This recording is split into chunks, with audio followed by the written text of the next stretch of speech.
Fanny Hill, Memoirs of a Woman of Pleasure, by John Cleland. Part 1. Madam, I sit down to give you an undeniable proof of my considering your desires as indispensable orders. Ungracious, then, as this task may be, I shall recall to view those scandalous stages of my life, out of which I emerged at length to the enjoyment of every blessing in the power of love, health, and fortune to bestow,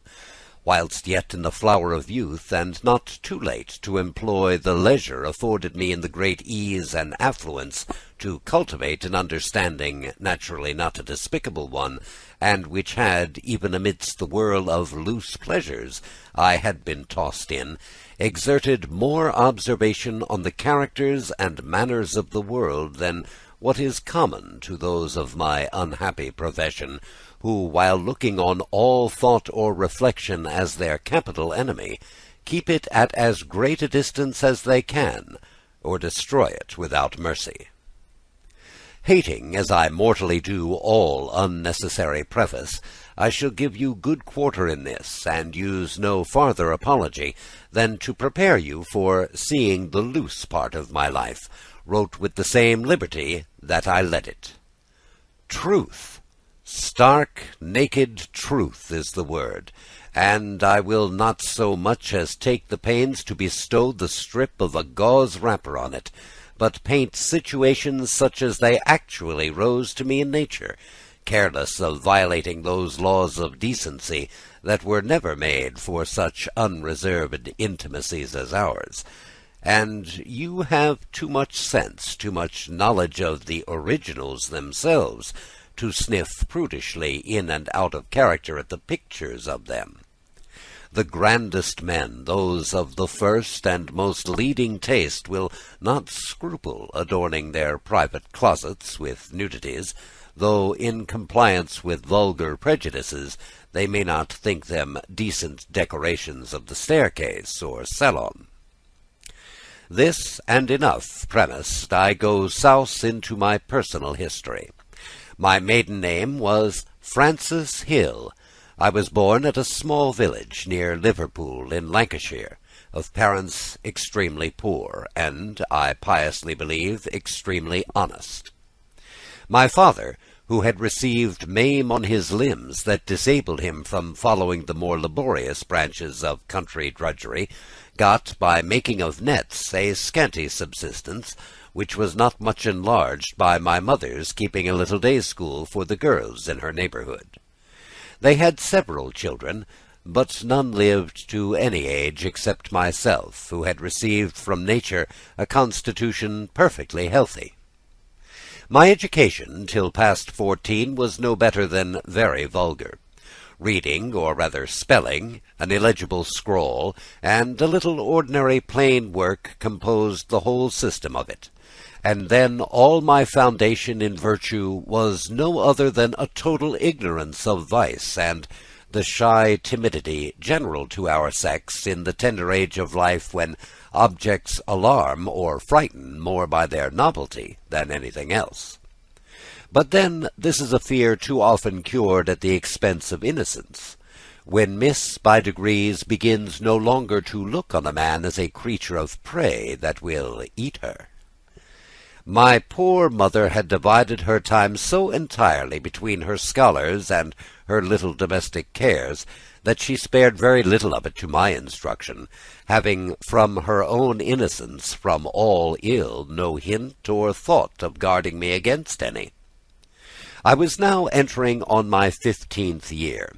when the worst of ills befell me in the loss of my tender, fond parents, who were both carried off by the smallpox within a few days of each other, my father dying first, and thereby hastening the death of my mother, so that I was now left an unhappy, friendless orphan, for my father's coming to settle there was accidental, he being originally a Kentishman.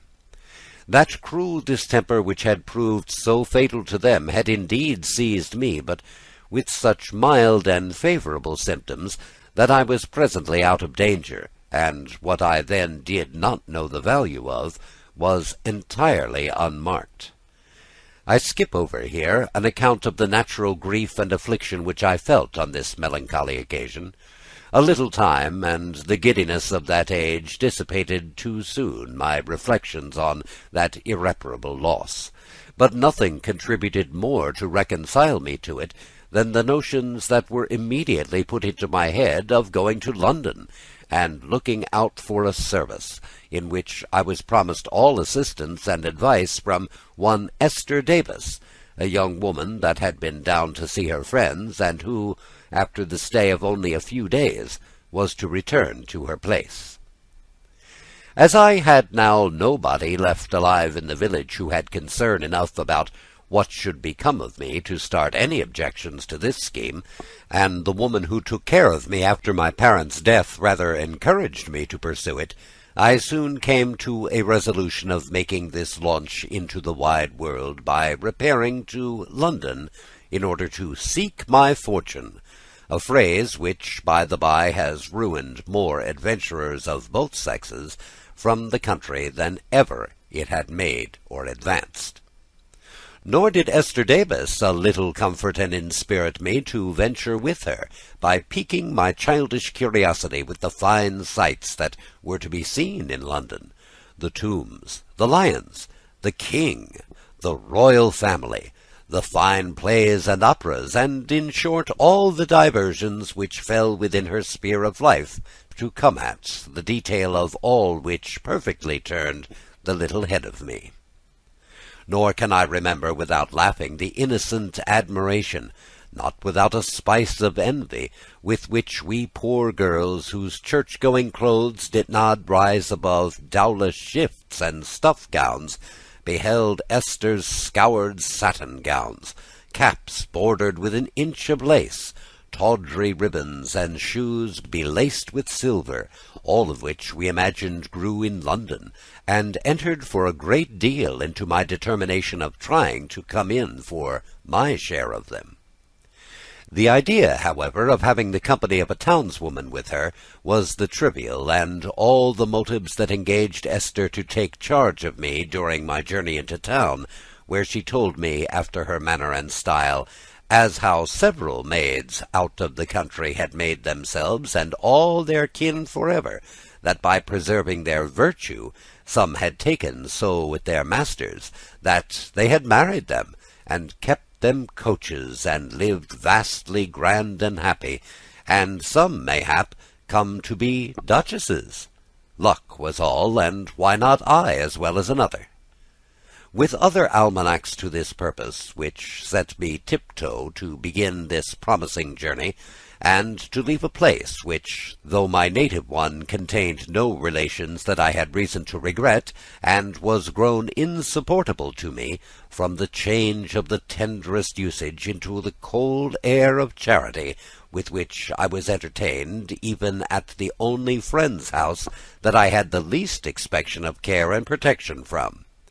She was, however, so just to me as to manage the turning into money of the little matters that remained to me after the debts and burial charges were accounted for, and, at my departure, put my whole fortune into my hands, which consisted of a very slender wardrobe, packed up in a very portable box, and 8 guineas, with 17 shillings in silver, stowed up in a spring pouch, which was a greater treasure than ever I had yet seen together, and which I could not conceive there ever was a possibility of running out. And, indeed, I was so entirely taken up with the joy of seeing myself mistress of such an immense sum, that I gave very little attention to a world of good advice which was given me with it. Places, then, having been taken for Esther and me on the London waggon, I pass over a very immaterial scene of leave-taking, at which I dropped a few tears between grief and joy, and, for the same reasons of insignificance, skip over all that happened to me on the road, such as the waggoners looking liquorish on me, and the schemes laid for me by some of the passengers, which were defeated by the vigilance of my guardian Esther, who, to her justice, took a motherly care of me, at the same time that she taxed me for her protection by making me bear all travelling charges, which I defrayed with the utmost cheerfulness, and thought myself much obliged to her in the bargain. She took indeed great care that we were not overrated or imposed on, as well as of managing as frugally as possible. Expensiveness was not her vice. It was pretty late in a summer evening when we reached London town, in our slow conveyance, though drawn by 6 at length. As we passed through the greatest streets that led to our inn, the noise of the coaches, the hurry, the crowds of foot-passengers, in short, the new scenery of shops and houses, at once pleased and amazed me. But guess at my mortification and surprise when we came to the inn, and our things were landed and delivered to us, when my fellow-traveller and protectress, Esther Davis, who had used me with the utmost tenderness during the journey, and prepared me by no preceding signs for the stunning blow I was to receive when, I say, my only dependence and friend in this strange place, all of a sudden assumed a strange and cool air toward me, as if she dreaded my becoming a burden to her. Indeed, then, of proffering me the continuance of her assistance and good offices, which I relied upon, and never more wanted, she thought herself, it seems, abundantly acquitted of her engagements to me, by having brought me safe to my journey's end, and seeing nothing in her proceedings towards me but what was natural and in order, began to embrace me by way of taking leave, whilst I was so confounded, so struck, that I had not spirit or sense enough so much to as mention my hopes or expectations from her experiences and knowledge of the place which she had brought me to. Whilst I stood thus stupid and mute, which she doubtless attributed to nothing more than a concern at parting, this idea procured me perhaps a slight alleviation of it in the following harangue,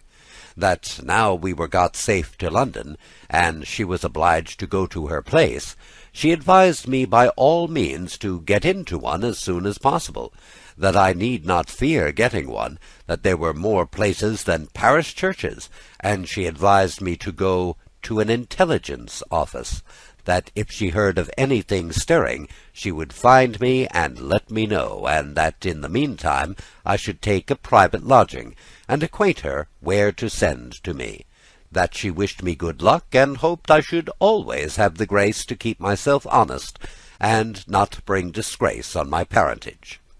With this she took her leave of me, and left me, as it were, on my own hands, full as lightly as I had just been put into hers. Left thus alone, absolutely destitute and friendless, I began then to feel most bitterly the severity of this separation, the scene of which had passed in a little room in the inn, and no sooner was her back turned, but the affliction I felt at my hapless, strange circumstances burst out into a flood of tears, which infinitely relieved the oppression of my heart, though I still remained stupefied and most perfectly perplexed how to dispose myself. One of the waiters coming in added yet more to my uncertainty by asking me in a short way if I called for anything, to which I replied innocently, "No," but I wished him to tell me where I might get a lodging for that night. He said he would go and speak to his mistress, who accordingly came, and told me dryly, without entering in the least into the distress she saw me in, that I might have a bed for a shilling, and that she supposed I had some friends in town (here I fetched a deep sigh in vain) I might provide for myself in the morning.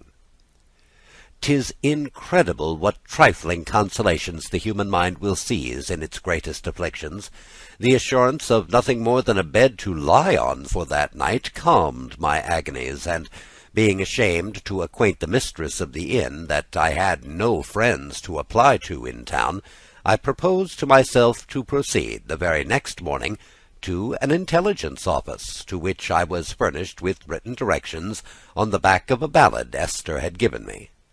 There I counted on getting information of any place that such a country girl as I might be fit for, and where I could get into any sort of being, before my little stock should be consumed. And as to a character, Esther had often repeated to me that I might depend on her managing me one, nor, however affected I was at her leaving me thus, did I entirely cease to rely on her, as I began to think good-naturedly that her procedure was all in course, and that it was only my ignorance of life that had made me take it in the light I had at first.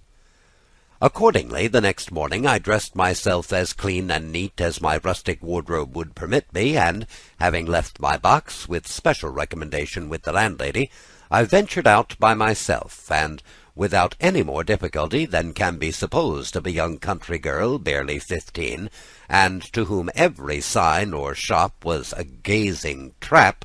I got to the wished-for intelligence office. It was kept by an elderly woman, who sat at the receipt of custom, with a book before her in great form and order, and several scrolls ready made out of directions for places. I made up then to this important personage, without lifting up my eyes or observing any of the people around me, who were attending there on the same errand as myself, and dropping her curtsies 9 deep, just made a shift to stammer out my business to her.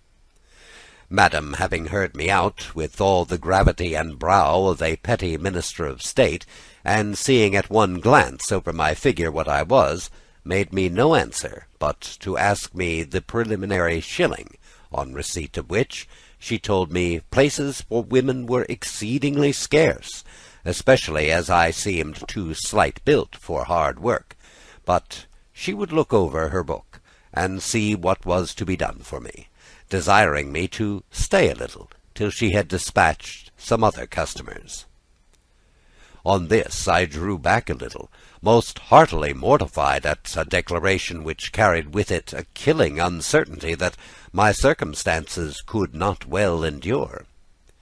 Presently, assuming more courage, and seeking some diversion from my uneasy thoughts, I ventured to lift up my head a little, and sent my eyes on a course round the room, wherein they met full tilt with those of a lady, for such my extreme innocence pronounced her, sitting in a corner of the room, dressed in a velvet mantle, nota bene in the midst of summer, with her bonnet off, squab-fat, red-faced, and at least 50.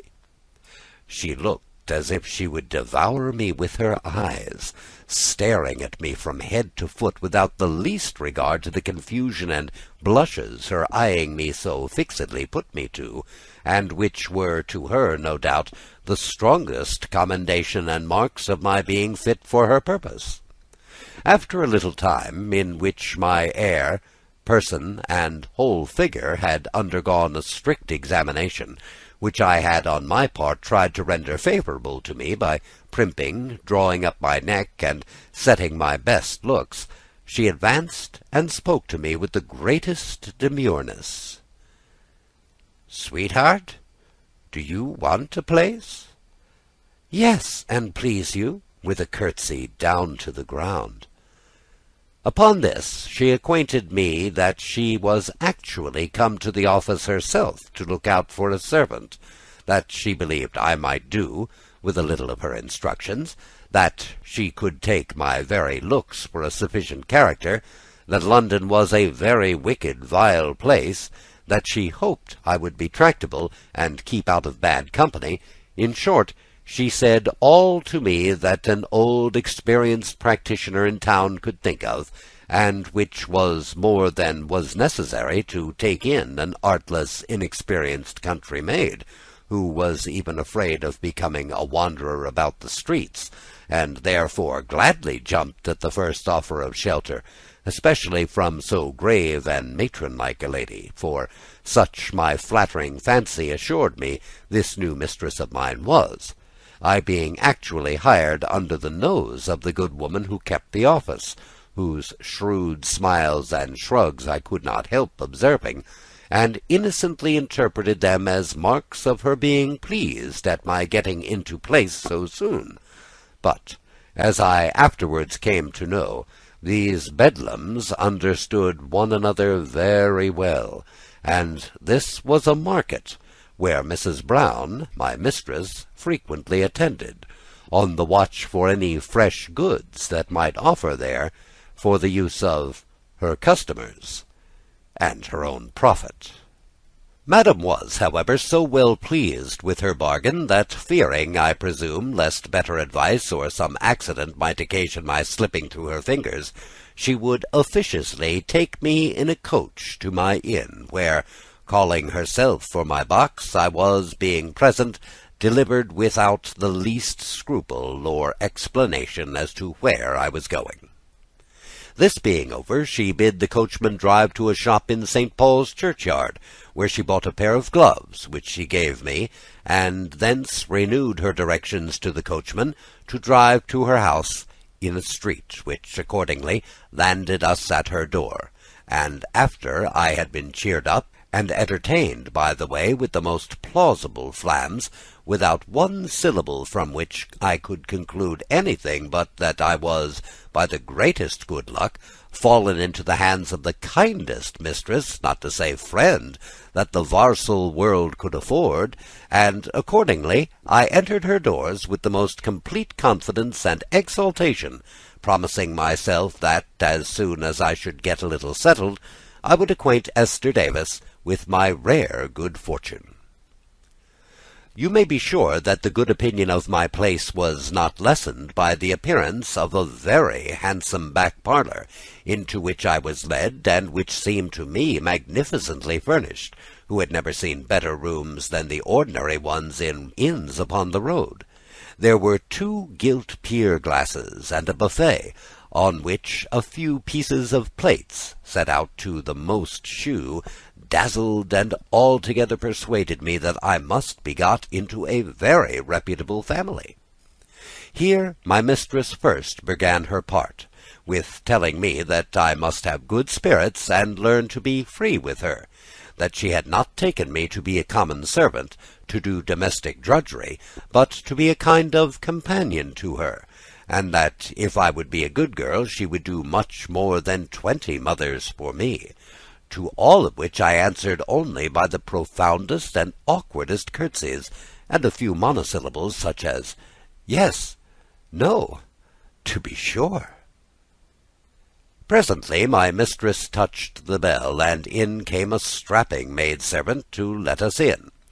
"Here, Martha," said Mrs. Brown, "I've just hired this young woman to look after my linen, so step up and shew her chamber, and I charge you use her with as much respect as you would myself, for I have taken a prodigious liking to her, and I do not know what I shall do for her."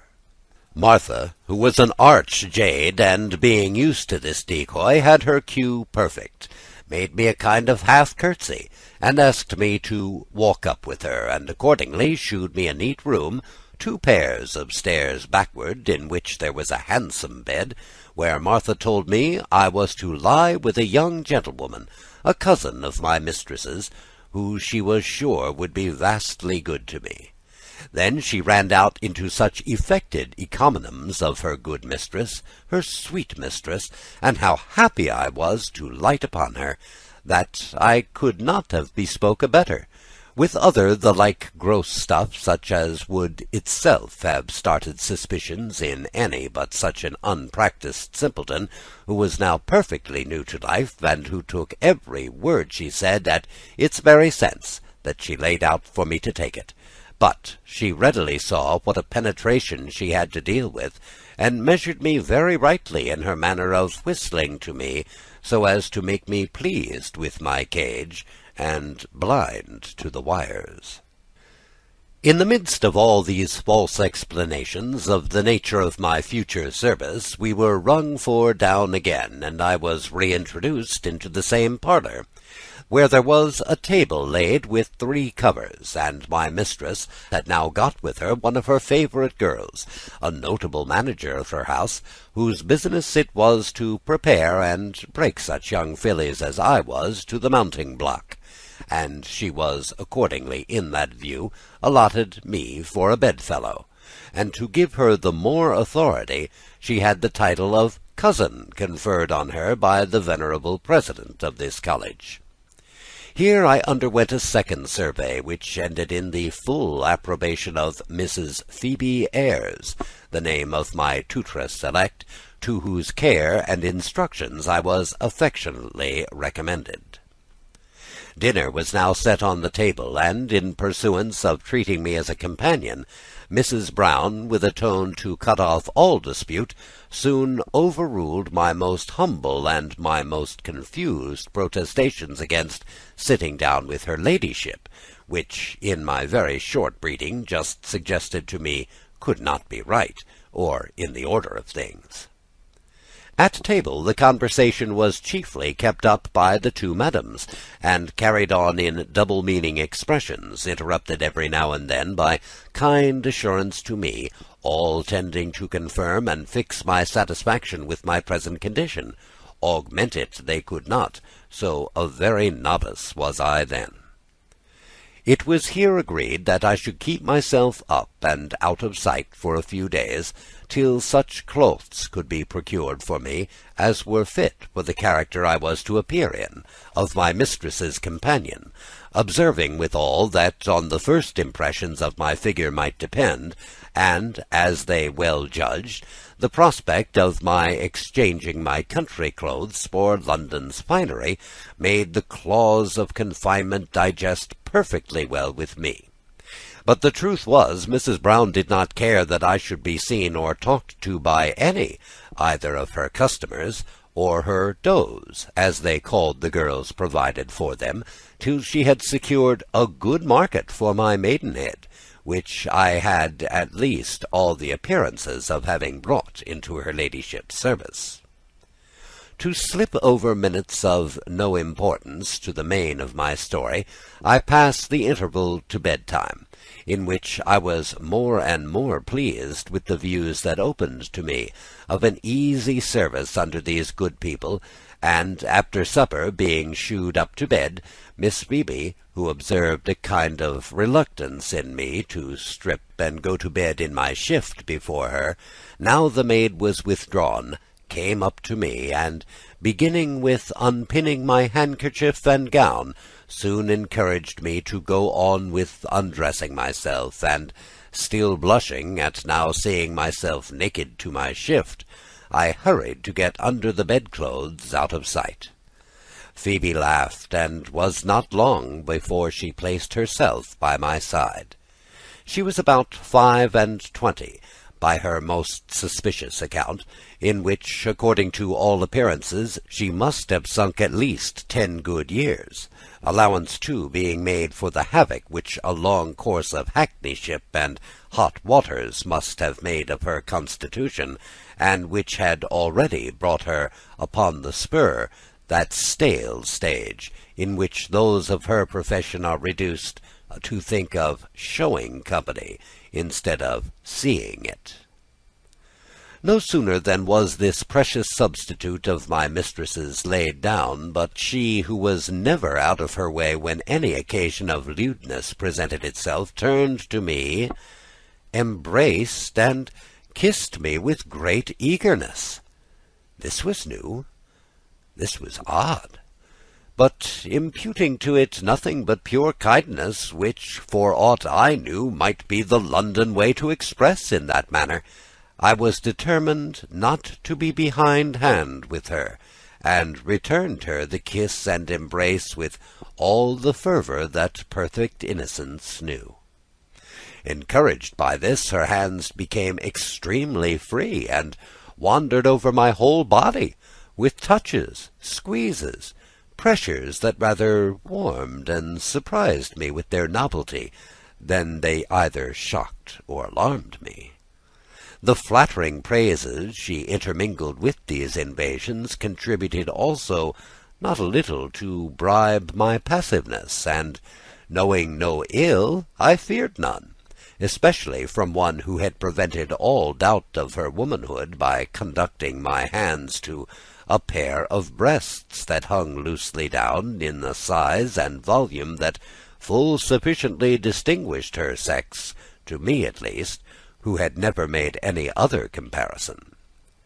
I lay then all tame and passive as she could wish, whilst her freedom raised no other emotions but those of a strange and till then unfelt pleasure.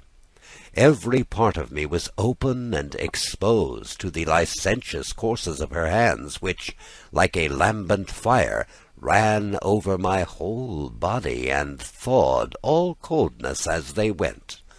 My breasts, if it is not too bold a figure to call so, two hard, firm, rising hillocks, that had just begun to show themselves, or signify anything to the touch, employed and amused her hands awhile, till, slipping down lower over a smooth track, she could just feel the soft silky down that had but a few months before put forth and garnished the Mount Pleasant of those parts, and promised to spread a grateful shelter over the seat of the most exquisite sensation, and which had been, till that instant, the seat of the most insensible innocence. Her fingers played and strove to twine in the young tendrils of that moss, which nature has contrived at once for use and ornament. But, not contented with these outer posts, she now attempts the main spot, and began to twitch, to insinuate, and at length to force an introduction of the finger into the quick itself, in such a manner that, had she not proceeded by insensible gradations that inflamed me beyond the power of modesty to oppose its resistance to their progress, I should have jumped out of my bed and cried for help against such strange assaults. Instead of which, her lascivious touches had lighted up a new fire that wantoned through all my veins, but fixed with violence in that centre appointed them by nature, where the first strange hands were now busied in feeling, squeezing, compressing the lips, then opening them again with a finger in between, till an "ooh" expressed her, hurting me, where the narrowness of the unbroken passage refused it entrance to any depth. In the meantime, the extension of my limbs, languid stretchings, sighs, short heavings, all conspired to assure that experienced wanton that I was more pleased than offended at her proceedings, which she seasoned with repeated kisses and exclamations such as, "Oh, what a charming creature thou art! What a happy man will be that first that makes a woman of you! Oh, that I were a man for your sake!" with the like broken expressions, interrupted by kisses as fierce and fervent as ever I received from the other sex. For my part, I was transported, confused, and out of myself. Feelings so new were too much for me. My heated and alarmed senses were in a tumult that robbed me of all liberty of thought. Tears of pleasure gushed from my eyes, and somewhat assuaged the fire that raged all over me.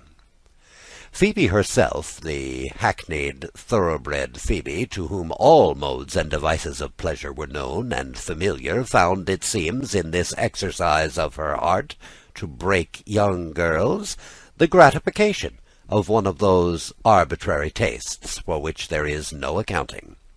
Not that she hated men, or did not even prefer them to her own sex, but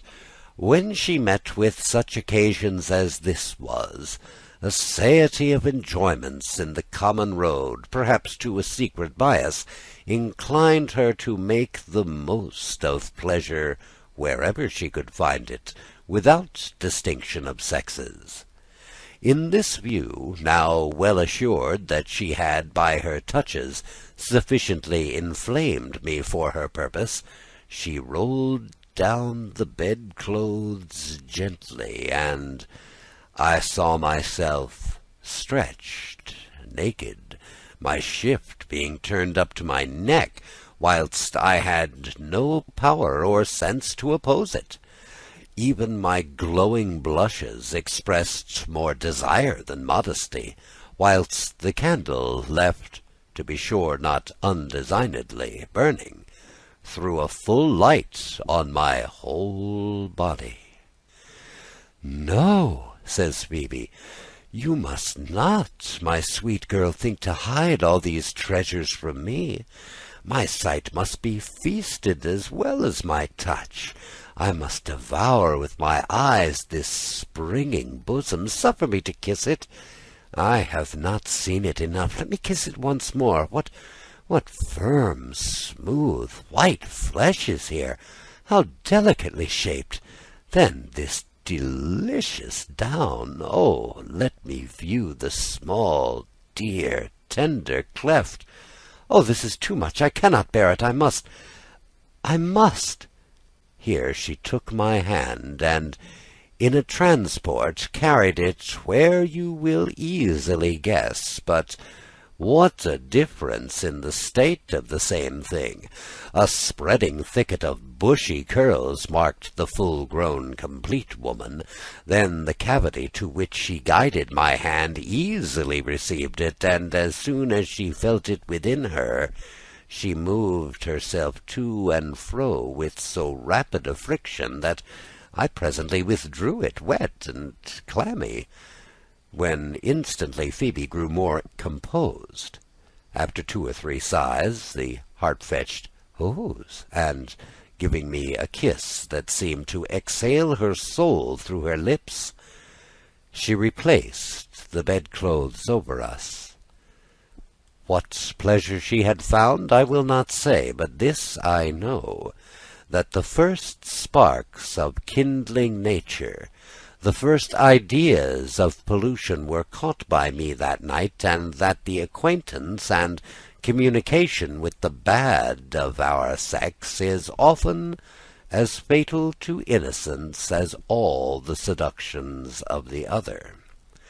But to go on, when Phoebe was restored to that calm which I was far from the enjoyment of myself, she artfully sounded me on all the points necessary to govern the designs of my virtuous mistress on me, and by my answers draw from pure undissembled nature. She had no reason but to promise herself all imaginable success, so far as it depended on my ignorance, easiness, and warmth of constitution. After a sufficient length of dialogue, my bedfellow left me to my rest, and I fell asleep, through pure weariness from the violent emotions I had been led into, when nature, which had been too warmly stirred and fermented to subside without allaying by some means or the other, relieved me by one of those luscious dreams, the transports of which are scarce inferior to those of waking real action. We breakfasted, and the tea things were scarce removed, when in were brought 2 bundles of linen and wearing apparel, in short, all the necessaries for rigging me out, as they termed it, completely. In the morning I woke about 10, perfectly gay and refreshed. Phoebe was up before me, and asked me in the kindest manner how I did, how I rested, and if I was ready for breakfast, carefully at the same time avoiding to increase the confusion she saw I was in, and looking her in the face by any hint of the night's bed scene. I told her if she pleased I would get up, and begin any work she would be pleased to set me about. She smiled.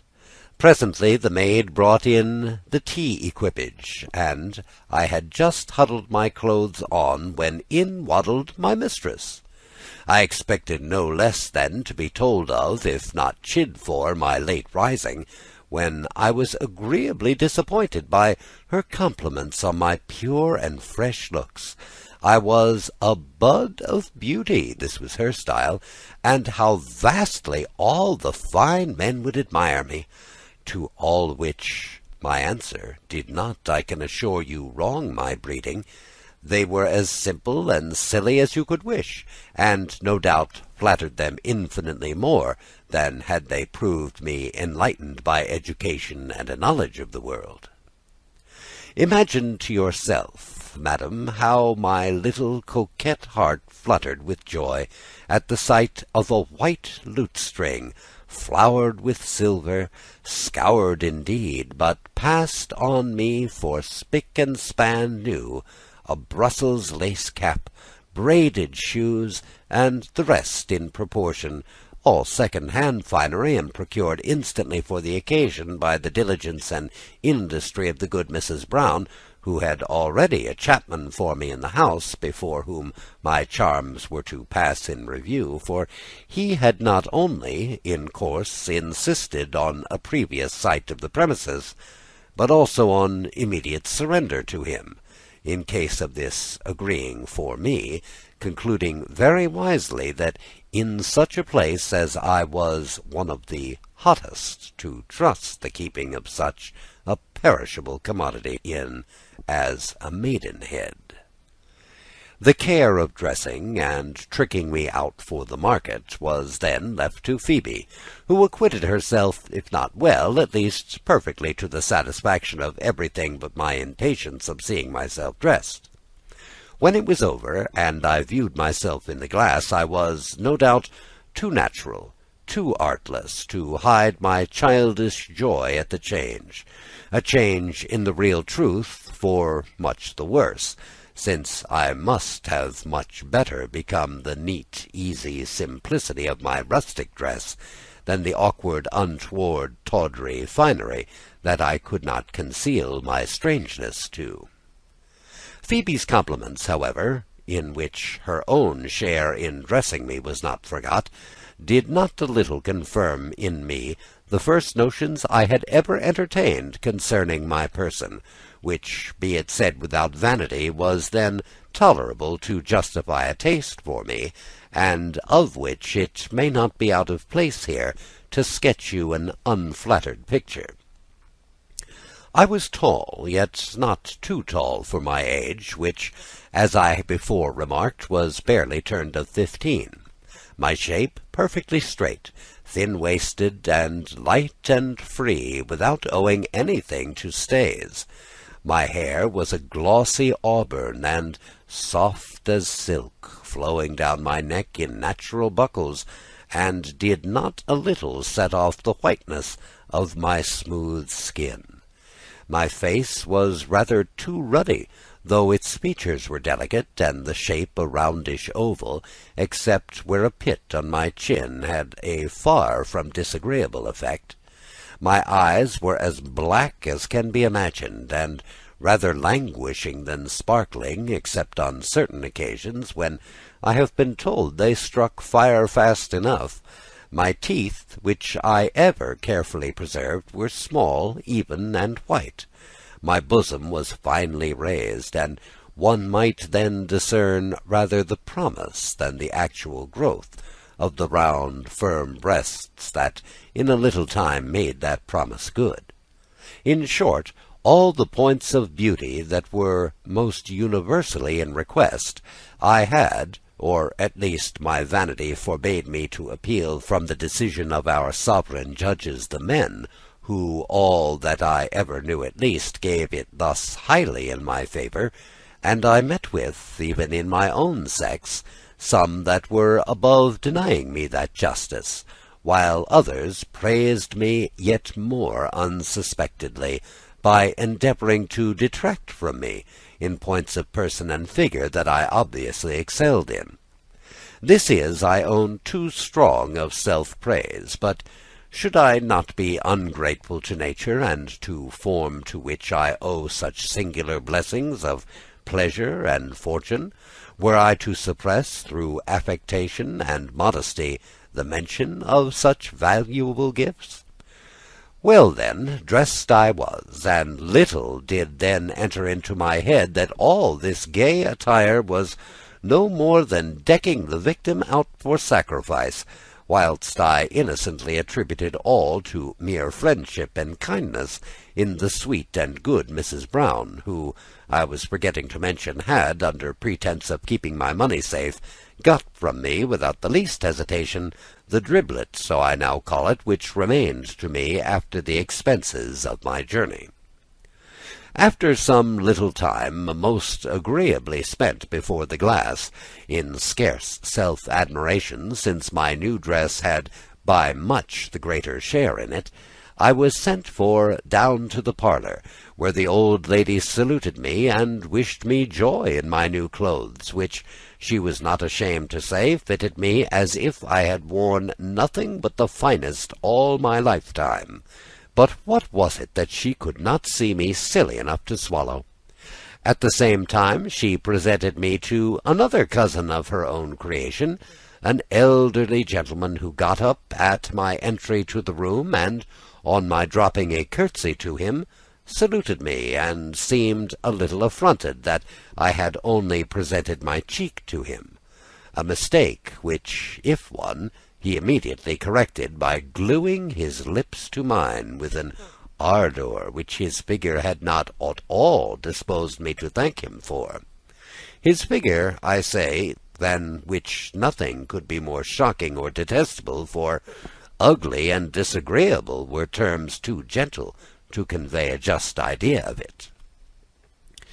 Imagine yourself a man rather past threescore, short and ill-made, with a yellow cadaverous hue, great goggling eyes that stared as if he were strangled, and outmouthed from two more properly tusks than teeth, livid lips, and breath like a jake's, that he had a peculiar ghastliness in his grin that made him perfectly frightful, if not dangerous, to women with child. Yet, made as he was in mock of man, he was so blind to his own staring deformities as to think himself born for pleasing, and that no woman could see him with impunity, in consequence of which idea he had lavished great sums on such wretches as could gain upon themselves to pretend love to this person,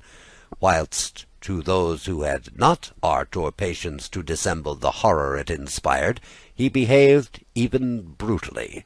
Impotence more than necessity made him seek in variety the provocative that was wanting to raise him to the pitch of enjoyment, which, too, he often saw him self-balked of by the failure of his powers, and this always threw him into a fit of rage, which he wreaked, as far as he durst, on the innocent objects of his fit of momentary desire.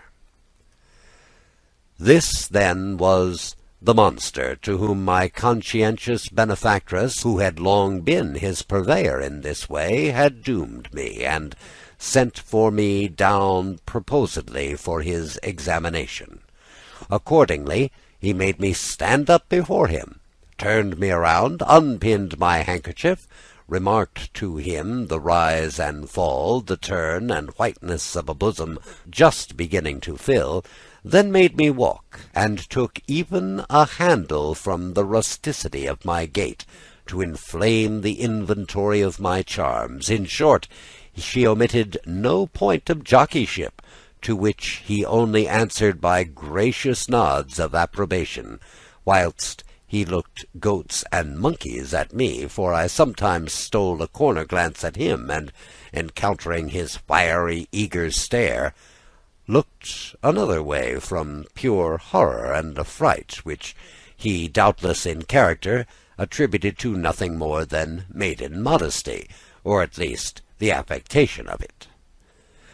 However, I was soon dismissed, and reconducted to my room by Phoebe, who struck close to me, not leaving me alone and at leisure to make such reflections as might naturally arise in any one, not an idiot, on such a scene as I had just gone through.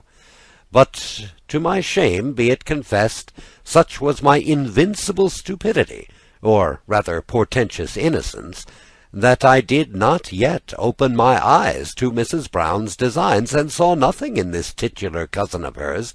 but a shocking, hideous person, which did not at all concern me, unless that my respect to all her cousinhood. Phoebe, however, began to sift the state and pulses of my heart towards this monster, asking me how I should approve of such a fine gentleman for a husband. Fine gentleman? I suppose she called him from his being daubed with lace. I answered her very naturally that I had no thoughts of a husband, but that if I was to choose one, it should be among my own degree, sure. So much had my aversion to that wretch's hideous figure indisposed me to all fine gentlemen, and confounded my ideas, as if those of that rank had been necessarily cast in the same mould that he was. But Phoebe was not to be beat off so, but went on with her endeavours to melt and soften me for the purposes of my reception into that hospitable house, and whilst she talked of the sex in general,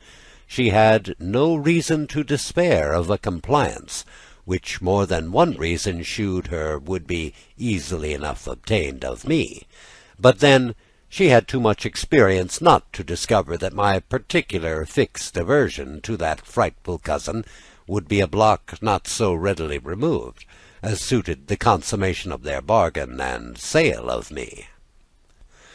Mother Brown had in the meantime agreed the terms with this liquorish old goat, which afterwards understood were to be 50 guineas, peremptory for the liberty of attempting me, and 100 more at the complete gratification of his desires in the triumph over my virginity, and as for me, I was to be left entirely at the discretion of his liking and generosity. This unrighteous contract being thus settled, he was so eager to be put in possession that he insisted upon being introduced to drink tea with me that afternoon, when we were to be left alone, nor would he hearken to the procuress's remonstrances that I was not sufficiently prepared and ripened for such an attack, that I was too green and untamed, having been scarce 24 hours within the house. It is the character of lust to be impatient, and his vanity arming him against any supposition of other than the common resistance of a maid on those occasions, made him reject all proposals of a delay, and my dreadful trial was thus fixed, unknown to me, for that very evening. At dinner, Mrs. Brown and Phoebe did nothing but run riot in praises of this wonderful cousin, and how happy that woman would be that he would favour with his addresses. In short, my two gossips exhausted all their rhetoric to persuade me to accept them, that the gentleman was violently smitten with me at first sight, that he would make my fortune if I would be a good girl and not stand in my own light, that I should trust his honour, that I should be made for ever and have a chariot to go abroad in, with all such stuff as was fit to turn the head of such a silly, ignorant girl as I then was. But likely here my aversion had taken already such deep root in me, my heart was so strongly defended from him by my senses, that, wanting the art to mask my sentiments, I gave them no hope of their employers succeeding, at least very easily, with me. The glass, too, marched pretty quick, with a view, I suppose, to make a friend of the warmth of my constitution in the minutes of the imminent attack. Thus they kept me pretty long at table, and about 6 in the evening, after I was retired to my own apartment and the tea-board was set, enters my venerable mistress, followed close by that satyr, who came in grinning in a way peculiar to him, and by his odious presence confirmed me in all the sentiments of detestation which his first appearance had given birth to. He sat down, fronting me, and all tea-time kept ogling me in a manner that gave me the utmost pain and confusion, all the marks of which he still explained to be my bashfulness, and not being used to see company.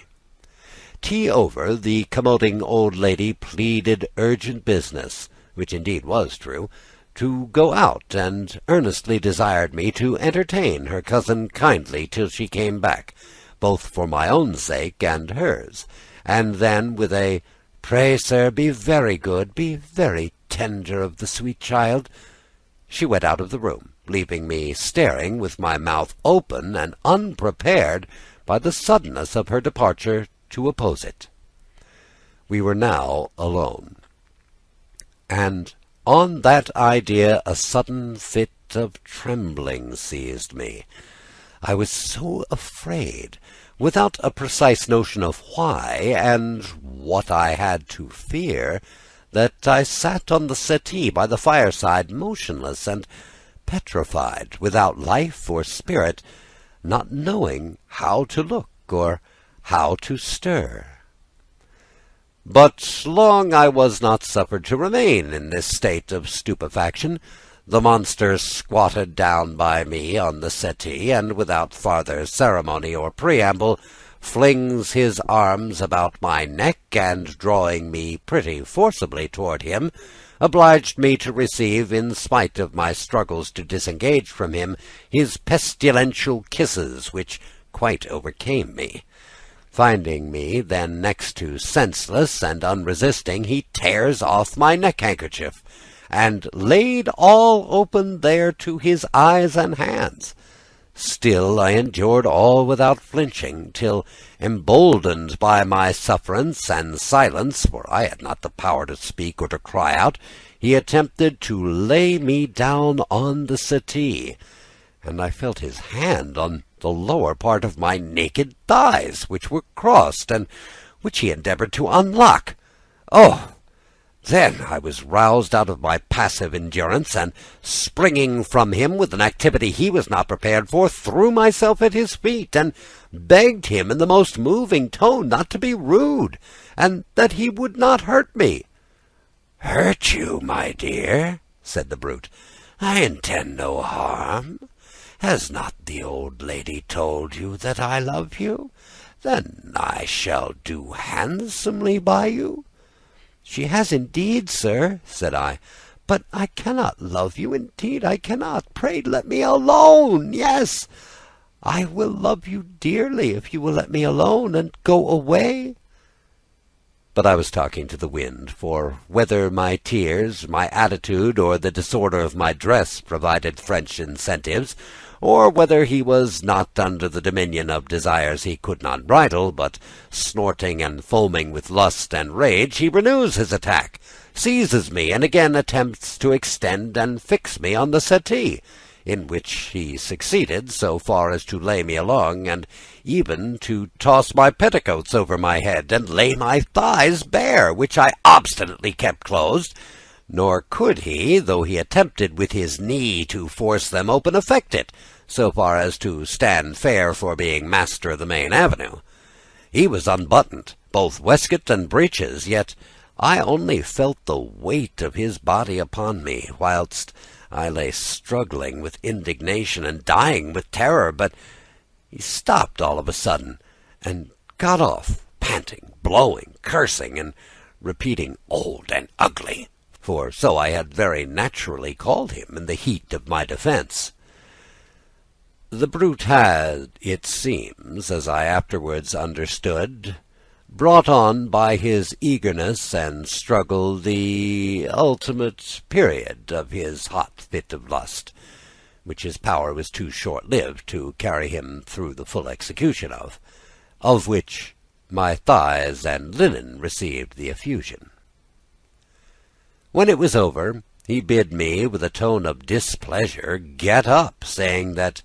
he would not do me the honour to think of me any more, that the old bitch might look out for another cully, that he would not be fooled by e'er a country mock modesty in England, that he supposed I'd left my maidenhead with some hobnail in the country, and was come to dispose of my skin milk in town, with a volley of the like abuse, which I listened to with more pleasure than ever fond woman did to protestations of love from her darling minion, for, incapable as I was of receiving any addition to my perfect hatred and aversion to him, I looked on this railing as my security against his renewing his most odious caresses. Yet, plain as Mrs. Brown's views were now come out, I had not the heart or spirit to open my eyes to them. Still I could not part with my dependence on that Bedlam, so much did I think myself hers, soul and body, or rather I sought to deceive myself with the continuation of my good opinion of her, and chose to wait the worst at her hands, sooner than be turned out to starve in the streets, without a penny of money or a friend to apply to. These fears were my folly. Whilst this confusion of ideas was passing in my head, I sat pensive by the fire, with my eyes brimming with tears, my neck still bare, and my cap fallen off in the struggle, so that my hair was in the disorder you may guess. The villain's lust began, I suppose, to be again in flow, at the sight of all that bloom of youth which presented itself to his view, a bloom yet unenjoyed, and, of course, not yet indifferent to him. After some pause, he asked me, in a tone of voice mightily softened, whether I would make it up with him before the old lady returned, and all should be well. He would restore me his affections, at the same time offering to kiss me and feel my breasts. But now my extreme aversion, my fears, my indignation, all acting upon me, gave me a spirit not natural to me, so that, breaking loose from him, I ran to the bell and rang it before he was aware, with such violence and effect that it brought up the maid to know what was the matter, or whether the gentleman wanted anything. And before he could proceed to other extremities, she bounced into the room, and, seeing me stretched on the floor, my hair all dishevelled, my nose gushing out blood, which did not a little tragedize the scene, and my odious persecutor still intent of pushing his brutal point, unmoved by all my cries and distresses, she was herself confounded, and did not know what to say. As much, however, as Martha might be prepared and hardened to transactions of this sort, all womanhood must have been out of her heart could she have seen this unmoved. Besides that, on the face of things, she imagined that matters had gone greater lengths than they really had, and that the courtesy of the house had been actually consummated on me, and flung me into this condition that I was in the notion she instantly took part, and advised the gentleman to go down and leave me to recover myself, and that all would be soon over with me, and when Mrs. Brown and Phoebe, who were gone out, were returned, they would take order for everything to his satisfaction, and that nothing would be lost by a little patience with the poor tender thing, and that for her part she was frightened. She could not tell what to say to such doings, but that she would stay by me till my mistress came home. As the wench said all this in a resolute tone, and the monster himself began to perceive that things would not mend by his staying, he took his hat and went out of the room, murmuring and pleating his brows like an old ape, so that I was delivered from the horrors of his detestable presence. As soon as he was gone, Martha very tenderly offered me her assistance in anything, and would have got me some hartshorn drops and put me to bed, which at last I first positively refused, in fear that the monster might return and take me at that advantage. However, with much persuasion and assurances that I should not be molested that night, she prevailed on me to lie down, and indeed I was so weakened by my struggles, so dejected by my fearful apprehensions, so terror-struck, that I had not power to sit up, or hardly to give answers to the questions with which the curious Martha plied and perplexed me. Such, too, and so cruel was my fate, that I dreaded the sight of Mrs. Brown, as if I had been the criminal and she the person injured, a mistake which you will not think so strange, on distinguishing that neither virtues nor principle had the least share in the defence I had made, but only the particular aversion I had conceived against the first brutal and frightful invader of my tender innocence. I passed then the time till Mrs. Brown's return home, under all the agitations of fear and despair that may easily be guessed. So ends Part 1.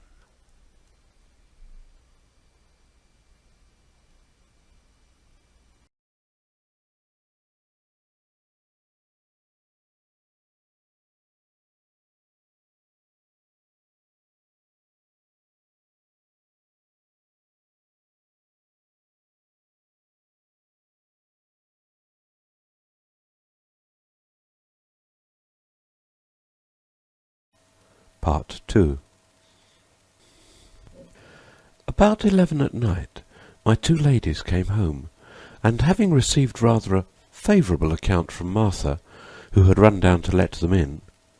for Mr. Crofts, that was the name of my brute, was gone out of the house, after waiting till he had tired his patience for Mrs. Brown's return, they came thundering upstairs, and seeing me pale, my face bloody, and all the marks of the most thorough dejection, they employed themselves more to comfort and re-inspirit me than in making me the reproaches I was weak enough to fear, I who had so many juster and stronger to retort upon them. Mrs. Brown withdrawn, Phoebe came presently to bed to me, and what with the answers she drew from me, what with her own method of palpably satisfying herself, she soon discovered that I had been more frighted than hurt, upon which, I suppose, being herself seized with sleep, and reserving her lectures and instructions till the next morning, she left me, properly speaking, to my unrest. For after tossing and turning the greater part of the night, and tormenting myself with the falsest notions and apprehensions of things, I fell, through mere fatigue, into a kind of delirious doze, out of which I waded late in the morning, in a violent fever, a circumstance which was extremely critical to reprieve me, at least for a time, from the attacks of a wretch infinitely more terrible to me than death itself. The interested care that was taken of me during my illness, in order to restore me to a condition of making good the board's engagements, or of enduring further trials, and however such an effect on my grateful disposition that I even thought myself obliged to my undoers for their attention to promote my recovery, and above all for the keeping out of my sight of that brutal ravisher, the author of my disorder, on their finding I was too strongly moved at the bare mention of his name. Youth is soon raised, and a few days were sufficient to conquer the fury of my fever. But what contributed most to my perfect recovery, and to my reconciliation with life, was the timely news that Mr. Crofts, who was a merchant of considerable dealings, was arrested at the King's suit for nearly £40,000, on account of his driving a certain contraband trade, and that his affairs were so desperate that even were it in his inclination, it would not be in his power to renew his designs upon me, for he was instantly thrown into a prison, which it was not likely he would get out of in haste. Mrs. Brown, who had touched his 50 guineas, advanced to so little purpose, and lost all hopes of the remaining 100, began to look upon my treatment of him with a more favourable eye, and as they had observed my temper to be perfectly tractable and conformable to their views, all the girls that composed her flock were suffered to visit me, and had their cue to dispose me by their conversation to a perfect resignation of myself to Mrs. Brown's direction. Accordingly they were let in upon me,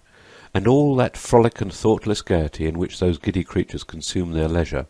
made me envy a condition of which I only saw the fair side, insomuch that the being one of them became even my ambition, a disposition which they all carefully cultivated, and I wanted now nothing but to restore my health, that I might be able to undergo the ceremony of the initiation. Conversation, example, all in short contributed in that house to corrupt my native purity, which had taken no root in education, whilst not the inflammable principle of pleasure, so easily fired at my age, made strange work within me, and all the modesty I was brought up in the habit, not the instruction of,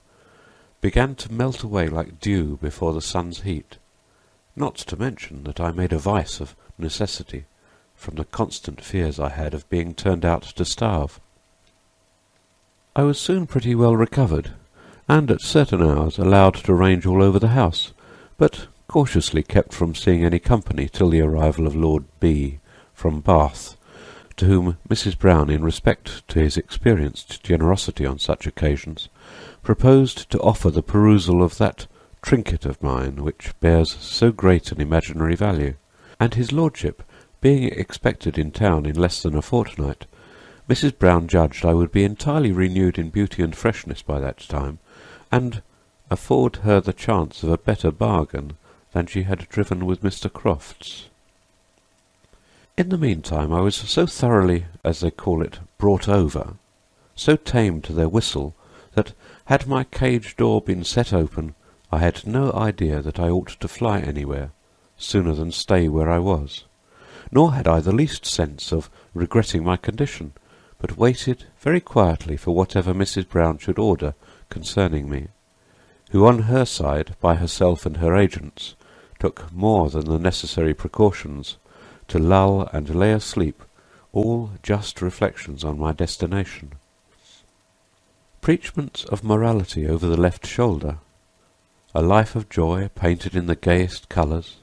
caresses, promises, indulgent treatment, nothing, in short, was wanting to domesticate me entirely, and to prevent my going out anywhere to get better advice. Alas, I dreamed of no such thing. Hitherto I had been indebted only to the girls of the house for the corruption of my innocence, their luscious talk,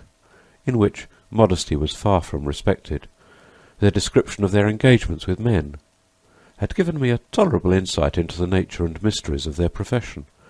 at the same time that they highly provoked an itch of florid, warm-spirited blood through every vein.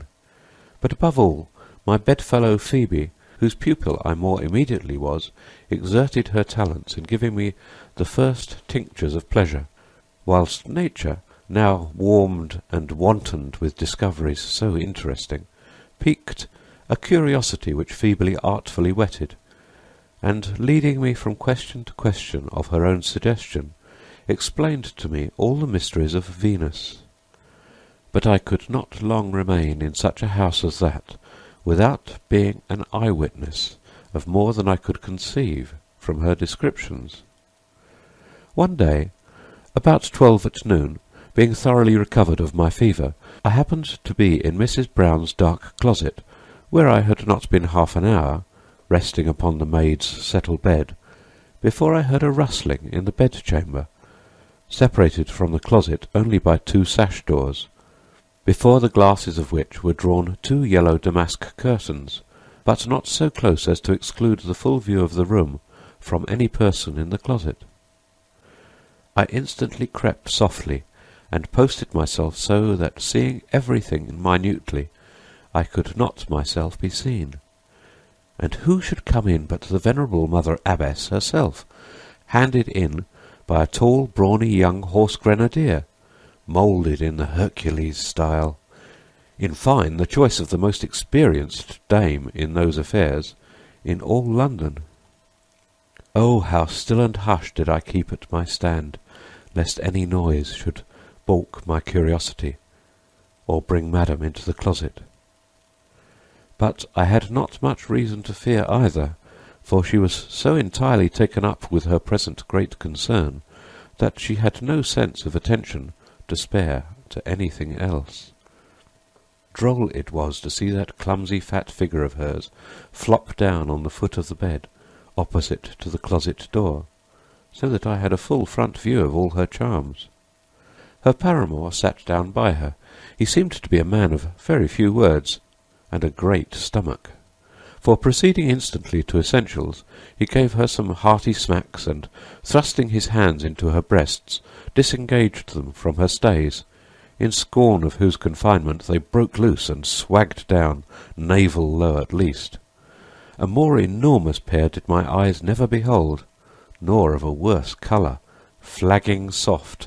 and most lovingly contiguous. Yet, such as they were, this neck-beef eater seemed to paw them with a most uninvitable gust, seeking in vain to confine or cover one of them with a hand scarce less than a shoulder of mutton. After toying with them thus some time, as if they had been worth it, he laid her down pretty briskly, and, canting up her petticoats, made barely a mask of them to her broad red face, that blushed with nothing but brandy. As he stood on one side for a minute or so, unbuttoning his waistcoat and breeches, her fat, brawny thighs hung down, and the whole greasy landscape lay fairly open to my view. A wide, open-mouthed gap, overshaded with a grizzly bush, seemed held out like a beggar's wallet for its provision. But I soon had my eyes called off by a more striking object, that entirely engrossed them. Her sturdy stallion had now unbuttoned, and produced naked, stiff, and erect, that wonderful machine which I had never seen before, and which, for the interest my own seat of pleasure began to take furiously in it, I stared at with all the eyes I had. However, my senses were too much flurried, too much concentered in that now burning spot of mine, to observe anything more than in general the make and turn of that instrument, from which the instinct of nature, yet more than all I had heard of it, now strongly informed me I was to expect that supreme pleasure which she had placed in the meeting of those parts so admirably fitted for each other. Long, however, the young spark did not remain before giving it 2 or 3 shakes, by way of brandishing it. He threw himself upon her, and his back being now towards me, I could only take his being engulfed for granted by the directions he moved in, and the impossibility of missing so staring a mark. And now the bed shook, the curtains rattled so that I could scarce hear the sighs and murmurs, the heaves and pantings that accompanied the action, from the beginning to the end, the sound and sight of which thrilled to the very soul of me, and made every vein of my body circulate liquid fires. The emotion grew so violent that it almost intercepted my respiration. Prepared then, and disposed as I was by the discourse of my companions, and Phoebe's minute detail of everything, no wonder that such a sight gave the last dying blow to my native innocence. Whilst they were in the heat of the action, guided by nature only, I stole my hand up my petticoats, and with fingers all on fire, seized and yet more inflamed that centre of all my senses. My heart palpitated, as if it would force its way through my bosom. I breathed with pain. I twisted my thighs, squeezed and compressed the lips of that virgin slit, and following mechanically the example of Phoebe's manual operations on it, as far as I could find admission, brought on at last the critical ecstasy, the melting flow, into which nature, spent with excess of pleasure, dissolves and dies away. After which my senses recovered coolness enough to observe the rest of the transaction between this happy pair. The young fellow had just dismounted, when the old lady immediately sprang up with all the vigour of youth, derived no doubt from her late refreshment, and, making him sit down, began in her turn to kiss him, to pat and pinch his cheeks, and play with his hair, all which he received with an air of indifference and coolness that showed him to be much altered from what he was when he first went on to the breach. My pious governess, however, not being above calling in auxiliaries, unlocks a little case of cordials that stood near the bed, and made him pledge her in a very plentiful dram, after which, and a little amorous parley, Madam sat herself down upon the same place, at the bed's foot, and the young fellow, standing sideways by her, she, with the greatest effrontery imaginable, unbuttons his breeches, and, removing his shirt, draws out his affair, so shrunk and diminished, that I could not but remember the difference, now crestfallen, or just faintly lifting its head. But our experienced matron, very soon, by chafing it with her hands, brought it to swell to that size and erection I had before seen it up to. I admired then, upon a fresh account, and with a nicer survey, the texture of that capital part of man, the flaming red head as it stood uncapped, the whiteness of the shaft, and the shrub growth of curling hair that embrowned the roots of it, the roundish bag that dangled down from it, all exacted my eager attention, and renewed my flame. But as the main affair was now at the point the industrious dame had laboured to bring it to, she was not in the humour to put off the payment of her pains, but laying herself down, drew him gently upon her, and thus they finished in the same manner as before, the old last act. This over, they both went out lovingly together, the old lady having first made him a present, as near as I could observe, of 3 or 4 pieces, he being not only her particular favourite on account of his performances, but a retainer to the house, from whose sight she had taken great care hitherto to secrete me,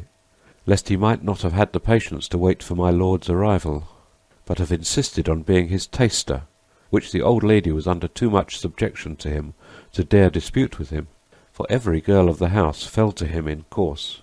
and the old lady only now and then got her turn, in consideration of the maintenance he had, and which he could scarce be accused of not earning from her. As soon as I heard them go downstairs, I stole up softly to my own room, out of which I had luckily not been missed. There I began to breathe freer, and to give a loose to those warm emotions which the sight of such an encounter had raised in me. I laid me down on the bed, stretched myself out, joining and ardently wishing and requiring any means to divert or allay the rekindled rage and tumult of my desires, which all pointed strongly to their pole, man. I felt about the bed as if I sought for something that I grasped in my waking dream, and not finding it, could have cried for vexation, every part of me glowing with stimulating fires. At length I resorted to the only present remedy, that of vain attempts at digitation, where the smallness of the theatre did not yet afford room enough for action, and where the pain my fingers gave me in striving for admission, though they procured me a slight satisfaction for the present, started an apprehension which I could not be easy till I had communicated to Phoebe, and received her explanations upon it. The opportunity, however, did not offer till the next morning, for Phoebe did not come to bed till long after I was gone to sleep. As soon, then, as we were both awake, it was but in course to bring our lie-a-bed chat to land on the subject of my uneasiness,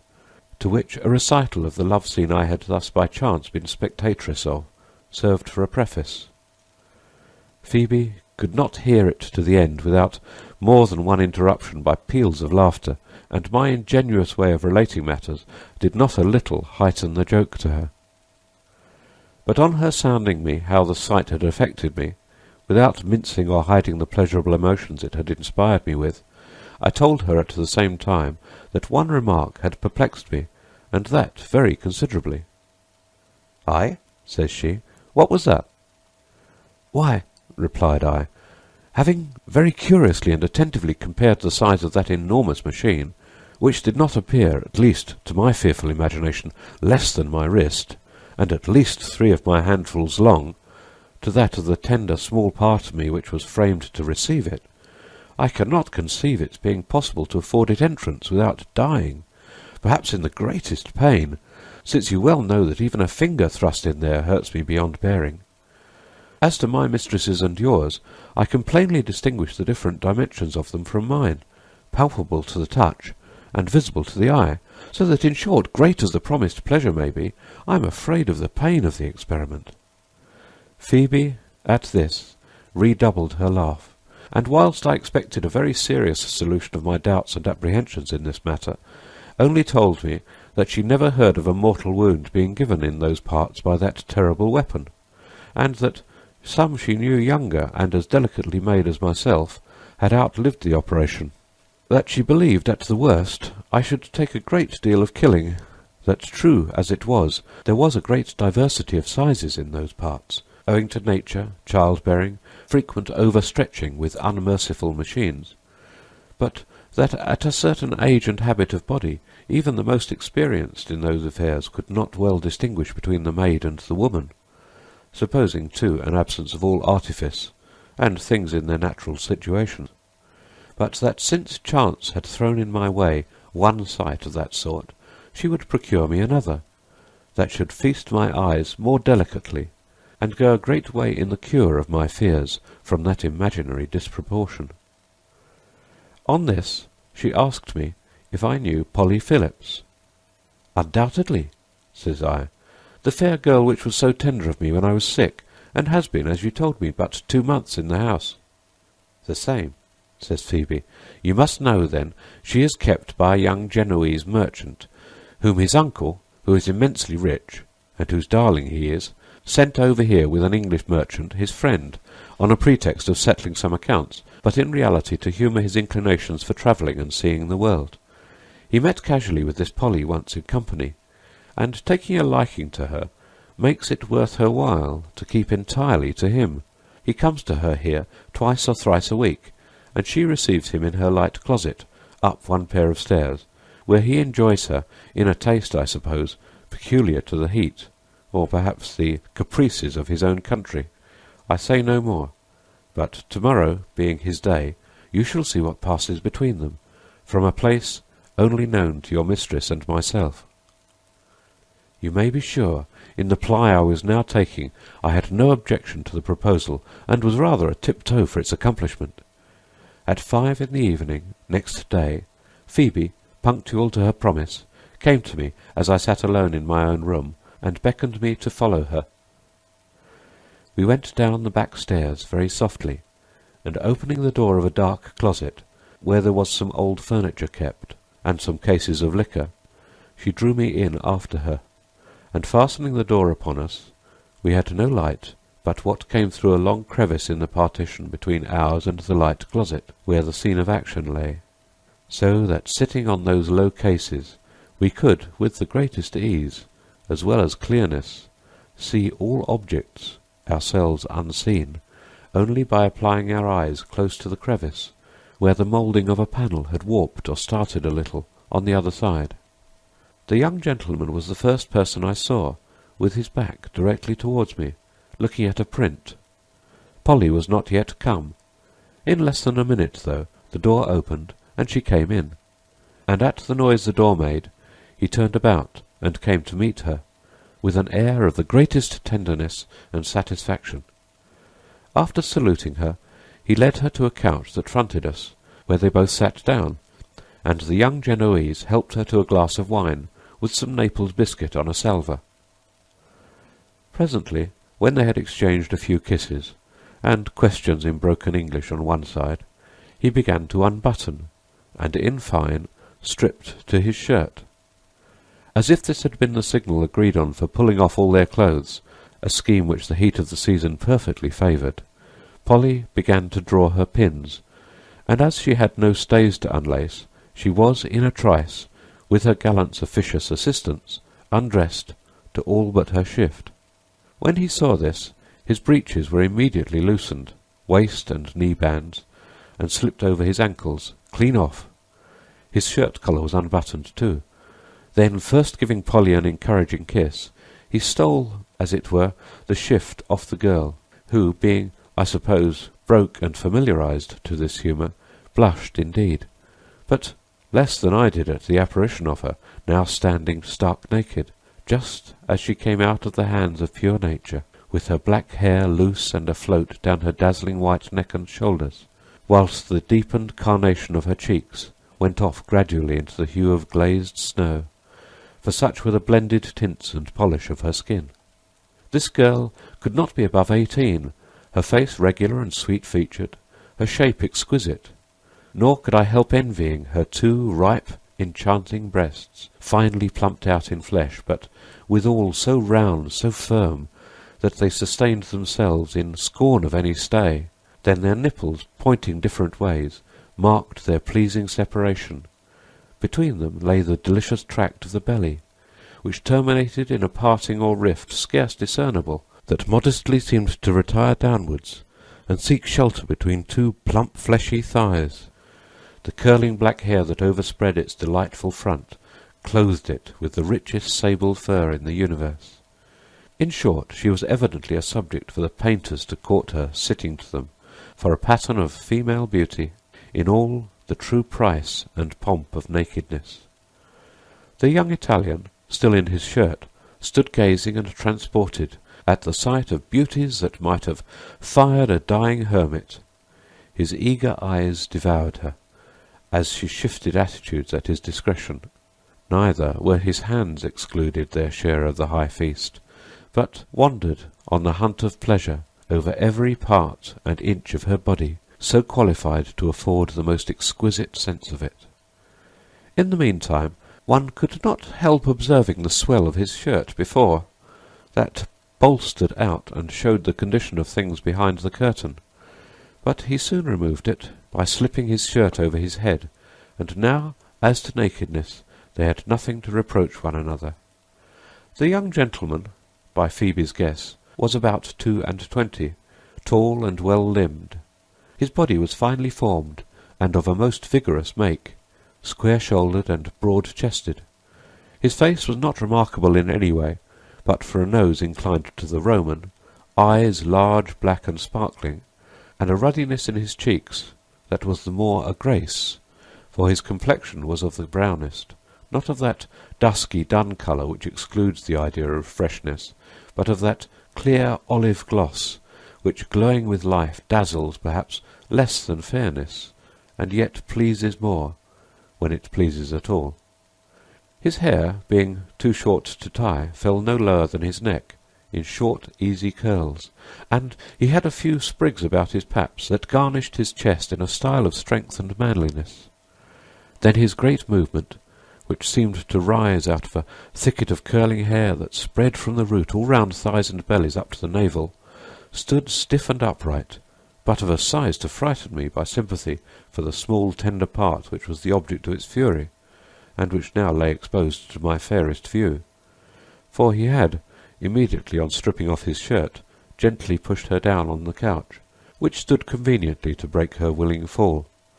Her thighs were spread out to their utmost extension, and discovered between them the mark of the sex, the red-centred cleft of flesh, whose lips, vermilioning inwards, expressed a small rubied line in sweet miniature, such as Guido's touch of colouring could never attain to the life or delicacy of. Phoebe, at this, gave me a gentle jog, to prepare me for a whispered question, whether I thought my little maidenhead was much less. But my attention was too much engrossed, too much enwrapped with all I saw, to be able to give her any answer. By this time the young gentleman had changed her posture from lying breadth to lengthwise on the couch, but her thighs were still spread, and the mark lay fair for him, who now, kneeling between them, displayed to us a side view of that fierce erect machine of his,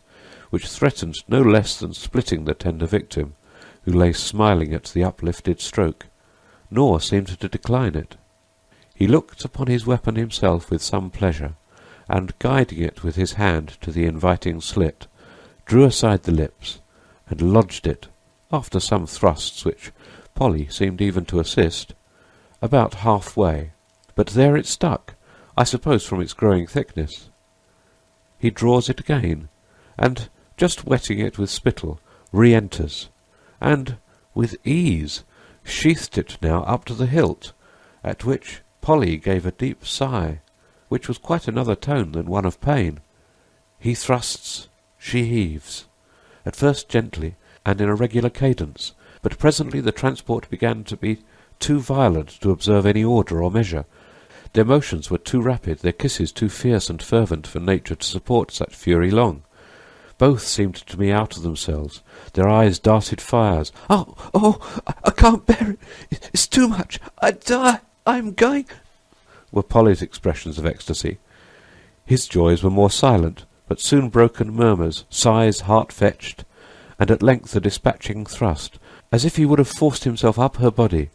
and then motionless languor of all his limbs, all showed that the die-away moment was come upon him, which she gave signs of joining with by the wild throwing of her hands about, closing her eyes and giving a deep sob, in which she seemed to expire in an agony of bliss. When he had finished his stroke and got off from her, she lay still without the least motion, breathless, as it should seem, with pleasure. He replaced her again breadthwise on the couch, unable to sit up, with her thighs open, between which I could observe a kind of white liquid like froth hanging about the outward lips of that recently opened wound, which now glowed with a deeper red. Presently she gets up, and throwing her arms round him, seemed far away from undelighted with the trial he had put her to judge at least by the fondness with which she eyed and hung upon him. For my part, I will not pretend to describe what I felt all over me during this scene, but from that instant, adieu all fears of what man could do unto me. They were now changed into such ardent desires, such ungovernable longings, that I could have pulled the first of that sex that should present himself by the sleeve, and offered him the bauble which I now imagined the loss of would be a gain I could not too soon procure myself. Phoebe, who had more experience, and to whom such sights were not so new, could not, however, be unmoved at so warm a scene, and drawing me away softly from the peep-hole, for fear of being overheard, guided me as near the door as possible, all passive and obedient to her least signals. Here was no room either to sit or lie, but making me stand with my back towards the door, she lifted up my petticoats, and with her busy fingers fell to visit and explore that part of me where now the heat and irritations were so violent that I was perfectly sick and ready to die with desire, that the bare touch of her finger in that critical place had the effect of a fire to a train, and her hand instantly made her sensible to what a pitch I was wound up, and melted by the sight she had thus procured me. Satisfied then with her success in allaying a heat that would have made me impatient of seeing the continuation of the transactions between our amorous couple, she brought me again to the crevice, so favourable to our curiosity. We had certainly been but a few instants away from it, and yet on our return we saw everything in good forwardness for recommencing the tender hostilities. The young foreigner was sitting down, fronting us, on the couch, with Polly upon one knee, who had her arms around his neck, whilst the extreme whiteness of her skin was not undelightfully contrasted by the smooth, glossy brown of her lover's. But who could count the fierce, unnumbered kisses given and taken, in which I could often discover their exchanging the velvet thrust, when both their mouths were double-tongued, and seemed to favour the mutual insertion with the greatest gust and delight. In the meantime, his red-headed champion, that has so lately fled the pit quelled and abashed, was now recovered to the top of his condition, perked and crested up between Polly's thighs, who was not wanting on her part to coax and deep it in good humour, stroking it with her head down, and receiving even its velvet tip between the lips of not its proper mouth. Whether she did this out of any particular pleasure, or whether it was to render it more glib and easy of entrance, I could not tell, but it had such an effect that the young gentleman seemed by his eyes, that sparkled with more excited lustre, and his inflamed countenance, to receive increase of pleasure. He got up, and taking Polly in his arms, embraced her, and said something too softly for me to hear, leading her withal to the foot of the couch, and taking delight to slap her thighs and posteriors with that stiff sinew of his, which hit them with a spring that he gave it with his hand, and made them resound again, but hurt her about as much as he meant to hurt her, for she seemed to have as frolic a taste as himself. But guess my surprise when I saw the lazy young rogue lie down on his back, and gently pull down Polly upon him, who, giving way to his humour, straddled, and with her hands conducted her blind favourite to the right place, and following her impulse ran directly upon the flaming point of this weapon of pleasure, which she staked herself upon, up-pierced and infixed to the extremest hairbreadth of it. Thus she sat on him a few instants, enjoying and relishing her situation, whilst he toyed with her provoking breasts. Sometimes she would stoop to meet his kiss, but presently the sting of pleasure spurred them up to fiercer action. Then began the storm of heaves, which from the undermost combatant were thrusts at the same time, he crossing his hands over her, and drawing her home to him with a sweet violence. The inverted strokes of anvil over hammer soon brought on the critical period, in which all the signs of a close conspiring ecstasy informed us of the point they were at. For me, I could bear to see no more. I was so overcome, so inflamed at the second part of the same play, that, mad to an intolerable degree, I clasped Phoebe, as if she had wherewithal to relieve me. Pleased, however, with, and pitying the taking she could feel me in, she drew me towards the door, and opening it as softly as she could, we both got off undiscovered, and she reconducted me to my own room, where, unable to keep my legs, in the agitation I was in, I instantly threw myself down on the bed, where I lay transported, though ashamed at what I felt. Phoebe lay down by me, and asked me archly if, now that I had seen the enemy, and fully considered him, I was still afraid of him, or did I think I could venture to come to a close engagement with him? To all which, not a word on my side. I sighed, and could scarce breathe. She takes hold of my hand, and having rolled up her own petticoats, forced it half-strivingly towards those parts where, now grown more knowing, I missed the main object of my wishes, and finding not even the shadow of what I wanted, where everything was so flat or so hollow, in the vexation I was in at it, I should have withdrawn my hand, but for fear of disobliging her. Abandoning it then entirely to her management, she made use of it as she thought proper, to procure herself rather the shadow than the substance of any pleasure. For my part, I now pined for more solid food, and promised tacitly to myself that I would not be put off much longer with this foolery from woman to woman, if Mrs. Brown did not soon provide me with the essential specific. In short, I had all the air of not being able to wait the arrival of my Lord B., though he was now expected in a very few days. Nor did I wait for him, for love itself took charge of the disposal of me, in spite of interest or gross lust. It was now 2 days after the closet scene that I got up about 6 in the morning, and, leaving my bedfellow fast asleep, stole down with no other thought than that of taking a little fresh air in a small garden which our back parlour opened into, and from which my confinement debarred me at the times company came to the house. But now sleep and silence reigned all over it. I opened the parlour door, and well surprised was I at seeing, by the side of a fire half out, a young gentleman in the old lady's elbow-chair, with his legs laid upon another, fast asleep, and left there by his thoughtless companions, who had drank him down, and then went off with every one his mistress, while he stayed behind by the courtesy of the old matron, who would not disturb or turn him out in that condition at 1 in the morning. And beds, it is more than probable, there were none to spare. On the table still remained the punch-bowl and glasses, strewn about in their usual disorder after a drunken revel. But when I drew nearer to view the sleeping one, heavens, what a sight! No term of years, no turn of fortune, could ever erase the lightning-like impression his form made on me. Yes, dearest object of my earliest passion, I command for ever the remembrance of thy first appearance to my ravished eyes. It calls thee up, present, and I see thee now. Figure to yourself, madam, a fair stripling, between 18 and 19, with his head reclined on one of the sides of the chair, his hair in disordered curls,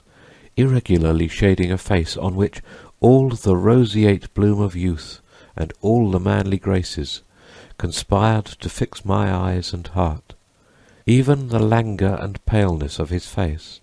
in which the momentary triumph of the lily over the rose was owing to the excesses of the night,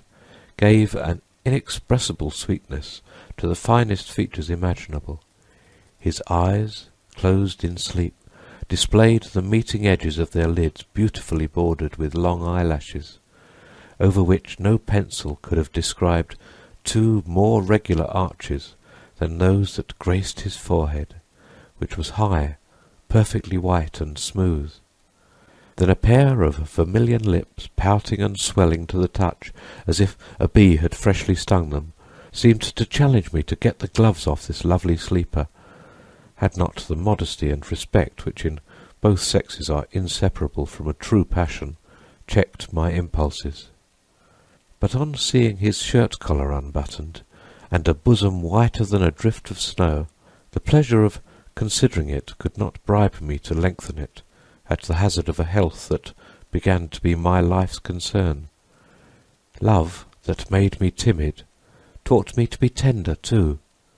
With a trembling hand I took hold of one of his, and waking him as gently as possible, he started, and looking at first a little wildly, said with a voice that sent its harmonious sound to my heart, "Pray, child, what o'clock is it?" I told him, and added that he might catch cold if he slept longer with his breast open in the cool of the morning air. On this he thanked me with a sweetness perfectly agreeing with that of his features and eyes. The last, now broad open, and eagerly surveying me, carried the sprightly fires they sparkled with directly to my heart. It seemed that, having drank too freely before he came upon the rake with some of his young companions, he had put himself out of a condition to go through all the weapons with them, and crown the night with getting a mistress, so that, seeing me in a loose undress, he did not doubt but I was one of the misses of the house, sent in to repair his loss of time. But though he seized that notion, and a very obvious one it was, without hesitation, yet, whether my figure made a more than ordinary impression on him, or whether it was natural politeness, he addressed me in a manner far from rude, though still on the foot of one of the house pliers come to amuse him, and giving me the first kiss that I ever relished from man in my life, asked me if I would favour him with my company, assuring me that he would make it worth my while. But had not even new-born love, that true refiner of lust, opposed so sudden a surrender? The fear of being surprised by the house was a sufficient bar to my compliance. I told him then, in a tone set me by love itself,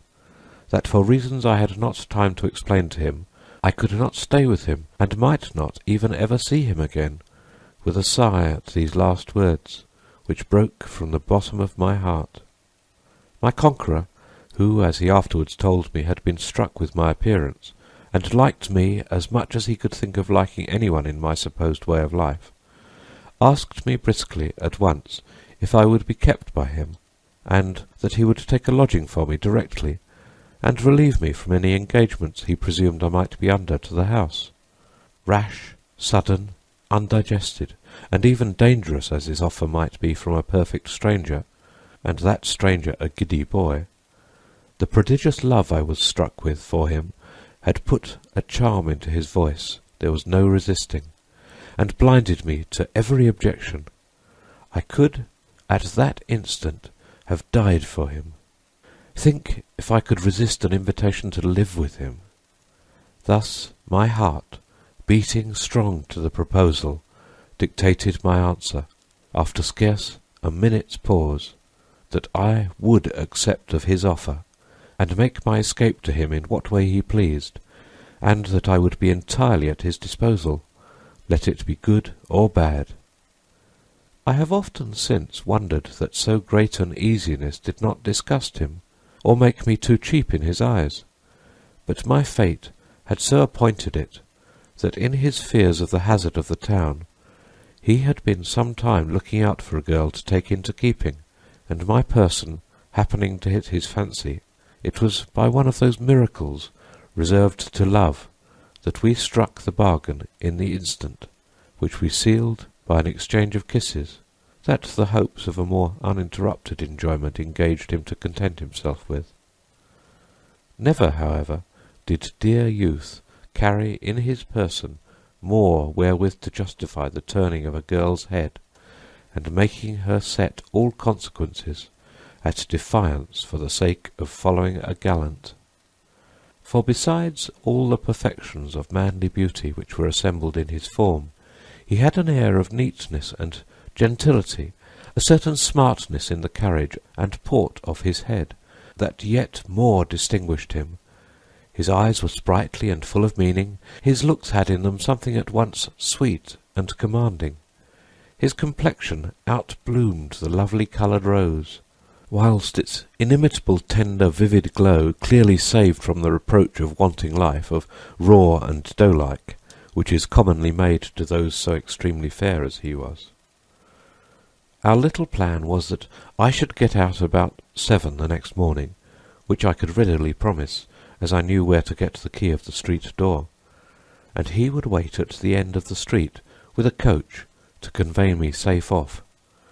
after which he would send and clear any debt incurred by my stay at Mrs. Brown's, who he only judged in gross might not care to part with one he thought so fit to draw custom to the house. I then just hinted to him not to mention in the house his having seen such a person as me, for reasons I would explain to him more at leisure, and then, for fear of miscarrying, by being seen together, I tore myself from him with a bleeding heart, and stole up softly to my room, where I found Phoebe still fast asleep, and hurrying off my few clothes, lay down by her, with a mixture of joy and anxiety that may be easier conceived than expressed. The risks of Mrs. Brown's discovering my purpose, of disappointments, misery, ruin, all vanished before this new-kindled flame. The seeing, the touching, the being, if but for a night with this idol of my fond virgin heart, appeared to me a happiness above the purchase of my liberty or life. He might use me ill. Let him. He was the master, happy, too happy, even to receive death at so dear a hand. To this purpose were the reflections of the whole day, of which every minute seemed to me a little eternity. How often did I visit the clock, nay, was tempted to advance the tedious hand, as if that would have advanced the time with it. Had those of the house made the least observations on me, they must have remarked something extraordinary from the discomposure I could not help betraying, especially when at dinner mention was made of the charmingest youth having been there, and stayed breakfast. "Oh, he was such a beauty! I should have died for him. They would pull caps for him," and the like fooleries, which, however, was throwing oil on a fire I was sorely put to it to smother the blaze of. The fluctuations of my mind, the whole day, produced one good effect, which was that, through mere fatigue, I slept tolerably well till 5 in the morning, when I got up, and having dressed myself, waited under the double tortures of fear and impatience for the appointed hour. It came at last. The dear, critical, dangerous hour came, and now, supported only by the courage love lent me, I ventured a tiptoe downstairs, leaving my box behind for fear of being surprised with it in going out. I got to the street door, the key whereof was always laid on the chair by our bedside, in trust with Phoebe, who, having not the least suspicion of my entertaining any design to go from them, nor, indeed, had I but the day before, made no reserve or concealment of it from me. I opened the door with great ease. Love that emboldened protected me too, and now, got safe into the street, I saw my new guardian angel waiting at a coach door, ready open. How I got to him I know not. I suppose I flew, but I was in the coach in a trice, and he by the side of me, with his arms clasped round me, and giving me the kiss of welcome. The coachman had his orders, and drove to them. My eyes were instantly filled with tears, but tears of the most delicious delight,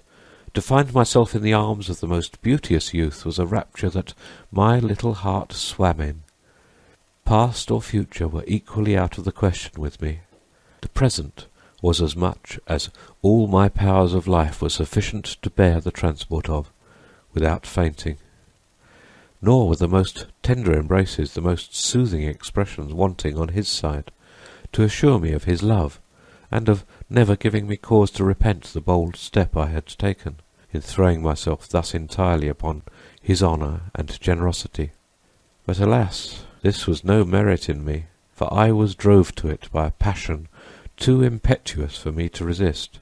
and I did what I did because I could not help it. In an instant, for time was now annihilated with me,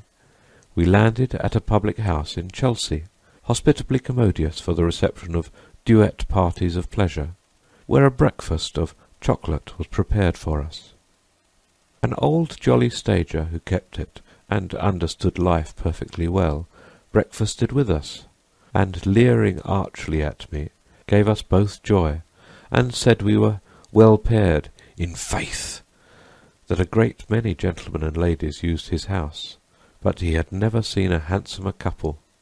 He was sure I was a fresh piece. I looked so country, so innocent. Well, my spouse was a lucky man. All which common landlord's cant not only pleased and soothed me, but helped to divert my confusion at being with my new sovereign, whom, now the minute approached,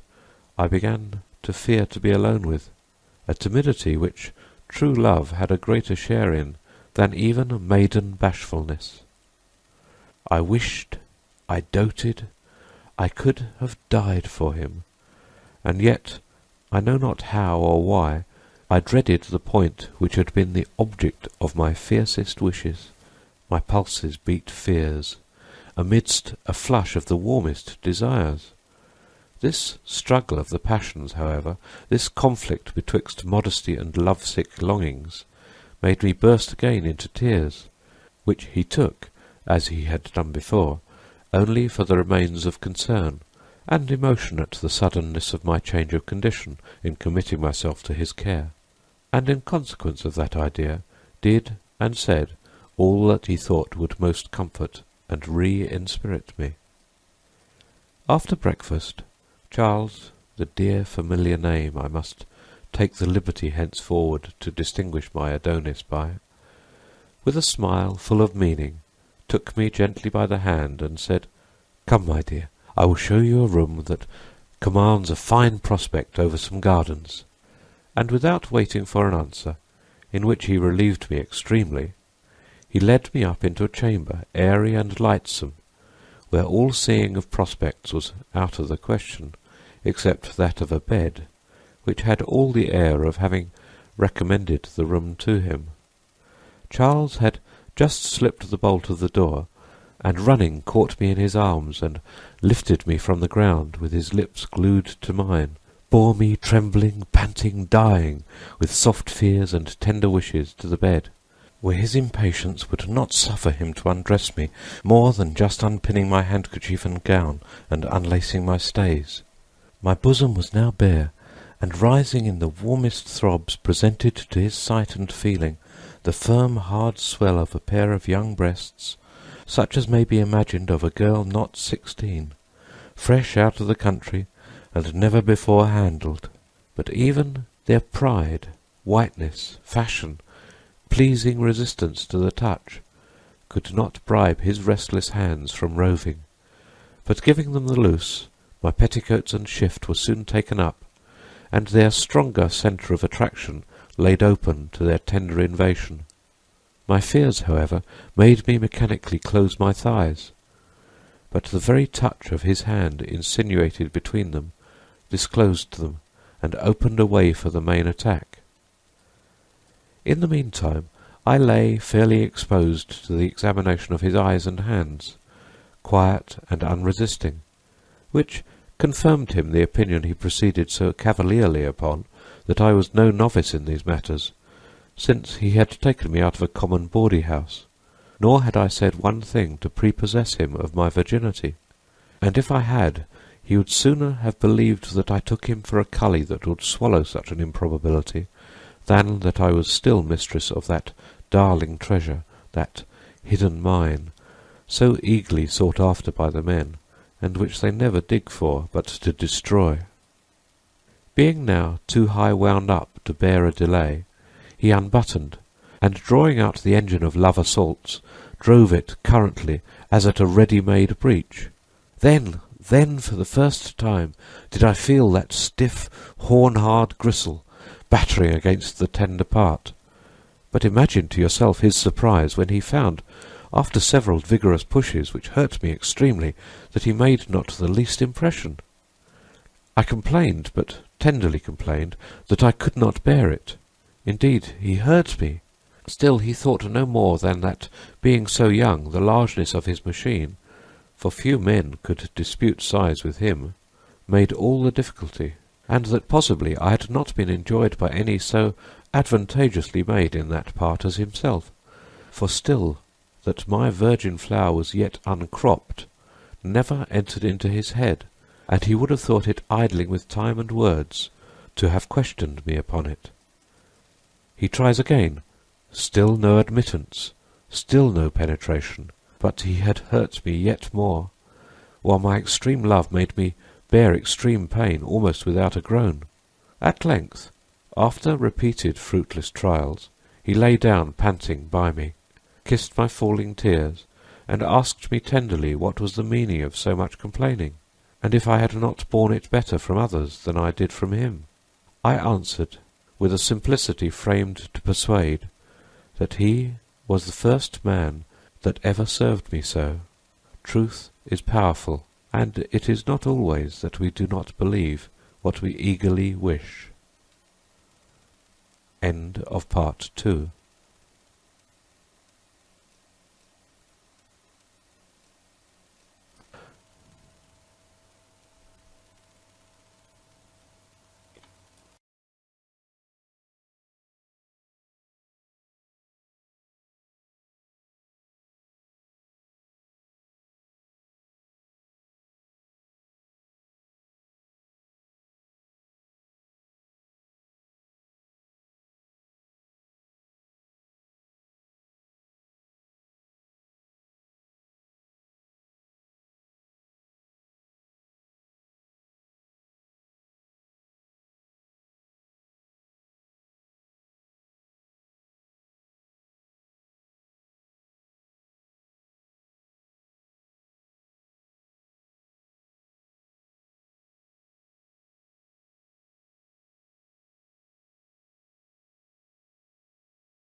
Fanny Hill, by John Cleland.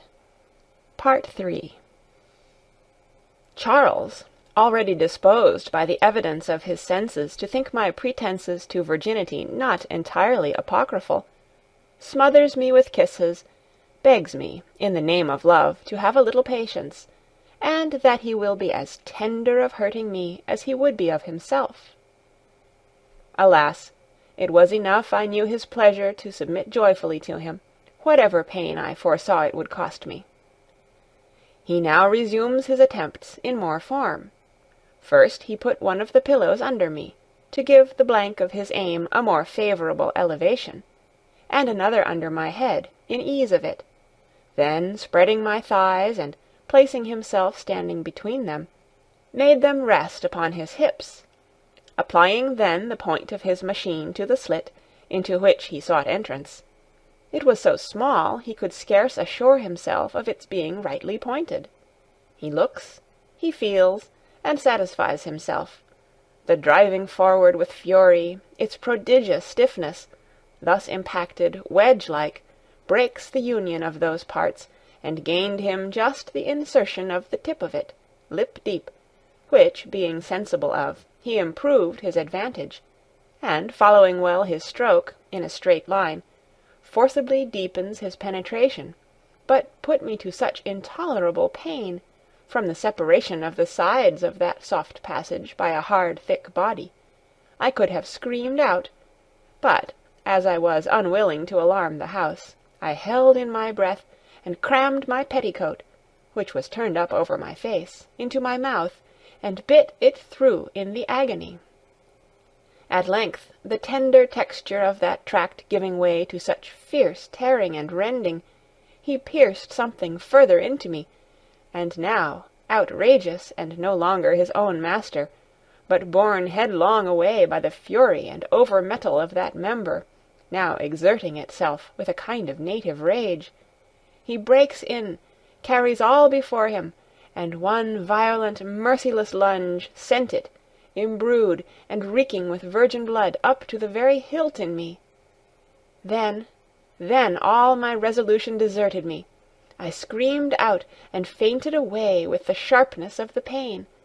and, as he told me afterwards, on his drawing out, when emission was over with him, my thighs were instantly all in a stream of blood that flowed from the wounded, torn passage. When I recovered my senses, I found myself undressed, and abed, in the arms of the sweet, relenting murderer of my virginity, who hung mourning tenderly over me, and holding in his hand a cordial, which, coming from the still dear author of so much pain, I could not refuse. My eyes, however, moistened with tears, and languishingly turned upon him, seemed to reproach him with his cruelty, and ask him if such were the rewards of love. But Charles, to whom I was now infinitely endeared by this complete triumph over a maidenhead, where he so little expected to find one, in tenderness to that pain which he had put me to, in procuring himself the height of pleasure, smothered his exultation, and employed himself with so much sweetness, so much warmth, to soothe, to caress and comfort me in my soft complainings, which breathed, indeed, more love than resentment, that I presently drowned all sense of pain in the pleasure of seeing him, of thinking that I belonged to him, he who was now the absolute disposer of my happiness, and, in one word, my fate. The sore was, however, too tender, the wound too bleeding fresh, for Charles's good nature to put my patience presently to another trial, but as I could not stir or walk across the room, he ordered the dinner to be brought to the bedside, where it could not be otherwise than my getting down the wing of a fowl and 2 or 3 glasses of wine, since it was my adored youth who both served and urged them on me, with that sweet irresistible authority with which love had invested him over me. After dinner, and as everything but the wine was taken away, Charles very impudently asks a leave, he might read the grant of in my eyes, to come to bed to me, and accordingly falls to undressing, which I could not see the progress of without strange emotions of fear and pleasure. He is now in bed with me the first time, and in broad day, but when, thrusting up his own shirt and my shift, he laid his naked glowing body to mine, oh, insupportable delight! Oh, superhuman rapture! What pain could stand before a pleasure so transporting? I felt no more the smart of my wounds below, but, curling round him like the tendril of a vine,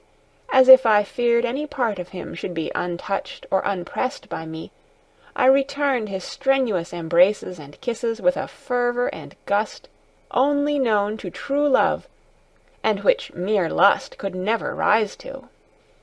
Yes, even at this time, when all the tyranny of the passions is fully over, and my veins roll no longer but a cold tranquil stream, the remembrance of those passages that most affected me in my youth still cheers and refreshes me. Let me proceed, then. My beauteous youth was now glued to me in all the folds and twists that we could make our bodies meet in, when,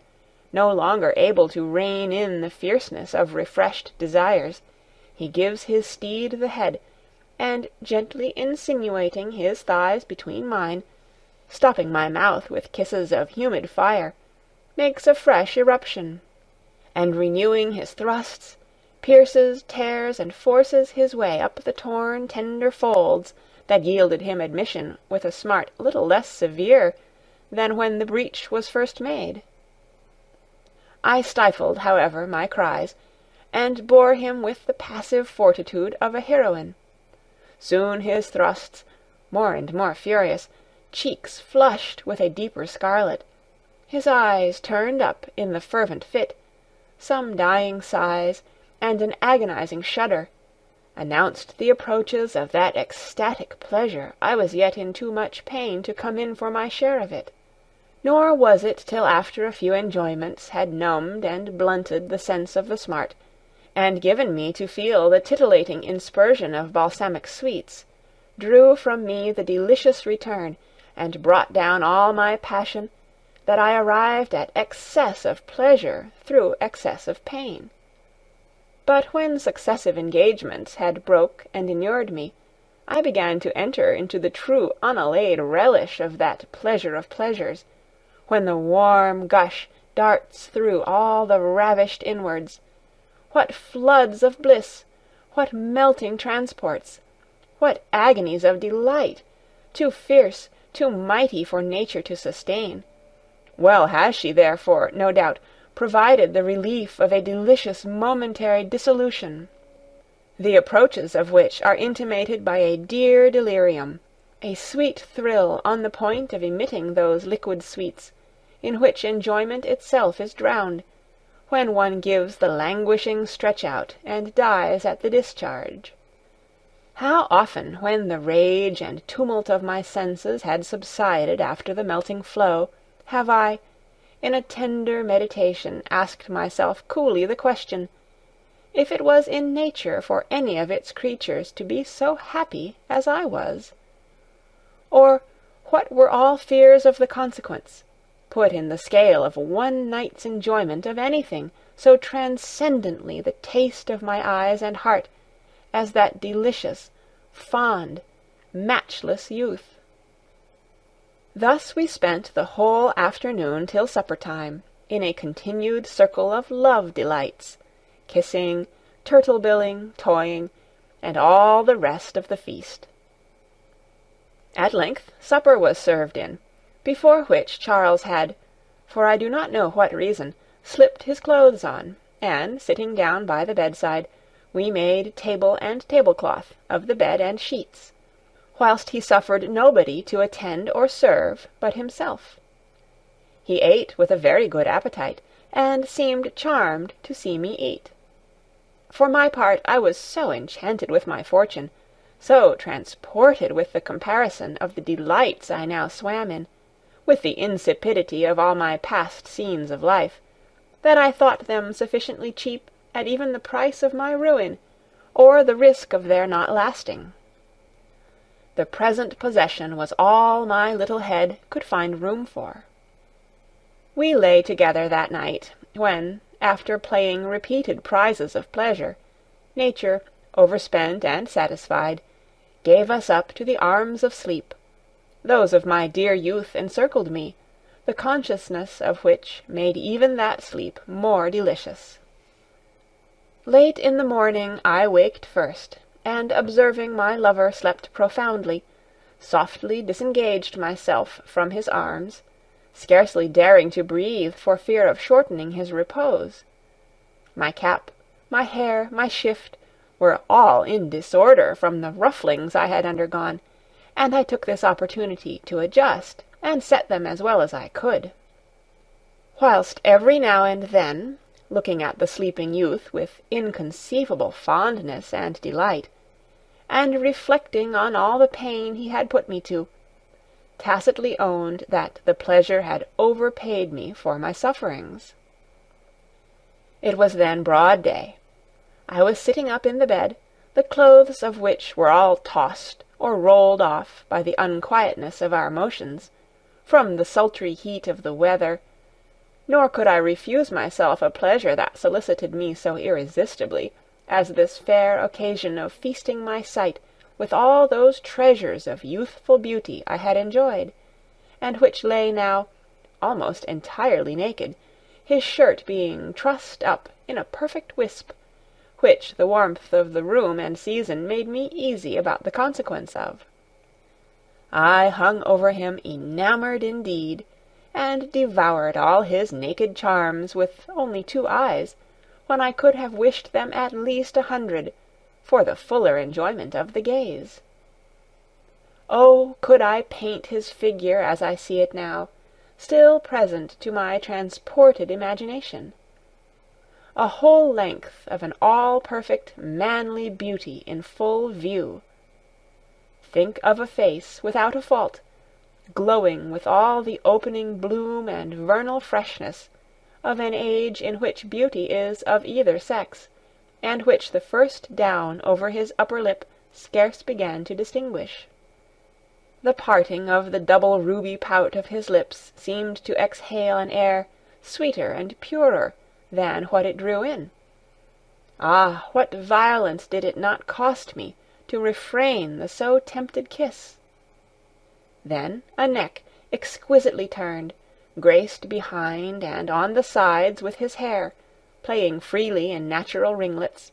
connected his head to a body of the most perfect form and of the most vigorous contexture, in which all the strength of manhood was concealed and softened to appearance by the delicacy of his complexion, the smoothness of his skin, and the plumpness of his flesh. The platform of his snow-white bosom, that was laid out in a manly proportion, presented, on the vermilion summit of each pap, the idea of a rose about to blow. Nor did his shirt hinder me from observing that symmetry of his limbs, that exactness of shape, in the fall of it towards the loins, where the waist ends, and the rounding swell of the hips commences, where the skin, sleek, smooth, and dazzling white, burnishes on the stretch over firm, plump, ripe flesh that crimped and ran into dimples at the least pressure, or that the touch could not rest upon, but slid over, as on the surface of the most polished ivory.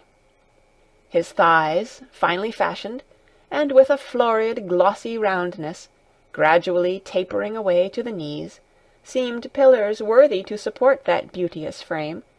at the bottom of which I could not, without some remains of terror, some tender emotions too, fix my eyes on that terrible machine which had, not long before, with such fury broke into, torn, and almost ruined those soft, tender parts of mine that had not yet done smarting with the effects of its rage. But behold it now, crestfallen, reclining its half-capped vermilion head over one of his thighs, quiet, pliant, and to all appearance incapable of the mischiefs and cruelty it had committed. Then the beautiful growth of the hair, in short and soft curls round its root, its whiteness, branched veins, the supple softness of the shaft as it lay foreshortened, rolled and shrunk up into a squab thickness, languid, and borne up from between his thighs by its globular appendage, that wondrous treasure-bag of nature's sweets, which, rivalled round and pursed up in the only wrinkles that are known to please, perfected the prospect, and altogether formed the most interesting moving picture in nature, and surely infinitely superior to those nudities furnished by the painters, statuaries, or any art, which are purchased at immense prices, whilst the sight of them in actual life is scarce sovereignly tasted by any but the few whom nature has endowed with a fire of imagination, warmly pointed by a truth of judgment to the spring-head, the originals of beauty, of nature's unequalled composition, above all the imitation of art, or the reach of wealth to pay their price. But everything must have an end. A motion made by this angelic youth, in the listlessness of going off sleep, replaced his shirt and the bedclothes in a posture that shut up that treasure from longer view. I lay down then, and carrying my hands to that part of me in which the objects just seen had begun to raise a mutiny that prevailed over the smart of them, my fingers now opened themselves an easy passage, but long had I not time to consider the wide difference there, between the maid and the now finished woman, before Charles waked, and, turning towards me, kindly inquired how I had rested, and, scarce giving me time to answer, imprinted on my lips one of his burning rapture kisses, which darted a flame to my heart, that from thence radiated to every part of me, and presently, as if he had proudly meant revenge for the survey I had smuggled of all his naked beauties, he spurns off the bedclothes, and, trussing up my shift as high as it would go, took his turn to feast his eyes on all the gifts nature had bestowed on my person. His busy hands, too, ranged intemperately over every part of me. The delicious austerity and hardness of my yet unripe budding breasts,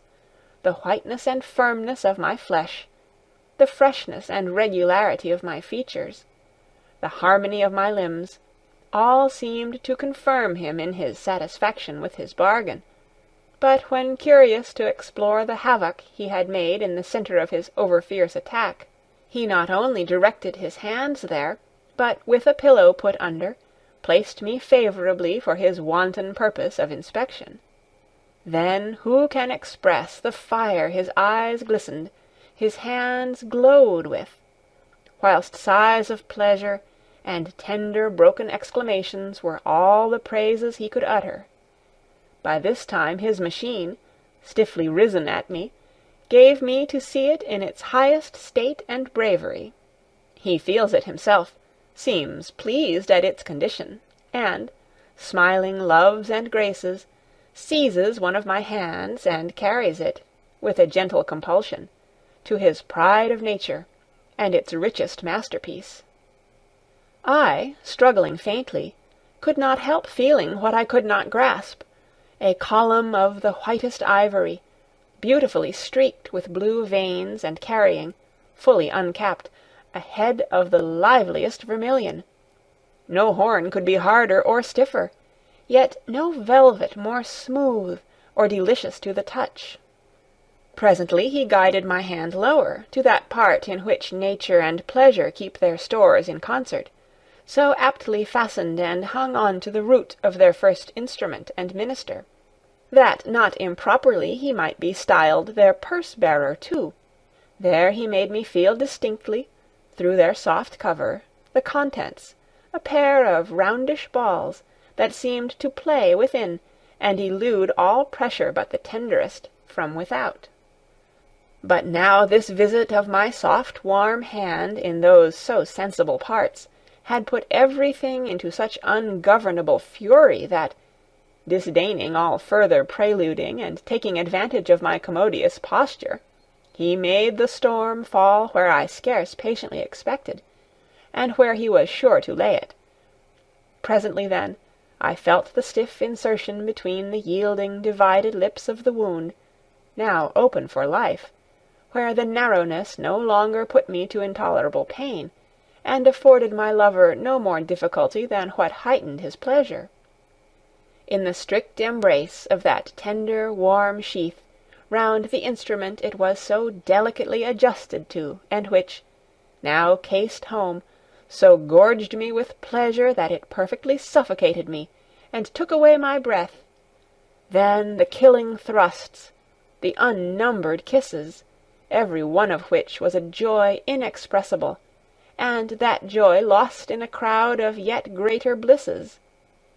But this was a disorder too violent in nature to last long. The vessels, so stirred and intensely heated, soon boiled over, and for that time put out the fire.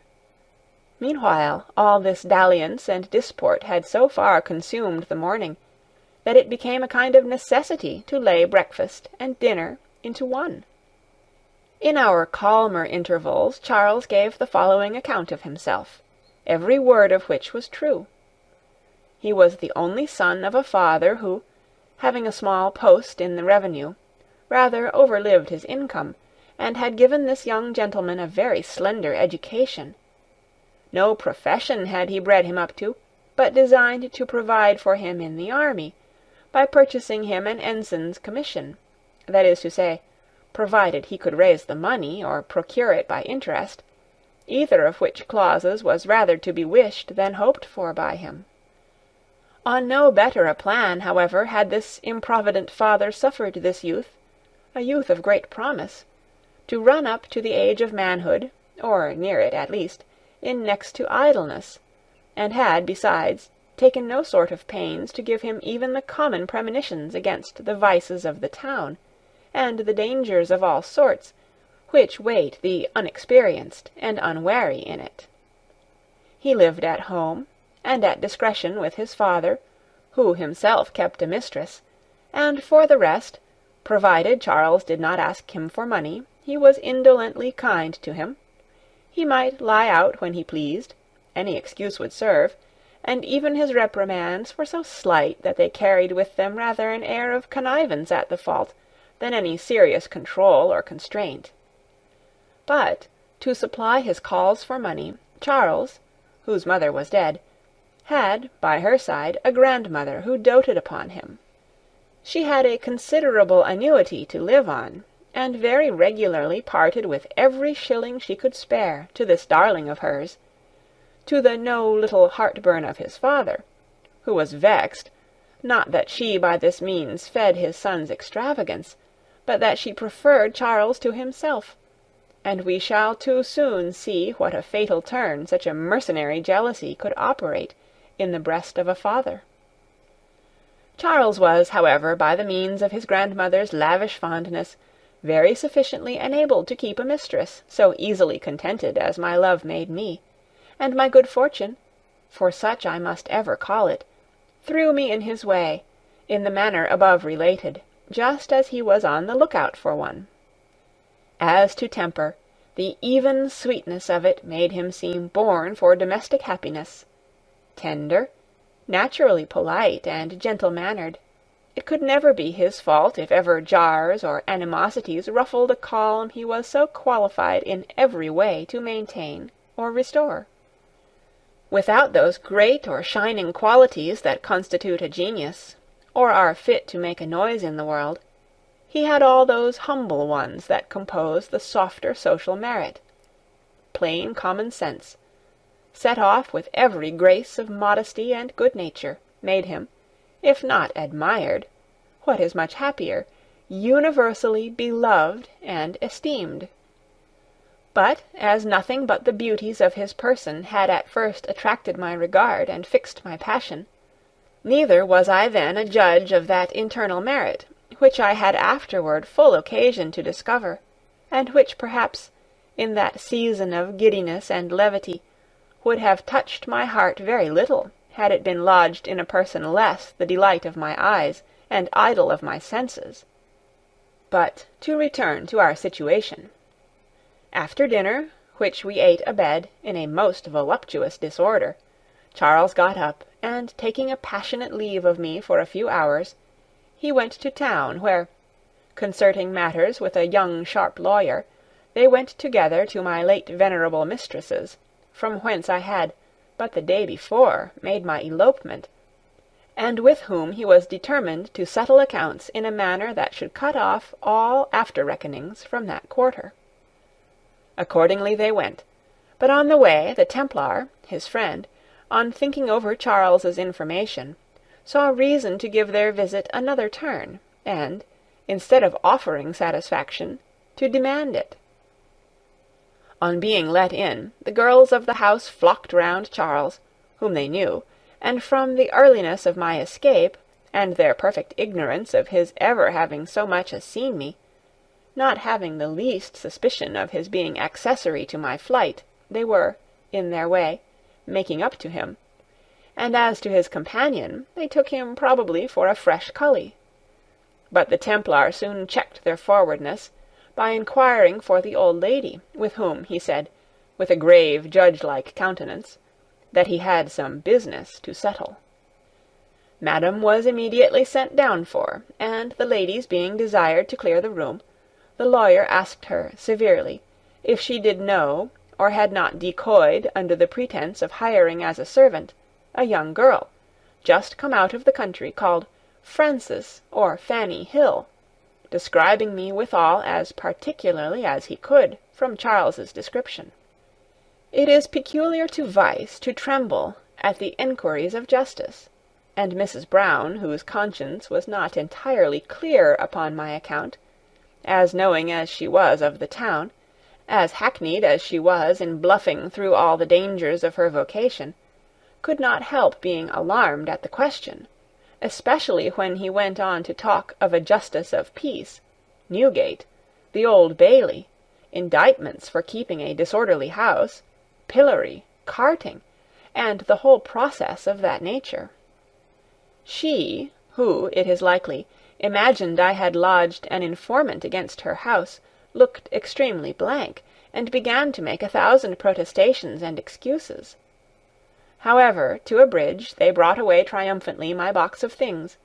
which, had she not been under an awe, she might have disputed with them, and not only that, but a clearance and discharge of any demands on the house, at the expense of no more than a bowl of arrack punch, the treat of which, together with the choice of the house conveniences, was offered and not accepted. Charles all the time acted the chance companion of the lawyer, who had brought him there, as he knew the house, and appeared in no wise interested in the issue, but he had the collateral pleasure of hearing all that I had told him verified, so far as the bawd's fears would give her leave to enter into my history, which, if one may guess by the composition she so readily came into, were not small. Phoebe, my kind tutoress Phoebe, was at that time gone out, perhaps in search of me, or their cooked-up story had not, it is probable, passed so smoothly. This negotiation had, however, taken up some time, which would have appeared much longer to me, left as I was in a strange house, if the landlady, a motherly sort of woman to whom Charles had liberally recommended me, had not come up and borne me company. We drank tea, and her chat helped to pass away the time very agreeably, since he was our theme. But as the evening deepened, and the hour set for his return was elapsed, I could not dispel the gloom of impatience and tender fears which gathered upon me, and which our timid sex are apt to feel in proportion to their love. Long, however, I did not suffer. The sight of him overpaid me, and the soft reproach I had prepared for him expired before it reached my lips. I was still abed, yet unable to use my legs otherwise than awkwardly, and Charles flew to me, catched me in his arms, raised and extending mine to meet his dear embrace, and gives me an account, interrupted by many a sweet parenthesis of kisses, of the success of his measures. I could not help laughing at the fright the old woman had been put into, which my ignorance, and indeed my want of innocence, had far from prepared me for bespeaking. She had, it seems, apprehended that I fled for shelter to some relation I had recollected in town, on my dislike of their ways and proceeding towards me, and that this application came from thence; for, as Charles had rightly judged, not one neighbour had, at that still hour, seen the circumstance of my escape into the coach, or, at least, noticed him. Neither had any in the house the least hint or clue of suspicion of my having spoke to him, much less of my having clapped up such a sudden bargain with a perfect stranger. Thus the greatest improbability is not always what we should most mistrust. We supped with all the gaiety of two young giddy creatures at the top of their desires, and as I had most joyfully given up to Charles the whole charge of my future happiness, I thought of nothing beyond the exquisite pleasure of possessing him.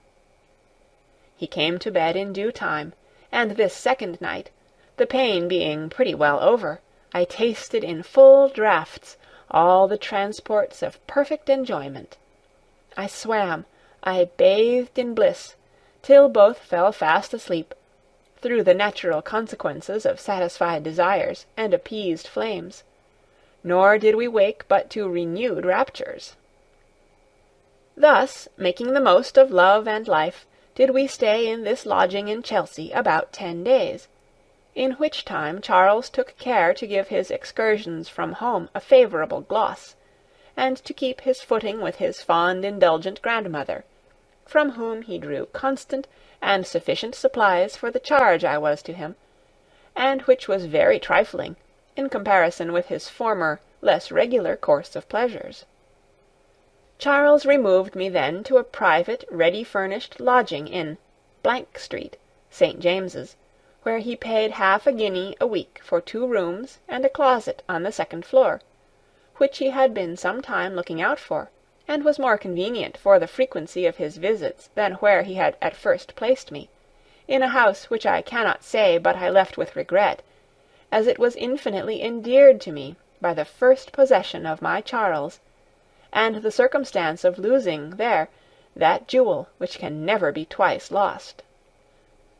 The landlord, however, had no reason to complain of anything, but of a procedure in Charles too liberal not to make him regret the loss of us. Arrived at our new lodgings, I remember I thought them extremely fine, though ordinary enough, even at that price. But, had it been a dungeon that Charles had brought me to, his presence would have made it a little Versailles. The landlady, Mrs. Jones, waited on us to our apartment, and with great volubility of tongue explained to us all its conveniences, that her own maid should wait on us, that the best of quality had lodged at her house, that her 1st floor was let to a foreign secretary of an embassy, and his lady, that I looked like a very good-natured lady. At the word lady I blushed out of flattered vanity. This was too strong for a girl of my condition, for though Charles had had the precaution of dressing me in a less tawdry, flaunting style than were the clothes I escaped to him in, and of passing me for his wife, that he had secretly married and kept private, the old story, on account of his friends, I dare swear this appeared extremely apocryphal to a woman who knew the town so well as she did, but that was the least of her concern. It was impossible to be less scruple-ridden than she was, and the advantage of letting her rooms being her sole object, the truth itself would have far from scandalized her, or broke her bargain. A sketch of her picture and personal history will dispose you to account for the part she is to act in my concerns. She was about 46 years old, tall, meagre, red-haired, with one of those trivial ordinary faces you meet with everywhere, and go about unheeded and unmentioned. In her youth she had been kept by a gentleman who, dying, left her £40 a year during her life, in consideration of a daughter he had by her, which daughter, at the age of 17, she sold, for not a very considerable sum neither, to a gentleman who was going on envoy abroad, and took his purchase with him, where he used her with the utmost tenderness, and it is thought was secretly married to her, but had constantly made a point of her not keeping up the least correspondence with a mother base enough to make a market of her own flesh and blood. However, as she had no nature, nor indeed any passion but that of money, this gave her no further uneasiness than, as she thereby lost a handle of squeezing presents, or other after advantages, out of the bargain. Indifferent, then, by nature of constitution, to every other pleasure but that of increasing the lump by any means whatever, she commenced a kind of private procuress, for which she was not amiss fitted, by her grave decent appearance, and sometimes did a job in the match-making way. In short, there was nothing that appeared to her under the shape of gain that she would not have undertaken. She knew most of the ways of the town, having not only herself been a pawn, but kept up constant intelligences in it, dealing, besides her practice in promoting a harmony between the two sexes, in private pawnbroking and other profitable secrets. She rented the house she lived in, and made the most of it by letting it out in lodgings. Though she was worth, at least, near 3,000 or 4,000 pounds, she would not allow herself even the necessaries of life, and pinned her subsistence entirely on what she could squeeze out of her lodgers. When she saw such a young pair come under her roof, her immediate notions, doubtless, were how she should make the most money of us, by every means that money might be made, and which, she rightly judged, our situation and inexperience would soon beget her occasions of. In this hopeful sanctuary, and under the clutches of this harpy, did we pitch our residence. It will not be mighty material to you, or very pleasant to me, to enter into a detail of all the petty cut-throat ways and means with which she used to fleece us. All which Charles indolently chose to bear with, rather than take the trouble of removing,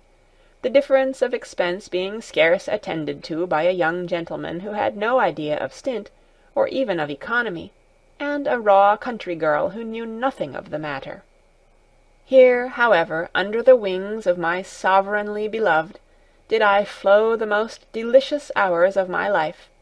My Charles I had, and in him everything my fond heart could wish or desire. He carried me to plays, operas, masquerades, and every diversion of the town, all of which pleased me indeed, but pleased me infinitely the more for his being with me, and explaining everything to me, and enjoying perhaps the natural impressions of surprise and admiration, which such sights, at the first, never fail to excite in a country girl, new to the delights of them. But to me they sensibly proved the power and full dominion of the sole passion of my heart over me, a passion in which soul and body were concentred, and left me no room for any other relish of life but love. As to the men I saw at those places, or at any other, they suffered so much in the comparison my eyes made of them with my all-perfect Adonis, that I had not the infidelity even of one wandering thought to reproach myself with upon his account. He was the universe to me, and all that was not him was nothing to me. My love, in fine, was so excessive, that it arrived at annihilating every suggestion or kindling spark of jealousy, for one idea only tending that way gave me such exquisite torment that my self-love and dread of worse than death made me for ever renounce and defy it. Nor had I indeed occasion, for were I to enter here on the recital of several instances wherein Charles sacrificed to me women of greater importance than I dare hint, which, considering his form, was no such wonder, I might indeed give you full proof of his unshaken constancy to me, but would not you accuse me of warming up again a feast that my vanity ought long ago to have been satisfied with? In our cessations from active pleasure, Charles framed himself one, in instructing me, as far as his own lights reached, in a great many points of life that I was, in consequence of my no education, perfectly ignorant of, nor did I suffer one word to fall in vain from the mouth of my lovely teacher. I hung on every syllable he uttered, and received as oracles all he said, whilst kisses were all the interruption I could not refuse myself the pleasure of admitting, from lips that breathed more than Arabian sweetness. I was in a little time enabled, by the progress I had made, to prove the deep regard I had paid to all that he had said to me, repeating it to him almost word for word, and to show that I was not entirely the parrot, but that I reflected upon, that I entered into it, I joined my own comments, and asked him questions of explanation. My country accent, and the rusticity of my gait, manners, and deportment, began now sensibly to wear off, so quick was my observation, and so efficacious my desire of growing every day worthier of his heart. As to money, though he brought me constantly all he received, it was with difficulty he even got me to give it room in my bureau, and what clothes I had he could prevail on me to accept of on no other foot than that of pleasing him by the greater neatness in my dress, beyond which I had no ambition. I could have made a pleasure of the greatest toil, and worked my fingers to the bone with joy to have supported him. Guess, then, if I could harbour any idea of being burdensome to him. And this disinterested turn in me was so unaffected, so much the dictate of my heart, that Charles could not but feel it, and if he did not love me as I did him, which was the constant and only matter of sweet contention between us, he managed so, at least, as to give me the satisfaction of believing it impossible for a man to be more tender, more true, more faithful than he was. Our landlady, Mrs. Jones, came frequently up to my apartment, from whence I never stirred on any pretext without Charles, nor was it long before she wormed out, without much art, the secret of our having cheated the church of a ceremony, and in course of the terms we lived together upon, a circumstance which far from displeased her, considering the designs she had upon me, and which, alas, she will too soon have room to carry into execution. But in the meantime, her own experience of life let her see that any attempt, however indirect or disguised, to divert or break, at least presently, so strong a cement of hearts as ours was, could only end in losing two lodgers, of whom she made very competent advantages, if either of us came to smoke her commission, for a commission she had from one of her customers either to debauch or get me away from my keeper at any rate. But the barbarity of my fate soon saved her the task of disuniting us.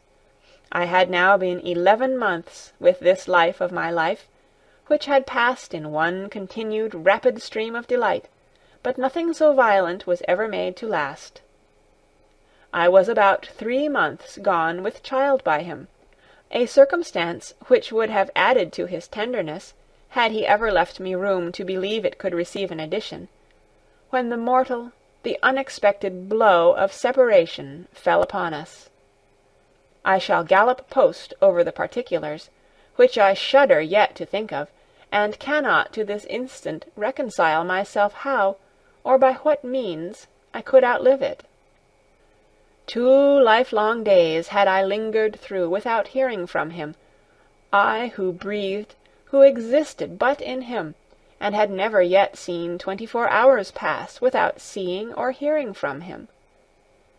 The 3rd day my impatience was so strong, my alarms had been so severe, that I perfectly sickened with them, and being unable to support the shock longer, I sunk upon the bed, and ringing for Mrs. Jones, who had far from comforted me under my anxieties, she came up. I had scarce breath and spirit enough to find words to beg of her, if she would save my life, to fall upon some means of finding out, instantly, what was become of its only prop and comfort. She pitied me in a way that rather sharpened my affliction than suspended it, and went out upon this commission. Far she had not to go. Charles's father lived but at an easy distance, in one of the streets that run into Covent Garden. There she went into a public house, and from thence sent for a maidservant, whose name I had given her, as the properest to inform her. The maid readily came, and as readily, when Mrs. Jones inquired of her what was become of Mr. Charles, or whether he was gone out of town,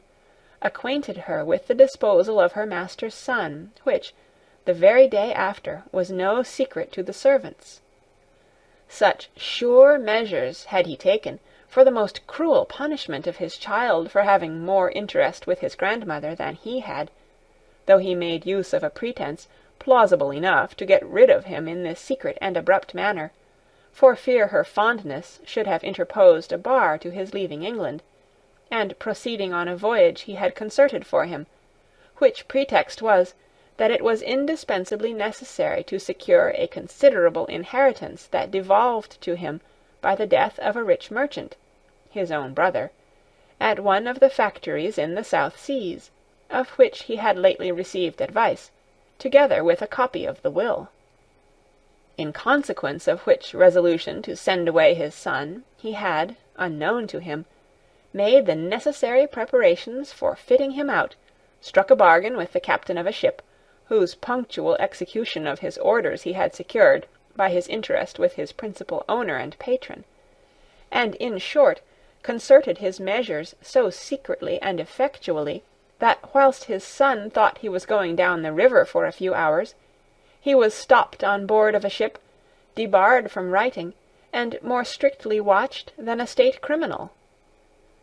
Thus was the idol of my soul torn from me, and forced on a long voyage,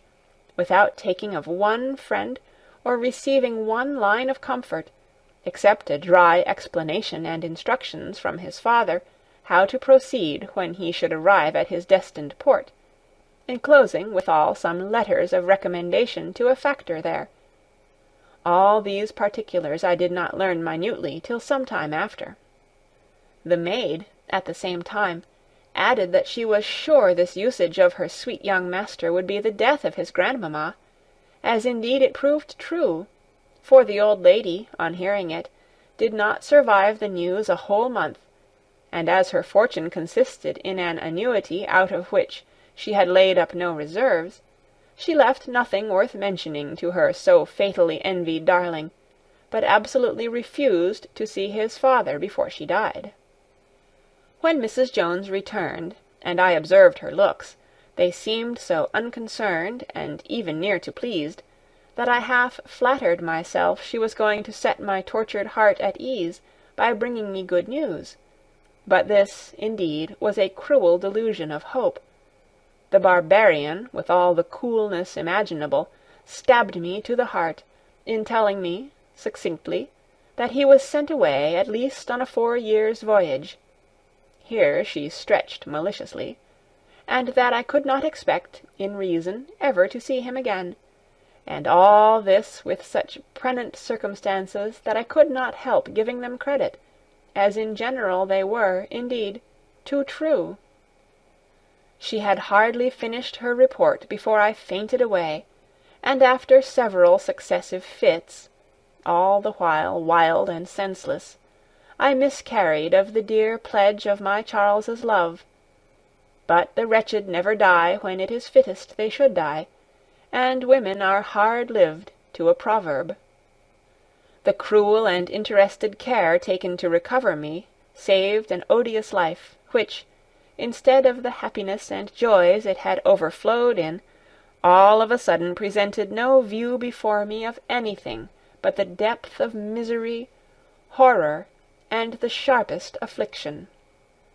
Thus I lay 6 weeks, in the struggles of youth and constitution, against the friendly efforts of death, which I constantly invoked to my relief and deliverance, but which proving too weak for my wish, I recovered at length, though into a state of stupefaction and despair that threatened me with the loss of my senses and a madhouse. Time, however, that great comforter in ordinary, began to assuage the violence of my sufferings, and to numb my feeling of them. My health returned to me, though I still retained an air of grief, dejection, and languor, which, taking off the ruddiness of my country complexion, rendered it rather more delicate and affecting.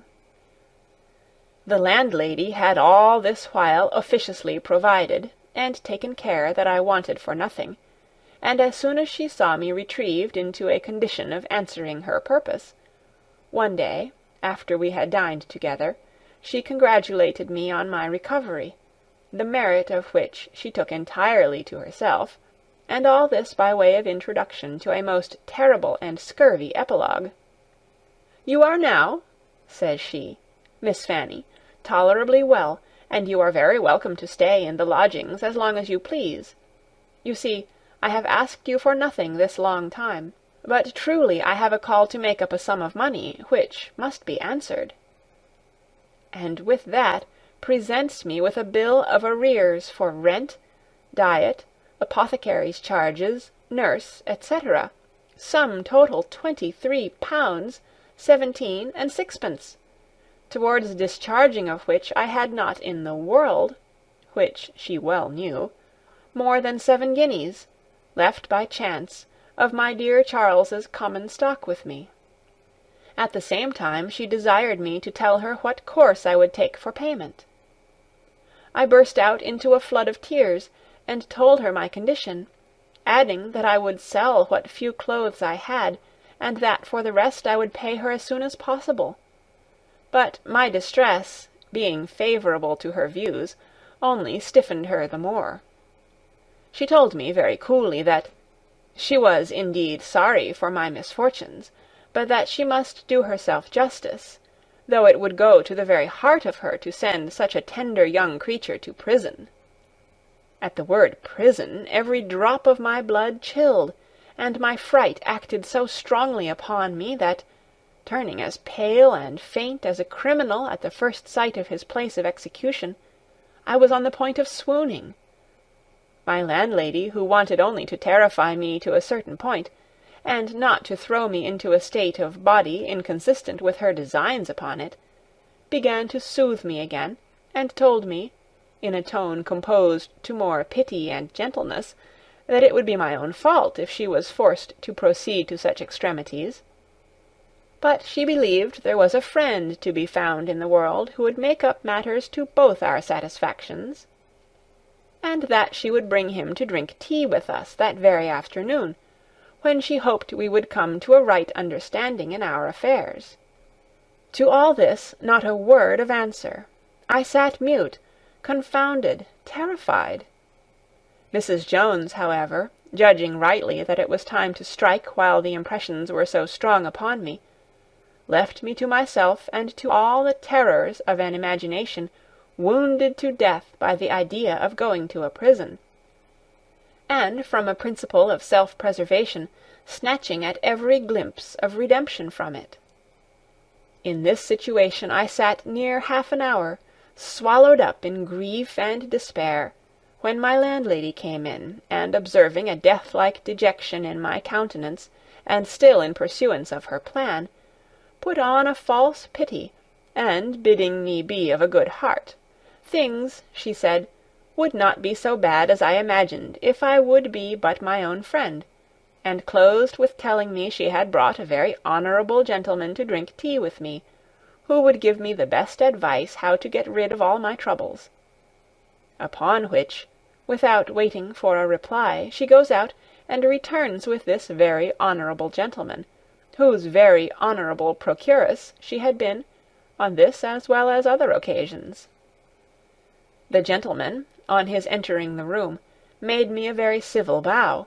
which I had scarce strength or presence of mind enough to return a curtsy to, when the landlady, taking upon her to do all the honours of the first interview, for I had never, that I remembered, seen the gentleman before, sets a chair for him and another for herself. All this while not a word on either side. A stupid stare was all the face I could put on this strange visit. The tea was made, and the landlady, unwilling, I suppose, to lose any time, observing my silence and shyness before this entire stranger, "Come, Miss Fanny," says she, in a coarse familiar style, and tone of authority, Hold up your head, child, and do not let sorrow spoil that pretty face of yours. What? Sorrows are only for a time. Come, be free. Here is a worthy gentleman who has heard of your misfortunes, and is willing to serve you. You must be better acquainted with him. Do not you now stand upon your punctilios, and this and that, but make your market while you may. At this so delicate and eloquent harangue, the gentleman, who saw I looked frightened and amazed, and indeed incapable of answering, took her up for breaking things in so abrupt a manner, as rather to shock than incline me to an acceptance of the good he intended me. Then, addressing himself to me, told me he was perfectly acquainted with my whole story, and every circumstance of my distress, which he owned was a cruel plunge for one of my youth and beauty to fall into. That he had long taken a liking to my person, for which he appealed to Mrs. Jones, there present, but finding me so absolutely engaged to another, he had lost all hopes of succeeding, till he had heard the sudden reverse of fortune that had happened to me, on which he had given particular orders to my landlady to see that I should want for nothing, and that,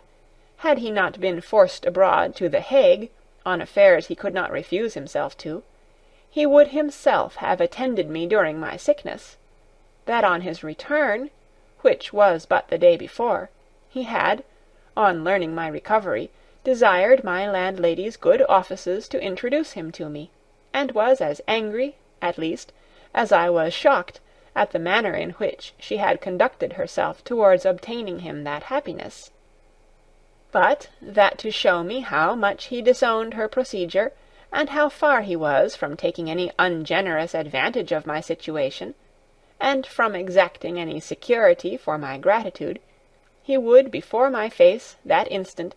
discharge my debt entirely to my landlady, and give me her receipt in full, after which I should be at liberty either to reject or grant his suit, as he was much above putting any force upon my inclinations.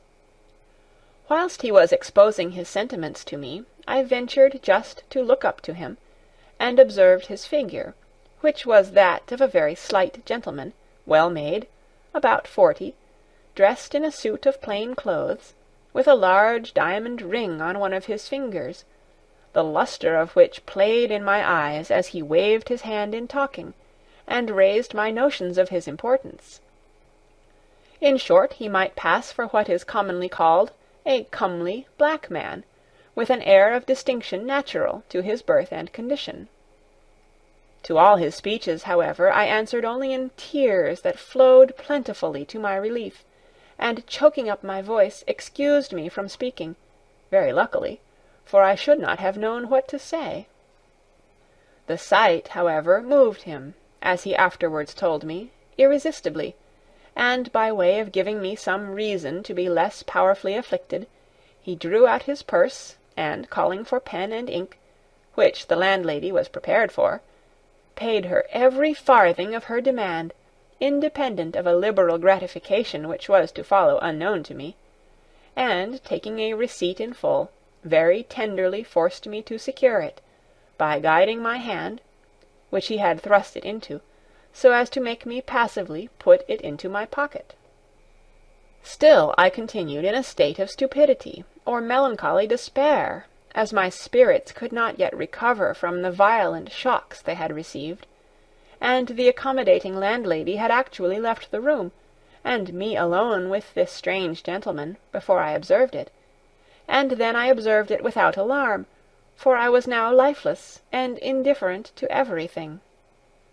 The gentleman, however, no novice in affairs of this sort, drew near me, and under the pretence of comforting me, first with his handkerchief, dried my tears as they ran down my cheeks. Presently he ventured to kiss me. On my part, neither resistance nor compliance.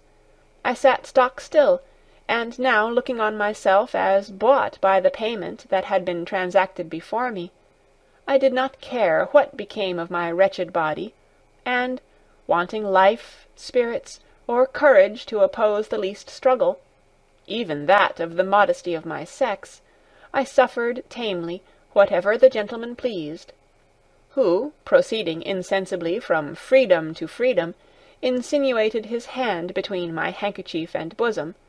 which he handled at discretion. Finding thus no repulse, and that everything favoured, beyond expectation, the completion of his desires, he took me in his arms and bore me, without life or motion, to the bed, on which, laying me gently down, and having me at what advantage he pleased, I did not so much as know what he was about, till, recovering from a trance of lifeless insensibility, I found him buried in me, whilst I lay passive and innocent of the least sensation of pleasure. A death-cold corpse could scarce have less life or sense in it. As soon as he had thus pacified a passion which had too little respected the condition I was in, he got off, and after recomposing the disorder of my clothes, employed himself with the utmost tenderness to calm the transports of remorse and madness at myself with which I was seized, too late, I confess, for having suffered on that bed the embraces of an utter stranger. I tore my hair, wrung my hands, and beat my breast like a madwoman. But when my new master, for in that light I then viewed him, applied himself to appease me, as my whole rage was levelled at myself, no part of which I thought myself permitted to aim at him, I begged of him, with more submission than anger, to leave me alone, that I might, at least, enjoy my affliction in quiet. This he positively refused, for fear, as he pretended, I should do myself a mischief. Violent passions seldom last long, and those of women least of any. A dead still calm succeeded this storm, which ended in a profuse shower of tears.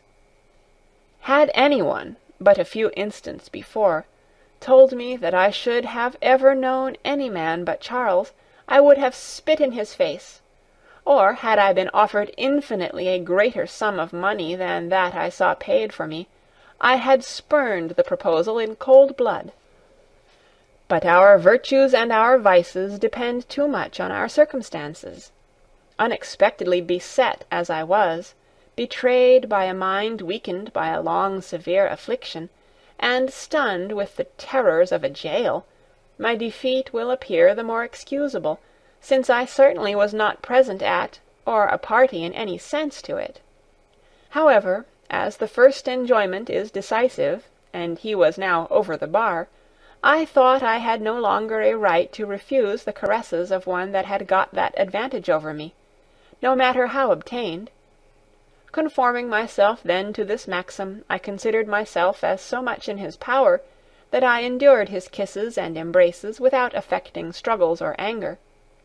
Not that they as yet gave me any pleasure, or prevailed over the aversion of my soul to give myself up to any sensation of that sort. What I suffered out of a kind of gratitude, and as a matter of course, after what had passed. He was, however, so regardful as not to attempt the renewal of those extremities which had thrown me, just before, into such violent agitations, but, now secure of possession, contented himself with bringing me to temper by degrees, and waiting at the hand of time for those fruits of generosity and courtship, which he since often reproached himself with having gathered much too green, when, yielding to the invitations of my inability to resist him,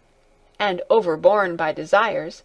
he had wreaked his passion on a mere lifeless, spiritless body, dead to all purposes of joy, since, taking none, it ought to be supposed incapable of giving any. This is, however, certain. My heart never thoroughly forgave him the manner in which I had fallen to him, although, in point of interest, I had reason to be pleased that he found, in my person, wherewithal to keep him from leaving me as easily as he had gained me. The evening was, in the meantime, so far advanced that the maid came in to lay the cloth for supper, when I understood, with joy, that my landlady, whose sight was present poison to me, was not to be with us. Presently a neat and elegant supper was introduced, and a bottle of Burgundy, with the other necessaries, were set on a dumb-waiter. The maid quitting the room, the gentleman insisted with a tender warmth that I should sit up in the elbow-chair by the fire, and see him eat, if I could not be prevailed on to eat myself. I obeyed with a heart full of affliction at the comparison it made between those delicious tete-a-tetes with my ever-dear youth, and this forced situation, this new awkward scene, imposed and obtruded on me by cruel necessity. At supper, after a great many arguments used to comfort and reconcile me to my fate, he told me that his name was H., brother to the Earl of L., and that having, by the suggestions of my landlady, been led to see me, he had found me perfectly to his taste, and given her a commission to procure me at any rate, and that he had at length succeeded, as much to his satisfaction as he passionately wished it might be to mine, adding, withal, some flattering assurances that I should have no cause to repent my knowledge of him. I had now got down at most half a partridge, and 3 or 4 glasses of wine, which he compelled me to drink by way of restoring nature, but whether there was anything extraordinary put into the wine, or whether there wanted no more to revive the natural warmth of my constitution and give fire to the old train, I began no longer to look with that constraint, not to say disgust, on Mr. H., which I had hitherto done, but withal there was not the least grain of love mixed with this softening of my sentiments. Any other man would have been just the same to me as Mr. H., that stood in the same circumstances, and had done for me, and with me, what he had done. There are not, on earth, at least, eternal griefs. Mine were, if not at an end, at least suspended. My heart, which had been so long overloaded with anguish and vexation, began to dilate and open to the least gleam of diversion or amusement. I wept a little, and my tears relieved me. I sighed, and my sighs seemed to lighten me of a load that oppressed me. My countenance grew, if not cheerful, at least more composed and free. Mr. H., who had watched, perhaps brought on this change, knew too well not to seize it. He thrust the table imperceptibly from between us, and, bringing his chair to face me, he soon began, after preparing me by all the endearments of assurances and protestations, to lay hold of my hands, to kiss me, and once more to make free with my bosom, which, being at full liberty from the disorder of a loose deshabille, now panted and throbbed, less with indignation than with fear and bashfulness at being used so familiarly by still a stranger. But he soon gave me greater occasion to exclaim, by stooping down and slipping his hand above my garters. Thence he strove to regain the pass, which he had before found so open and unguarded. But he could not unlock the twist of my thighs. I gently complained, and begged him to let me alone, told him I was now well. However, as he saw there was more form and ceremony in my resistance than good earnest, he made his conditions for desisting from pursuing his point, that I should be put instantly to bed, whilst he gave certain orders to the landlady, and that he would return in an hour, when he hoped to find me more reconciled to his passion for me than I seemed at present. I neither assented nor denied, but my air and manner of receiving this proposal gave him to see that I did not think myself enough my own mistress to refuse it. Accordingly he went out and left me, when, a minute or two after, before I could recover myself into any composure for thinking, the maid came in with her mistress's service, and a small silver porringer of what she called a bridal posset, and desired me to eat it as I went to bed, which consequently I did, and felt immediately a heat, a fire run like a hue and cry through every part of my body. I burnt, I glowed, and wanted even little of wishing for any man. The maid, as soon as I was lain down, took the candle away, and, wishing me a good night, went out of the room, and shut the door after her. She had hardly time to get downstairs before Mr. H., opened my room door softly and came in,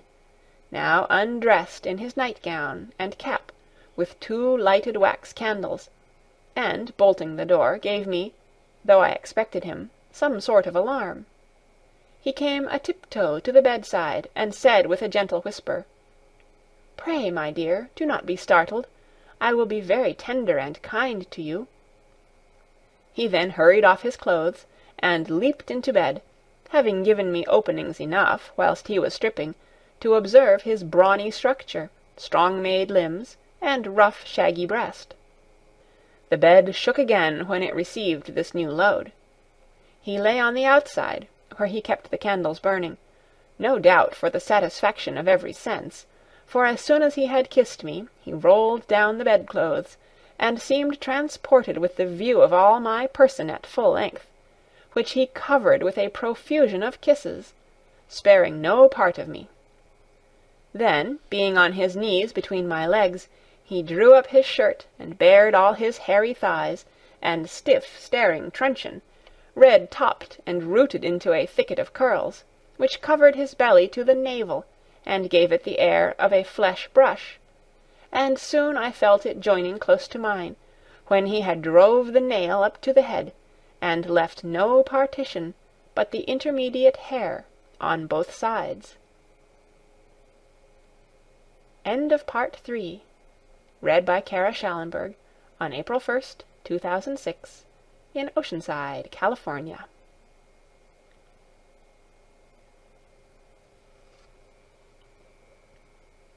Fanny Hill, Memoirs of a Woman of Pleasure, by John Cleland. Part 4. I had it now, I felt it now, and beginning to drive, he soon gave nature such a powerful summons down to her favourite quarters that she could no longer refuse repairing thither. All my animal spirits then rushed mechanically to that centre of attraction, and presently, inly warmed and stirred as I was beyond bearing, I lost all restraint, and yielding to the force of the emotion, gave down as mere woman those effusions of pleasure which, in the strictness of still faithful love, I could have wished to have held up. Yet, oh,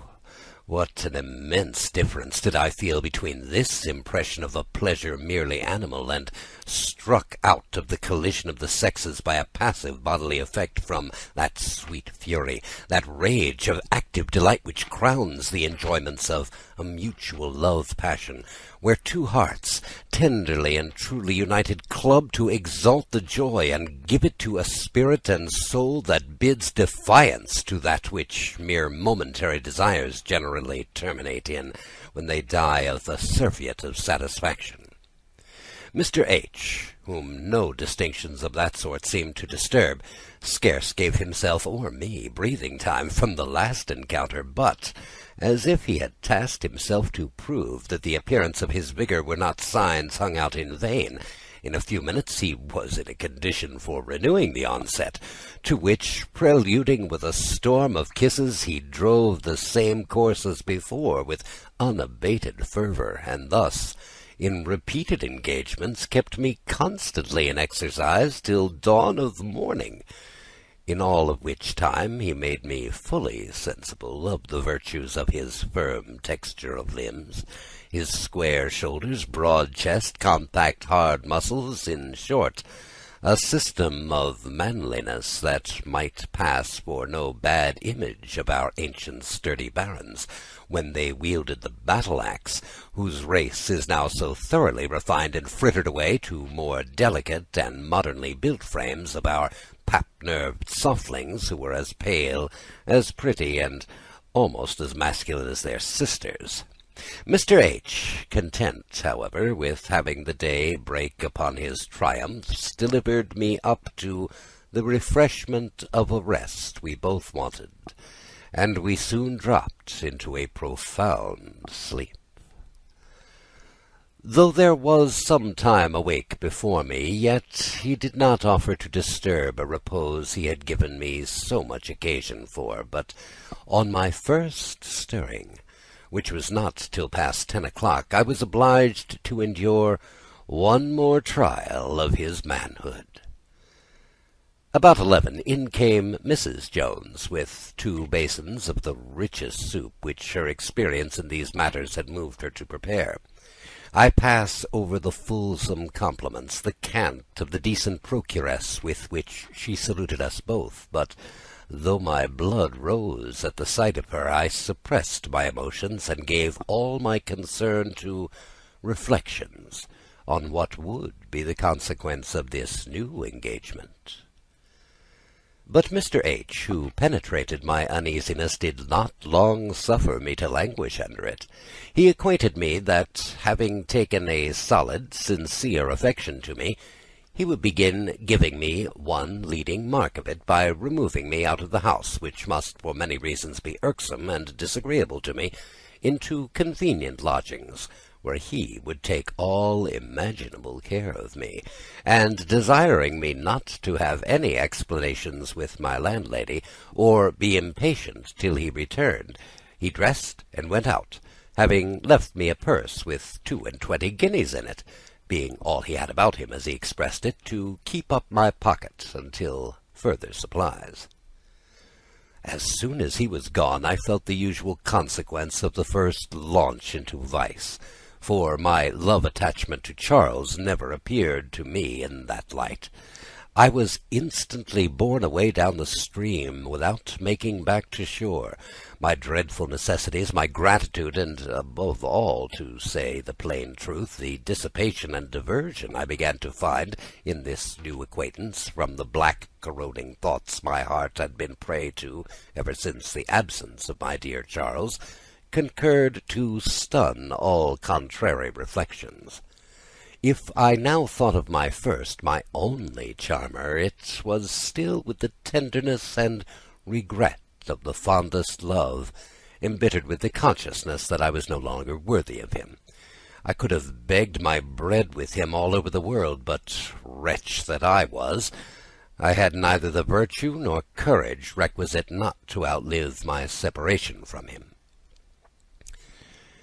Yet, had not my heart been thus pre-engaged, Mr. H. might probably have been the sole master of it. But the place was full, and the force of conjectures alone had made him the possessor of my person, the charms of which had, by the by, been his sole object and passion, and were, of course, no foundation for a love either very delicate or very durable. He did not return until 6 in the evening, to take me away to my new lodgings, and my movables being soon packed and conveyed into a hackney coach, it had cost but little regret to take my leave of a landlady whom I thought I had so much reason not to be overpleased with, and as for her part, she made no other difference to my staying or going but what that of the profit created. We soon got to the house appointed to me, which was that of a plain tradesman, who, on the score of interest, was entirely at Mr. H.'s devotion, and who let him the first floor, very genteelly furnished, for 2 guineas a week, of which I was instated mistress, with a maid to attend me. He stayed with me that evening, and we had a supper from a neighbouring tavern, after which, and a gay glass or two, the maid put me to bed.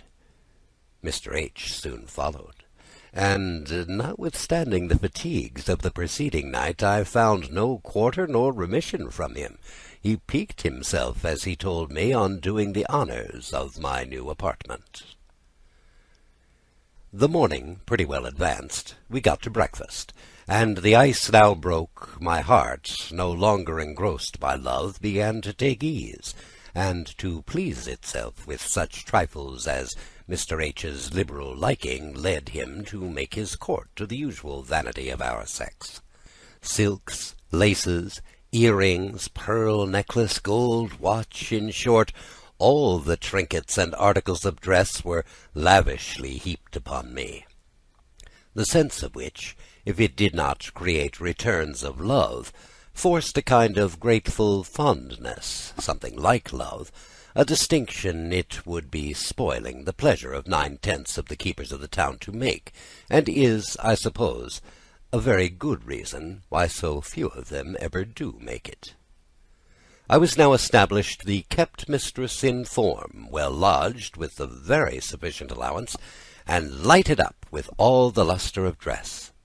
Mr. H. continued kind and tender to me, yet with all this I was far from happy, for, besides my regret for my dear youth, which, though often suspended or diverted, still returned upon me in certain melancholic moments redoubled with violences, I wanted more society, more dissipation. As to Mr. H., he was so much my superior in every sense that I felt as if it too much to the advantage of the gratitude I owed him. Thus he gained my esteem, though he could not raise my taste. I was qualified for no sort of conversation with him except one sort, and that is a satisfaction which leaves tiresome intervals, if not filled up by love or other amusements. Mr. H., so experienced, so learned in the ways of women, numbers of whom had passed through his hands, doubtless soon perceived this uneasiness, and, without approving or liking me the better for it, had the complaisance to indulge me. He made suppers at my lodgings, where he brought several companions of his pleasures with their mistresses, and by this means I got into a circle of acquaintance that soon stripped me of all the remains of bashfulness and modesty which might yet be left of my country education, and were, just to a taste, perhaps the greatest of my charms. We visited one another in form, and mimicked, as near as we could, all the miseries, the follies, and the impertinences of the women of quality, in the round of which they trifled away their time, without its ever entering into their little heads that on earth there cannot subsist anything more silly, more flat, more insipid and worthless than, generally considered, their system of life is. They ought to treat the men as their tyrants. Indeed, were they to condemn them to it. But though amongst the mistresses I was now acquainted with a good many, besides some useful matrons who lived by their connections with them, I hardly knew one that did not perfectly detest her keeper, and of course made little or no scruple of any infidelity she could safely accomplish. I had still no notion of wronging mine, for, besides that no mark of jealousy on his side induced in me desire, or gave me the provocation to play him a trick of that sort, and thus the constant generosity, politeness, and tender attentions to please me forced a regard to him, that, without affecting my heart, insured him my fidelity. No object had yet presented that could overcome the habitual liking I contracted for him, and I was on the eve of obtaining, from the movements of his own voluntary generosity, a modest provision for life, when an accident happened, which broke all the measures he had resolved upon in my favour. I had now lived near 7 months with Mr. H., when one day, returning from my lodgings in the neighbourhood, where I used to stay longer, I found the street door open, and the maid of the house standing at it, talking with some of her acquaintances, so that I came in without knocking, and as I passed by, she told me Mr. H. was above. I stepped upstairs into my own bedchamber with no other thought than of pulling off my hat, etc., and then to wait upon him in the dining-room, into which my bedchamber had a door, as is common enough. Whilst I was untying my hat-strings, I fancied I heard my maid Hannah's voice, and a sort of tussle, which, raising my curiosity, I stole softly to the door, where a knot in the wood had been slipped out, and afforded a very commanding peep-hole to the scene, then in agitation, the actors of which had been too earnestly employed to hear my opening my own door from the landing-place on the stairs and into my bedchamber. The first sight that struck me was Mr. H., pulling and hauling this coarse country strammel toward a couch that stood in the corner of the dining-room, to which the girl made only a sort of awkward boydening resistance, crying out so loud that I, who listened at the door, could scarce hear her. "Pray, sir, don't leave me alone. I am not for your turn. You cannot, sure, demean yourself with such a poor body as I. Lord, sir, my mistress may come home. I must not, indeed. I will cry out." All of which did not hinder her from insensibly suffering herself to be brought to the foot of the couch, upon which a push of no mighty violence served to give her a very easy fall, and my gentleman, having got up his hands to the stronghold of her virtue, she no doubt thought it was time to give up the argument, and that all further defence would be in vain, and he, throwing her petticoats over her face, was now as red as scarlet, discovered a pair of stout, plump, substantial thighs, and, tolerably white, he mounted them round his hips, and, coming out with his drawn weapon, struck it in the cloven spot, where he seemed to find less difficult entrance than perhaps he had flattered himself with, for, by the way, this blouse had left her place in the country for a bastard, and, indeed, all his motions shewed he was lodged pretty much at large. After he had done, his dearie gets up, drops her petticoats down, and smooths her apron and handkerchief. Mr. H. looked a little silly, and, taking out some money, gave it to her with an air indifferent enough, bidding her to be a good girl and say nothing. Had I loved this man, it was not in nature of me to have had patience to see the whole scene through. I should have broke in and played the jealous princess with a vengeance, but that was not the case. My pride alone was hurt, my heart not, and I could easier win upon myself to see how far he would go, till I had no uncertainty upon my conscience. The least delicate of all affairs of this sort being now over, I retired softly into my closet, where I began to consider what I should do. My first scheme, naturally, was to rush in and upbraid them. This, indeed, flattered my present emotions and vexations, as it could have given immediate vent to them, but, on second thoughts, not being so clear as to the consequences to be apprehended from such a step,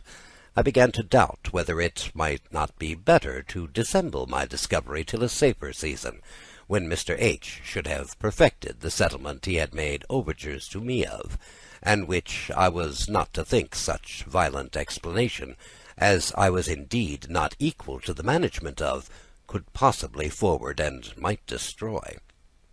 On the one hand, the provocation seemed too gross, too flagrant, not to give me some thoughts of revenge.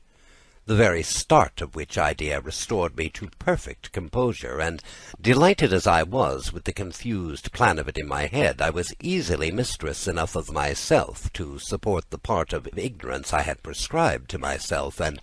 all this circle of reflections was instantly over. I stole a tiptoe to the passage door, and, opening it with a noise, passed for having that moment come home, and after a short pause, as if to pull off my things,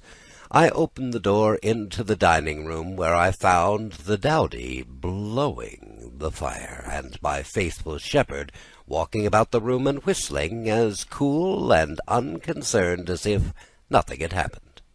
I think, however, he had not much to brag of having out-dissembled me, for I kept up nobly the character of our sex for art, and went up to him with the same air of frankness as I had ever received him.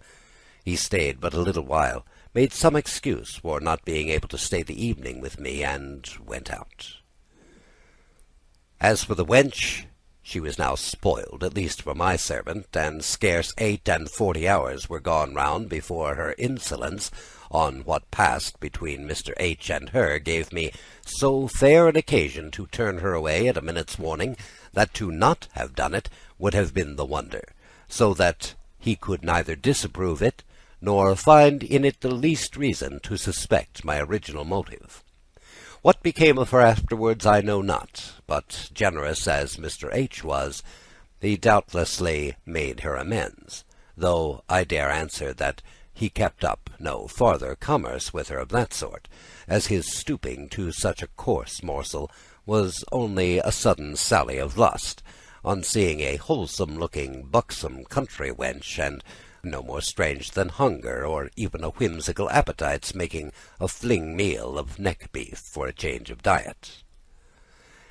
Had I considered this escapade of Mr. H. in no more than that light, and contented myself with turning away the wench, I thought and acted right.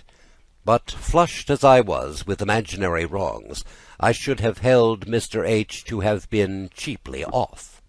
if I had not pushed my revenge farther, and repaid him, as exactly as I could for the soul of me, in the same coin. Nor was this worthy act of justice long delayed us. I had it too much at heart. Mr. H. had, about a fortnight before, taken into his service a tenant's son, just come out of the country, a very handsome young lad, scarce turned of 19, fresh as a rose, well-shaped, and clever-limbed, in short, a very good excuse for any woman's liking, even though revenge had been out of the question. Any woman, I say, who was disprejudiced, and had wit and spirit enough to prefer a point of pleasure to a point of pride. Mr. H. had clapped a livery upon him, and his chief employ was, after being shewn my lodgings, to bring and carry letters or messages between his master and me, and as the situation of all kept ladies is not the fittest to inspire respect, even to the meanest of mankind, and perhaps less of it from the most ignorant, I could not help observing that this lad, who was, I supposed, acquainted with my relation to his master by his fellow servants, used to eye me in that bashful, confused way, more expressive, more moving, and readier catched at by our sex than any other, and, innocent as he was, he did not himself know that the pleasure he took in looking at me was love or desire, but his eyes, naturally wanton, and now inflamed with passion, spoke a great deal more than he durst have imagined they did.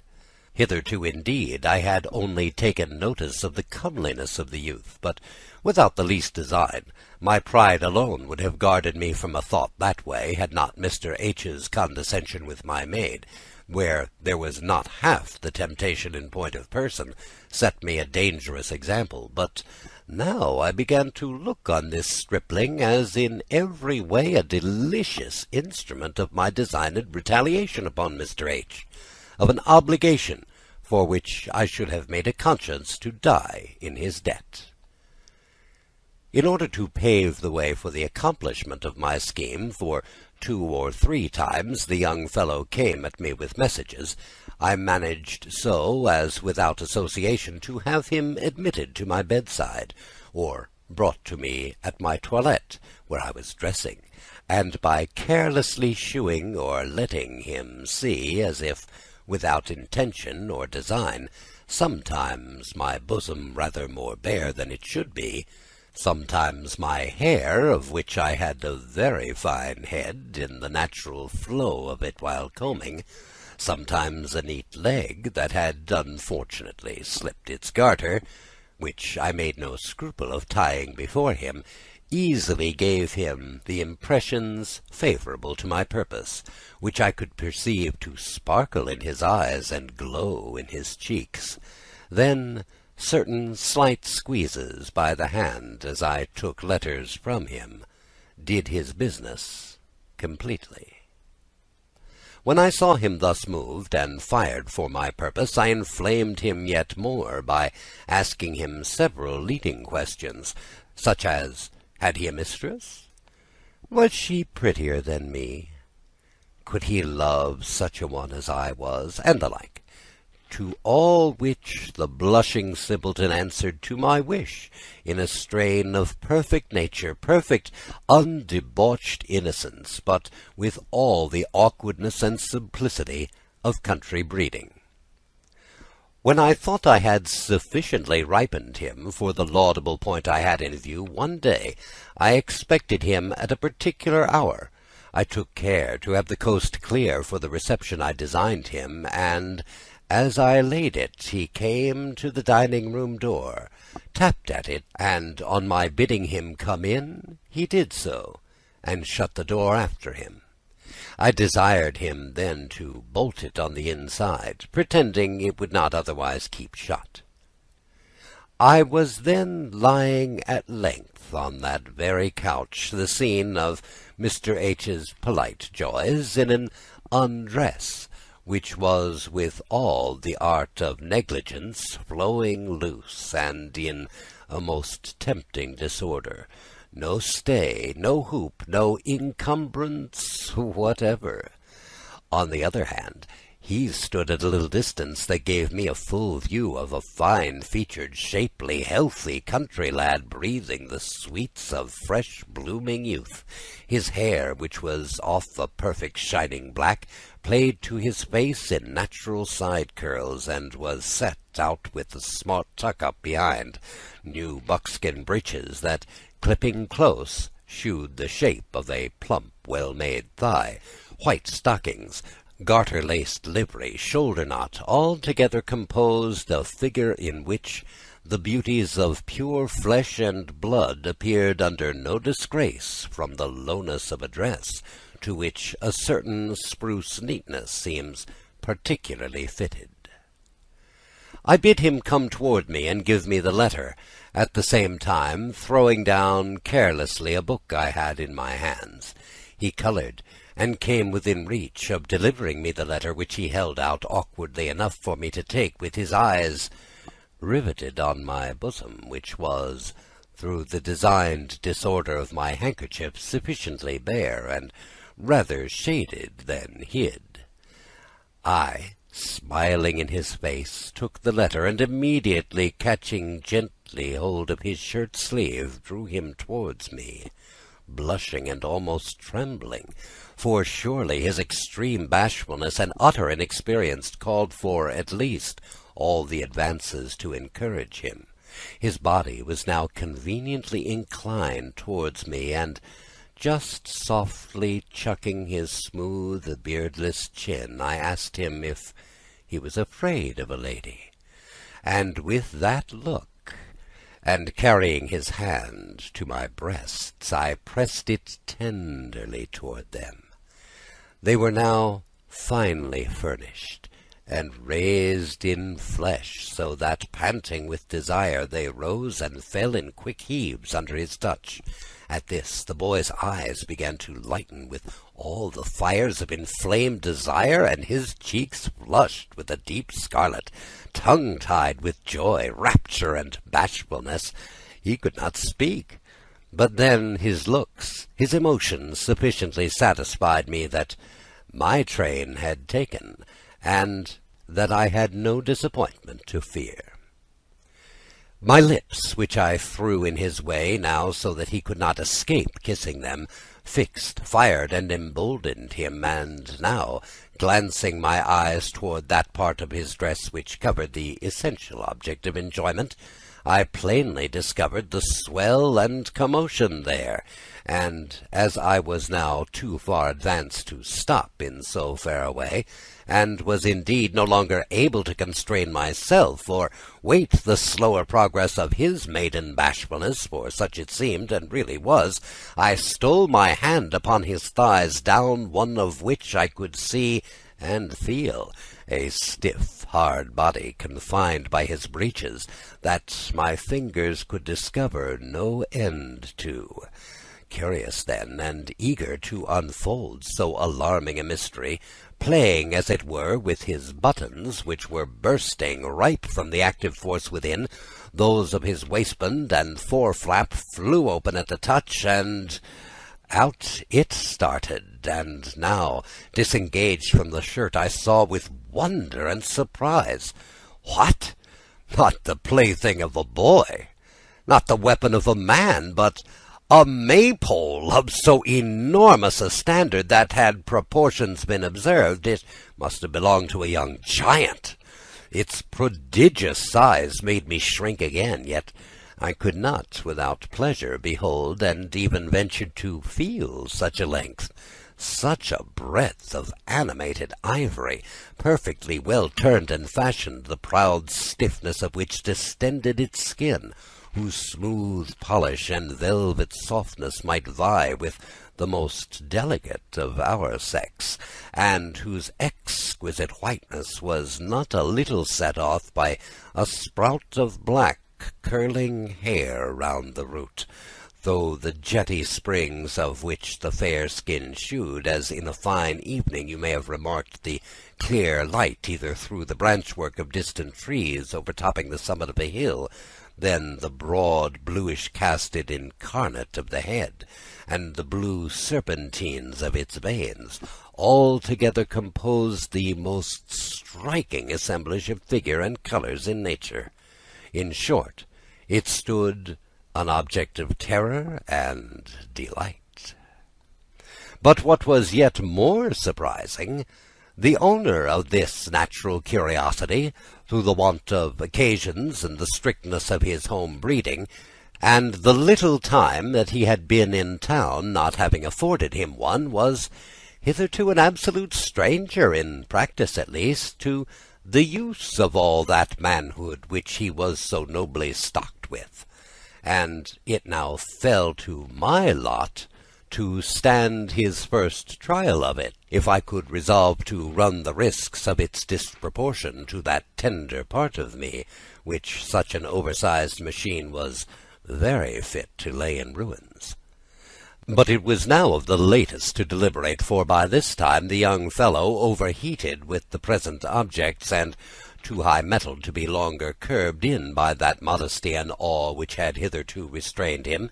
ventured, under the stronger impulse and instructive promptership of nature alone, to slip his hands, trembling with eager, impetuous desires, under my petticoats, and seeing, I suppose, nothing extremely severe in the looks to stop or dash him, he feels out, and seizes gently the centre spot of his ardours. Then the fiery touch of his fingers determines me, and my fears melting away before the glowing intolerable heat, my thighs disclose of themselves, and yield all liberty to his hand, and now a favourable movement giving my petticoats a toss, and the avenue lay too fair, too open to be missed. He is now upon me. I had placed myself with a jet under him, as commodious and open as possible to his attempts, which were untoward enough for his machine, meeting with no inlet, bore and battered stiffly against me in random pushes, now above, now below, now beside this point, till, burning with impatience from its irritating touches, I guided gently with my hand this furious engine, to which my young novice was now to be taught his first lesson of pleasure. Thus he nicked at length the warm and insufficient orifice, but he was made to find no breach impracticable, and mine, though so often entered, was still far from wide enough to take him easily in. By my direction, however, the head of his unwieldy machine was so critically pointed that, feeling him foreright against the tender opening, a favourable motion from me met his timely thrust, by which the lips of it, strenuously dilated, gave way to his thus assisted impetuosity, and, that we might both feel that he had gained a lodgment, pursuing then this point, he soon, by violent and, to me, most painful piercing thrusts, wedges himself at length so far in as to be now tolerably secure of his entrance. Here he stuck, and I know I felt such a mixture of pleasure and pain as there is no giving a definition of. I dreaded alike his splitting me further up, or his withdrawing. I could not bear either to keep or part with him. The sense of pain, however, prevailing from his prodigious size and stiffness, acting upon me in the continued rapid thrusts with which he furiously pursued his penetration, made me cry out gently, "Oh, my dear, you hurt me!" This was enough to check the tender and respectful boy, even in his mid-career, and he immediately drew out the sweet cause of my complaint, whilst his eyes eloquently expressed at once his grief for hurting me, and his reluctance at dislodging from quarters of which the warmth and closeness had given him a gust of pleasure that he was now desire mad to satisfy, and yet too much a novice not to be afraid of withholding his relief on account of the pain he had put me to. But I was myself far from being pleased with his having too much regarded my tender exclaims, for now, more and more fired with the object before me, as it still stood with the fiercest erection, unbonneted and displaying its broad vermilion head, I first gave the youth a re-encouraging kiss, which he repaid me with a fervour that seemed at once to thank me and to bribe my farther compliance, and soon replaced myself in a posture to receive, at all risks, the renewed invasion, which he did not delay for an instant, for being presently remounted, I felt once more the smooth, hard gristle forcing an entrance, which he achieved rather easier than before. Pained, however, as I was with his efforts of gaining a complete admission, which he was so regardful as to manage by gentle degrees, I took care not to complain. In the meantime, the soft, straight passage gradually loosens, yields, and, stretched to its utmost bearing by the stiff, thick, in-driven engine, sensible at once to the ravishing pleasure of the feel of the pain of the distension, let him in about half-way, when all the most nervous activity he now exerted to further his penetration gained him not an inch for his purpose, for, whilst he hesitated there, the crisis of pleasure overtook him, and the close compressure of the warm surrounding fold drew from him the ecstatic gush, even before mine was ready to meet it, kept up by the pain I had endured in the course of the engagement from the insufferable size of his weapon, though it was not yet in above half its depth. I expected then, but without wishing it, that he would draw, but was pleasantly disappointed, for he was not to be left off so. The well-breathed youth, hot-mettled and flushed with genial juices, was now fairly in for making me know my driver. As soon, then, as he had made a short pause, waking, as it were, out of the trance of pleasure in which every sense seemed lost for a while, whilst with his eyes shut and short quick breathing he had yielded down his maiden tribute,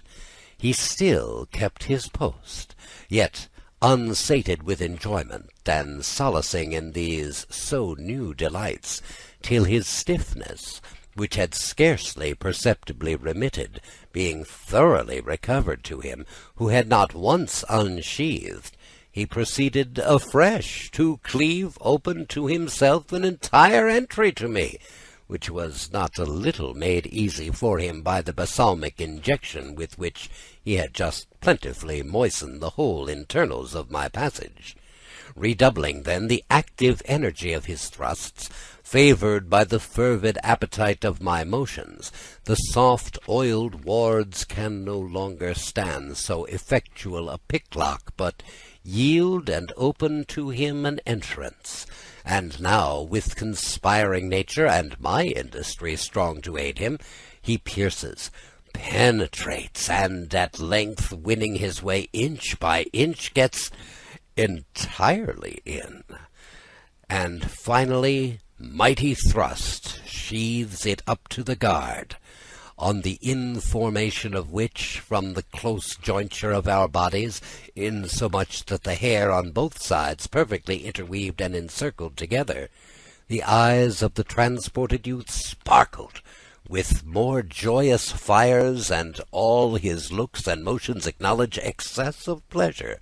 which I now began to share, for I felt him in my very vitals. I was quite sick with delight, stirred beyond bearing with its furious agitations within me, and gorged and crammed even to surfeit.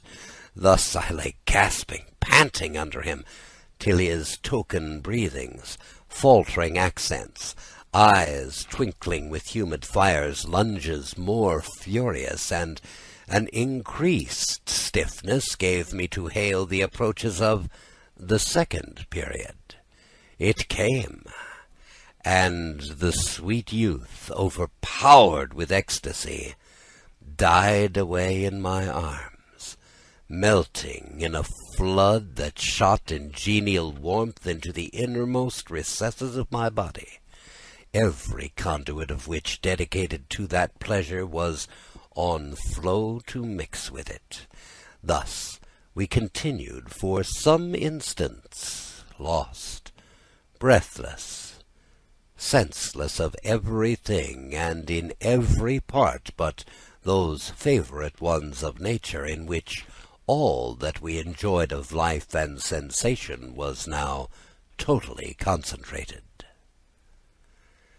When our mutual trance was a little over, and the young fellow had withdrawn that delicious stretcher with which he had most plentifully drowned all thoughts of revenge in sense of actual pleasure, the widened, wounded passage refunded a stream of pearly liquids, which flowed down my thighs mixed with streaks of blood, the marks of the ravage of that monstrous machine of his, which had now triumphed over a kind of second maidenhead. I stole, however, my handkerchief to those parts, and wiped them dry as I could, whilst he was readjusting and buttoning up. I made him now sit down beside me, and, as he had gathered courage from such extreme intimacy, he gave me an after-course of pleasure, in a natural burst of tender gratitude and joy at the new scenes of bliss I had opened to him, scenes positively new, as he had never before had the least acquaintance with that mysterious mark, the cloven stamp of female distinction, though nobody better qualified than he to penetrate into its deepest recesses, or to do it nobler justice. But when by certain motions, certain unquietness of his hands that wandered not without design, I found he languished for satisfying a curiosity, natural enough, to view and handle those parts which attract and concentrate the warmest force of imagination, charmed as I was to have any occasion of obliging and humouring his young desires, I suffered him to proceed as he pleased, without check or control, in the satisfaction of them.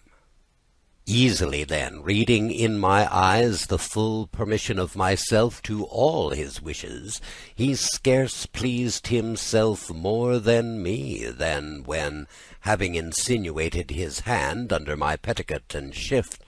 he presently removed those bars to the sight by slightly lifting them upwards, under favour of 1,000 kisses, which he thought perhaps necessary to divert my attention from what he was about.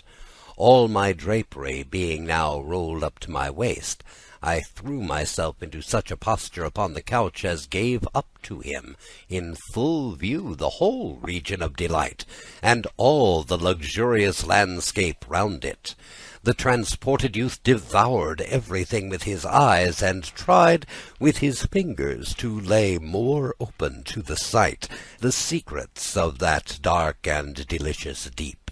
He opens the folding lips, the softness of which yielding entry to anything of a hard body close around it, and oppose the sight, and feeling further meets with and wonders at a soft fleshy excrescence which, limber and relaxed after the late enjoyment, now grew under the touch and examination of his fiery fingers, more and more stiff and considerable, till the titillating ardours of that so sensible part made me sigh,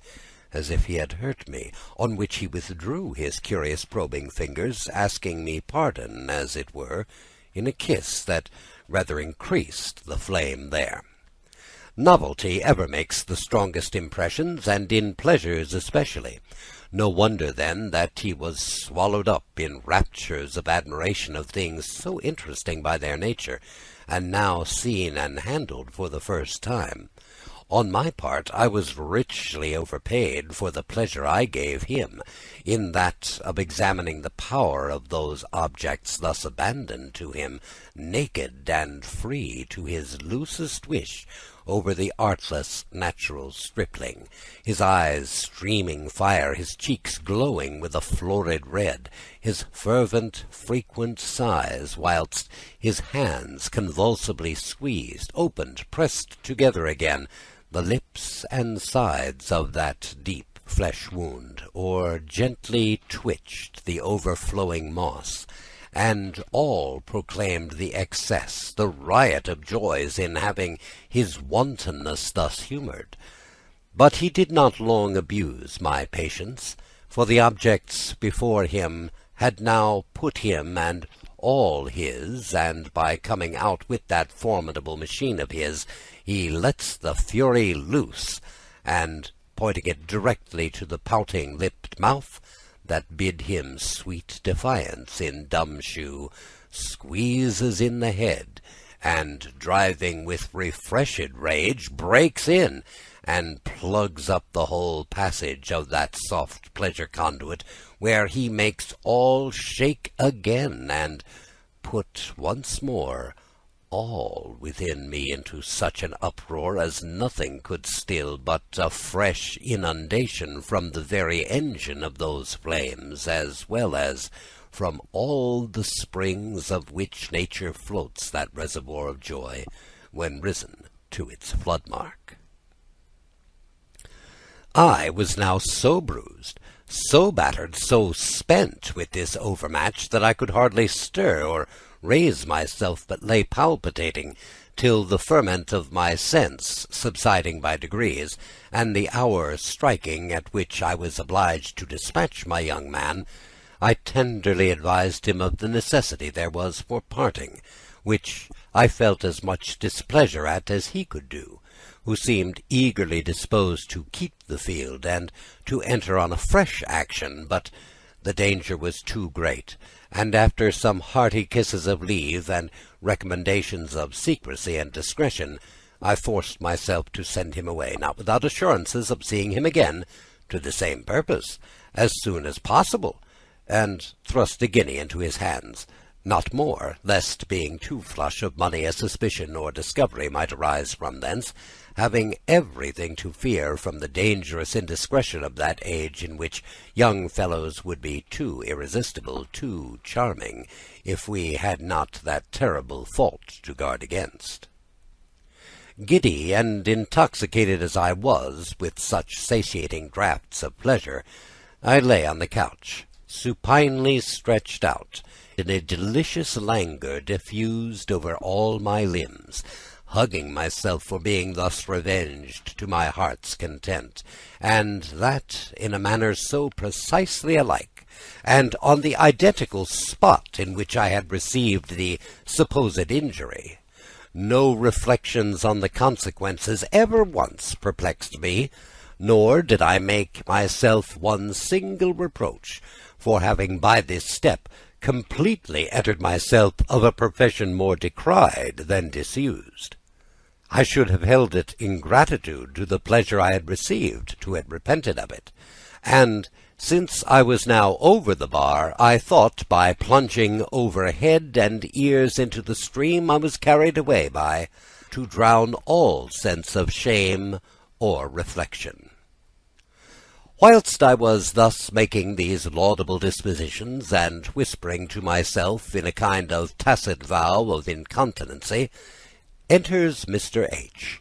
The consciousness of what I had been doing deepened yet the glowing of my cheeks, flushed with the warmth of the late action, which, joined to the piquant air of my dishabille, drew from Mr. H. a compliment on my looks, which he was proceeding to back the sincerity of with proofs, and that with so brisk an action as made me tremble for fear of discovery from the condition of those parts were left in to their late severe handling, the orifice dilated and inflamed, the lips swollen with their uncommon distension, the ringlets pressed down, crushed and uncurled with the overflowing moisture that had wet everything round it. In short, the different feel and state of things could hardly have passed upon one of Mr. H.'s nicety and experience unaccounted for by the very real cause. But here the woman saved me. I pretended a violent disorder of my head, and a feverish heat that indisposed me too much to receive his embraces. He gave in to this, and good-naturedly desisted. Soon after, an old lady, coming in, made a third, very apropos for the confusion I was in, and Mr. H., after bidding me take care of myself, and recommending me to my repose, left me much at ease and relieved by his absence.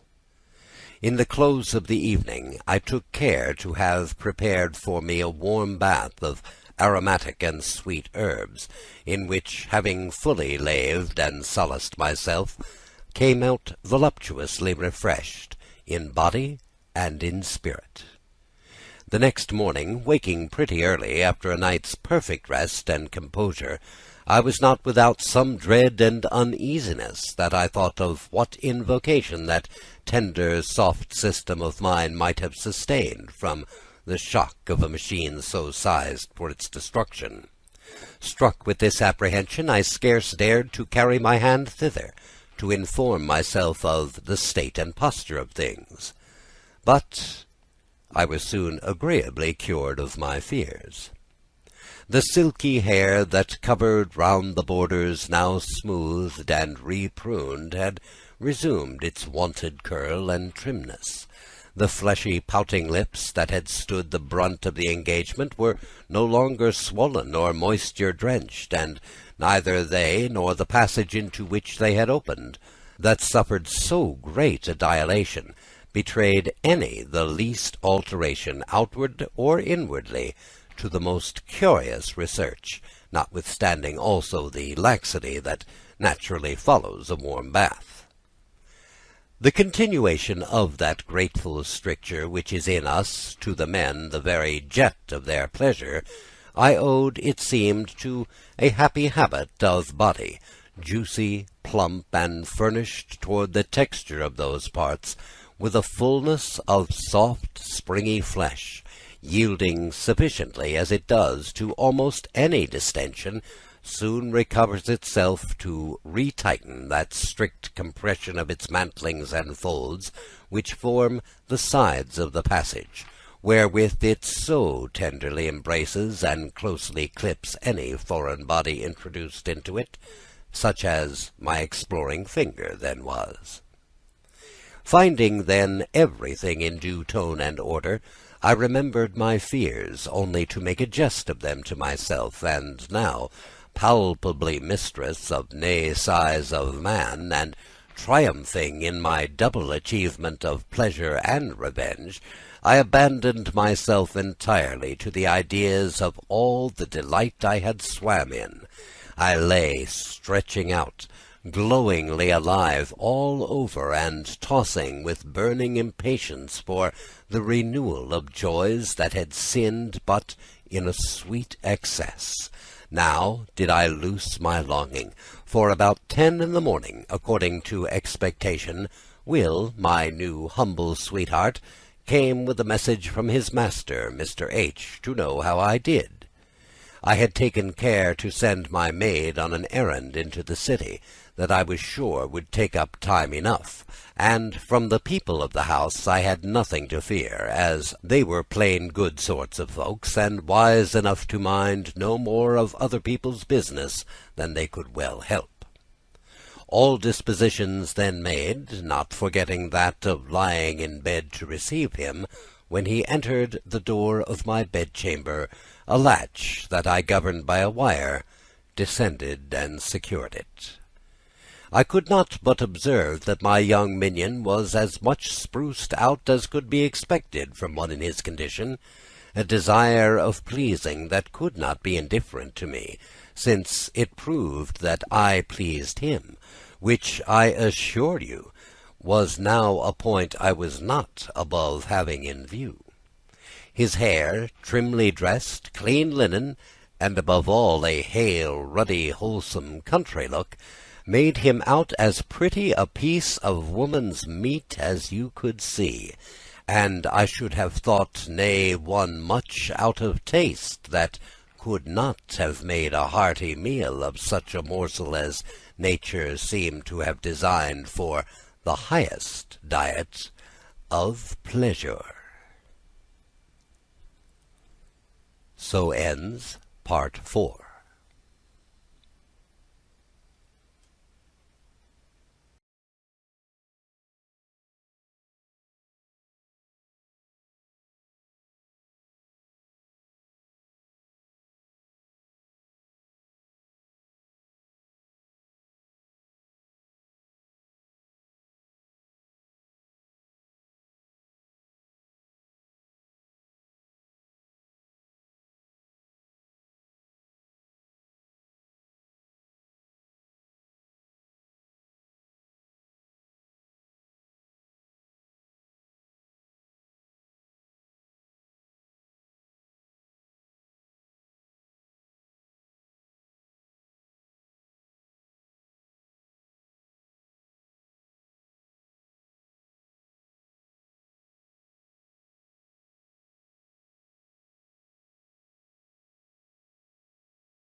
Cleland. Part 5. And why should I here suppress the delight I received from this amiable creature, in remarking each artless look, each motion of pure, undissembled nature, betrayed by his wanton eyes, or showing transparently the glow and suffusion of blood through his fresh, clear skin, whilst even his sturdy rustic pressures wanted not their peculiar charm? Oh, but, say you, this was a young fellow, of too low a rank of life to deserve so great display. May be so, but was my condition, strictly considered, one jot more exalted? Or had I really been much above him, did not his capacity of giving such exquisite pleasure sufficiently raise and ennoble him, to me at least? Let who would, for me, cherish, respect, and reward the painters, the statuaries, the musicians' arts, in proportion to delight taken in them. But at my age, and with my taste for pleasure, a taste strongly constitutional to me, the talent of pleasing, with which nature has endowed a handsome person,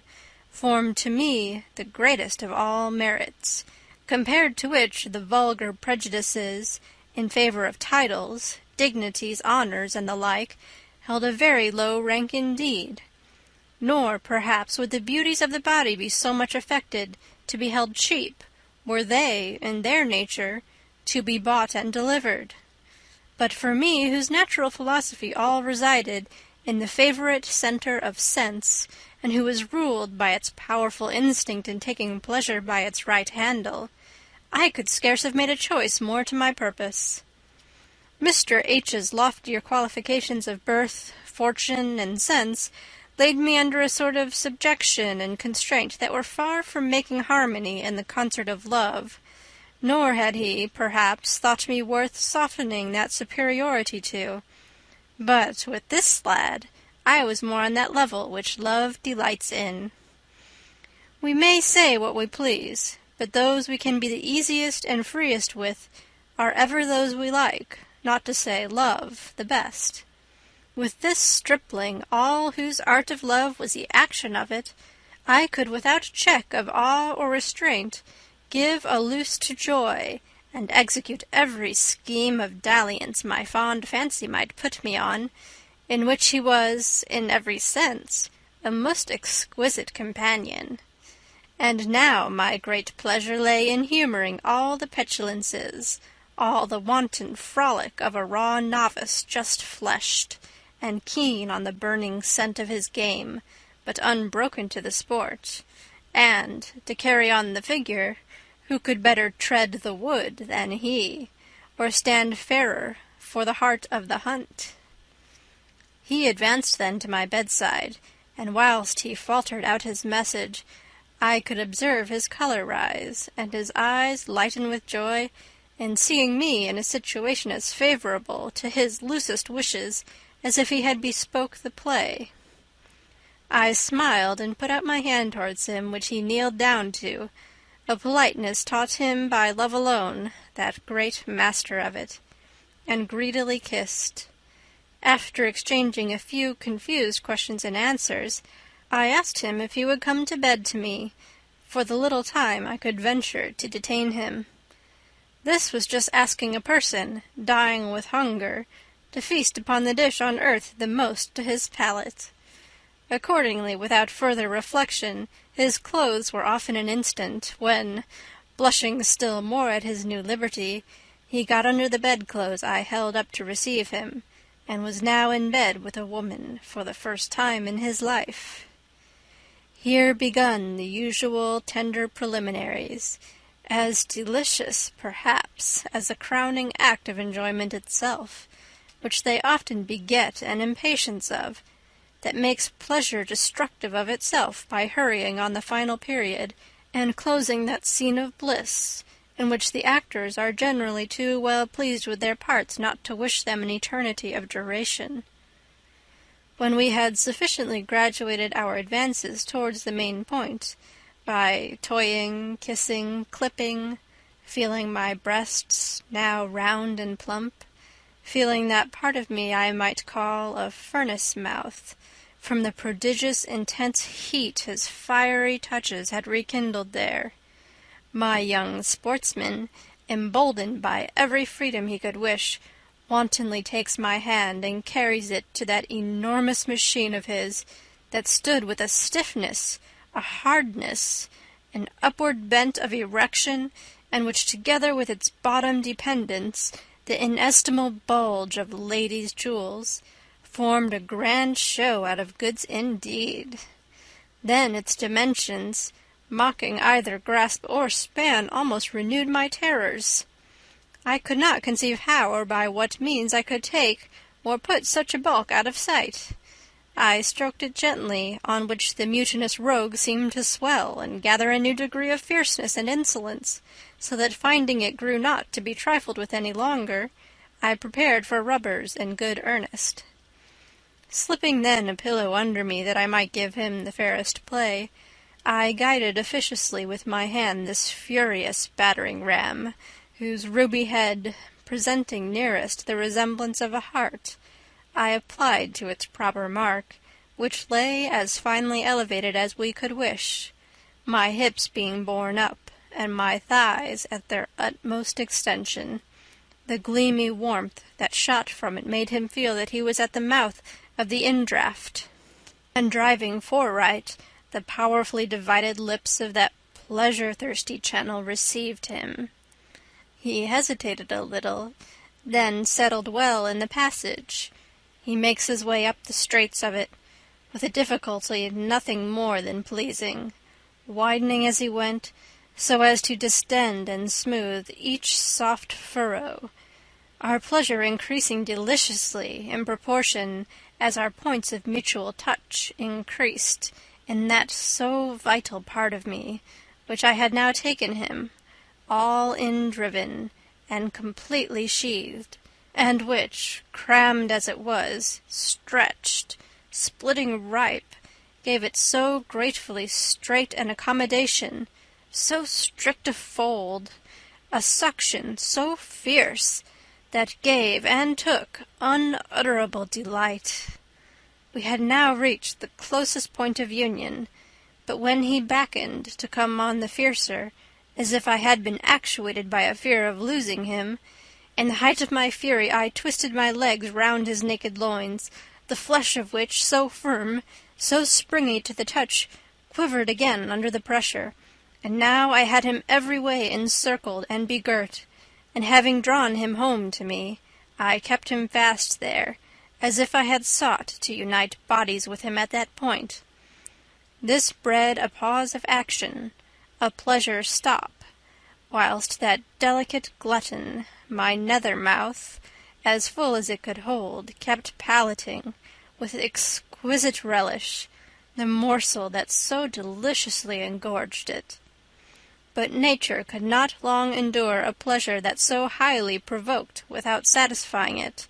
Pursuing then its darling end, the battery recommenced with redoubled exertion, nor lay I inactive on my side, but encountering him with all the impetuosity of motion I was mistress of. The downy cloth of our meeting mounts was now of real use to break the violence of the tilt, and soon, too soon indeed, the high-wrought agitation, the sweet urgency of this to and fro friction, raised the titillation on me to its height, so that, finding myself on the point of going, and loath to leave the tender part of my joys behind me, I employed all the forwarding motions and arts my experience suggested to me, to promote his keeping me company to our journey's end.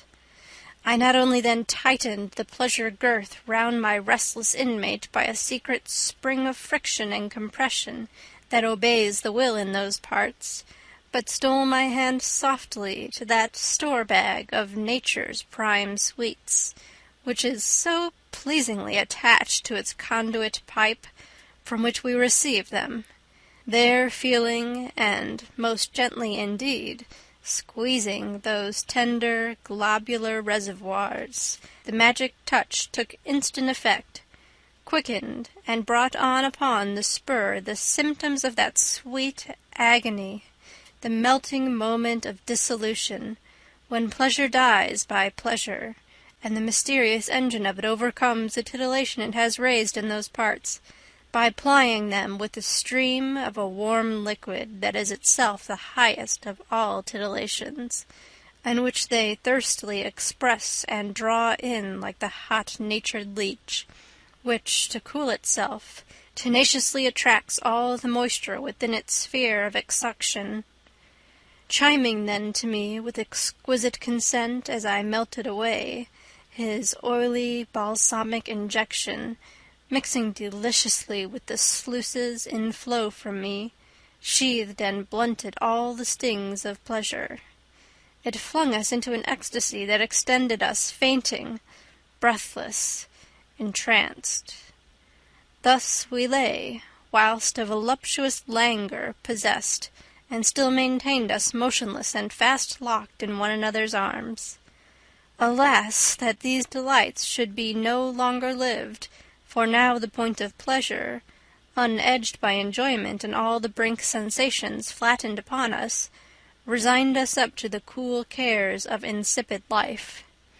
Disengaging myself then from his embrace, I made him sensible of the reasons there were for his present leaving me, on which, though reluctantly, he put on his clothes, with as little expedition, however, as he could help, wantonly interrupting himself between whiles with kisses, touches, and embraces I could not refuse myself to. Yet he happily returned to his master before he was missed. But, at taking leave, I forced him, for he had sentiments enough to refuse it, to receive money enough to buy a silver watch, that great article of subaltern finery, which he at length accepted of, as a remembrance he was carefully to preserve of my affections. And here, madam, I ought perhaps to make you an apology for this minute detail of things that dwelt so strongly upon my memory after so deep an impression. But, besides that this intrigue bred one great revolution in my life, which historical truth requires I should not sink from you, may I not presume that so exalted a pleasure ought not to be ungratefully forgotten or suppressed by me, because I found it in a character in low life, where, by the by, it is oftener met with purer and more unsophisticate than among the false ridiculous refinements which the great suffer themselves to be so grossly cheated by their pride. The great, than whom there exist few amongst themselves they call the vulgar, who are more ignorant of, or who cultivate less the art of living than they do. They, I say, who for ever mistake things the most foreign of the nature of pleasure itself, whose capital favourite object is enjoyment of beauty,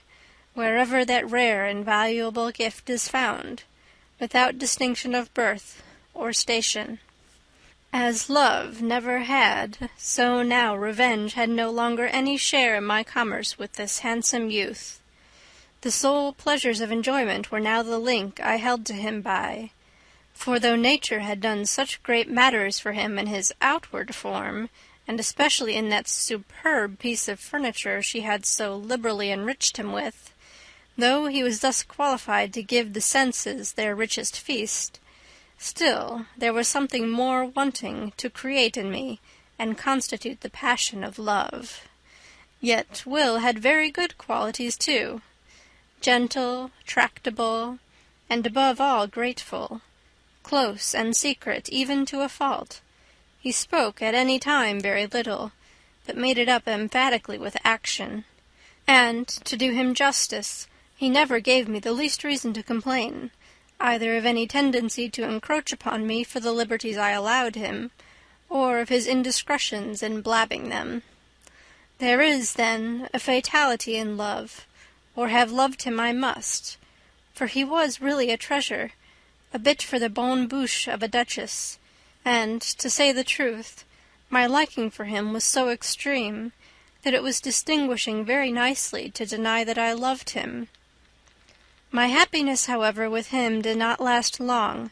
but found an end from my own imprudent neglect. After having taken even superfluous precautions against discovery, Our success in repeated meetings emboldened me to omit the barely necessary ones. About a month after our first intercourse, one fatal morning, the season Mr. H. rarely or never visited me in, I was in my closet where my toilet stood, in nothing but my shift, a bedgown, and under petticoat. Will was with me, and both ever too well disposed to balk an opportunity. For my part, a warm whim, a wanton toy, had just taken me, and I had challenged my man to execute it on the spot, who hesitated not to comply with my humour. I was set in the armchair, my shift and petticoat up, my thighs wide spread and mounted over the arms of the chair, presenting the fairest mark to Will's drawn weapon, which he stood in act to plunge into me, when, having neglected to secure the chamber door, and that of the closet standing ajar, Mr. H. stole in upon us, before either of us was aware, and saw us precisely in these convicting attitudes. I gave a great scream and dropped my petticoat. The thunderstruck lad stood trembling and pale, waiting his sentence of death.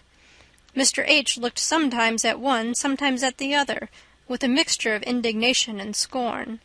and without saying a word, turned upon his heel and went out. As confused as I was, I heard him very distinctly turn the key and lock the chamber door upon us, so that there was no escape but through the dining-room, where he himself was walking about with distempered strides, stamping in a great chafe, and doubtless debating what he would do with us.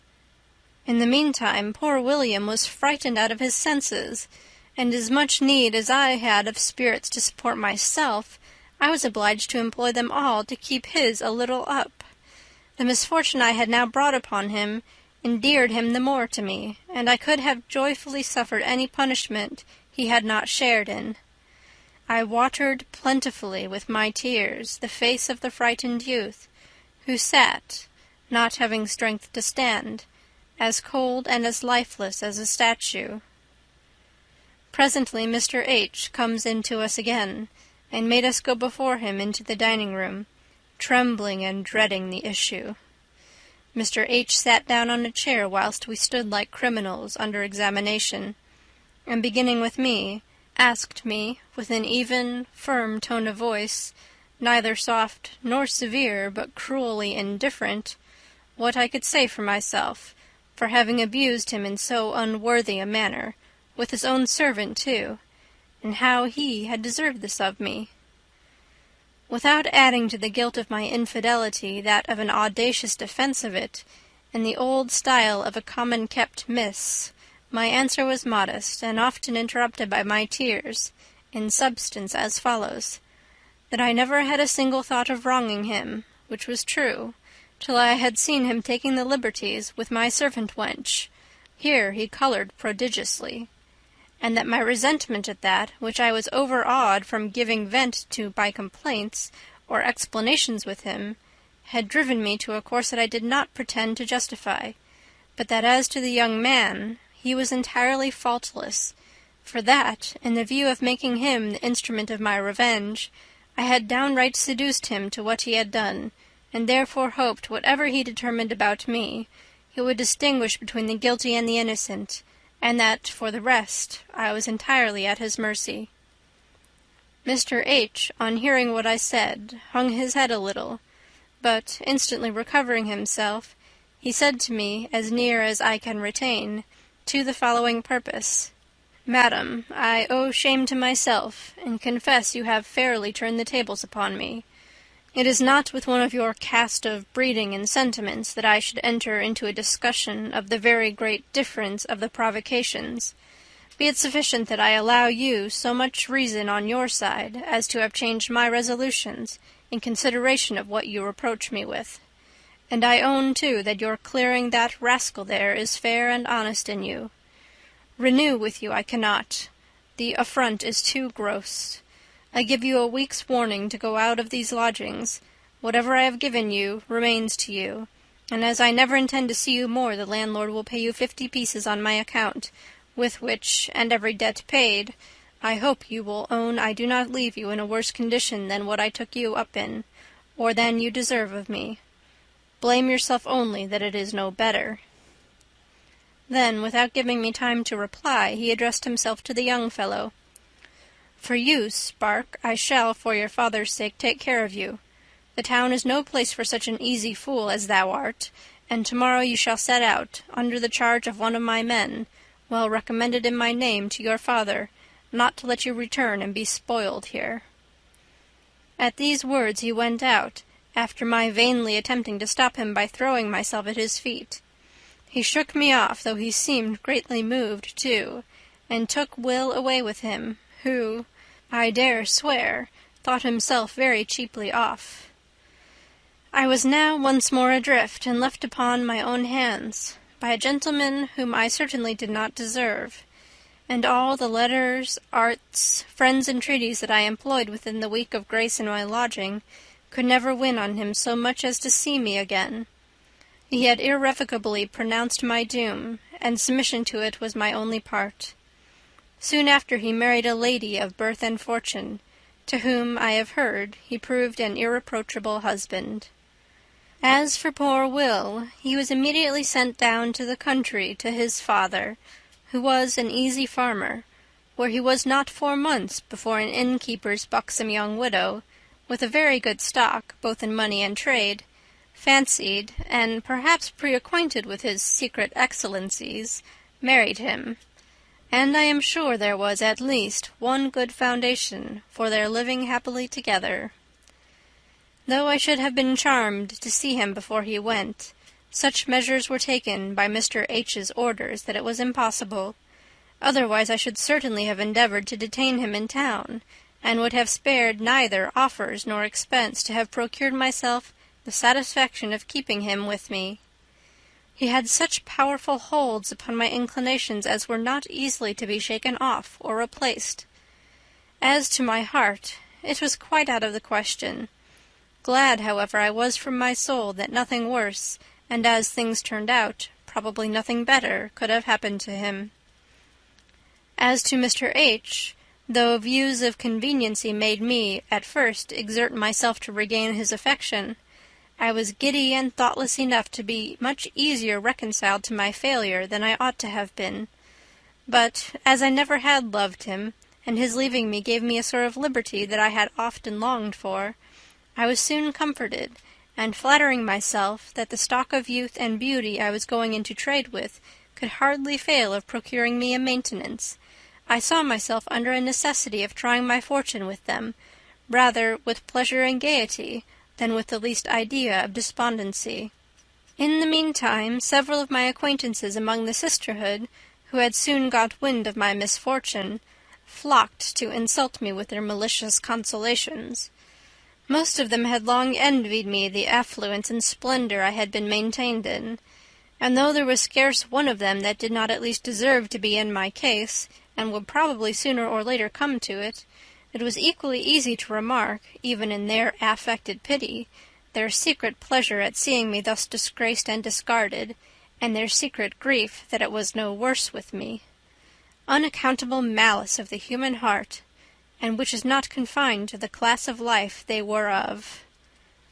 But as the time approached for me to come to some resolution how to dispose of myself, and I was considering round where to shift my quarters to, Mrs. Cole, a middle-aged, discreet sort of woman, who had been brought into my acquaintance by one of the misses that visited me,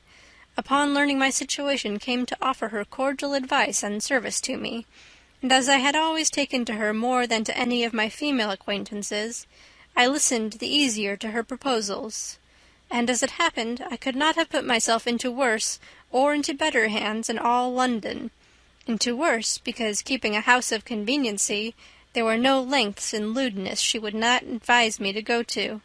In compliance with her customers, no schemes of pleasure or even unbounded debauchery she did not take even a delight in promoting. Into a better, because nobody having had more experience of the wicked part of the town than she had, was fitter to advise and guard one against the worst dangers of our profession, and what was rare to be met with in those of hers, she contented herself with a moderate living profit upon her industry and good offices, and had nothing of their greedy, rapacious turn. She was really, too, a gentlewoman, born and bred, but through a train of accidents reduced to this course, which she pursued, partly through necessity, partly through choice, as never woman delighted more in encouraging a brisk circulation of trade for the sake of the trade itself, or better understood all the mysteries and refinements of it than she did, so that she was consummately at the top of her profession, and dealt only with customers of distinction, to answer the demands of whom she kept a competent number of her daughters in constant recruit. So she called those whom, by her means, and through her tuition and instructions, succeeded very well in the world. This useful gentlewoman, upon whose protection I now threw myself, having her reasons of state, respecting Mr. H., for not appearing too much in the thing herself, sent a friend of hers, on the day appointed for my removal, to conduct me to my new lodgings, at a brushmaker's in R. Street, Covent Garden, the very next door to her own house, where she had no conveniences to lodge me herself.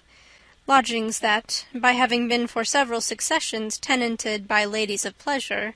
the landlord of them was familiarized to their ways, and provided the rent was duly paid,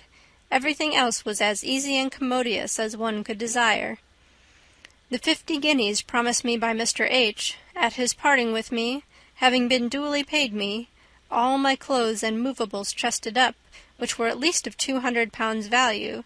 I had them conveyed into a coach, where I soon followed them, after taking a civil leave of the landlord and his family, with whom I had never lived in a degree of familiarity enough to regret the removal.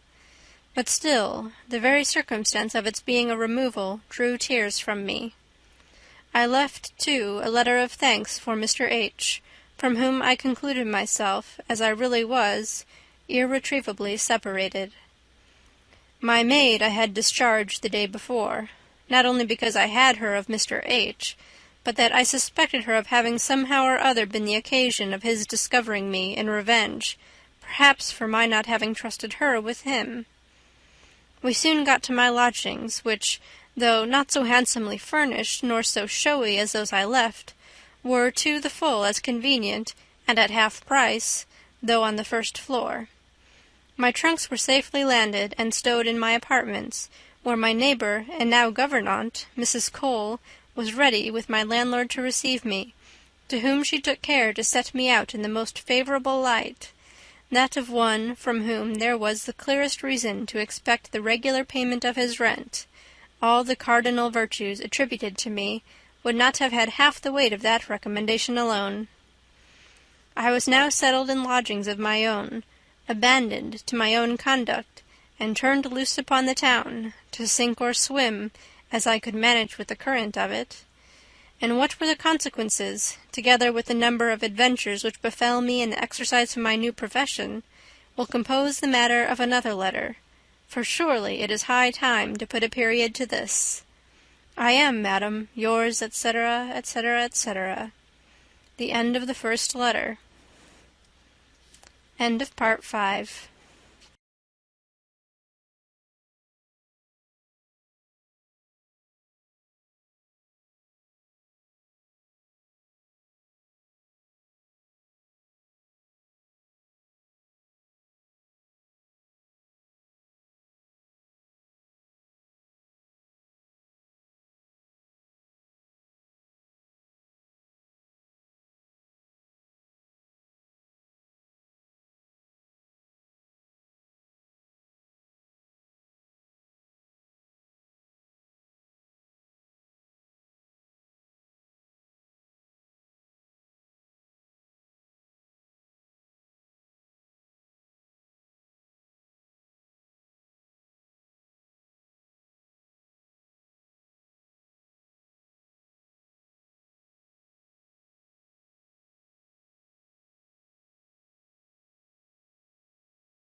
Part 6.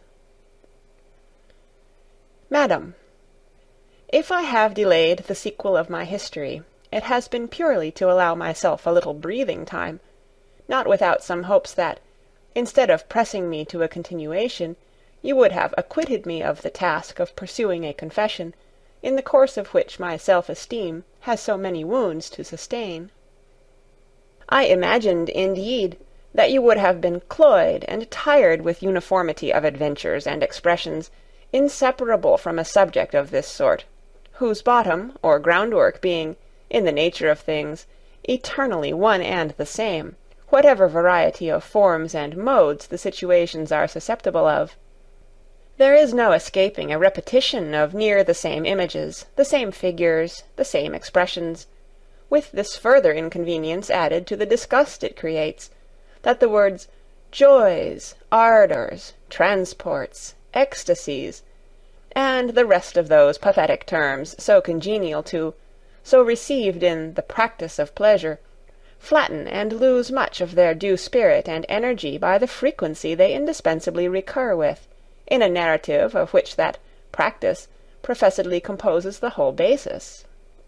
I must therefore trust to the candour of your judgment, for your allowing for the disadvantage I am necessarily under in that respect,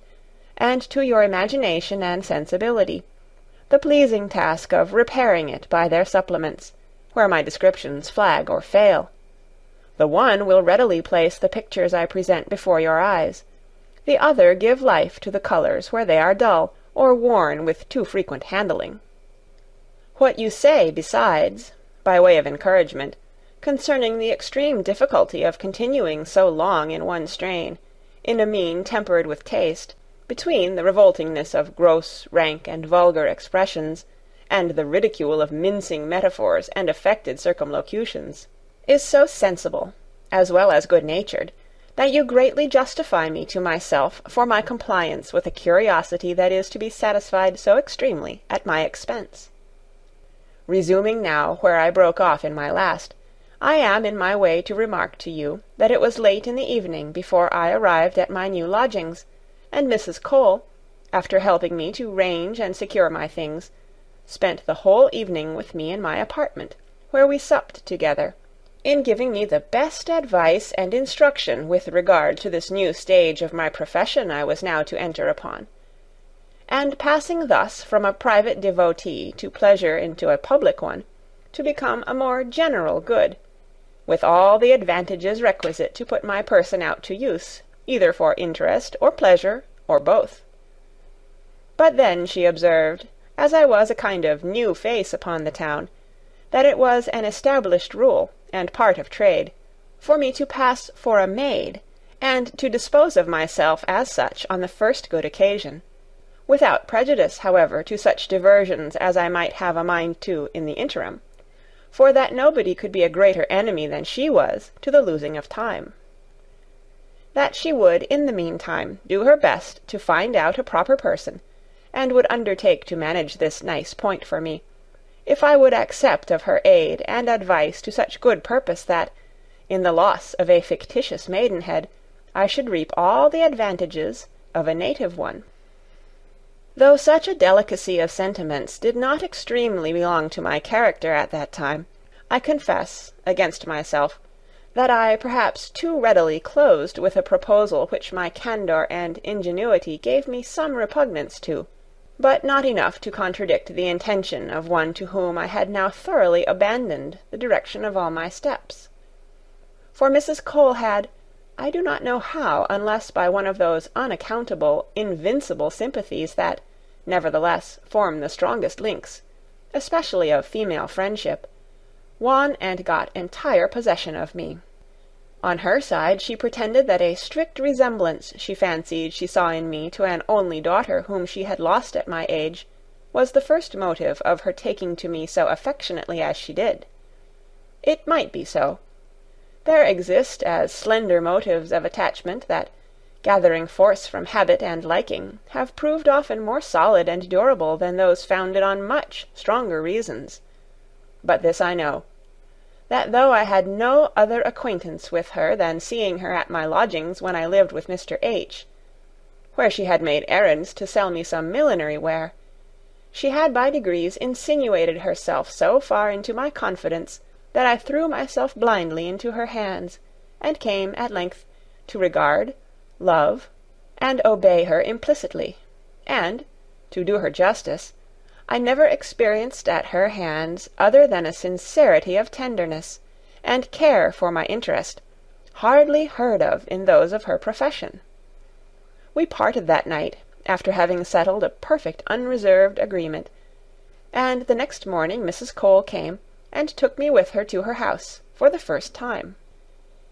Here, at the first sight of things, I found everything breathed an air of decency, modesty, and order. In the outer parlour, or rather shop, sat 3 young women, very demurely employed on millinery work, which was the cover of a traffic in more precious commodities, but 3 beautifuller creatures could hardly be seen. 2 of them were extremely fair, the eldest not above 19, and the third, much about that age, was a piquant brunette, whose black sparkling eyes and perfect harmony of features and shape left her nothing to envy in her fairer companions. Their dress, too, had the more design in it, the less it appeared to have, being in a taste of uniform correct neatness and elegant simplicity. These were the girls that composed the small domestic flock, which my governess trained up with surprising order and management, considering the giddy wildness of young girls once got upon the loose. But then she never continued any in her house whom, after a due novitiate, she found untractable, or unwilling to comply with the rules of it. Thus had she insensibly formed a little family of love, in which the members found so sensibly their account, in a rare alliance of pleasure with interest, and of a necessary outward decency with unbounded secret liberty, that Mrs. Cole, who had picked them as much for their temper as their beauty, governed them with ease to herself and them too. To these new pupils, then, of hers, whom she had prepared, she presented me as a new boarder, and one that was to be immediately admitted to all the intimacies of the house, upon which these charming girls gave me all the marks of a welcome reception, and indeed of being perfectly pleased with my figure, that I could possibly expect from any of my own sex. But they had been effectually brought to sacrifice all jealousy or competition of charms to a common interest, and considered me a partner that was bringing no despicable stock of goods into the trade of the house. They gathered round me, viewed me on all sides, and as my admission into this joyous troop made a little holiday, the show of work was laid aside, and Mrs. Cole, giving me up with special recommendation to their caresses and entertainment, went about her ordinary business of the house. The sameness of our sex, age, profession, and views soon created as unreserved a freedom and intimacy as if we had been for years acquainted. They took and showed me the house,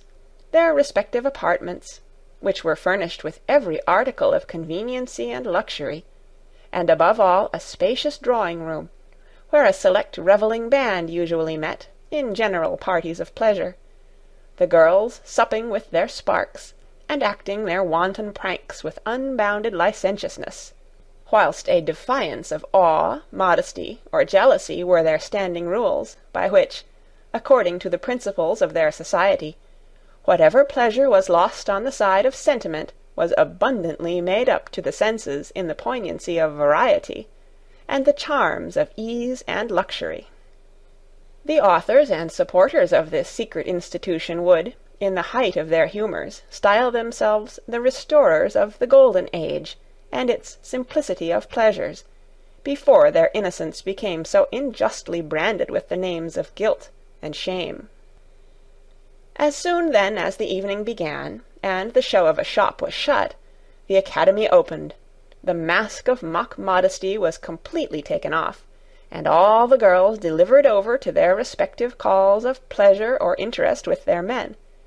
and none of that sex was promiscuously admitted, but only such as Mrs. Cole was previously satisfied with their character and discretion. In short, this was the safest, politest, and, at the same time, the most thorough house of accommodation in town, everything being conducted so that decency made no entrenchment upon the most libertine pleasures, in the practice of which, too, the choice familiars of the house had found the secret so rare and difficult of reconciling even all the refinements of taste and delicacy with the most gross and determinate gratifications of sensuality. After having consumed the morning in the endearments and instructions of my new acquaintance, we went to dinner, when Mrs. Cole, presiding at the head of her club, gave me the first idea of her management and address in inspiring these girls with so sensible a love and respect for her. There was no stiffness, no reserve, no airs of pique or little jealousies, but all was unaffectedly gay, cheerful, and easy. After dinner, Mrs. Cole, seconded by the young ladies, acquainted me that there was a chapter to be held that night in form for the ceremony of my reception into the sisterhood, and in which, with all due reserve to my maidenhead, that was to be occasionally cooked up for the first proper chapman, I was to undergo a ceremonial of initiation they were sure I should not be displeased with. Embarked as I was, and moreover captivated with the charms of my new companions, I was too much prejudiced in favour of any proposal they could make, too much as hesitate an assent, which, therefore, readily giving in the style of a carte blanche, I received fresh kisses of compliment from them all, in approval of my docility and good nature. Now I was a sweet girl. I came into things with a good grace. I was not affectedly coy. I should be the pride of the house, and the like. This point thus adjusted, the young women left Mrs. Cole to talk and concert matters with me. She explained to me that I should be introduced that very evening to 4 of her best friends, one of whom she had, according to the custom of the house, favoured with the preference of engaging me in the first party of pleasure, assuring me, at the same time, that they were all young gentlemen agreeable in their persons, and unexceptionable in every respect, that united, and holding together by the band of common pleasures, they composed the chief support of her house, and made very liberal presents to the girls that pleased and humoured them, so that they were, properly speaking, the founders and patrons of this little seraglio. Not but that she had, at proper seasons, other customers to deal with, whom she stood less upon punctilio with than with these. For instance,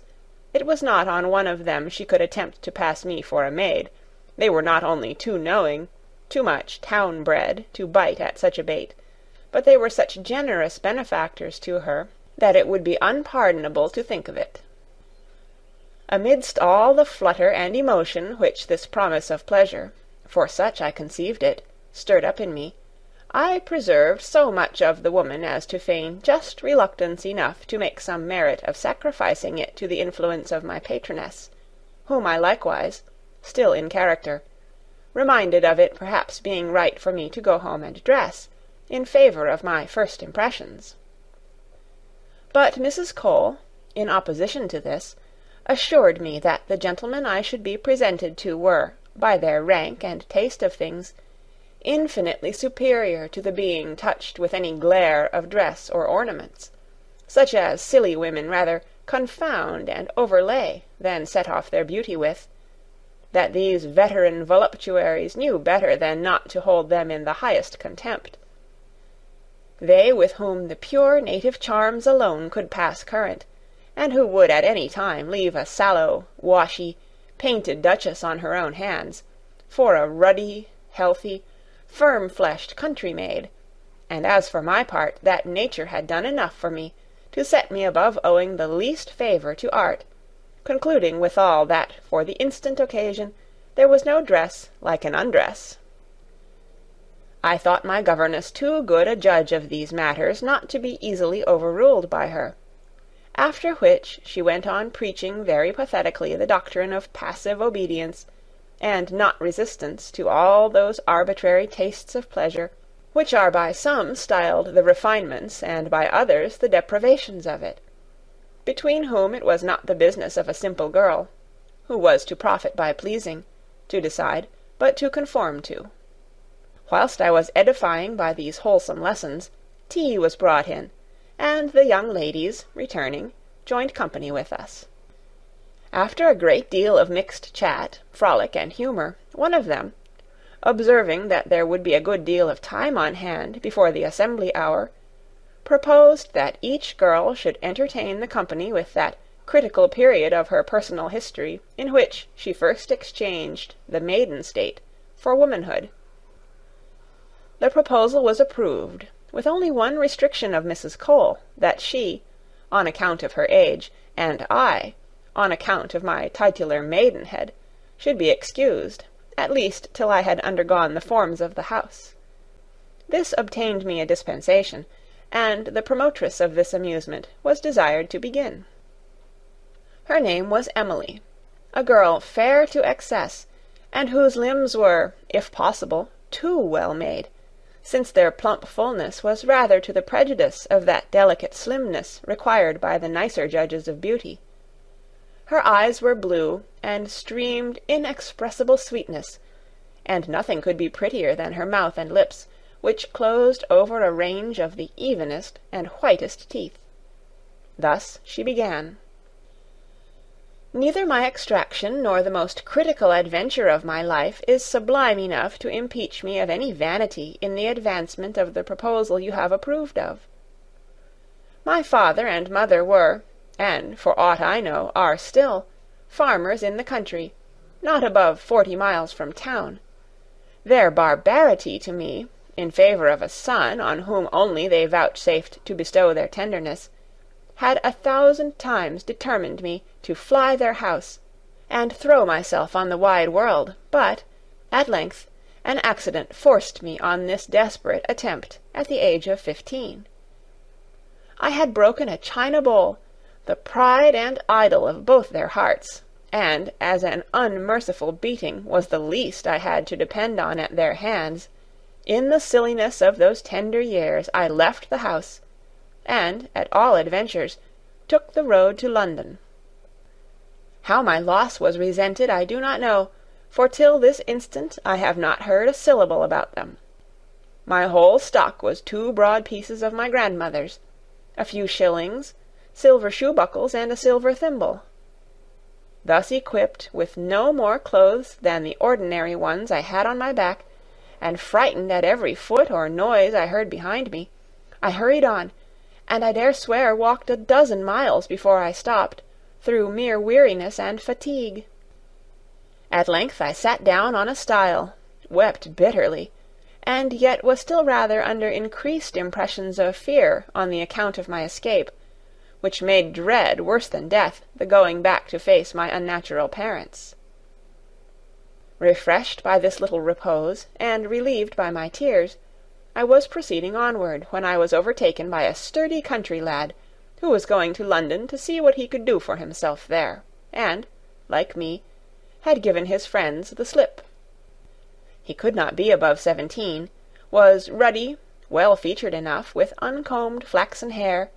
a little flapped hat, kersey frock, yarn stockings, in short, a perfect ploughboy. I saw him come whistling behind me, with a bundle tied to the end of a stick, his travelling equipage. We walked by one another for some time without speaking. At length we joined company, and agreed to keep together till we got to our journey's end. What his designs or ideas were, I know not. The innocence of mine I can solemnly protest. As night drew on, it became us to look out for some inn or shelter, to which perplexity another was added, and that was, what should we say for ourselves if we were questioned? After some puzzle, the young fellow started a proposal which I thought the finest that could be. And what was that? Why, that we should pass for husband and wife. I never once dreamed of consequences. We came presently, after having agreed on this notable expedient, to one of those hedge accommodations for foot passengers, at the door to which stood an old crazy beldam, who, seeing us trudge by, invited us to lodge there. Glad of any cover, we went in, and my fellow-traveller, taking all upon him, called for what the house afforded, and we supped together as man and wife, which, considering our figures and ages, could not have passed on any one but such as anything could pass on. But when bedtime came on, we had neither of us the courage to contradict our first account of ourselves, and what was extremely pleasant, the young lad seemed as perplexed as I was, how to evade lying together, which was so natural for the state we had pretence to. Whilst we were in this quandary, the landlady takes the candle and lights us to our apartment, through a long yard, at the end of which it stood, separate from the body of the house. Thus we suffered ourselves to be conducted, without saying a word in opposition to it, and there, in a wretched room, with a bed answerable, we were left to pass the night together, as a thing quite of course. For my part, I was so incredibly innocent as not even then to think much more harm of going to bed with the young man than with one of our dairy wenches, nor had he, perhaps, any other notions than those of innocence, till such a fair occasion put them into his head. Before either of us undressed, however, he put out the candle, and the bitterness of the weather made it a kind of necessity for me to go into bed. Slipping then my clothes off, I crept under the bedclothes, where I found the young stripling already nestled, and the touch of his warm flesh rather pleased than alarmed me. I was indeed too much disturbed with the novelty of my condition to be able to sleep, but then I had not the least thought of harm. But oh, how powerful are the instincts of nature! How little is there wanting to set them in action! The young man, sliding his arm under my body, drew me gently towards him, as if to keep himself and me warmer, and the heat I felt from joining our breasts kindled another that I had hitherto never felt, and was, even then, a stranger to the nature of. Emboldened, I suppose, by my easiness, he ventured to kiss me, and I insensibly returned it without knowing the consequence of returning it, for on this encouragement he slipped his hand all down from my breast to that part of me where the sense of feeling is so exquisitely critical, as I then experienced by its instant taking fire upon the touch, and glowing with a strange tickling heat. There he pleased himself and me by feeling, till,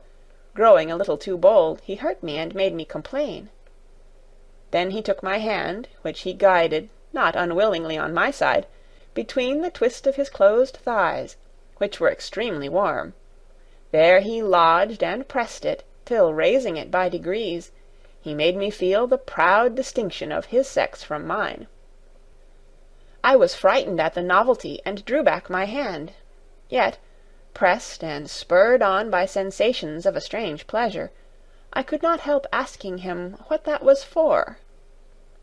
He told me he would show me if I would let him, and, without waiting for my answer, which he prevented by stopping my mouth with kisses, I was far from disrelishing, he got upon me, and inserting one of his thighs between mine, opened them so as to make way for himself, and fixed me to his purpose, whilst I was so much out of my usual sense, so subdued by the present power of a new one, that, between fear and desire, I lay utterly passive, till the piercing pain roused and made me cry out. But it was too late. He was too firm fixed in the saddle for me to compass flinging him, with all the struggles I could use, some of which only served to further his point, and at length an irresistible thrust murdered at once my maidenhead and almost me. I now lay a bleeding witness of the necessity imposed on our sex to gather the first honey off the thorns. But the pleasure rising as the pain subsided, I was soon reconciled to fresh trials, and before morning nothing on earth could be dearer to me than this rifler of my virgin sweets. He was everything to me now. How we agreed to join fortunes, how we came up to town together, where we lived some time, till necessity parted us, and drove me into this course of life, in which I had been long ago battered and torn to pieces before I came to this age, as much through my easiness as through my inclination, had it not been for my finding refuge in this house. These are all circumstances which pass the mark I proposed, so that here my narrative ends. In the order of our sitting, it was Harriet's turn to go on. Amongst all the beauties of our sex that I had before or have since seen, few indeed were the forms that could dispute excellence with hers. It was not delicate, but delicacy itself incarnate, such was the symmetry of her small but exactly fashioned limbs. Her complexion, fair as it was, appeared yet more fair from the effect of two black eyes, the brilliancy of which gave her face more vivacity than belonged to the colour of it, which was only defended from paleness by a sweetly pleasing blush in her cheeks, that grew fainter and fainter, till at length it died away insensibly into the overbearing white. Then her miniature features joined to finish the extreme sweetness of it, which was not belied by that of temper turned to indolence, languor, and the pleasures of love. Pressed to subscribe her contingent, she smiled, blushed a little, and thus complied with our desires. My father was neither better nor worse than a miller near the city of York, and both he and my mother dying whilst I was an infant, I fell under the care of a widow and childless aunt, housekeeper to my Lord —, at his seat in the county of —, where she brought me up with all imaginable tenderness. I was not 17, as I am not now 18, before I had, on account of my person purely, for fortune I had notoriously none, several advantageous proposals.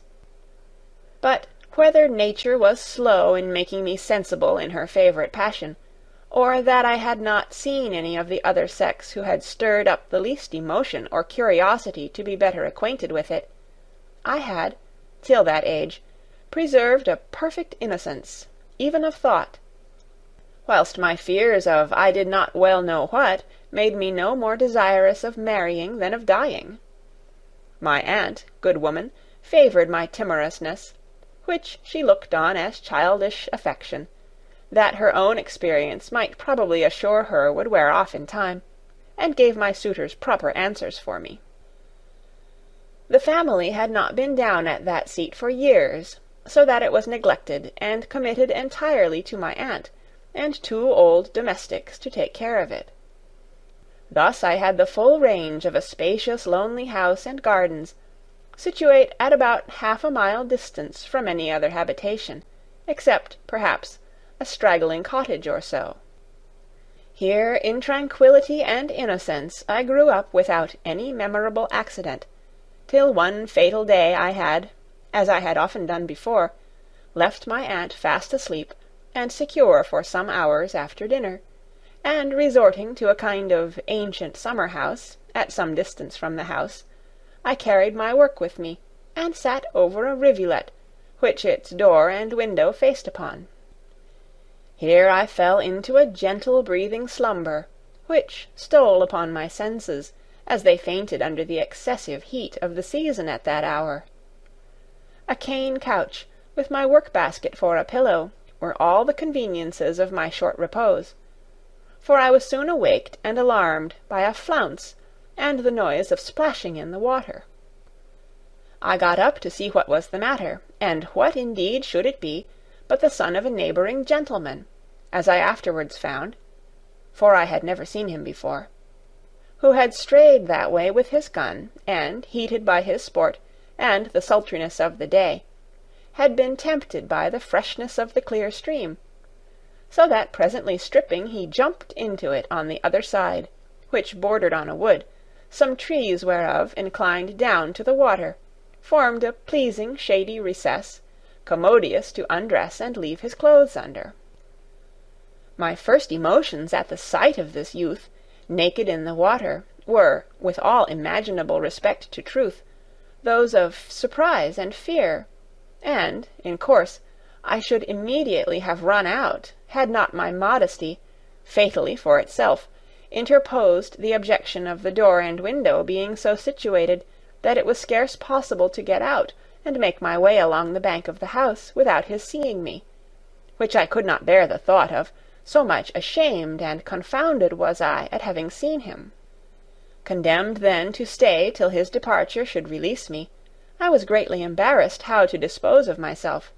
I kept some time betwixt terror and modesty, even from looking through the window, which, being an old-fashioned casement, without any light behind me, could hardly betray anyone's being there to him from within. Then the door was so secure that, without violence or my own consent, there was no opening it from without. But now, by my own experience, I found it too true that objects which affright us, when we cannot get from them, draw our eyes as forcibly as those that please us. I could not long withstand that nameless impulse which, without any desire of this novel sight, compelled me towards it. Emboldened, too, by my certainty of being at once unseen and safe, I ventured by degrees to cast my eyes on an object so terrible and alarming to my virgin modesty as a naked man. But as I snatched a look, the first gleam that struck me was in general the dewy lustre of the whitest skin imaginable, which the sun playing upon made the reflection of it perfectly beamy. His face, in the confusion I was in, I could not well distinguish the lineaments of, any farther than that there was a great deal of youth and freshness in it. The frolic and various play of all his polished limbs, as they appeared above the surface, in the course of his swimming or wantoning with the water, amused and insensibly delighted me. Sometimes he lay motionless on his back, water-borne, and dragging after him a fine head of hair that, floating, swept the stream in a bush of black curls. Then the overflowing water would make a separation between his breast and glossy white belly, at the bottom of which I could not escape observing so remarkable a distinction as a black mossy tuft, out of which appeared to emerge a round, softish, limber, white something, that played every way, with ever the least motion or whirling eddy. I cannot say but that part chiefly, by a kind of natural instinct, attracted, detained, captivated my attention. It was out of the power of all my modesty to command my eye away from it, and seeing nothing so very dreadful in its appearance, I insensibly locked away all my fears. But as fast as they gave way, new desires and strange wishes took place, and I melted as I gazed. The fire of nature, that had so long lain dormant or concealed, began to break out, and made me feel my sex the first time. He had now changed his posture, and swam prone on his belly, striking out with his legs and arms, finer modelled than which could not have been cast, whilst his floating locks played over a neck and shoulders whose whiteness they delightfully set off. Then the luxuriant swell of flesh that rose from the small of his back, and terminated its double cope at where the thighs are sent off, perfectly dazzled one with its watery, glistening gloss. By this time I was so affected by this inward involution of sentiments, so softened by this sight, that now, betrayed into a sudden transition from extreme fears to extreme desires, I found these last so strong upon me, the heat of the weather too perhaps conspiring to exalt their rage, that nature almost fainted under them. Not that I so much as knew precisely what was wanting to me. My only thought was that so sweet a creature as this youth seemed to me could only make me happy, but then the little likelihood there was of compassing an acquaintance with him, or perhaps of ever seeing him again, dashed my desires, and turned them into torments. I was still gazing with all the powers of my sight on this bewitching object, when, in an instant, down he went. I had heard of such things as a cramp seizing on even the best swimmers, and occasioning their being drowned, and imagining this so sudden eclipse to be owing to it, the inconceivable fondness this unknown lad had given birth to distracted me with the most killing terrors. insomuch that my concern giving the wings, I flew to the door, opened it, ran down to the canal, guided thither by the madness of my fears for him, and the intense desire of being an instrument to save him, though I was ignorant how, or by what means to effect it. But was it for fears and a passion so sudden as mine to reason? All this took up scarce the space of a few moments. I had then just life enough to reach the green borders of the water-piece, where, wildly looking round for the young man, and missing him still, my fright and concern sunk me down in a deep swoon, which must have lasted me some time, for I did not come to myself till I was roused out of it by a sense of pain that pierced me to the vitals, and awakened me to the most surprising circumstance of finding myself not only in the arms of this very same young gentleman I had been so solicitous to save, but taken at such an advantage in my unresisting condition that he had actually completed his entrance into me so far, that weakened as I was by all the preceding conflicts of mind I had suffered, and struck dumb by the violence of my surprise, I had neither the power to cry out nor the strength to disengage myself from his strenuous embraces, before, urging his point, he had forced his way and completely triumphed over my virginity, as he might now as well see by the streams of blood that followed his drawing out, as he had felt by the difficulties he had met with consummating his penetration. But the sight of the blood and the sense of my condition had, as he told me afterwards, since the ungovernable rage of his passion was somewhat appeased, now wrought so far on him that at all risks, even of the worst consequences, he could not find in his heart to leave me and make off, which he might easily have done. I still lay all discomposed in bleeding ruin, palpitating, speechless, unable to get off, and frightened, and fluttering like a poor wounded partridge, and ready to faint away again at the sense of what had befallen me. The young gentleman was by me, kneeling, kissing my hand, and with tears in his eyes beseeching me to forgive him, and offering all the reparation in his power. It is certain that could I, at the instant of regaining my senses, have called out, or taken the bloodiest revenge, I would not have struck at it. The violation was attended to with such aggravating circumstances, though he was ignorant of them, since it was to my concern for the preservation of his life that I owed my ruin.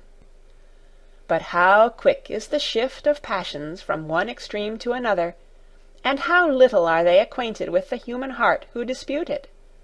I could not see this amiable criminal, so suddenly the first object of my love, and as suddenly of my just hate, on his knees, bedewing my hand with his tears, without relenting. He was still stark naked, but my modesty had been already too much wounded, in essentials, to be so much shocked as I should have otherwise been, with appearances only. In short, my anger ebbed so fast, and the tide of love returned so strong upon me, that I felt it a point of my own happiness to forgive him. The reproaches I made him were murmured in so soft a tone, my eyes met his with such glances, expressing more languor than resentment, that he could not but presume his forgiveness was at no desperate distance, but still he would not quit his posture of submission till I had pronounced his pardon in form, which after the most fervent entreaties, protestations, and promises, I had not the power to withhold. On which, with the utmost marks of a fear of again offending, he ventured to kiss my lips, which I neither declined nor resented, but on my mild expostulations with him upon the barbarity of his treatment, he explained the mystery of my ruin, if not entirely to the clearance, at least much to the alleviation of his guilt, in the eyes of a judge so partial in his favour as I was grown. It seems that the circumstance of his going down or sinking, which in my extreme ignorance I had mistaken for something very fatal, was no other than a trick of diving which I had not ever heard, or at least attended to, the mention of, and he was so long-breathed at it, that in the few moments in which I ran out to save him, he had not yet emerged, before I fell into the swoon,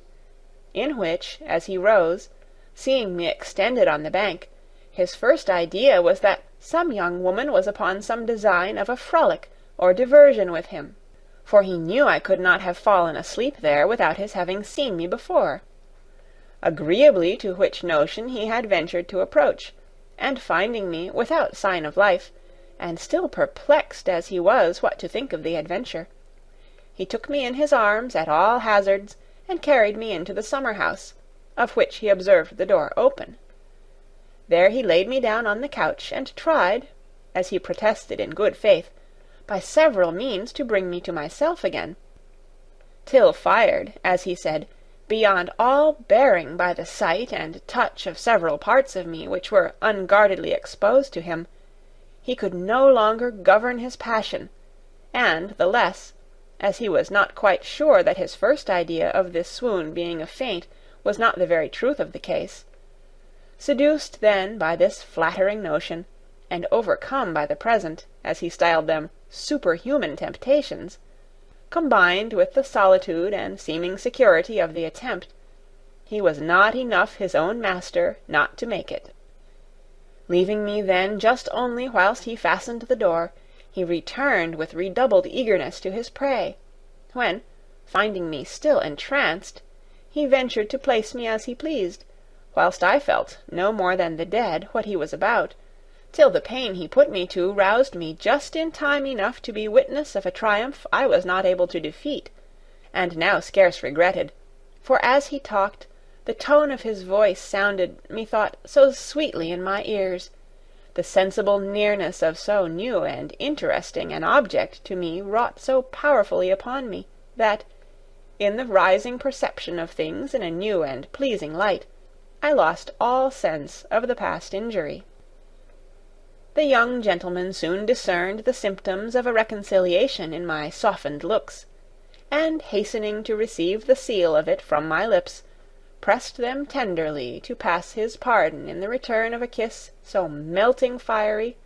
that the impression of it being carried to my heart, and thence to my new discovered sphere of Venus, I was melted into a softness that could refuse him nothing. When now he managed his caresses and endearments so artfully as to insinuate the most soothing consolations for the past pain, and the most pleasing expectations of future pleasure, but whilst mere modesty kept my eyes from seeing his and rather declined them, I had a glimpse of that instrument of the mischief which was now, obviously even to me, who had scarce had snatches of a comparative observation of it, resuming its capacity to renew it, and grew greatly alarming with its increase of size, as he bore it no doubt designedly, hard and stiff against one of my hands, carelessly dropped. But then he employed such tender prefacing, such winning progressions, that my returning passion of desire being now so strongly prompted by the engaging circumstances of the sight and incendiary touch of his naked glowing beauties, I yielded at length the force of the present impressions, and he obtained of my tacit blushing consent all the gratifications of pleasure left in the power of my poor person to bestow, after he had cropped its richest flower, during my suspension of life and abilities to guard it. Here, according to the rule laid down, I should stop, but I am so much in motion that I could not if I would. I shall only add, however, that I got home without the least discovery or suspicion of what had happened. I met my young ravisher several times after, whom I now passionately loved, and who, though not of age to claim a small but independent fortune, would have married me, but as the accidents that prevented it, and their consequences which threw me on the public, contain matters too moving and serious to introduce at present, I cut short here. Louisa, the brunette whom I mentioned at first, now took her turn to treat the company with her history. I have already hinted to you the graces of her person, than which nothing could be more exquisitely touching. I repeat touching, as a just distinction from striking, which is ever a less lasting effect, and more generally belongs to the fair complexions. But leaving that decision to everyone's taste, I proceed to give you Louisa's narrative, as follows. According to practical maxims of life, I ought to boast of my birth, since I owe it to pure love, without marriage. But this I know, it was scarce possible to inherit a stronger propensity to that cause of my being than I did. I was the rare production of the first essay of a journeyman cabinet-maker upon his master's maid, the consequence of which was a big belly and the loss of a place. He was not in circumstances to do much for her, and yet, after all this blemish, she found means, after she had dropped her burthen, and disposed of me to a poor relation's in the country, to repair it by marrying a pastry-cook here in London, in thriving business, on whom she soon, under favour of the complete ascendant he had given her over him, passed me for a child she had by her first husband. I had on that footing been taken home, and was not 6 years old when this stepfather died, and left my mother in tolerable circumstances, and without any children by him. As to my natural father, he had betaken himself to the sea, where, when the truth of things came out, I was told that he died, not immensely rich, you may think, since he was no more than a common sailor. As I grew up, under the eyes of my mother, who kept on the business, I could not but see, in her severe watchfulness, the marks of a slip which she did not care should be hereditary. But we no more choose our passions than our features or complexion, and the bent of mine was so strong to the forbidden pleasure, that it got the better, at length, of all her care and precaution. I was scarce 12 years old before that part which she wanted so much to keep out of harm's way made me feel its impatience to be taken notice of, and come into play.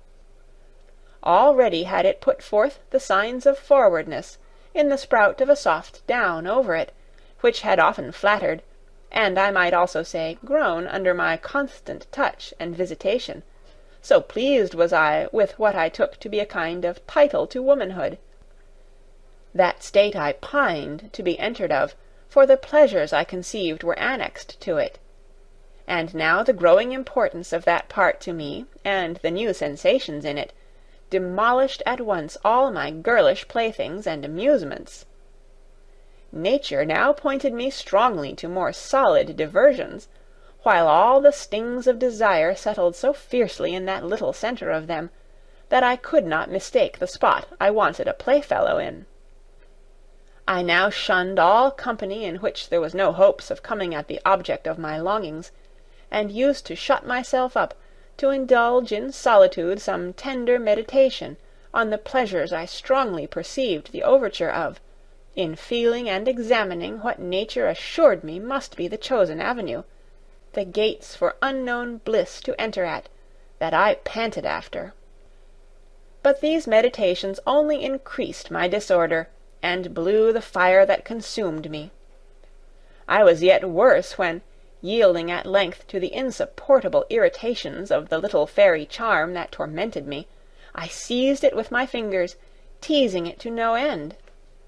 Sometimes in the furious excitations of desire I threw myself on the bed, spread my thighs abroad, and lay as it were expecting the longed-for relief, till, finding my illusion, I shut and squeezed them together again, burning and fretting. In short, this devilish thing, with its impetuous girds and itching fires, led me such a life that I could neither night nor day be at peace with it or myself.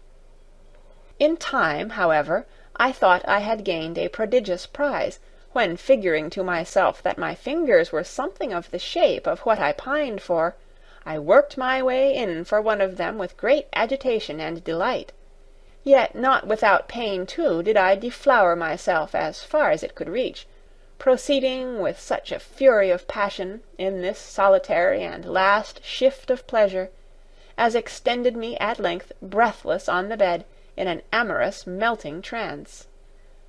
But frequency of use dulling the sensation,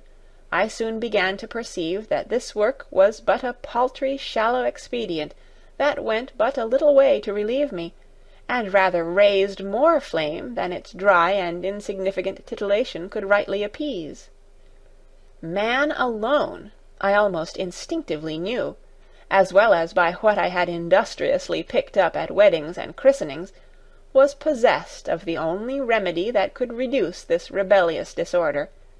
but watched and overlooked as I was, how to come at it was the point, and that, to all appearance, an invincible one.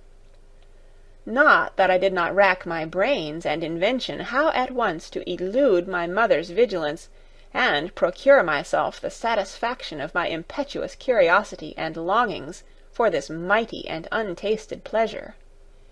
At length, however, a singular chance did at once the work of a long course of alertness. One day that we had dined at an acquaintance's over the way, together with a gentlewoman lodger that occupied the first floor of our house, there started an indispensable necessity for my mother's going down to Greenwich to accompany her. The party was settled, when I do not know what genius whispered me to plead a headache,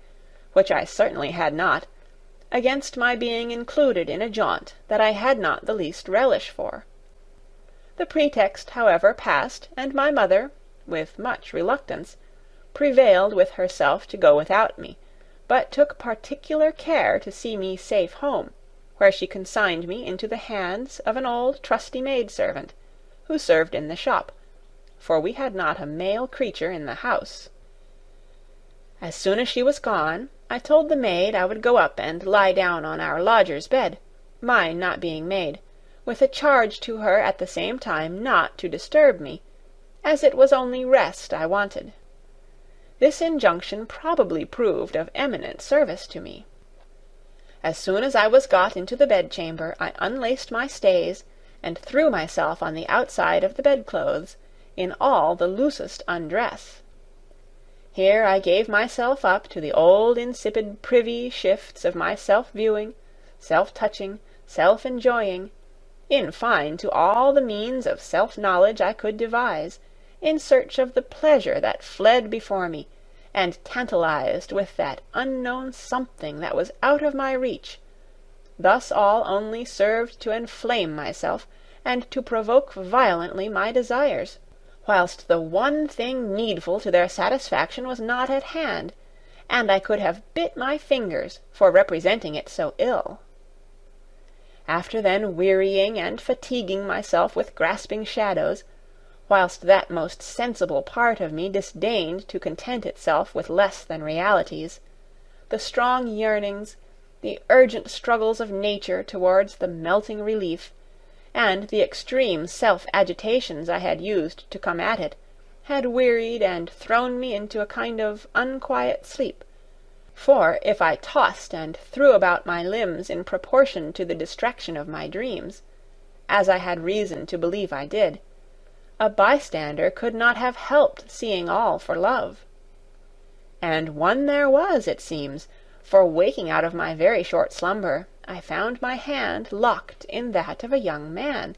who was kneeling at my bedside, and begging my pardon for his boldness, but that being a son to the lady to whom this bedchamber, he knew, belonged, he had slipped by the servant of the shop, as he supposed, unperceived, when finding me asleep, his first ideas were to withdraw,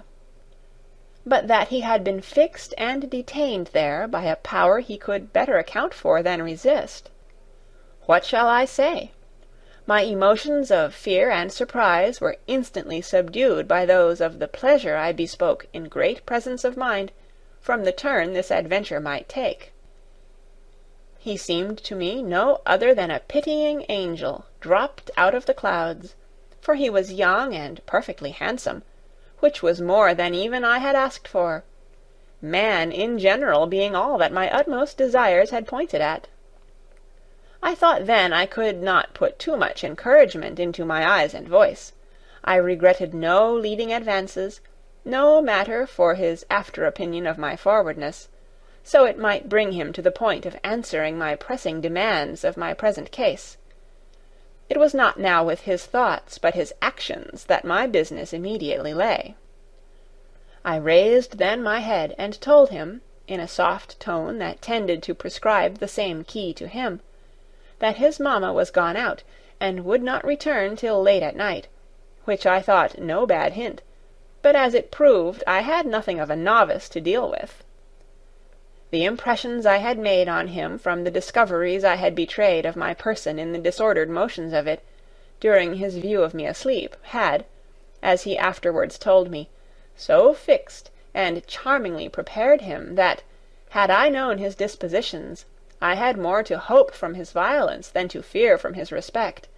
and even less than the extreme tenderness which I threw into my voice and eyes would have served to encourage him to make the most of the opportunity. Finding then that his kisses, imprinted on my hand, were taken as tamely as he could wish, he rose to my lips, and gluing his to them made me so faint with overcoming joy and pleasure that I fell back, and he with me, in course on the bed, upon which I had, by insensibly shifting from the side to near the middle, invitingly made room for him. He is now lain down by me, and, the minutes being too precious to consume in untimely ceremony, or dalliance, my youth proceeds immediately to those extremities which all my looks, flushing and palpitations had assured him he might attempt without the fear of repulse. Those rogues, the men, read us admirably on these occasions. I lay then at length panting for the imminent attack, with wishes far beyond my fears, and for which it was scarce possible for a girl, barely 13, but all and well grown, to have better dispositions. He threw up my petticoat and shift, whilst my thighs were, by an instinct of nature, unfolded to their best, and my desires had so thoroughly destroyed all modesty in me, that even their being now naked and all laid open to him was part of the prelude that pleasure deepened my blushes at, more than shame. But when his hand and touches, naturally attracted to their centre, made me feel all their wantonness and warmth in, and round it, oh, how immensely different a sense of things did I perceive there, than when under my own insipid handling. And now his waistcoat was unbuttoned, and the confinement of the breeches burst through, when out started to view the amazing, pleasing object of all my wishes, all my dreams, all my love, the king-member indeed. I gazed at, I devoured it at length and breadth, with my eyes intently directed to it, till his getting upon me and placing it between my thighs took from me the enjoyment of its sight, to give me a far more grateful one in its touch, in that part where its touch is so exquisitely affecting. Applying it then to the minute opening, for such at that age it certainly was,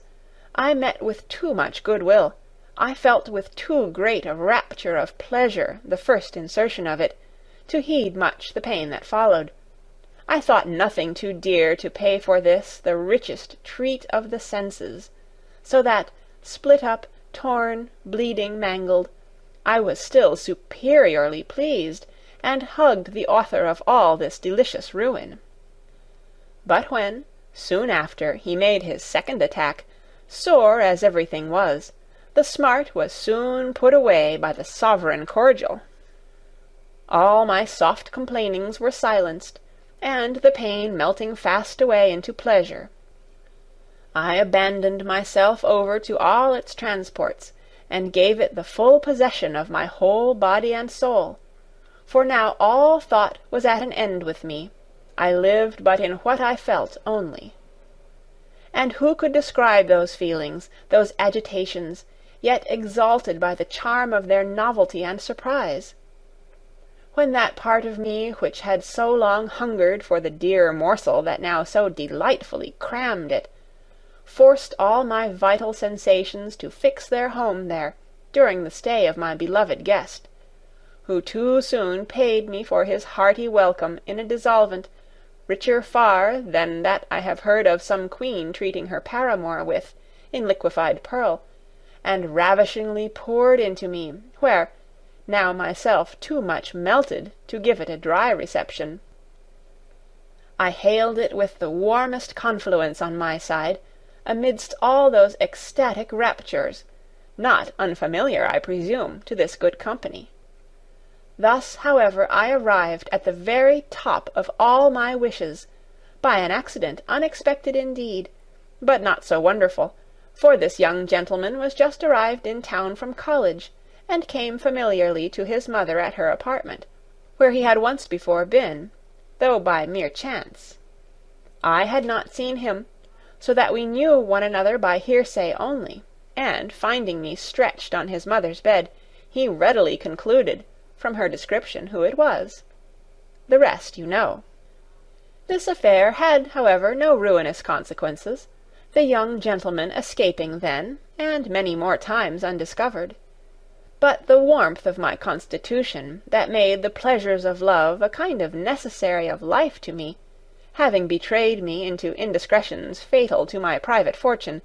I fell at length to the public, from which, it is probable, I might have met with the worst of ruin, if my better fate had not thrown me into this safe and agreeable refuge. Here Louisa ended, and these little histories having brought the time for the girls to retire, and to prepare for the revels of the evening, I stayed with Mrs. Cole till Emily came, and told us the company was met, and waited for us. End of Part 6.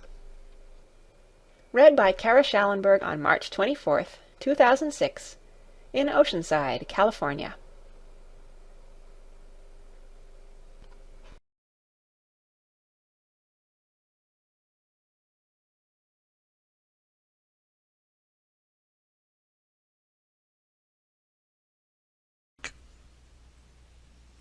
Fanny Hill, Memoirs of a Woman of Pleasure, by John Cleland. Part 7. On the landing-place of the first pair of stairs we were met by a young gentleman, extremely well dressed, and a very pretty figure, to whom I was to be indebted for the first essay of the pleasures of a house. He saluted me with great gallantry, and handed me into the drawing-room,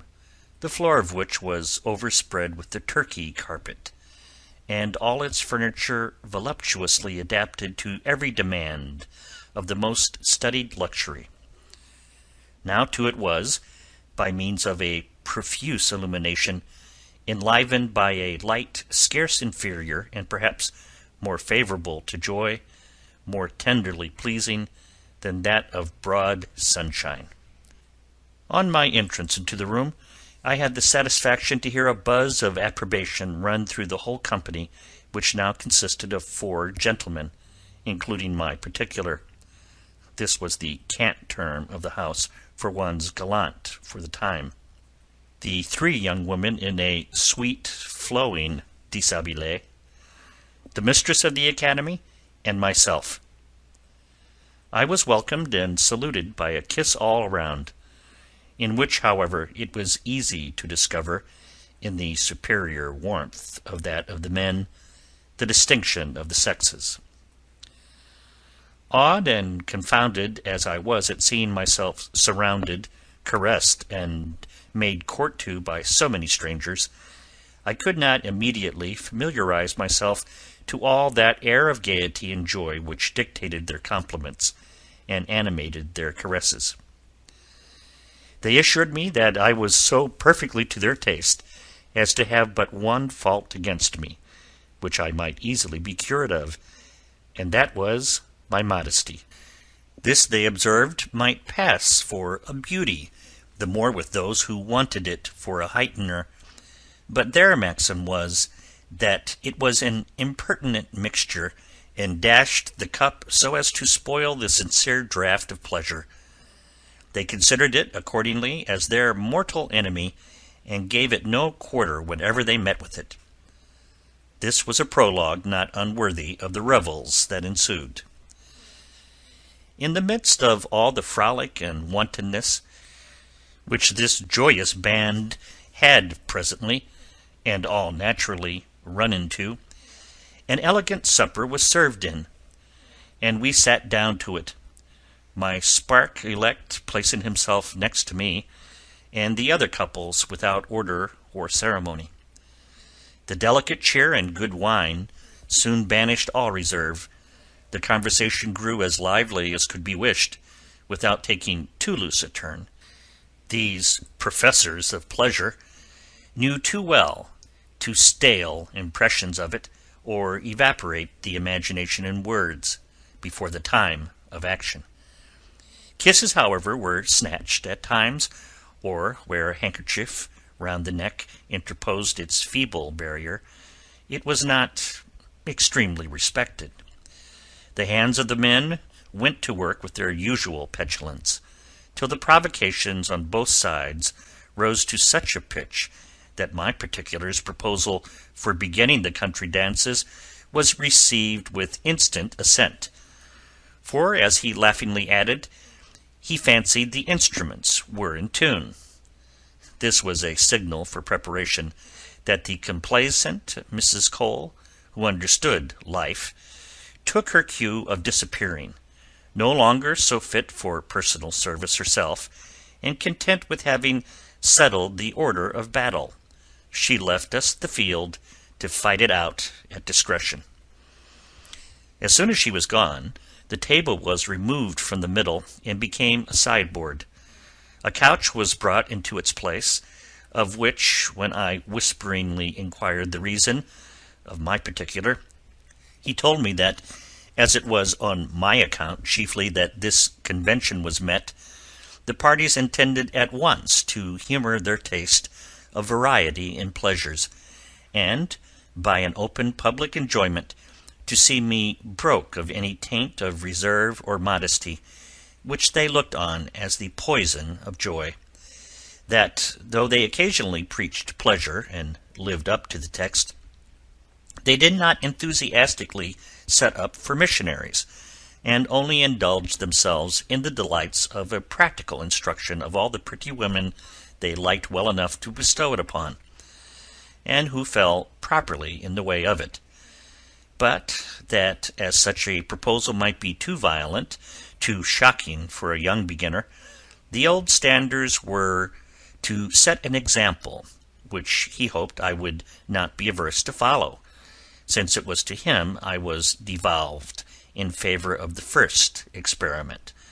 but that still I was perfectly at my liberty to refuse the party, which, being in its nature one of pleasure, supposed an exclusion of all force or constraint. My countenance expressed, no doubt, my surprise, as my silence did my acquiescence. I was now embarked, and thoroughly determined on any voyage the company would take me on. The first that stood up, to open the ball, was a cornet of horse, and that sweetest of olive beauties, the soft and amorous Louisa. He led her to the couch, nothing loath, on which he gave her the fall, and extended her at her length with an air of roughness and vigour, relishing high of amorous eagerness and impatience. The girl, spreading herself to the best advantage, with her head upon the pillow, was so concentred in what she was about, that our presence seemed the least of her care and concern. Her petticoats, thrown up with her shift, discovered to the company the finest turned legs and thighs that could be imagined,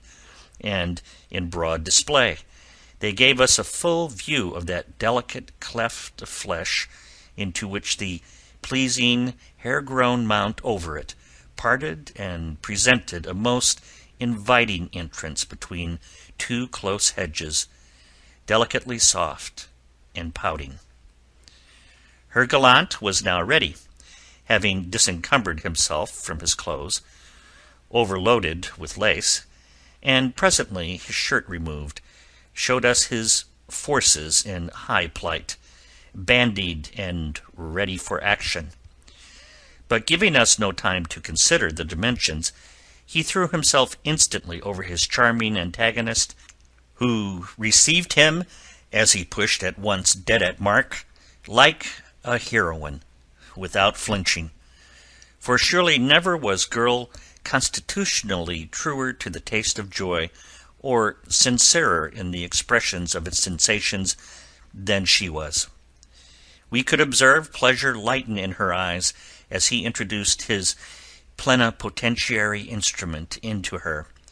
till at length, having indulged her to its utmost reach, its irritations grew so violent, and gave her the spurs so furiously, that, collected within herself, and lost to everything but the enjoyment of her favourite feelings, she retorted his thrusts with a just concert of springy heaves, keeping time so exactly with the most pathetic sighs, that one might have numbered the strokes in agitation by their distinct murmurs, whilst her active limbs kept wreathing and intertwisting with his in convulsive folds. Then the turtle-billing kisses and the poignant, painless love-bites, which they both exchanged in a rage of delight,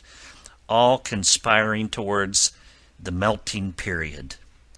It soon came on when Louisa, in the ravings of her pleasure-frenzy,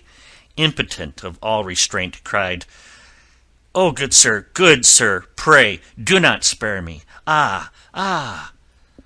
all her accents now faltering into heart-fetched sighs. She closed her eyes in the sweet death, in the instant of which she was embalmed by an injection of which we could easily see the signs in the quiet, dying, languid posture of her late so furious driver,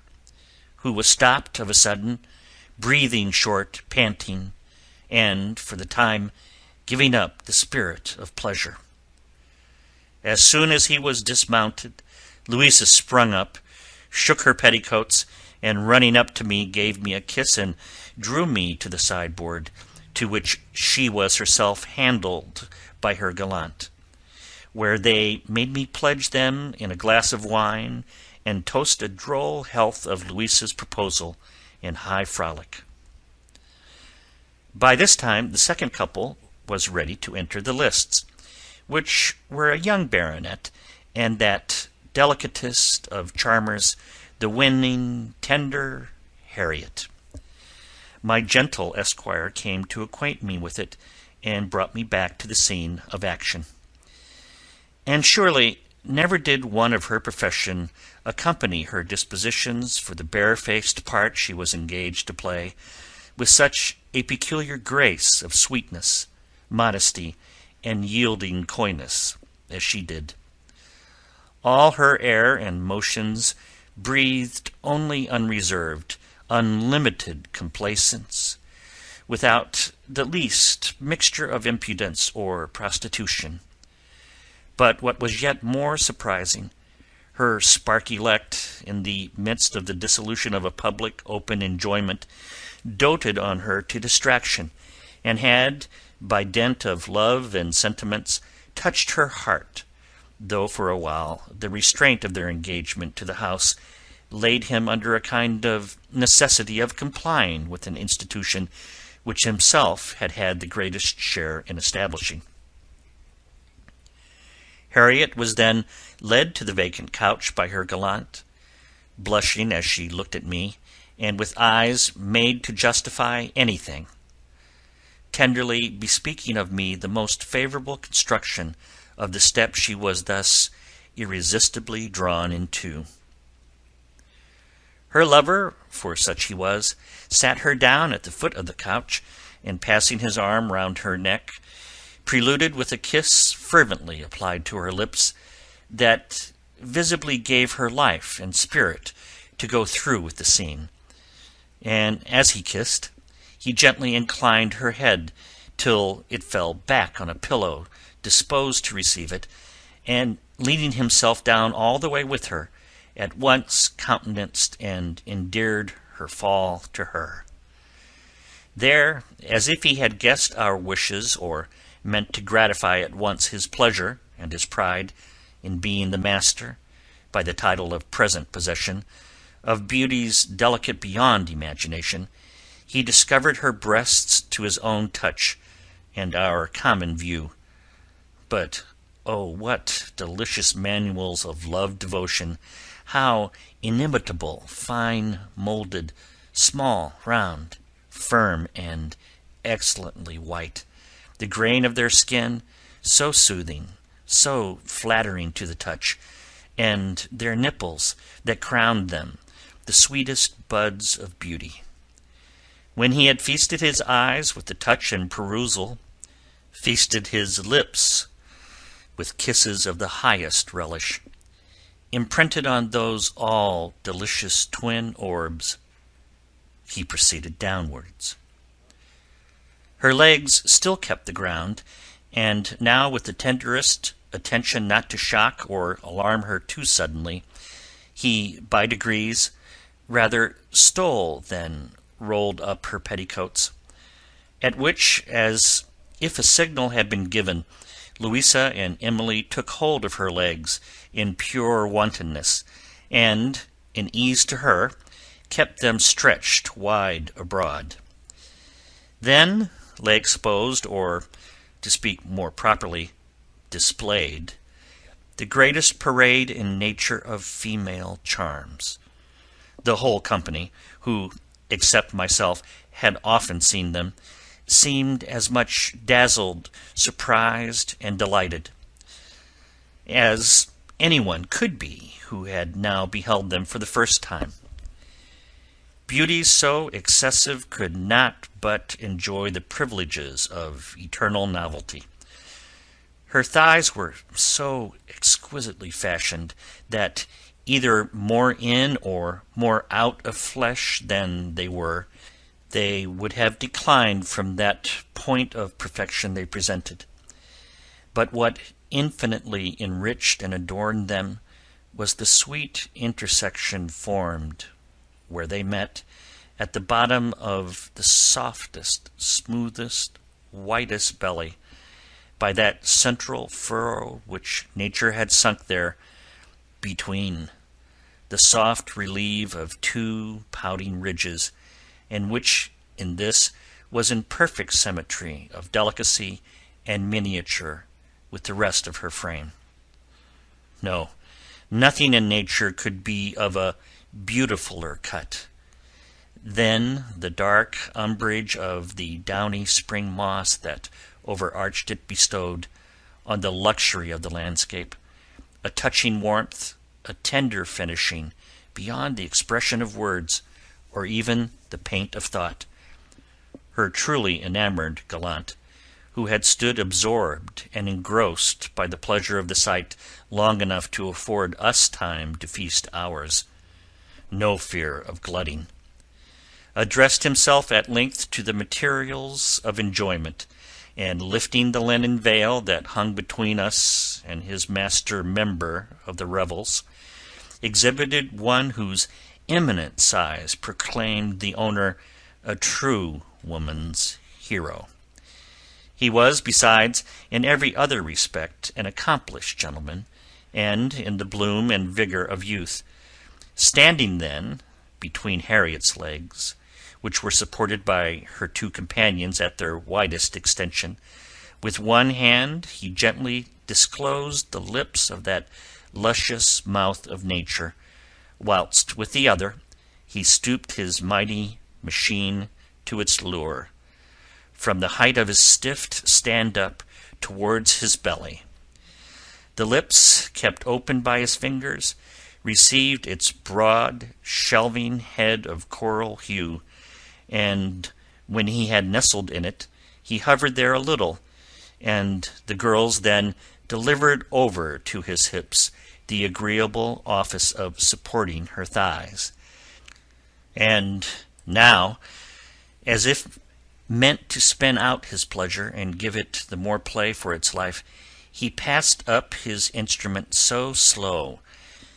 that we lost sight of it inch by inch,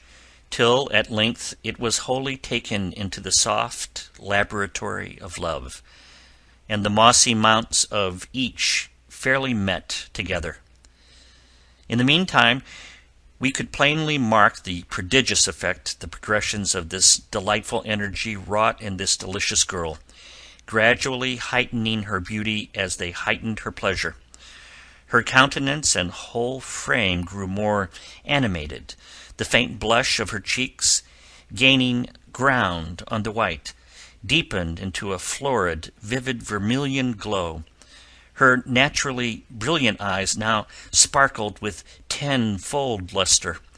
Her languor was vanished, and she appeared quick-spirited and alive all over. He now fixed, nailed, this tender creature with his home-driven wedge, so that she lay passive by force and unable to stir, till, beginning to play a strain of arms against this vein of delicacy, as he urged the to and fro confriction, he awakened, roused, and touched her so to the heart, that, unable to contain himself, she could not but reply to his motions as briskly as her nicety of frame would admit of, till the raging stings of the pleasure rising towards the point made her wild with the intolerable sensations of it, and she now threw her legs and arms about at random, as she lay lost in the sweet transport, which on his side declared itself by quicker, eager thrusts, convulsive gasps, burning sighs, swift, laborious breathings, eyes darting humid fires, all faithful tokens of the imminent approach of the last gasp of joy. It came on at length. The baronet led the ecstasy, which she critically joined in, as she felt the melting symptoms from him, in the nick of which, gluing more ardently than ever his lips to hers, he showed all the signs of that agony of bliss being strong upon him, in which he gave her the finishing titillation, inly thrilled with which we saw plainly that she answered it down with all effusion of spirit and matter she was mistress of, whilst a general soft shudder ran through all her limbs, which she gave a stretch out of, and lay motionless, breathless, dying with the dear delight, and in the height of its expression, showing through the nearly closed lids of her eyes just the edges of their black, the rest being rolled strongly upwards in their ecstasy. Then her sweet mouth appeared languishingly open, with the tip of her tongue leaning negligently towards the lower range of her white teeth, whilst the natural ruby colour of her lips glowed with heightened life. Was not this a subject to dwell upon? And, accordingly, her lover still kept on her with an abiding delectation, till compressed, squeezed, and distilled to the last drop, he took leave with one fervent kiss, expressing satisfied desires, but unextinguished love. As soon as he was off, I ran to her, and sitting down on the couch by her, raised her head, which she declined gently, and hung on my bosom, to hide her blushes and confusion at what had passed, till by degrees she recomposed herself and accepted of a restorative glass of wine from my spark, who had left me to fetch it for her, whilst her own was readjusting his affairs and buttoning up,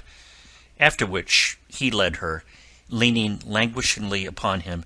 to our stand of view round the couch. And now Emily's partner had taken her out for her share in the dance, when this transcendently fair and sweet-tempered creature readily stood up, and if a complexion to put the rose and lily out of countenance, extreme pretty features, and that florid health and bloom for which the country girls are so lovely, might pass her for a beauty, this she certainly was, and one of the most striking of the fair ones. Her gallant began first, as she stood, to disengage her breasts and restore them to the liberty of nature, from the easy confinement of no more than a pair of jumps. But on their coming out to view, we thought a new light was added to the room, so superiorly shining was their whiteness. Then they rose in so happy a swell as to compose her a well-formed fullness of bosom, that had such an effect on the eye as to seem flesh hardening into marble, of which it emulated the polished gloss, and far surpassed even the whitest in the life and lustre of its colours, white veined with blue. Refrain who could from such provoking enticements to it in reach. He touched her breasts, first lightly,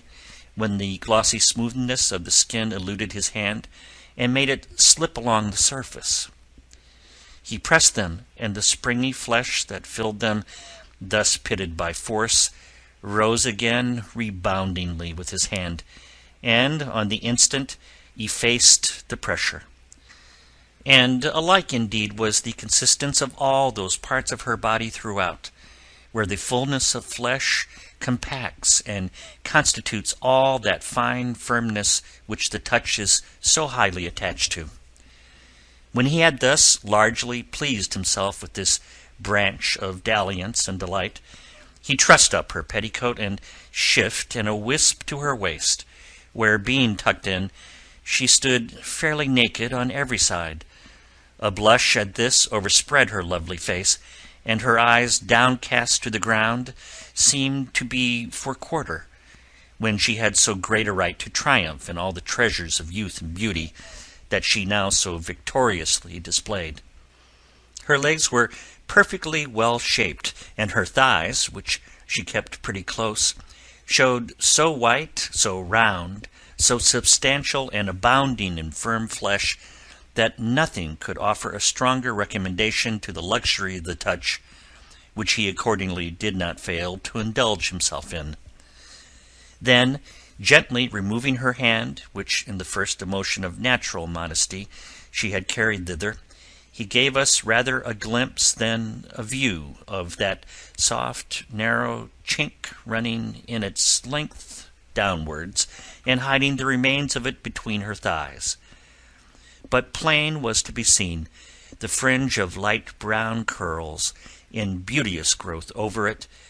that with their silky gloss creating a pleasing variety from the surrounding white, whose lustre too their gentle embrowning shade considerably raised. Her spark then endeavoured, as she stood, by disclosing her thighs, to gain us a completer sight of that central charm of attraction, but, not obtaining it so conveniently in that attitude, he led her to the foot of the couch, and bringing to it one of the pillows, gently inclined her head down, so that, as she leaned with it over her crossed hands, straddling with her thighs widespread, and jutting her body out, she presented a full back view of her person, naked to the waist. Her posteriors, plump, smooth, and prominent, formed luxuriant tracts of animated snow that splendidly filled the eye till it was commanded down the parting or separation of those exquisitely white cliffs by their narrow vale, and was there stopped and attracted by the embowered bottom cavity that terminated this delightful vista, and stood moderately gaping from the influence of her bended posture, so that the agreeable interior red of the sides of the orifice came into view, and with respect to the white that dazzled round it, gave somewhat the idea of a pink slash in the glossiest white satin. Her gallant, who was a gentleman about 30, somewhat inclined to a fatness that was in no sort displeasing, improving the hint thus tendered him in this mode of enjoyment, after settling her well in this posture, and encouraging her with kisses and caresses to stand him through, drew out his affair ready erected, and whose extreme length, rather disproportioned to its breadth, was the more surprising, as that excess is not often the case with those of his corpulent habit. Making then the right and direct application, he drove it up to the guard, whilst the round bulge of those Turkish beauties of hers, tallying with the hollow made with the bent of his belly and thighs, as they curved inwards, brought all those parts, surely not undelightfully, into warm touch and close conjunction. His hands, as he kept passing round her body, and employed in toying with her enchanting breasts. As soon, too, as she felt him at home, as he could reach, she lifted her head a little from the pillow, and turning her neck, without much straining, but her cheeks glowing with the deepest scarlet, and a smile of the tenderest satisfaction, met the kiss as he pressed forward to give her, as they were thus closely joined together. When leaving him to pursue his delights, she hid again her face and blushes with her hands in pillow, and thus stood passively and as favourably too as she could, whilst he kept laying at her with repeated thrusts, and making the flesh meeting on both sides resound again with the violence of them. Then, ever as he beckoned from her, he could see between them part of his long white staff foamingly in motion, till, as he went on again and closed with her, the interposing hillocks took it out of sight. Sometimes he took his hands from the semi-globes of her bosoms, and transferred the pressure of them to those larger ones, the present subjects of his soft blockade, which he squeezed, grasped, and played with, till at length a pursuit of driving, so hotly urged, brought on the height of the fit, and with such overpowering pleasure that his fair partner became now necessarily to support him, panting, fainting, and dying as he discharged, which she no sooner felt the killing sweetness of, than, unable to keep her legs, and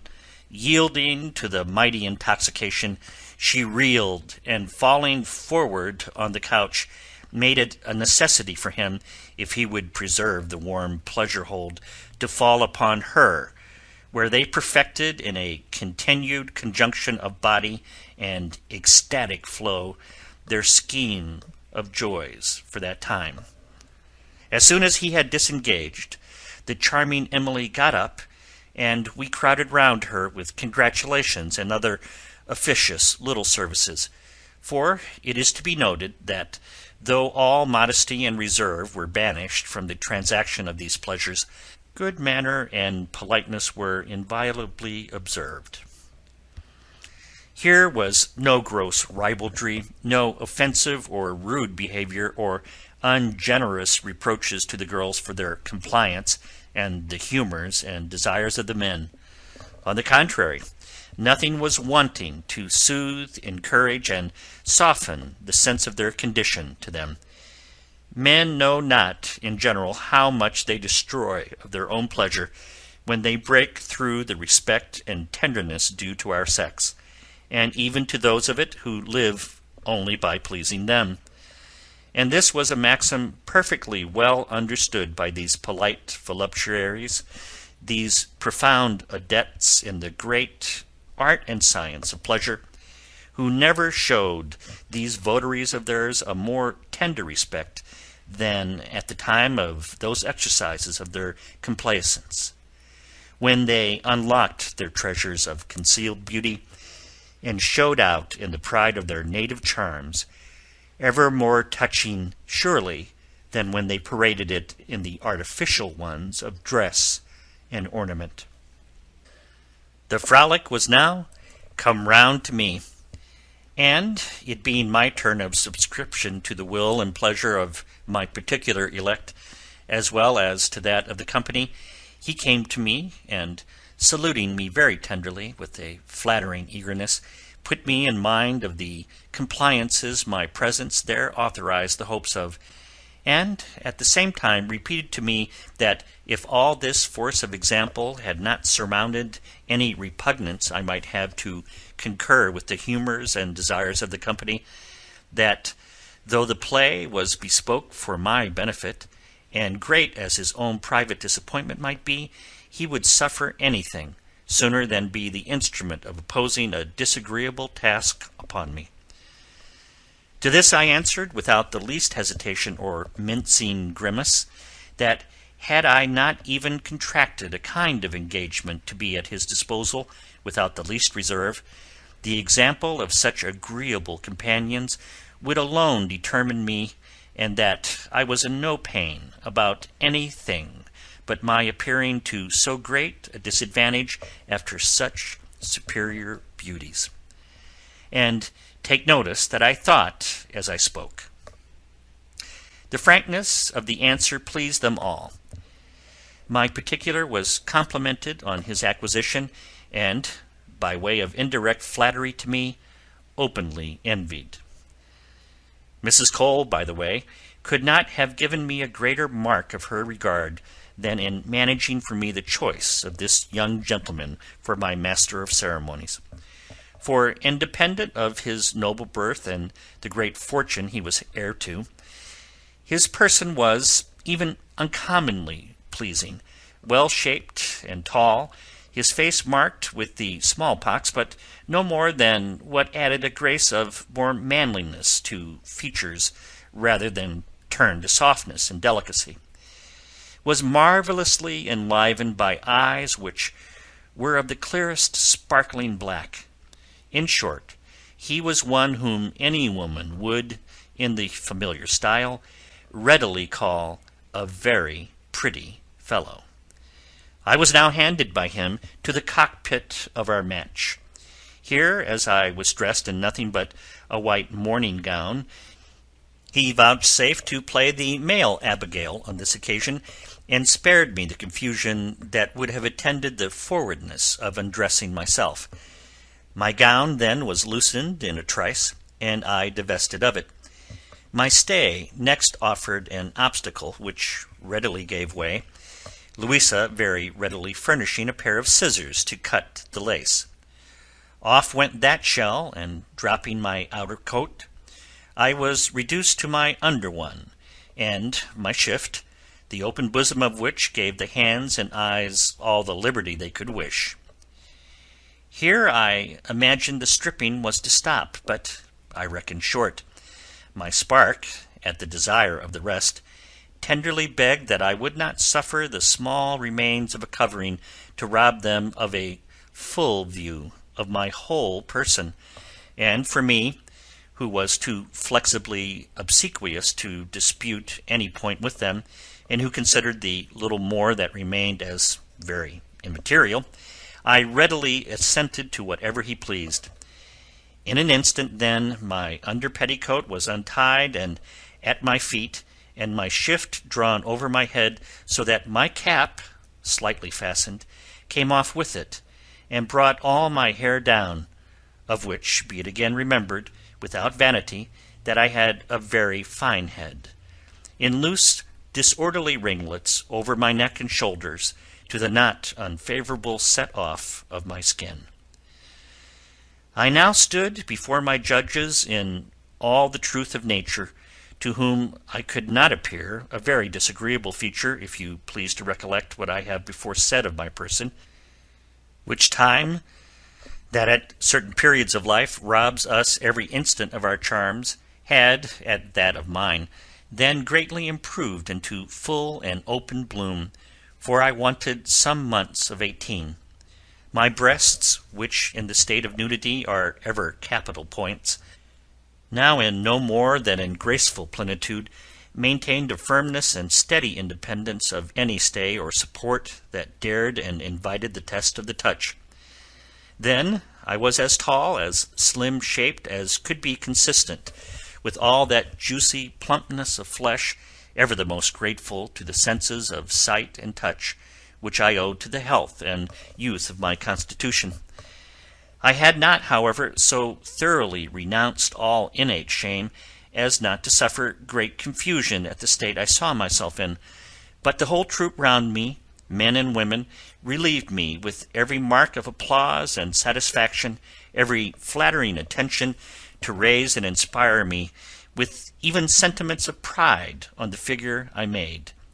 which, my friend gallantly protested, infinitely outshone all other birthday finery whatever.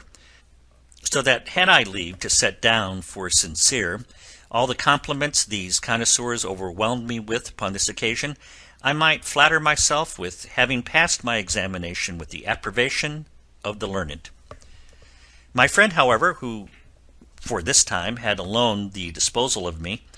humoured their curiosity, and perhaps his own, so far that he placed me in all the variety of postures and lights imaginable, pointing out every beauty under every aspect of it, not without such parentheses of kisses, such inflammatory liberties of his roving hands, as made all shame fly before them, and a blushing glow give place to a warmer one of desire, which led me even to find some relish in the present scene. But in this general survey, you may be sure, the most material spot of me was not excused the strictest visitation, nor was it but agreed that I had not the least reason to be diffident of passing even for a maid on occasion. So inconsiderable a flaw had my preceding adventures created there, and so soon had the blemish of an overstretch been repaired and worn out at my age, and in my naturally small make in that part. Now, whether my partner had exhausted all the modes of regaling the sight or touch, or whether he was now ungovernably wound up to strike, I know not, but briskly throwing off his clothes, the prodigious heat bred by a close room, a great fire, numerous candles, and even the inflammatory warmth of these scenes, induced him to lay aside his shirt too, when his breeches, before loosened, now gave up their contents to view, and showed in front the enemy I had to engage with, stiffly bearing up the port of its head unhooded and glowing red. Then I plainly saw what I had to trust to. It was one of those just, true-sized instruments of which the masters have a better command than the more unwieldy, inordinate-sized ones are generally under. Straining me then close to his bosom as he stood up foreright against me, and applying to the obvious niche its particular idol, he aimed at inserting it, which, as I forwardly favoured, he effected at once by canting up my thighs over his naked hips, and made me receive every inch and close home, so that, stuck upon the pleasure pivot and clinging round his neck, in which and in his hair I hid my face, burningly flushing with my present feelings as much as with shame, my bosom glued to his, he carried me once round the couch, on which he then, without quitting the middle fastness or dischannelling, laid me down and began the pleasure grist. But so provokingly predisposed and primed as we were by all the moving sights of the night, our imagination was too much heated up not to melt us of the soonest, and accordingly I no sooner felt the warm spray darted up my inwards from him, but I was punctually on flow to share the momentary ecstasy. But I had even greater reason to boast of our harmony, for finding that all the flames of desire were not yet quenched within me, but that rather like whetted coals I glowed the fiercer for this sprinkling, my hot mettled spark, sympathizing with me, and loaded for a double fire, recontinued the sweet battery with undying vigour, greatly pleased, at which I gratefully endeavoured to accommodate all my motions to his best advantage and delight. Kisses, squeezes, tender murmurs, all came into play, till our joys, growing more turbulent and riotous, threw us into a fond disorder, and as they raged to a point, bore us far from ourselves into an ocean of boundless pleasures, into which we both plunged together in a transport of taste. Now all the impressions of burning desire, from the lively scenes I had been spectatress of, ripened by the heat of this exercise and collecting to a head, throbbed and agitated me with insupportable irritations. I did not now enjoy a calm of reason enough to perceive, but I ecstatically, indeed, felt the power of such rare and exquisite provocatives as the examples of the night had proved towards thus exalting our pleasures, which with great joy I sensibly found my gallant shared in, by his nervous and home expressions of it, his eyes flashing eloquent flames, his action infuriated with the stings of it, all conspiring to rise my delight by assuring me of his.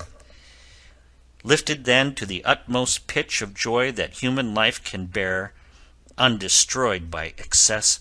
I touched that sweetly critical point, whence, scarce prevented by the injection from my partner, I dissolved, and breaking out into a deep-drawn sigh, sent my whole sensitive soul down to that passage where escape was denied it, by its being so deliciously plugged and choked up. Thus we lay a few blissful instants, overpowered, still, and languid, till, as the sense of pleasure stagnated, we recovered from our trance, and he slipped out of me, not however before he had protested his extreme satisfaction by the tenderest kiss and embrace, as well as by the most cordial expressions. The company, who had stood round us in a profound silence, when all was over, helped me to hurry on my clothes in an instant, and complimented me on the sincere homage they could not escape observing had been done, as they termed it, to the sovereignty of my charms, in my receiving a double payment of tribute at one juncture. But my partner, now dressed again, signalized, above all, a fondness unabated by the circumstances of recent enjoyment. The girls, too, kissed and embraced me, assuring me that for that time, or indeed any other, unless I pleased, I was to go through no farther public trials, and that I was now consummately initiated, and one of them. As it was an inviolable law for every gallant to keep his partner, for the night especially, and even till he relinquished possession over to the community, in order to preserve a pleasing property and to avoid the disgusts and indelicacy of another arrangement, the company, after a short refection of biscuits and wine, tea and chocolate, served in at now about 1 in the morning, broke up and went off in pairs. Mrs. Cole had prepared my spark and me an occasional field bed, to which we retired, and there ended the night in one continued strain of pleasure, sprightly and uncloyed enough for us not to have formed one wish for its ever knowing an end. In the morning, after a restorative breakfast in bed, he got up, and with very tender assurances of a particular regard for me, left me to the composure and refreshment of a sweet slumber, waking out of which, and getting up to dress before Mrs. Cole should come in, I found in one of my pockets a purse of guineas, which he had slipped there, and just as I was musing on a liberality I had certainly not expected, Mrs. Cole came in, to whom I immediately communicated the present, and naturally offered her whatever share she pleased, but assuring me that the gentleman had very nobly rewarded her, she would on no terms, no entreaties, no shape I could put it in, receive any part of it. Her denial, she observed, was not affectation of grimace, and proceeded to read me such admirable lessons on the economy of my person and my purse as I became amply paid for my general attention and conformity to in the course of my acquaintance with the town.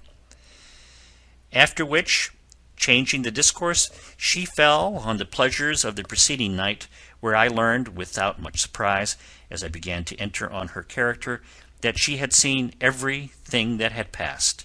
from a convenient place managed solely for that purpose, and of which she readily made me the confidant. She had scarce finished this when the little troop of love, The girls, my companions, broke in and renewed their compliments and caresses. I observed with pleasure that the fatigues and exercises of the night had not usurped in the least on the life of their complexion or the freshness of their bloom. This, I found by their confession, was owing to the management and advice of our rare directress. They went down then to figure it, as usual, in the shop, whilst I repaired to my lodgings, where I employed myself till I returned to dinner at Mrs. Cole's. Here I stayed in constant amusement with one or other of these charming girls till about 5 in the evening, when, seized with a sudden drowsy fit, I was prevailed on to go up and doze it off on Harriet's bed, who left me on it to my repose. There then I laid down my clothes and fell fast asleep, and had now enjoyed, by guess, about an hour's rest, when I was pleasingly disturbed by my new and favourite gallant, who, inquiring for me, was readily directed where to find me. Coming then into my chamber, and seeing me lie alone, with my face turned from the light towards the inside of the bed, he, without more ado, just slipped off his breeches, for the greater ease and enjoyment of the naked touch, and softly turning up my petticoat and shift behind, opened the prospect of the back avenue to the genial seat of pleasure, where, as I lay at my side length, inclining rather face downward, I appeared full fair and liable to be entered. Laying himself then gently down by me, he invested me behind, and giving me to feel the warmth of his body as he applied his thighs and belly close to me, and the endeavours of that machine, whose touch has something so exquisitely singular to it, to make its way good into me. I waked pretty much startled at first, but seeing who it was, disposed myself to turn to him, when he gave me a kiss, and desiring me to keep my posture, just lifted up my upper thigh, and ascertaining the right opening, soon drove it up to the farthest. Satisfied with which, and solacing himself with lying so close in those parts, he suspended motion, and thus steeped in pleasure, kept me lying on my side into him, spoon fashion, as he termed it, from the snug indent of the back part of my thighs, and all upwards into the space of the bending between his thighs and belly, till after some time that restless and turbulent inmate, impatient by nature of longer quiet, urged him to action, which, now prosecuting with all the usual train of toying, kissing, and the like, ended at length in the liquid proof on both sides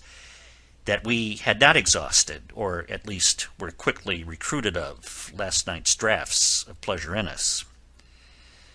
With this noble and agreeable youth lived I in perfect joy and constancy. He was full bent on keeping me to himself, for the honey month at least, but his stay in London was not even so long, his father, who had a post in Ireland, taking him abruptly with him on his repairing thither. Yet even then I was near keeping hold of his affection in person, as he had proposed, and I had consented to follow him in order to go to Ireland after him, as soon as he could be settled there. But, meeting with an agreeable and advantageous match in that kingdom, he chose the wiser part, and forbore sending for me, but at the same time took care that I should receive a very magnificent present, which did not however compensate for all my deep regret on my loss of him. This event also created a chasm in our little society, which Mrs. Cole, on the foot of her usual caution, was in haste to fill up. But then it redoubled her efforts to procure me, in the advantages of a traffic for a counterfeit maidenhead, some consolation for the sort of widowhood I had been left in, and this was a scheme she had never lost prospect of, and only waited for a proper person to bring it to bear with. But I was, it seems, fated to be my own caterer in this, as I had been in my first trial of the market. I had now passed near a month in the enjoyment of all the pleasures of familiarity and society with my companions, whose particular favourites, the baronet excepted, who soon after took Harriet home, had all, on the terms of community established in the house, solicited the gratification of their taste for variety in my embraces. But I had with the utmost art and address, on various pretexts, eluded their pursuit, without giving them cause to complain, and this reserve I used neither out of dislike of them or disgust of the thing, but my true reason was my attachment to my own, and my tenderness of invading the choice of my companions, who, outwardly exempt, as they seemed, from jealousy, could not but, in secret, like me the better for the regard I had for, without making a merit of it to them. Thus easy and beloved by the whole family did I go on, when one day, that about 5 in the afternoon, I stepped over to a fruiterer's shop in Covent Garden to pick some table fruit for myself and the young women. I met with the following adventure. Whilst I was chaffering for the fruit I wanted, I observed myself followed by a young gentleman whose rich dress first attracted my notice. For the rest, he had nothing remarkable in his person, except that he was pale, thin-made, and ventured himself upon legs rather of the slenderest. Easy was it to perceive, without seeming to perceive it, that it was me he wanted to be at, and keeping his eyes fixed on me till he came to the same basket that I stood at, and cheapening, or rather giving the first price asked for the fruit, began his approaches. Now, most certainly, I was not at all out of figure to pass for a modest girl. I had neither the feathers nor fumette of a tawdry town miss,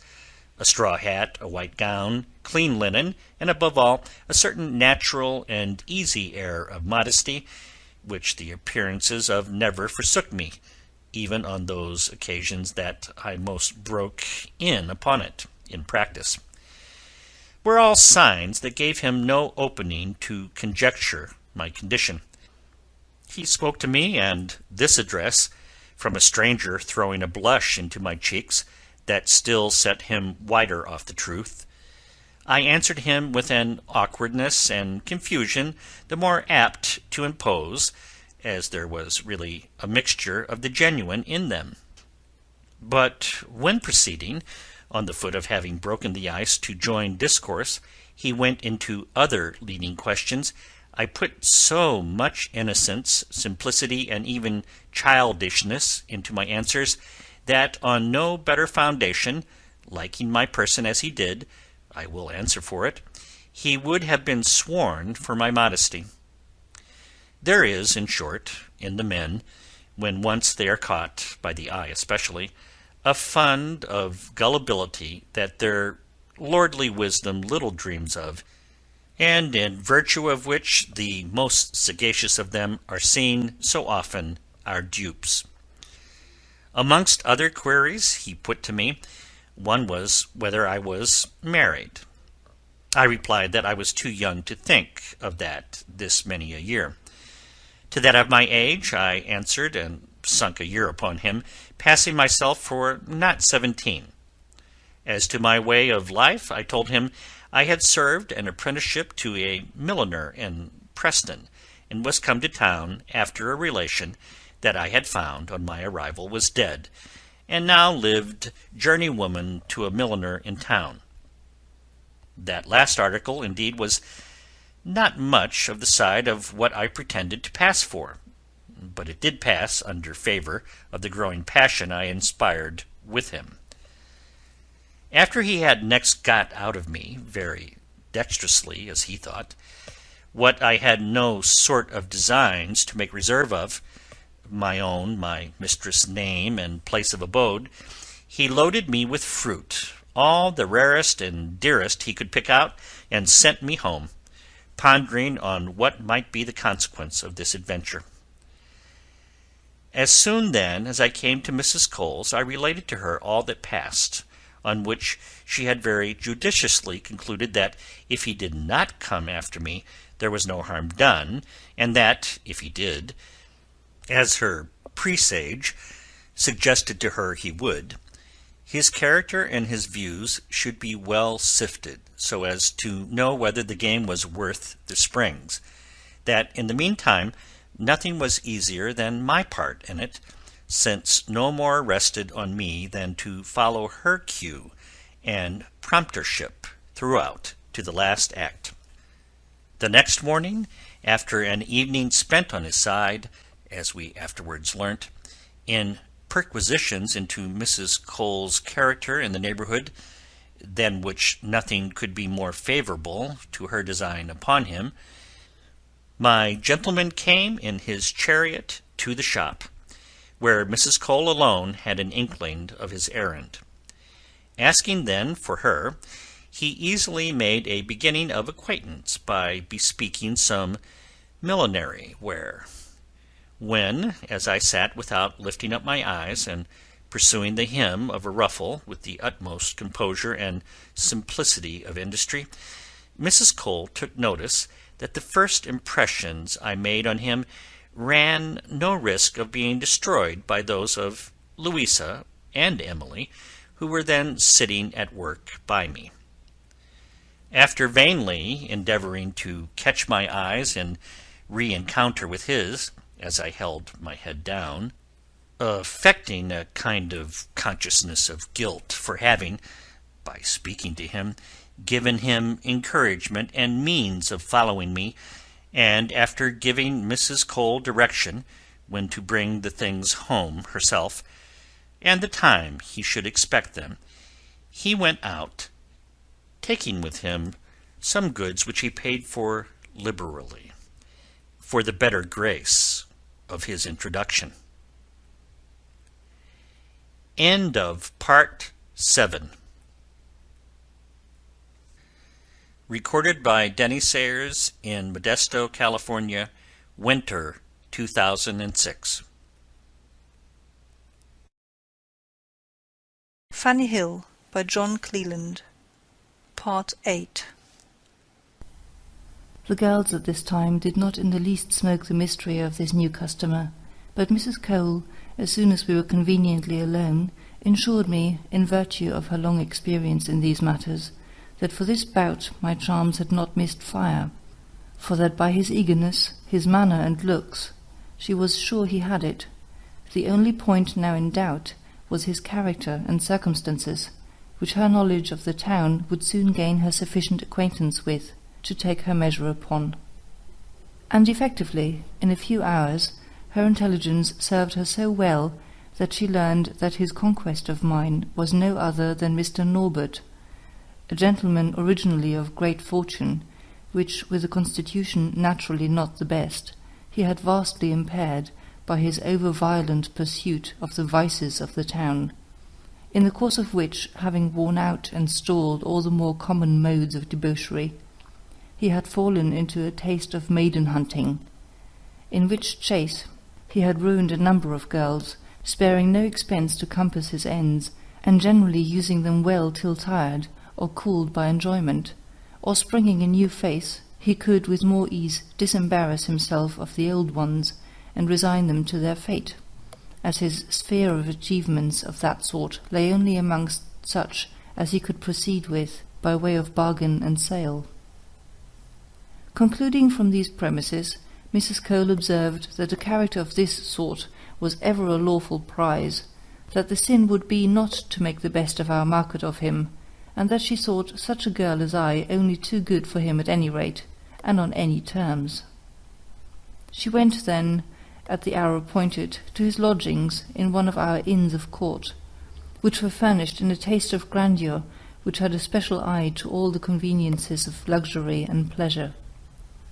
Here she found him in ready waiting, and after finishing her pretence of business, and a long circuit of discussions concerning her trade, which she said was very bad, the qualities of her servants, prentices, journeywomen, the discourse naturally landed at length on me, when Mrs. Cole, acting admirably the good old prating gossip, who lets everything escape her when her tongue is set in motion. Cooked him up a story so plausible of me, throwing in every now and then such strokes of art, with all the simplest air of nature, in praise of my person and temper, as finished him finely for her purpose, while nothing could be better counterfeited than her innocence of his. But when now fired and on edge, he proceeded to drop hints of his design and views upon me, after he had, with much confusion and pains, brought her to the point she kept as long aloof from as she thought proper, of understanding him, without now affecting to pass for a dragoness of virtue, by flying out into those violent and ever suspicious passions, she stuck with a better grace and effect to the character of a plain, good sort of a woman, that knew no harm, and that getting her bread in an honest way was made of stuff easy and flexible enough to be wrought upon to his ends by his superior skill and address. But, however, she managed so artfully that 3 or 4 meetings took place before he could obtain the least favourable hope of her assistance, without which he had, by a number of fruitless messages, letters, and other direct trials of my disposition, convinced himself there was no coming at me, all which too raised at once my character and price with him. Regardful, however, of not carrying these difficulties to such a length as might afford time for starting discoveries or incidents unfavourable to her plan, she at last pretended to be won over by mere dint of entreaties, promises, and, above all, by the dazzling sum she took care to wind him up to the specification of, when it was now even a piece of art to feign at once a yielding to the allurements of a great interest, as a pretext for her yielding at all, and the manner of such as might persuade him that she had never dipped her virtuous finger in an affair of that sort. Thus she led him through all the gradations of difficulty and obstacles necessary to enhance the value of the price he aimed at, and in conclusion he was so struck with the little beauty I was mistress of, and so eagerly bent on gaining his ends of me, that he left her even no room to boast of her management in bringing me up to her mark. He drove so plumb of himself into every thing tending to make him swallow the bait. Not but in other respects Mr. Norbert was not clear-sighted enough, or that he did not perfectly know the town, and even by experience the very branch of imposition now in practice upon him. But we had his passion, our friend, so much, he was so blinded and hurried on by it, that he would have thought any undeception a very ill office done to his pleasure. Thus concurring, even precipitately, to the point she wanted him at,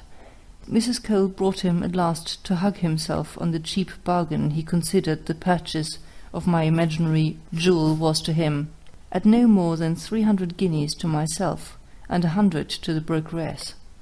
being a slender recompense for all her pains, and all the scruples of conscience she had now sacrificed to him for this the first time of her life, which sums were to be paid down on the nail upon livery of my person,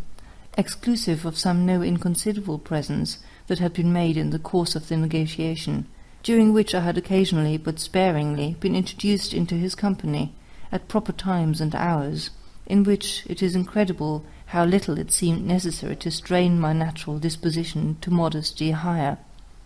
in order to pass it upon him for that of a very maid,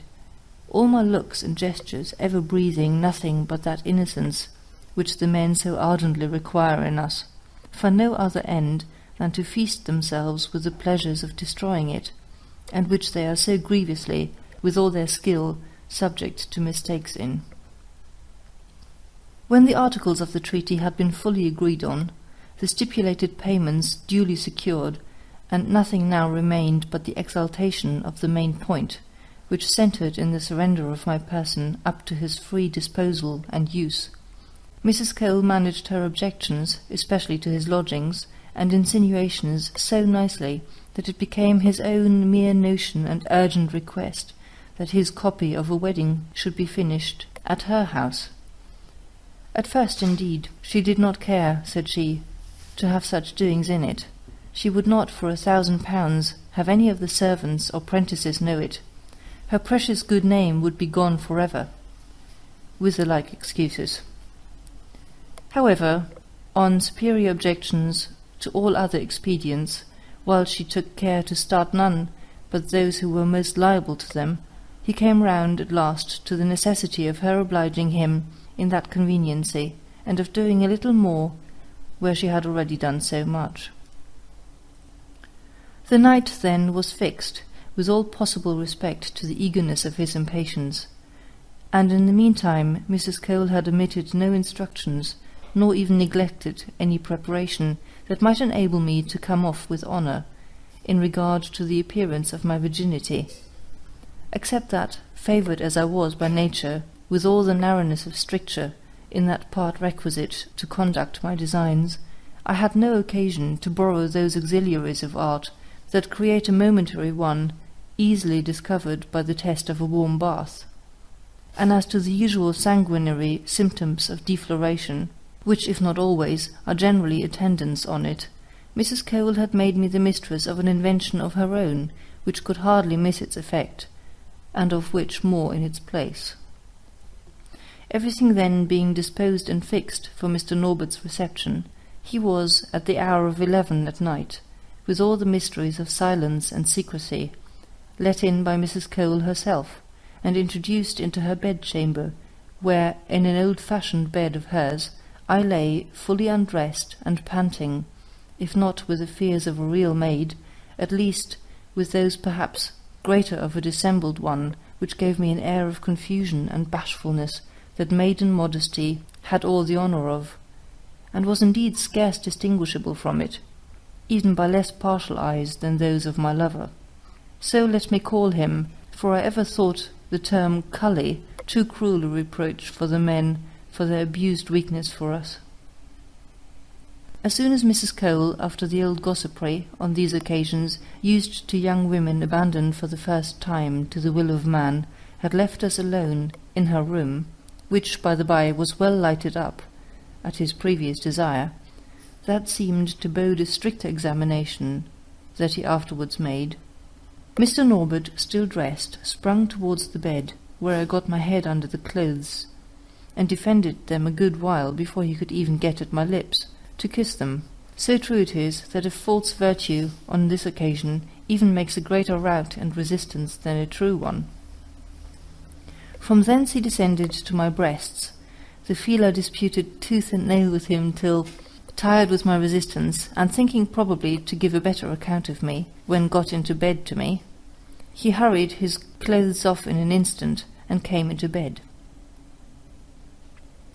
Meanwhile, by the glimpse I stole of him, I could easily discover a person far from promising any such doughty performances as the storming of maidenhead generally requires, and whose flimsy consumptive texture gave him more the air of an invalid that was pressed than of a volunteer on such hot service. At scarce 30, he had already reduced his strength of appetite down to a wretched dependence on forced provocatives, very little seconded by the natural power of a body jaded and racked off to the lees by constant repeated overdrafts of pleasure, which had done the work of 60 winters on his springs of life, leaving him at the same time all the fire and heat of youth in his imagination,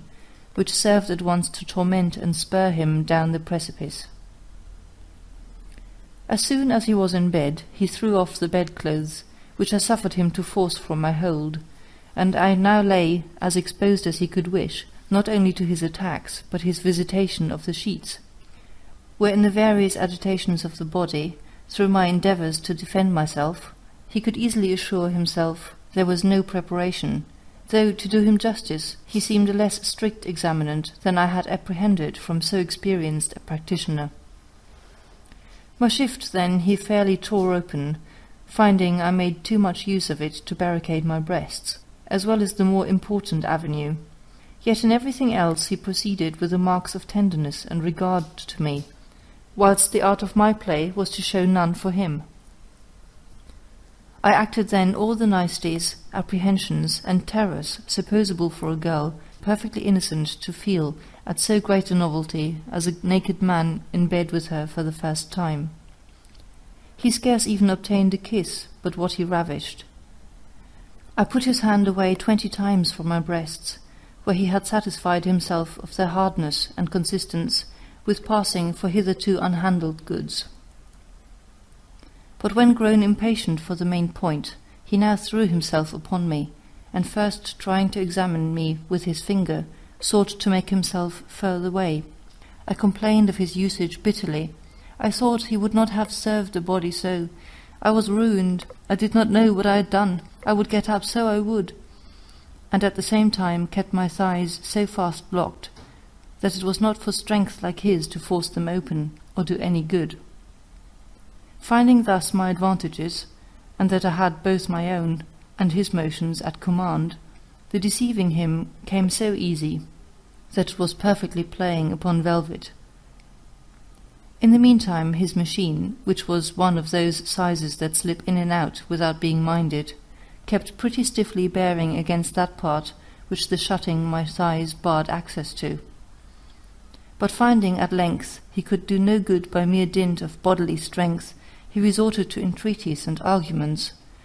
to which I only answered with a tone of shame and timidity that I was afraid he would kill me. Lord, I would not be served so. I was never so used all my born days. I wondered he was not ashamed of himself, so I did,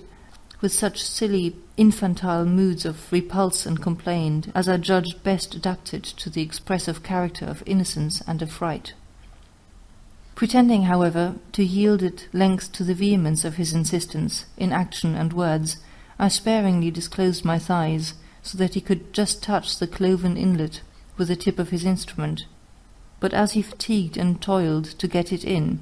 a twist of my body, so as to receive it obliquely, not only thwarted his admission, but giving a scream as if he had pierced me to the heart, I shook him off with such violence that he could not with all his might to it keep the saddle. Vexed indeed at this he seemed, but not in the style of any displeasure with me for my skittishness. On the contrary, I dare swear he held me the dearer, and hugged himself for the difficulties that even hurt his instant pleasure. Fired, however, now beyond all bearance of delay,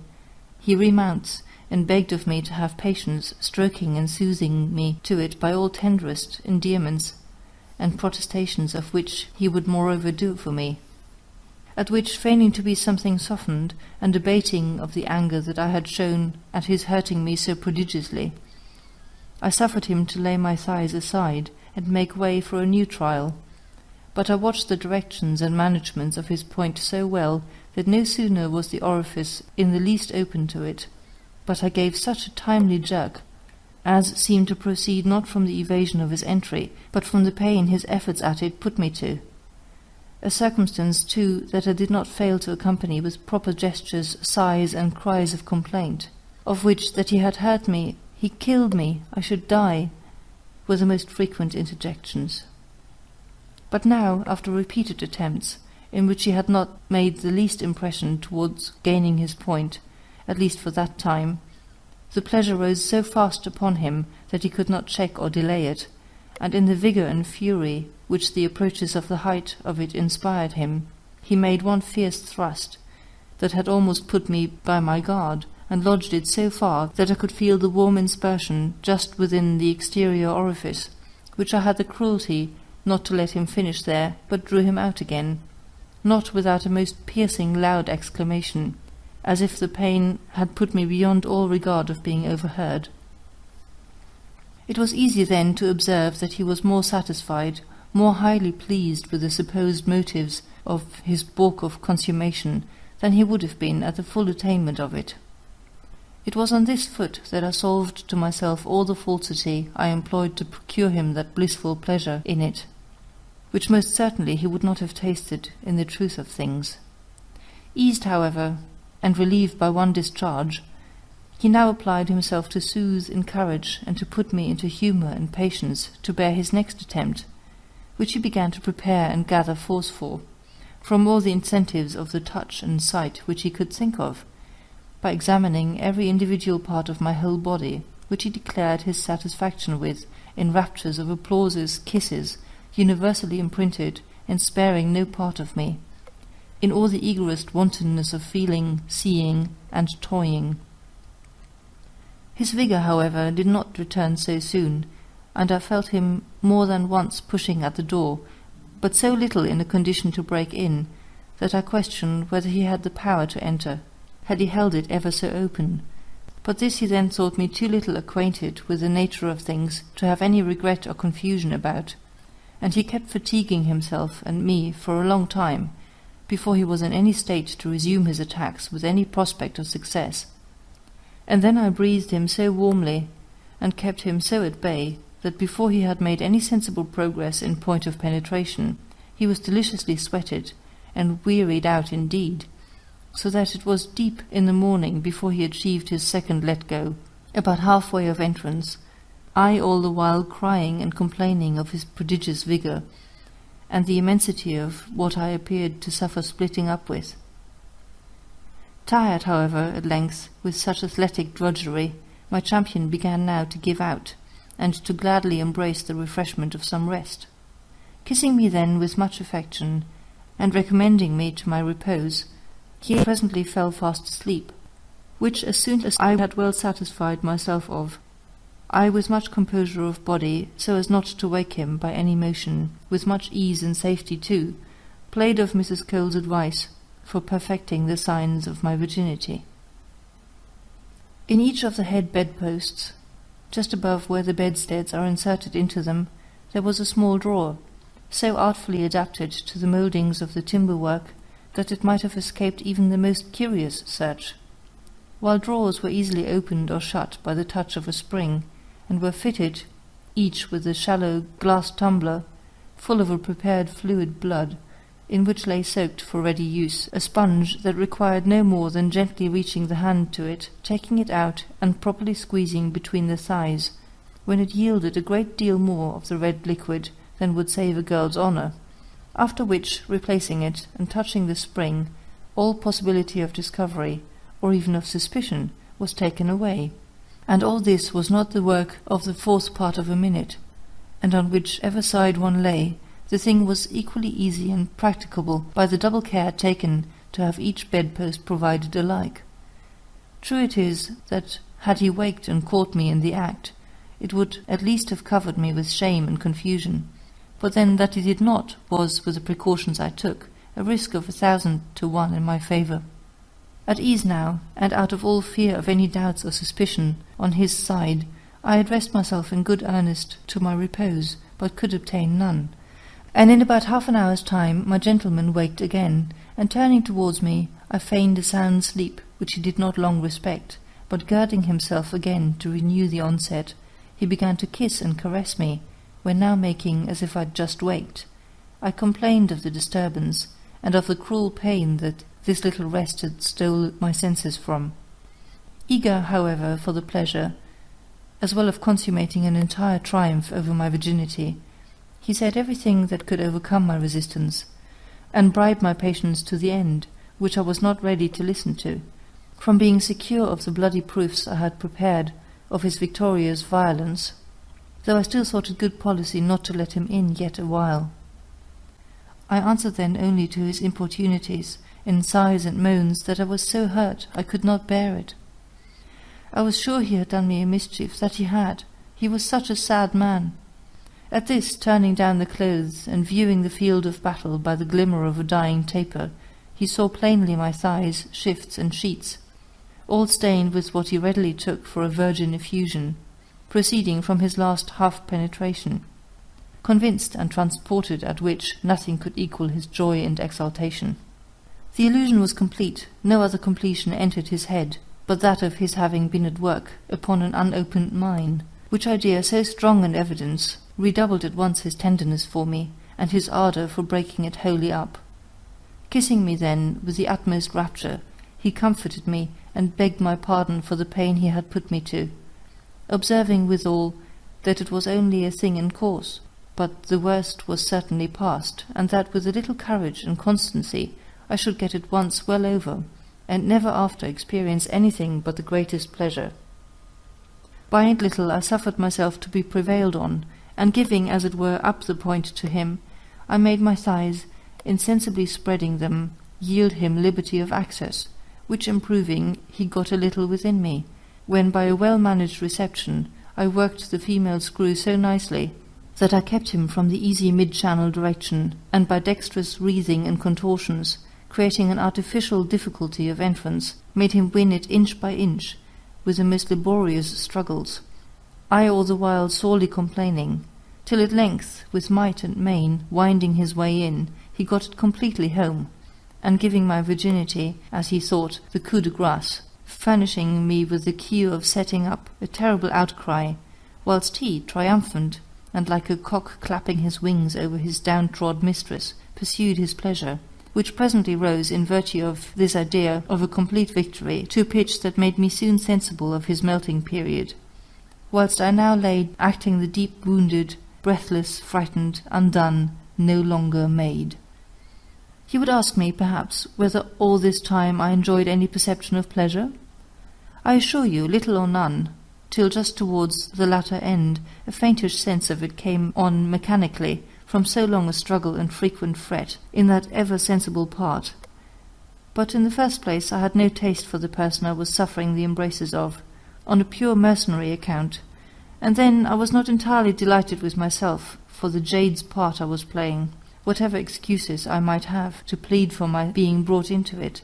But then this insensibility kept me so much the mistress of my mind and motions that I could the better manage to close a counterfeit through the whole scene of deception. Recovered at length to a more show of life, by his tender condolences, kisses, and embraces, I upbraided him, and reproached him with my ruin in such natural terms as added to his satisfaction with himself for having accomplished it. And guessing by certain observations of mine that it would be rather favourable to him to spare him when he some time after, feebly enough, came on again to the assault, I resolutely withstood any further endeavours, on a pretext that flattered his prowess,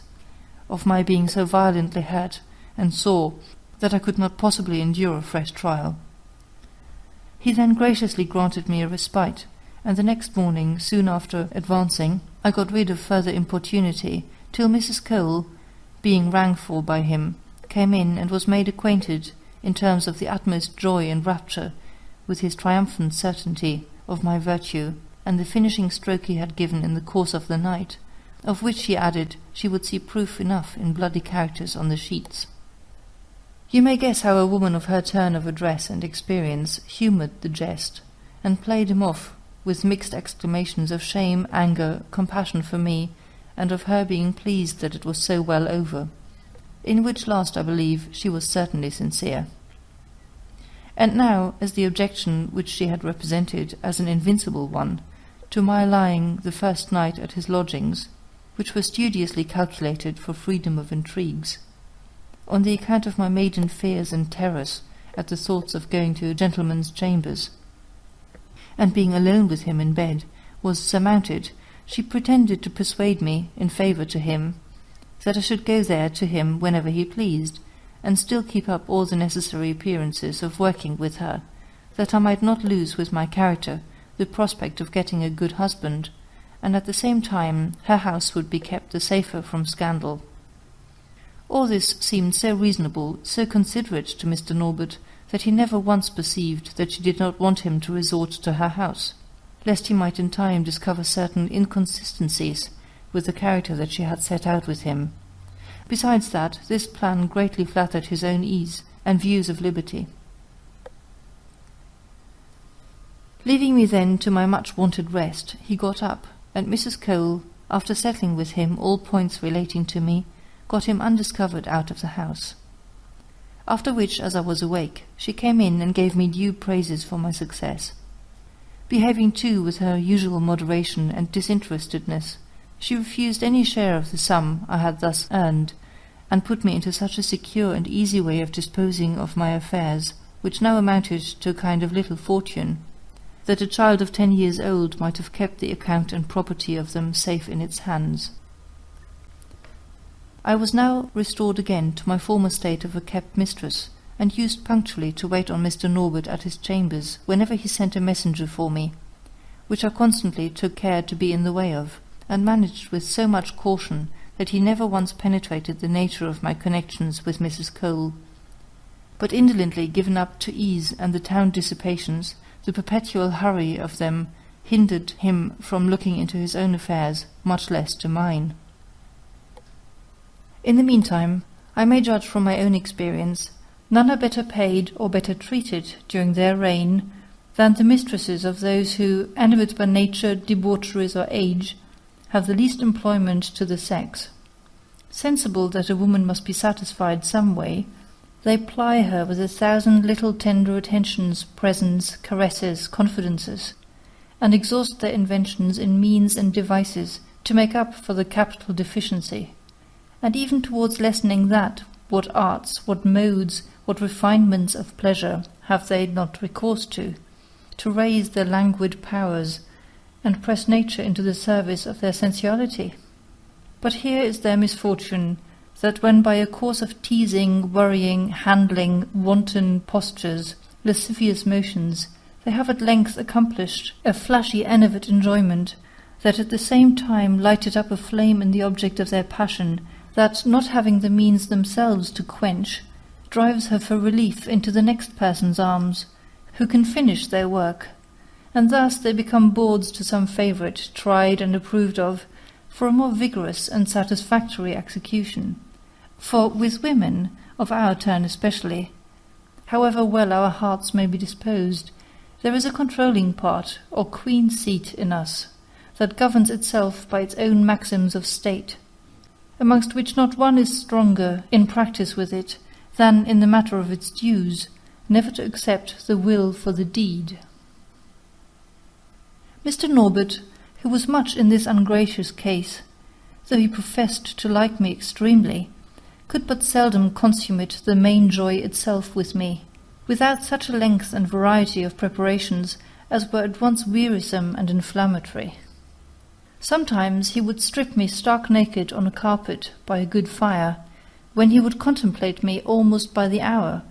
disposing me in all the figures and attitudes of body that it was susceptible of being viewed in, kissing me in every part, the most secret and critical one, so far from accepted that it received most of that branch of homage. Then his touches were so exquisitely wanton, so luxuriously diffused and penetrative at times, that he had made me perfectly rage with titillating fires, when, after all, and with much ado, he had gained a short-lived erection, and would perhaps melt it away in a washy sweat, or a premature abortive effusion that provokingly mocked my eager desires, or, if carried home, how faltered and unnervous the execution! How insufficiently the sprinkle of a few heat drops to extinguish all the flames he had kindled! One evening I cannot help remembering that returning home from him, with the spirit he had raised in a circle his wand had proved too weak to lay, as I turned the corner of a street, I was overtaken by a young sailor. I was then in that spruce, neat, plain dress which I ever affected, and perhaps might have in my trip, a certain air of restlessness, unknown to the composure of cooler thoughts. However, he seized me as a prize, and without farther ceremony threw his arms round my neck, and kissed me boisterously and sweetly. I looked at him with a beginning of anger and indignation at his rudeness, that softened away into other sentiments as I viewed him, for he was tall, manly carriaged, handsome of body and face, so that I ended my stare with asking him, in a tone turned to tenderness, what he meant, at which, with the same frankness and vivacity as he had begun with me, he proposed treating me with a glass of wine. Now, certain it is that had I been in a calmer state of blood than I was, had I not been under the dominion of unappeased irritations and desires, I should have refused him without hesitation. But I do not know how it was, my pressing calls, his figure, the occasion, and, if you will, the powerful combination of all these, with a start of curiosity to see the end of an adventure, so novel, too, as being treated like a common street-plier, made me give a silent consent. In short, it was not my head that I now obeyed. I suffered myself to be towed along, as it were, by this man-of-war, who took me under his arm as familiarly as if he had known me all his lifetime, and led me into the next convenient tavern, where we were shown into a little room on one side of the passage. Here, scarce allowing himself patience till the waiter brought in the wine called for, he fell directly on board me, when, untucking my handkerchief and giving me a snatching buss, he laid my breasts bare at once, which he handled with that keenness of lust that abridges a ceremonial ever more tiresome than pleasing on such pressing occasions. And now, hurrying towards the main point, we found no conveniency to our purpose, 2 or 3 disabled chairs and a rickety table composing the whole furniture of the room. Without more ado, he plants me with my back standing against the wall and my petticoats up, and coming out with a splitter indeed made it shine as he brandished it in my eyes, and going to work with an impetuosity and eagerness bred very likely by a long fast at sea, went to give me a taste of it. I straddled, I humoured my posture, and did my best, in short, to buckle it. I took part in it too, but still things did not go to his thorough liking. Changing then in a trice his system of battery, he leads me to the table, and with the master hand lays my head down on the edge of it,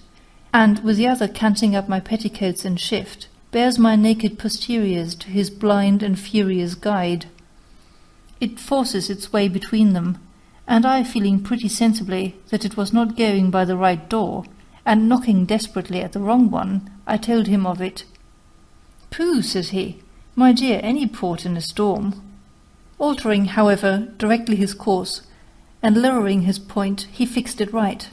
and driving it up with a delicious stiffness, made all foam again, and gave me the tout with such fire and spirit, that in the fine disposition I was in when I submitted to him, and stirred up so fiercely as I was, I got the start of him, and went away into the melting swoon, and squeezing him, whilst in the convulsive grasp of it, drew from him such a plenteous bedewel as, joined to my own effusion, perfectly floated those parts, and drowned in a deluge all my raging conflagration of desire. When this was over, how to make my retreat was my concern, for, though I had been so extremely pleased with the difference between this warm broadside poured so briskly into me, and the tiresome pawing and toying to which I had owed the unappeased flames that had driven me into this step, now I was grown cooler, I began to apprehend the danger of contracting an acquaintance with this, however agreeable, stranger, who on his side spoke of passing the evening with me and continuing our intimacy, with an air of determination that made me afraid of its being not so easy to get away from him as I could wish.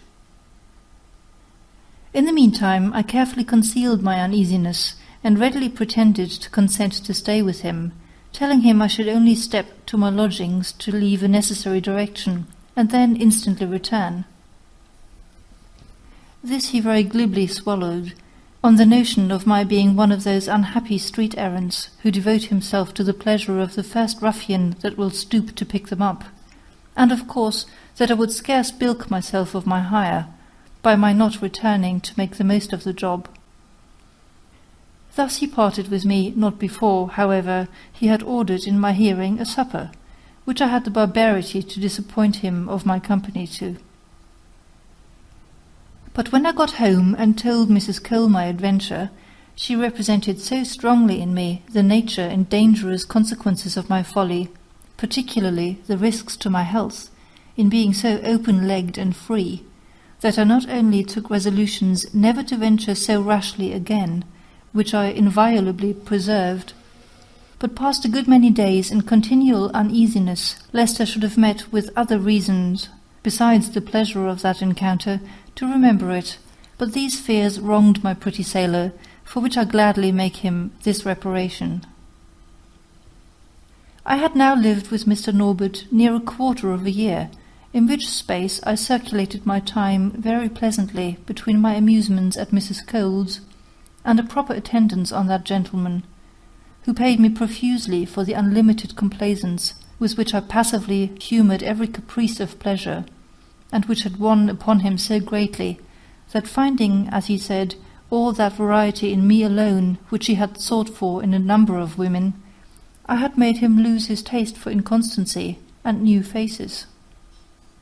But what was yet at least agreeable, as well as more flattering,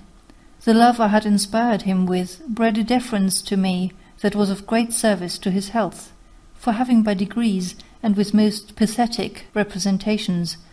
brought him to some husbandry of it, and to ensure the duration of his pleasures by moderating their use, and correcting those excesses in them he was so addicted to, and which had shattered his constitution and destroyed his powers of life, in the very point for which he seemed chiefly desirous to live, he was grown more delicate, more temperate, and, in course, more healthy, his gratitude for which was taking a turn very favourable for my fortune, when once more the caprice of it dashed the cup from my lips. His sister, Lady L., for which he had a great affection, desiring him to accompany her down to Bath for her health, he could not refuse her such a favour, and accordingly, though he counted on staying away from me no more than a week at farthest, he took his leave of me with an ominous heaviness of heart, and left me a sum far above the state of his fortune, and very inconsistent with the intended shortness of his journey. But it ended in the longest that can be, and is never but once taken, for, arrived at Bath, he was not there 2 days before he fell into a debauch of drinking with some gentleman, that threw him into a high fever, and carried him off in 4 days' time, never once out of a delirium. Had he been in his senses to make a will, perhaps he might have made favourable mention of me in it. Thus, however, I had lost him, and as no condition of life is more subject to revolutions than that of a woman of pleasure, I soon recovered my cheerfulness, and now beheld myself once more struck off the list of kept mistresses, and returned into the bosom of the community from which I had been in some manner taken. Mrs. Cole, still continuing her friendship, offered me her assistance and advice towards another choice, but I was now in ease and affluence enough to look about me at leisure, and as to any constitutional calls of pleasure, their pressure or sensibility was greatly lessened by a consciousness of the ease with which they were to be satisfied at Mrs. Cole's house, where Louisa and Emily still continued in the old way, and my great favourite Harriet used often to come and see me, and entertain me with her head and heart full of the happiness she enjoyed with her dear baronet, whom she loved with tenderness and constancy, even though he was her keeper, and what is yet more, had made her independent by a handsome provision for her and hers. I was then in this vacancy from any regular employ of my person in my way of business, when one day Mrs. Cole, in the course of the constant confidence we lived in, acquainted me that there was one Mr. Barville, who used her house, just come to town, whom she was not a little perplexed about providing a suitable companion for, which was indeed a point of difficulty, as he was under the tyranny of a cruel taste, that of an ardent desire, not only of being unmercifully whipped himself, but of whipping others, in such sort that though he paid extravagantly for those who had the courage and complaisance to submit to his humour, there were few, delicate as he was in the choice of his subjects, who would exchange turns with him so terrible at the expense of their skin. But what yet increased the oddity of this strange fancy was the gentleman being young, whereas it generally attacks, it seems, such as are, through age, obliged to have recourse in this experiment, for quickening the circulation of their sluggish juices, and determining a conflux in the spirits of pleasure towards those flagging, shrivelling parts, that rise to life only by virtue of those titillating ardours created by the discipline of their opposites, with which they have so surprising a consent. This Mrs. Cole could not well acquaint me with in any expectation of my offering my service, for sufficiently easy as I was in my circumstances, it must have been the temptation of an immense interest indeed that could have induced me to embrace such a job. Neither had I ever expressed, nor indeed felt, the least impulse or curiosity to know more of a taste that promised so much more pain than pleasure to those that stood in no need of such violent goads. What, then, should move me to subscribe myself voluntarily to a party of pain, foreknowing it such? Why, to tell the plain truth, it was a sudden caprice, a gust of fancy for trying a new experiment, mixed with the vanity of proving my personal courage to Mrs. Cole, that determined me at all risks to propose myself to her, and relieve her from any farther lookout. Accordingly, I at once pleased and surprised her with a frank and unreserved tender of my person to her, and her friend's absolute disposal on this occasion. My good temporal mother was, however, so kind as to use all the arguments she could imagine to dissuade me, but as I found they only turned on a motive of tenderness to me, I persisted in my resolution, and thereby acquitted my offer of any suspicion of its not having been sincerely made, or out of compliment only. Acquiescing then thankfully in it, Mrs. Cole assured me that, bating the pain I should be put to, she had no scruple to engage me to this party, which she assured me I should be liberally paid for, and which the secrecy of the transaction preserved safe from the ridicule that otherwise vulgarly attended it,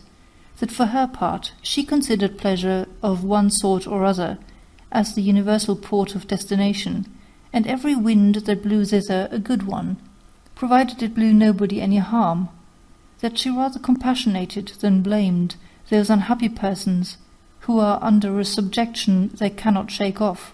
to those arbitrary tastes that rule their appetites of pleasure with an unaccountable control. Tastes, too, as infinitely diversified, as superior to, and independent of, all reasoning as the different relishes or palates of mankind in their viands, some delicate stomachs nauseating plain meats, and finding no savour but in high-seasoned luxurious dishes, whilst others again pique themselves upon detesting them.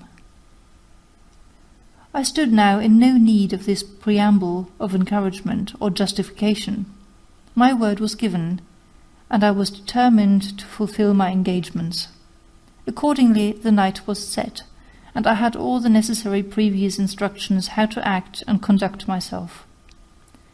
The dining-room was duly prepared and lighted up, and the young gentleman posted there in waiting for my introduction to him. I was then by Mrs. Cole brought in, and presented to him in a loose dishable fitted, by her direction, to the exercise I was to go through, all in the finest linen and a thorough white uniform, gown, petticoat, stockings, and satin slippers, like a victim led to sacrifice, whilst my dark auburn hair, falling in drop curls over my neck, created a pleasing distinction of colour from the rest of my dress. As soon as Mr. Barville saw me, he got up, with a visible air of pleasure and surprise, and, saluting me, asked Mrs. Cole if it was possible that so fine and delicate a creature would voluntarily submit to such sufferings and rigours as were the subject of his assignation. She answered him properly, and now, reading in his eyes that she could not too soon leave us together, she went out, after recommending to him to use moderation with so tender a novice.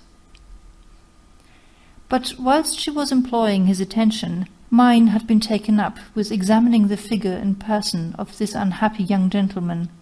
who was thus unaccountably condemned to have his pleasure lashed into him, as boys have their learning. He was exceedingly fair and smooth-complexioned,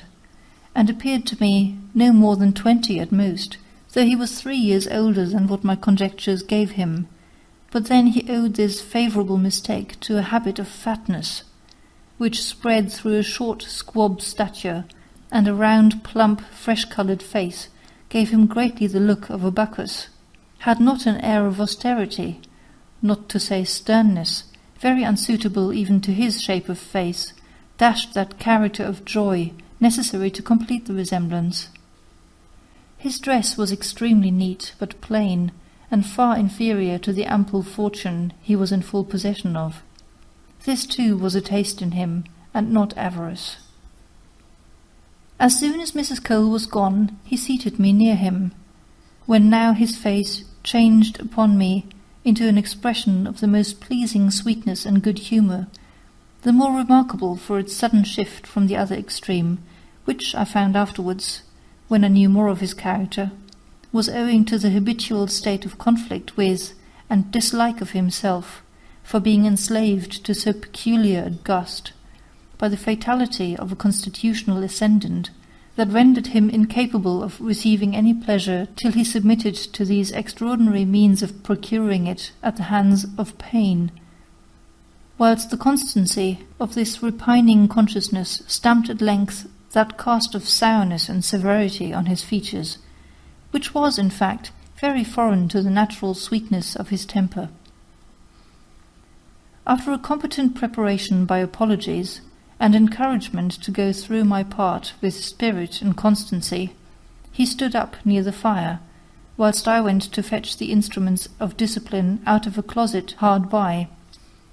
There were several rods, made each of 2 or 3 strong twigs of birch tied together, which he took, handled, and viewed with as much pleasure as I did with a kind of shuddering presage.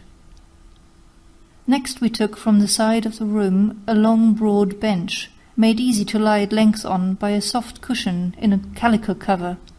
and everything now being ready, he took his coat and waistcoat off, and, at his motion and desire, I unbuttoned his breeches, and rolling up his shirt rather above his waist, tucked in securely there, when, directing naturally my eyes to that humoursome master movement, in whose favour all these dispositions were making, it seemed almost shrunk into his body, scarce showing its tip above the sprout of hairy curls that clothed those parts, as you may have seen a wren peep its head out of the grass. Stooping then to untie his garters, he gave them me for the use of tying him down to the legs of the bench, a circumstance no farther necessary than, as I suppose, it made part of the humour of the thing, since he prescribed it to himself, amongst the rest of the ceremonial. I led him to the bench, and, according to my cue, played at forcing him to lie down, which, after some little show of reluctance, for form's sake, he submitted to. He was straightway extended flat upon his belly on the bench, with a pillow under his face, and as he thus tamely lay, I tied him slightly hand and foot to the legs of it, which done, his shirt remaining trussed up over the small of his back, I drew his breeches quite down to his knees, and now he lay in all the fairest, broadest display of that part of the back view, in which a pair of chubby, smooth-cheeked, and passing white posteriors rose cushioning upwards from 2 stout fleshful thighs, and ending their cleft or separation by a union at the small of the back, presented a bold mark that swelled as it were to meet the scourge. Seizing now one of the rods, I stood over him, and, according to his direction, gave him in one breath 10 lashes with much good will, and the utmost nerve and vigour of arm that I could put to them, so as to make those fleshy orbs quiver again under them, whilst he himself seemed no more concerned,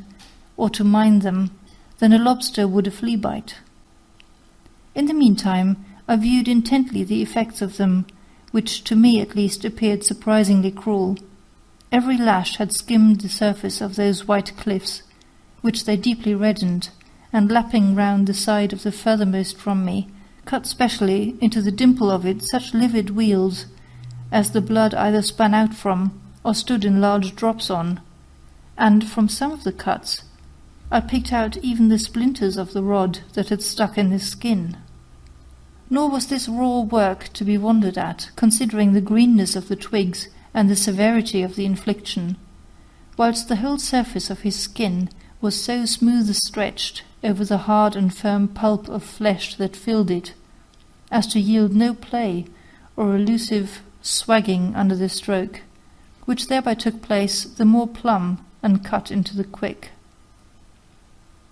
I was, however, already so moved at the piteous sight,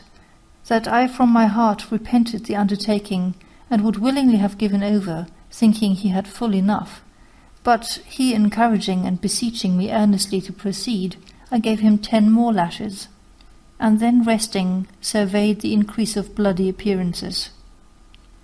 And at length, steeled to the sight by his stoutness in suffering, I continued the discipline by intervals, till I observed him wreathing and twisting his body in a way that I could plainly perceive was not the effect of pain, but of some new and powerful sensation.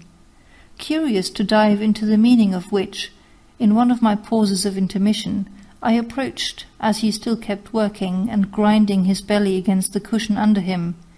and first stroking the untouched and unhurt side of the flesh-mount next me, then softly insinuating my hand under his thigh, felt the posture things were in forwards. Which was indeed surprising, for that machine of his, which I had by its appearance taken for an impalpable, or at best a very diminutive subject, was now, in virtue of all that smart and havoc of his skin behind, grown not only to a prodigious stiffness of erection, but to a size that frighted even me, a nonpareil sickness indeed.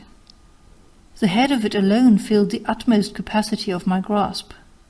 And when, as he heaved and wriggled to and fro in the agitation of his strange pleasure, it came into view, it had something of the air of a round fillet of the whitest veal, and, like its owner, squab, and short in proportion to its breadth. But when he felt my hand there, he begged I would go on briskly with my jerking, or he should never arrive at the last stage of pleasure. Resuming then the rod and the exercise of it, I had fairly worn out 3 bundles, when, after an increase of struggles and motion, and a deep sigh or two, I saw him lie still and motionless. And now he desired me to desist, which I instantly did, and proceeding to untie him, I could not but be amazed at his passive fortitude, on viewing the skin of his butchered, mangled posteriors, late so white, smooth, and polished, now all on one side of them a confused cut-work of weals, livid flesh, gashes, and gore, insomuch as when he stood up he could scarce walk. In short, he was in sweetbriars. Then I plainly perceived on the cushion the marks of a plenteous effusion, and already had his sluggard member run up to its old nestling place, and enforced itself again, as if ashamed to show its head, which nothing, it seems, could raise but stripes inflicted on its opposite neighbours, who were thus constantly obliged to suffer for his caprice.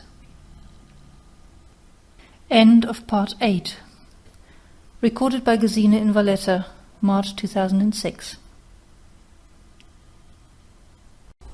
Fanny Hill by John Cleland. Part 9. My gentleman had now put on his clothes and recomposed himself when, giving me a kiss and placing me by him, he sat himself down as gingerly as possible, with one side off the cushion, which was too sore for him to bear resting any part of his weight on. Here he thanked me for the extreme pleasure I had procured him, and seeing, perhaps, some marks in my countenance of terror and apprehension of retaliation on my own skin, for what I had been the instrument of his suffering in his, he assured me that he was ready to give up to me any engagement I might deem myself under to stand him, as he had done me, but if that proceeded in my consent to it, he would consider the difference of my sex, its greater delicacy, and incapacity to undergo pain. Reheartened at which, and piqued in honour, as I thought not to flinch so near the trial, especially as I well knew Mrs. Cole was an eye-witness, from her stand of espial, to the whole of our transactions, I was now less afraid of my skin than of his not furnishing me with an opportunity of signalizing my resolution. Consonant to this disposition was my answer, but my courage was still more in my head than in my heart, and as cowards rush into the danger they fear, in order to be the sooner rid of the pain of that sensation, I was entirely pleased with his hastening matters into execution. He then had little to do but to unloose the strings of my petticoats, and lift them, together with my shift, navel high, where he just tucked them up loosely girt, and might be slipped up higher at pleasure. Then, viewing me round with great seeming delight, he laid me at length on my face upon the bench, and when I expected he would tie me, as I had done him, and held out my hands, not without fear and a little trembling, he told me he would by no means terrify me unnecessarily with such a confinement. For that though he meant to put my constancy to some trial, the standing it was to be completely voluntary on my side, and therefore I might be at full liberty to get up whenever I found the pain too much for me. You cannot imagine how much I thought myself bound, by being thus allowed to remain loose, and how much spirit this confidence in me gave me, so that I was even from my heart careless how much my flesh might suffer in honor of it. All my back parts, naked half-way up, were now fully at his mercy, and first, he stood at a convenient distance, delighting himself with a gloating survey of the attitude I lay in, and of all the secret stores I thus exposed to him in fair display. Then, springing eagerly towards me, he covered all those naked parts with a fond profusion of kisses, and now, taking hold of the rod, rather wantoned with me, in gentle inflictions on those tender trembling masses of my flesh behind, than in any way hurt them, till by degrees he began to tingle them with smarter lashes, so as to provoke a red colour into them, which I knew, as well by the flagrant glow I felt there, as by his telling me. They now emulated the native roses of my other cheeks. When he had thus amused himself with admiring and toying with them, he went on to strike harder and more hard, so that I needed all my patience not to cry out, or complain at least. At last he twigged me so smartly as to fetch blood in more than one lash, at sight of which he flung down the rod, flew to me, kissed away the starting drops, and sucking the wounds eased a good deal of my pain. But now raising me on my knees and making me kneel with them straddling wide, that tender part of me, naturally the province of pleasure, not of pain, came in for its share of suffering, for now, eyeing it wistfully, he directed the rod so that the sharp ends of the twigs lighted there, so sensibly that I could not help wincing, and writhing my limbs with smart, so that my contortions of body must necessarily throw it into infinite variety of postures and points of view, fit to feast the luxury of the eye. But still I bore everything without crying out, when presently giving me another pause, he rushed, as it were, on that part whose lips and round about had felt this cruelty, and by way of reparation glues his own to them. Then he opened, shut, squeezed them, plucked softly the overgrowing moss, and all this in a style of wild passionate rapture and enthusiasm that expressed excess of pleasure, till betaking himself to the rod again, encouraged by my passiveness, and infuriated with this strange taste of delight, he made my poor posteriors pay for the ungovernableness of it. For now showing them no quarter, the traitor cut me so that I wanted but little of fainting away when he gave over. And yet I did not utter one groan or angry expostulation, but in heart I resolved nothing so seriously as never to expose myself again to the like severities. You may guess then in what a curious prickle those soft flesh cushions of mine were, all sore, raw, and in fine terribly clawed off, but so far from feeling any pleasure in it, that the recent smart made me pout a little, and not with the greatest air of satisfaction receive the compliments and after-caresses of the author of my pain. As soon as my clothes were huddled on in a little decency, a supper was brought in by the discreet Mrs. Cole herself, which might have piqued the sensuality of a cardinal, accompanied with a choice of the richest wines, all which she set before us, and went out again without having by a word or even by a smile given us the least interruption or confusion in those moments of secrecy that we were not yet ripe to the admission of a third to. I sat down then, still scarce in charity with my butcher, for such I could not help considering him, and was moreover not a little piqued at the gay, satisfied air of his countenance, which I thought myself insulted by. But when the now necessary refreshment to me of a glass of wine, a little eating, all the time observing a profound silence, had somewhat cheered and restored me to spirits, and as the smart began to go off, my good humour returned accordingly, which alteration not escaping him, he said and did everything that could confirm me in, and indeed exalt it. But scarce was supper well over before a change so incredible was wrought in me. Such violent yet pleasingly irksome sensations took possession of me that I scarce knew how to contain myself. The smart of the lashes was now converted into such a prickly heat, such fiery tinglings, as made me sigh, squeeze my thighs together, shift and wriggle about my seat with a furious restlessness, while these itching ardours, thus excited in those parts on which the storm of discipline had principally fallen, detached legions of burning, subtle, stimulating spirits to their opposite spot and centre of assemblage, where their titillation raged so furiously that I was even stinging mad with them. No wonder, then, that in such a taking, and devoured by flames that licked up all modesty and reserve, my eyes, now charged brimful of the most intense desire, fired on my companion very intelligible signals of distress. My companion, I say, who grew in them every instant more amiable, and more necessary to my urgent wishes and hopes of immediate ease. Mr. Barville, no stranger by experience to these situations, soon knew the pass I was brought to, soon perceived my extreme disorder, in favour of which, removing the table out of the way, he began a prelude that flattered me with instant relief, to which I was not, however, so near as I imagined. For as he was unbuttoned to me, and tried to provoke and rouse to action his unactive, torpid machine, he blushingly owned that no good was to be expected from it, unless I took it in hand to re-excite its languid loitering powers, by just refreshing the smart of the yet recent blood-raw cuts, seeing it could, no more than a boy's top, keep up without lashing. Sensible then that I should work as much for my own profit as his, I hurried my compliance with his desire, and, abridging the ceremonial, whilst he leaned his head against the back of a chair, I had scarce gently made him feel the lash before I saw the object of my wishes give signs of life, and presently, as it were with a magic touch, it started up into a noble size and distinction indeed. Hastening then to give me the benefit of it, he threw me down on the bench, but such was the refreshed soreness of those parts behind, on my leaning so hard on them,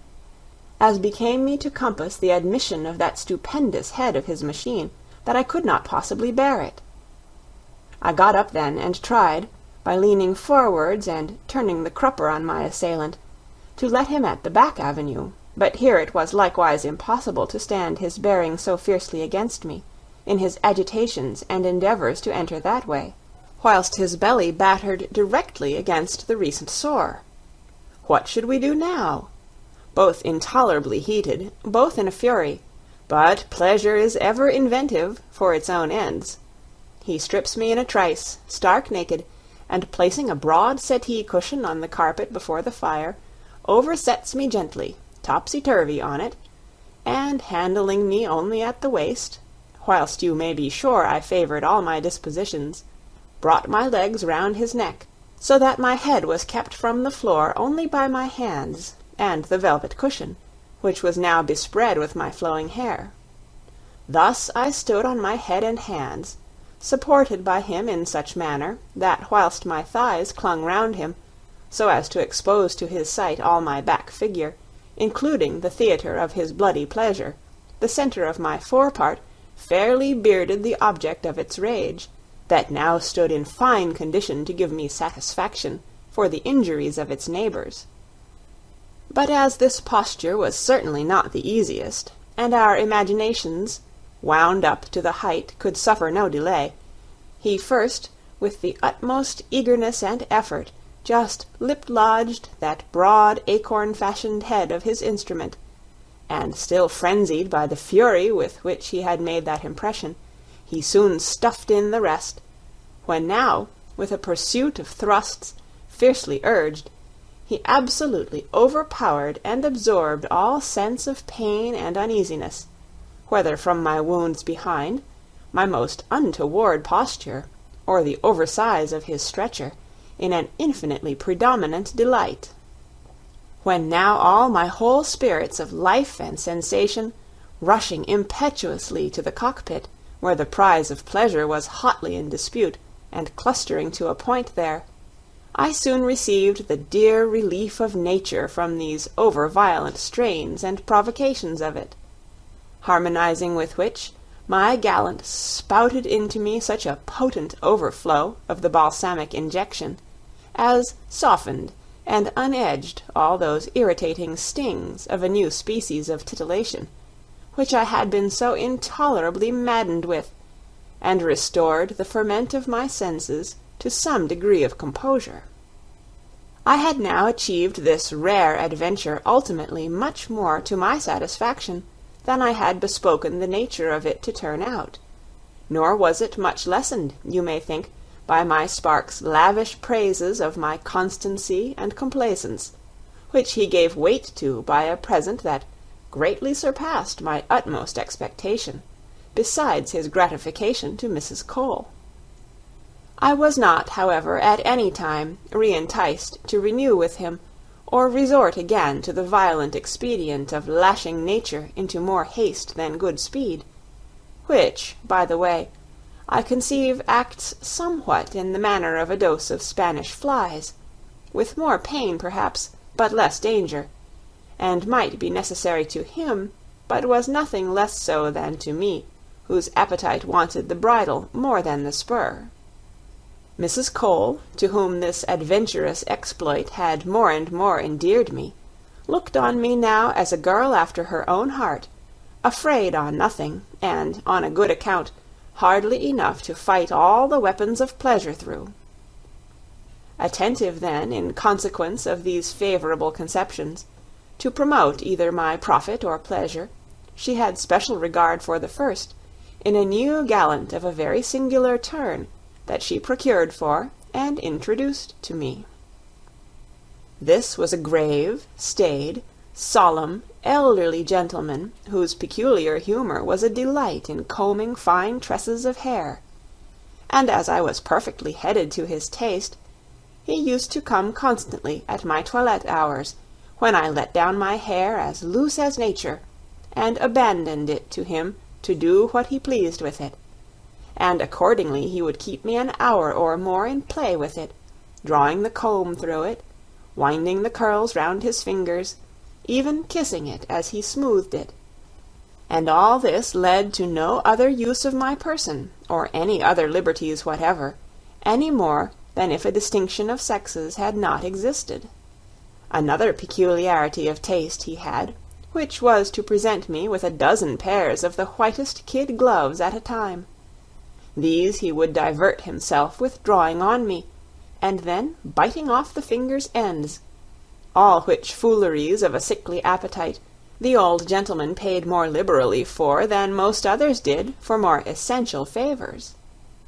This lasted till a violent cough, seizing and laying him up, delivered me from this most innocent and insipid trifler, for I never heard more of him after his first retreat. You may be sure a by-job of this sort interfered with no other pursuit or plan of life, which I led in truth with a modesty and reserve that was less the work of virtue than of exhausted novelty, a glut of pleasure and easy circumstances,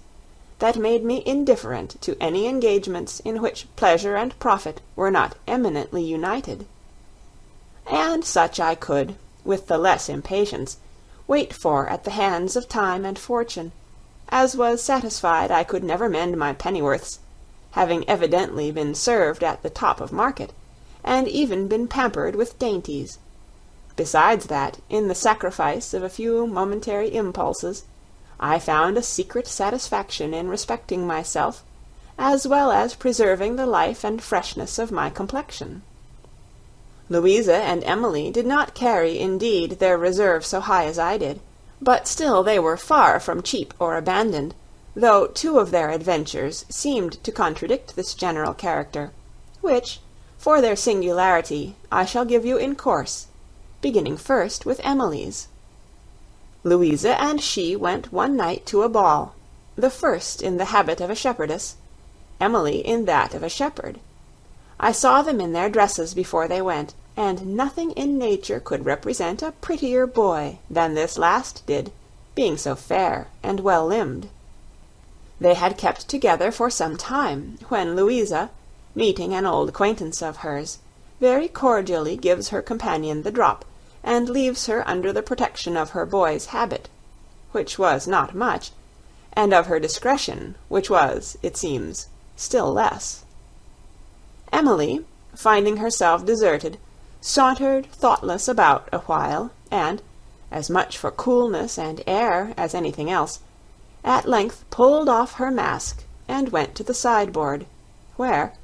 eyed and marked out by a gentleman in a very handsome domino, she was accosted by, and fell into chat with him. The domino, after a little discourse in which Emily doubtless distinguished her good nature and easiness more than her wit, began to make violent love to her, and drawing her insensibly to some benches at the lower end of the masquerade-room, for her to sit by him, where he squeezed her hands, pinched her cheeks, praised and played with her fine hair, admired her complexion, and all in a style of courtship dashed with a certain oddity that, not comprehending the mystery of, poor Emily attributed to his falling in with the humour of her disguise, and being naturally not the cruellest of her profession, began to incline to a parley on those essentials. But here was the stress of the joke. He took her really for what she appeared to be, a smock-faced boy, and she, forgetting her dress, and of course ranging quite wide of his ideas, took all those addresses to be paid to herself as a woman, which she precisely owed to his not thinking her one. However, this double error was pushed to such a height on both sides, that Emily, who saw nothing in him but a gentleman of distinction by those points of dress to which his disguise did not extend, warmed too by the wine he had plied her with, and the caresses he had lavished upon her, suffered herself to be persuaded to go to a bagnio with him, and thus, losing sight of Mrs. Cole's cautions, with a blind confidence put herself into his hands, to be carried wherever he pleased. For his part, equally blinded by his wishes, whilst her egregious simplicity favoured his deception more than the most exquisite art could have done, he supposed, no doubt, that he had lighted on some soft simpleton, fit for his purpose, or some kept minion broken to his hand, who understood him perfectly well, and entered into his designs. But, be that as it would, he led her to a coach, went into it with her, and brought her to a very handsome apartment, with a bed in it, but whether it was a bagnio or not she could not tell, having spoken to nobody but himself.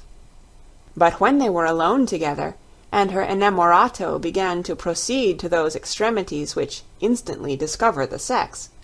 she remarked that no description could paint up to the life the mixture of pique, confusion, and disappointment that appeared in his countenance, joined to the mournful exclamation, "By heavens, a woman!" This at once opened her eyes, which had hitherto been shut in downright stupidity. However, as if he had meant to retrieve that escape, he still continued to toy with and fondle her, but with so staring an alteration from extreme warmth into a chill and forced civility, that even Emily herself could not but take notice of it, and now began to wish she had paid more regard to Mrs. Cole's premonitions against ever engaging with a stranger. And now an excess of timidity succeeded to an excess of confidence, and she thought herself so much at his mercy and discretion, that she stood passive throughout the whole progress of his prelude. For now, whether the impressions of so great a beauty had even made him forgive her sex, or whether her appearance of figure in that dress still humoured his first illusion, he recovered by degrees a good part of his first warmth, and, keeping Emily with her breeches still unbuttoned, stripped them down to her knees, and, gently impelling her to lean down, with her face against the bedside, placed her so that the double way, between the double rising behind, presented the choice fair to him,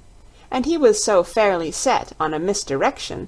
as to give the girl no small alarms for fear of losing a maidenhead she had not dreamt of. However, her complaints and a resistance, gentle but firm, checked and brought him to himself again, so that, turning his steed's head, he drove him at length in the right road, in which his imagination having probably made the most of those resemblances that flattered his taste, he got, with much ado, to his journey's end. After which he led her out himself, and walking with her 2 or 3 streets' length, got her a chair, when, making her a present not anything inferior to what she could have expected, he left her, well recommended to the chairman, who, on her directions, brought her home. This she related to Mrs. Cole and me the same morning, not without the visible remains of the fear and confusion she had been in still stamped on her countenance. Mrs. Cole's remark was that her indiscretion proceeding from a constitutional facility, there were little hopes of anything curing her of it, but repeated severe experience. Mine was that I could not conceive how it was possible for mankind to run into a taste not only universally odious, but absurd, and impossible to gratify, since, according to the notions and experience I had of things, it was not in nature to force such immense disproportions. Mrs. Cole only smiled at my ignorance, and said nothing towards my undeception, which was not affected but by ocular demonstration some months after, which a most singular accident furnished me, and which I will here set down, that I may not return again to so disagreeable a subject. I had, on a visit intended to Harriet, who had taken lodgings at Hampton Court, hired a chariot to go out thither, Mrs. Cole having promised to accompany me, but some indispensable business intervening to detain her, I was obliged to set out alone, and scarce had I got a third of my way before the axle-tree broke down, and I was well off to get out, safe and unhurt, into a public house of a tolerable handsome appearance, on the road. Here the people told me that the stage would come by in a couple of hours at farthest, upon which, determining to wait for it, sooner than lose the jaunt I had got so far forward on, I was carried into a very clean, decent room, up one pair of stairs, which I took possession of for the time I had to stay, in right of calling for sufficient to do the house justice. Here, whilst I was amusing myself with looking out of the window, a single horse chaise stopped at the door, out of which lightly leaped 2 gentlemen, for so they seemed, who came in only as it were to bait and refresh a little, for they gave their horse to be held in readiness against they came out.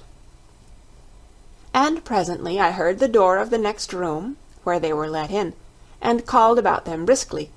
and as soon as they were served, I could just hear that they shut and fastened the door on the inside.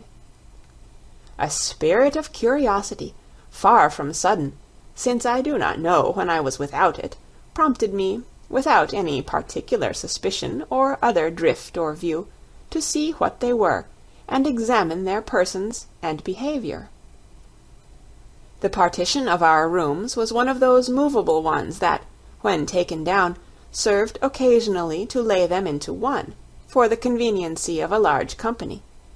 And now my nicest search could not show me the shadow of a peephole, a circumstance which probably had not escaped the review of the parties on the other side, whom much it stood upon not to be deceived in it. But at length I observed a paper patch of the same colour as the wainscot,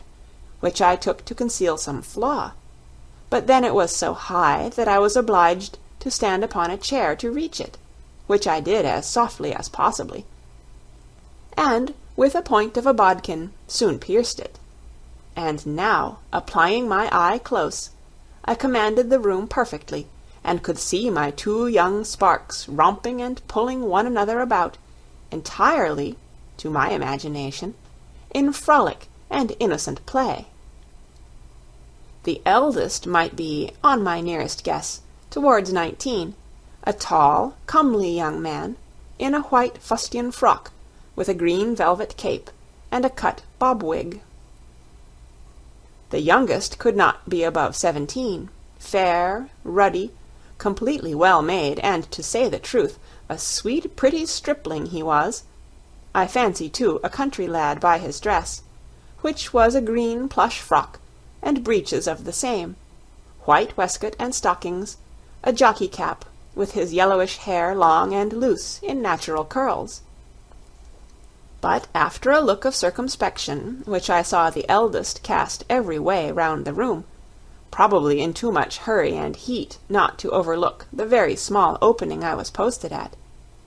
especially at the height it was, whilst my eye close to it kept the light from shining through and betraying it, he said something to his companion, and presently changed the face of things. For now the elder began to embrace, to press and kiss the younger, to put his hands into his bosom, and give him such manifest signs of an amorous intention, as made me conclude the other to be a girl in disguise, a mistake that nature kept me in countenance for she had certainly made one when she gave him the male stamp. In the rashness, then, of their age, and bent as they were to accomplish their project of preposterous pleasure, at the risk of the very worst of consequences, where a discovery was nothing less than improbable, they now proceeded to such lengths as soon satisfied me what they were. The criminal scene they acted I had the patience to see to an end, purely that I might gather more facts, and certainly against them in my design to do their deserts instant justice. And accordingly, when they had readjusted themselves and were preparing to go out, burning as I was with rage and indignation, I jumped down from the chair, in order to raise the house upon them, but with such an unlucky impetuosity that some nail or ruggedness in the floor caught my foot, and flung me on my face with such violence that I fell senseless to the ground, and must have lain there some time ere any one came to my relief, so that they, alarmed, I suppose, by the noise of my fall, had more than the necessary time to make a safe retreat. This they effected, as I learnt, with a precipitation nobody could account for, till, when come to myself and composed enough to speak, I acquainted those of the house with the whole transaction I had been evidence to. When I came home again and told Mrs. Cole this adventure, she very sensibly observed to me that there was no doubt of due vengeance one time or other overtaking these miscreants, however they might escape for the present, and that, had I been the temporal instrument of it, I should have been at least put to a great deal more trouble and confusion than I imagined. That, as to the thing itself, the less said of it was the better, but that though she might be suspected of partiality, from its being the common cause of womankind, out of whose mouths this practice tended to take something more than bread, yet she protested against any mixture of passion, with a declaration extorted from her by pure regard to truth, which was that whatever effect this infamous passion had in other ages and other countries, it seemed a peculiar blessing on our air and climate that there was a plague spot visibly imprinted on all that are tainted with it, in this nation at least, for that among numbers of that stamp whom she had known, or at least were universally under the scandalous suspicion of it, she would not name an exception hardly of one of them whose character was not, in all other respects, the most worthless and despicable that could be.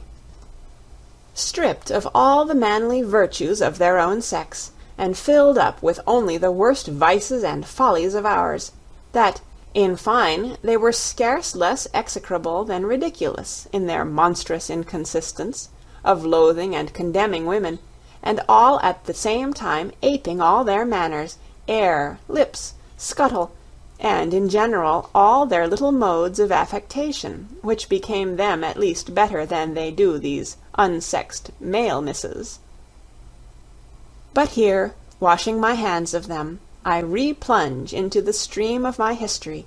into which I may very properly engraft a terrible sally of Louisa's, since I had some share in it myself, and have besides engaged myself to relate it, in point of countenance, to poor Emily. It will add, too, one more example to thousands, in confirmation of the maxim that when women get once out of compass, there are no lengths of licentiousness that they are not capable of running. One morning, then, that both Mrs. Cole and Emily were gone out for the day, and only Louisa and I, not to mention the housemaid, were left in charge of the house, whilst we were loitering away the time in looking through the shop windows, the son of a poor woman, who earned very hard bread indeed by mending stockings, in a stall in the neighbourhood, offered us some nosegays, ringed round a small basket, by selling of which the poor boy eked out his mother's maintenance of them both, nor was he fit for any other way of livelihood, since he was not only a perfect changeling or idiot, but stammered so that there was no understanding even those sounds his half-dozen, at most, animal ideas prompted him to utter. The boys and servants in the neighbourhood had given him the nickname of Good-natured Dick, from the soft simpletons doing everything he was bid at the first word, and from his naturally having no turn to mischief. Then, by the way, he was perfectly well made, stout, clean-limbed, tall of his age, as strong as a horse, and withal pretty featured, so that he was not absolutely such a figure to be snuffled at, neither, if your nicety could, in favour of such essentials, have dispensed with a face unwashed, hair tangled for want of combing, and so ragged a plight that he might have disputed points of show with e'er a heathen philosopher of them all. This boy we had often seen, and bought his flowers out of pure compassion, and nothing more. But just at this time, as he stood presenting us his basket, a sudden whim, a start of wayward fancy, seized Louisa, and without consulting me, she calls him in, and beginning to examine his nosegays, culls out two, one for herself, another for me, and pulling out half a crown, very currently gives it him to change, as if she had really expected he could have changed it. But the boy, scratching his head, made his signs explaining his inability in place of words, which he could not, with all his struggling, articulate. Louisa, at this, says, "Well, my lad, come upstairs with me, and I will give you your due," winking at the same time to me, and beckoning me to accompany her, which I did, securing first the street door, that by this means, together with the shop, became wholly the care of the faithful housemaid. As we went up, Louisa whispered to me that she had conceived a strange longing to be satisfied, whether the general rule held good with regard to this changeling, and how far nature had made him amends, in her best bodily gifts, for her denial of the sublimer intellectual ones, begging at the same time my assistance in procuring her this satisfaction. A want of complaisance was never my vice, and I was so far from opposing this extravagant frolic that now, bit with the same maggot, and my curiosity conspiring with hers, I entered plumb into it on my own account. Consequently, as soon as we came into Louisa's bedchamber, whilst she was amusing him with picking out his nosegays, I undertook the lead, and began the attack. As it was not then very material to keep much measures with a mere natural, I made presently very free with him, though at my first motion of meddling his surprise and confusion made him receive my advances but awkwardly, nay, insomuch that he bashfully shied back a little, till encouraging him with my eyes, plucking him playfully by the hair, sleeking his cheeks, and forwarding my point by a number of little wantonness, I soon turned him familiar, and gave nature her sweetest alarm, so that, aroused and beginning to feel himself, we could, amidst all the innocent laugh and grin I had provoked him into, perceive the fire lighting in his eyes, and diffusing over his cheeks, blend its glow with that of his blushes. The emotion, in short, of animal pleasure glared distinctly in the simpleton's countenance, yet, struck with the novelty of the scene, he did not know which way to look or move, but, tame, passive, simpering, with his mouth half open in stupid rapture, stood and tractably suffered me to do what I pleased with him. His basket was dropped out of his hands, which Louisa took care of. I had now, through more than one rent, discovered and felt his thighs, the skin of which seemed the smoother and fairer for the coarseness and the dirt of his dress, as the teeth of negroes seem the whiter for the surrounding black, and, poor indeed of habit, poor of understanding, he was, however, abundantly rich in personal treasures, such as flesh, firm, plump, and replete with the juices of youth, and robust, well-knit limbs. My fingers, too, had now got within reach of the true, the genuine sensitive plant which, instead of shrinking from the touch, joys to meet it, and swells and vegetates under it. Mine pleasingly informed me that matters were so ripe for the discovery we meditated, that they were too mighty for the confinement they were ready to break. A waistband that I unskewered, and a rag of a shirt that I removed, and which could not have covered a quarter of it, revealed the whole of the idiot's standard of distinction, erect in so full pride and display, but such a one! It was positively of so tremendous a size, that, prepared as we were to see something extraordinary, it still, out of measure, surpassed our expectation, and astonished even me, who had not been used to trade in trifles. In fine, it might have answered very well the making a show of. Its enormous head seemed, in hue and size, not unlike a common sheep's heart. Then you might have trolled dice securely along the broad back of the body of it. The length of it, too, was prodigious. Then the rich appendage of the treasure-bag beneath, large in proportion, gathered and crisped up round in shallow furrows, helped to fill the eye, and complete the proof of his being a natural, not quite in vain, since it was full manifest that he inherited, and largely too, the prerogative of majesty which distinguishes that otherwise most unfortunate condition, and gives rise to the vulgar saying, "A fool's bauble is a lady's playfellow." Not wholly without reason, for, generally speaking, it is in love as it is in war, where longest weapon carries it. Nature, in short, had done so much for him in those parts, that she perhaps held herself acquitted in doing so little for his head.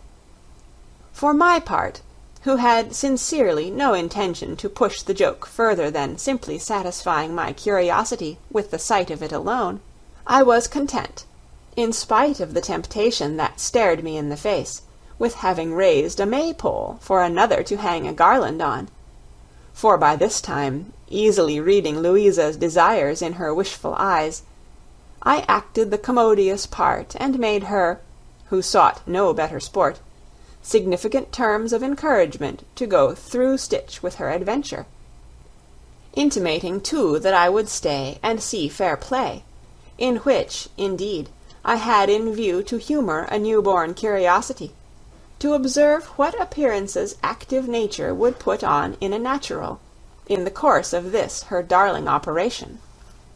Louisa, whose appetite was up, and who, like the rare industrious bee, was, it seems, not above gathering the sweets of so rare a flower, though she found it planted on a dunghill, was but too readily disposed to take the benefit of my cession. Urged then strongly by her own desires, and emboldened by me, she presently determined to risk a trial of parts with the idiot, who was by this time nobly inflamed for her purpose, by all the irritations we had used to put the principles of pleasure effectually into motion, and to wind up the springs of its organ to their supreme pitch, and it stood accordingly stiff and straining, ready to burst with the blood and spirits that swelled it, to a bulk. No, I shall never forget it. Louisa then, taking and holding the fine handle that so invitingly offered itself, led the ductile youth by that master tool of his, as she stepped backward towards the bed, which he joyfully gave way to, under the incitations of instinct, and palpably delivered up to the goad of desire. Stopped then by the bed, she took the fall she loved, and leaned to the most, gently backward upon it, still holding fast what she held, and taking care to give her clothes a convenient toss-up, so that her thighs duly disclosed and elevated, laid open all the outward prospect of the treasury of love, the rose-lipped overture presenting the cockpit so fair that it was not in nature even for a natural to miss it. Nor did he, for Louisa, fully bent on grappling with it, and impatient of dalliance or delay, directed faithfully the point of the battering-piece, and bounded up with a rage of so voracious appetite, to meet and favour the thrust of insertion, that the fierce activity on both sides effected it with such pain of distension, that Louisa cried out violently that she was hurt beyond bearing, that she was killed. But it was too late. The storm was up, and force was on her to give way to it, for now the man-machine, strongly worked upon by the sensual passion, felt so manfully his advantages and superiority, felt withal the sting of pleasure so intolerable, that, maddening with it, his joys began to assume a character of furiousness, which made me tremble for the too tender Louisa. He seemed, at this juncture, greater than himself. His countenance, before so void of meaning or expression, now grew big with the importance of the act he was upon. In short, it was not now that he was to be played the fool with. But, what is pleasant enough, I myself was awed into a sort of respect for him, by the comely terrors his motions dressed him in, his eyes shooting sparks of fire, his face glowing with ardours that gave another life to it, his teeth charning, his whole frame agitated with a raging, ungovernable impetuosity, all sensibly betraying the formidable fierceness with which the genial instinct acted upon him. Butting then and goring all before him, and mad and wild like an overdriven steer, he ploughs up the tender furrow, all insensible to Louisa's complaints. Nothing can stop, nothing can keep out a fury like his, with which, having once got its head in, its blind rage soon made way for the rest, piercing, rending, and breaking open all obstructions. The torn, split, wounded girl cries, struggles, invokes me to her rescue, and endeavours to get from under the young savage, or shake him off, but alas, in vain. Her breath might as soon have stilled or stemmed a storm in winter, as all her strength have quelled his rough assault, or put him out of his course. And indeed, all her efforts and struggles were managed with such disorder, that they served rather to entangle, and fold her the faster in the twine of his boisterous arms, so that she was tied to the stake, and obliged to fight the match out if she died for it. For his part, instinct-ridden as he was, the expressions of his animal passion, partaking something of ferocity, were rather worrying than kisses, intermixed with eager, ravenous love-bites on her cheeks and neck, the prints of which did not wear out for some days after. Poor Louisa, however, bore up at length better than could have been expected, and though she suffered, and greatly too, yet, ever true to the good old cause, she suffered with pleasure, and enjoyed her pain. And soon now, by dint of an enraged enforcement, the brute machine, driven like a whirlwind, made all smoke again, and wedging its way up to the utmost extremity, left her, in point of penetration, nothing to fear or to desire, and now, gorged with the dearest morsel of the earth, Shakespeare. Louisa lay, pleased to the heart, pleased to her utmost capacity of being so, with every fibre in those parts stretched almost to breaking on a rack of joy, whilst the instrument of all this overfullness searched her senses with its sweet excess, till the pleasure gained upon her so, its point stung her so home, that catching at length the rage from her furious driver, and sharing the riot of his wild rapture, she went wholly out of her mind into that favourite part of her body, the whole intenseness of which was so fervously filled and employed. There alone she existed, all lost in those delirious transports, those ecstasies of the senses, which her winking eyes, the brightened vermilion of her lips and cheeks, and sighs of pleasure deeply fetched, so pathetically expressed. In short, she was now as mere a machine as much wrought on, and had her motions as little at her own command as the natural himself, who thus broke in upon her, made her feel with a vengeance his tempestuous tenderness, and the force of the metal he battered with. Their active loins quivered again with the violence of their conflict, till the surge of pleasure, foaming and raging to a height, drew down the pearly shower that was to allay this hurricane. The purely sensitive idiot then first shed those tears of joy that attend its last moments, not without an agony of delight, and even almost a roar of rapture, as the gush escaped him. So sensibly, too, for Louisa, that she kept him faithful company, going off, in consent, with the old symptoms, a delicious delirium, a tremulous convulsive shudder, and the critical dying "Oh!" And now, on his getting off, she lay pleasure-drenched, and regorging its essential sweets, but quite spent, and gasping for breath, without other sensation of life than in those exquisite vibrations that trembled yet on the strings of delight, which had been too intensively touched, and which nature had been so intensely stirred with, for the senses to be quickly at peace from. As for the changeling, whose curious engine had been thus successfully played off, his shift of countenance and gesture had even something droll, or rather tragicomic in it. There was now an air of sad repining foolishness, superadded to his natural one of no meaning and idiotism, as he stood with his label of manhood, now lank, unstiffened, becalmed, and flapping against his thighs, down which it reached half-way, terrible even in its fall, whilst under the dejection of spirit and flesh which naturally followed, his eyes, by turns, cast down towards his struck standard, or piteously lifted to Louisa, seemed to require at her hands what he had so sensibly parted from to her, and now ruefully missed. But the vigour of nature soon returning, dissipated the blast of faintness which the common law of enjoyment had subjected him to,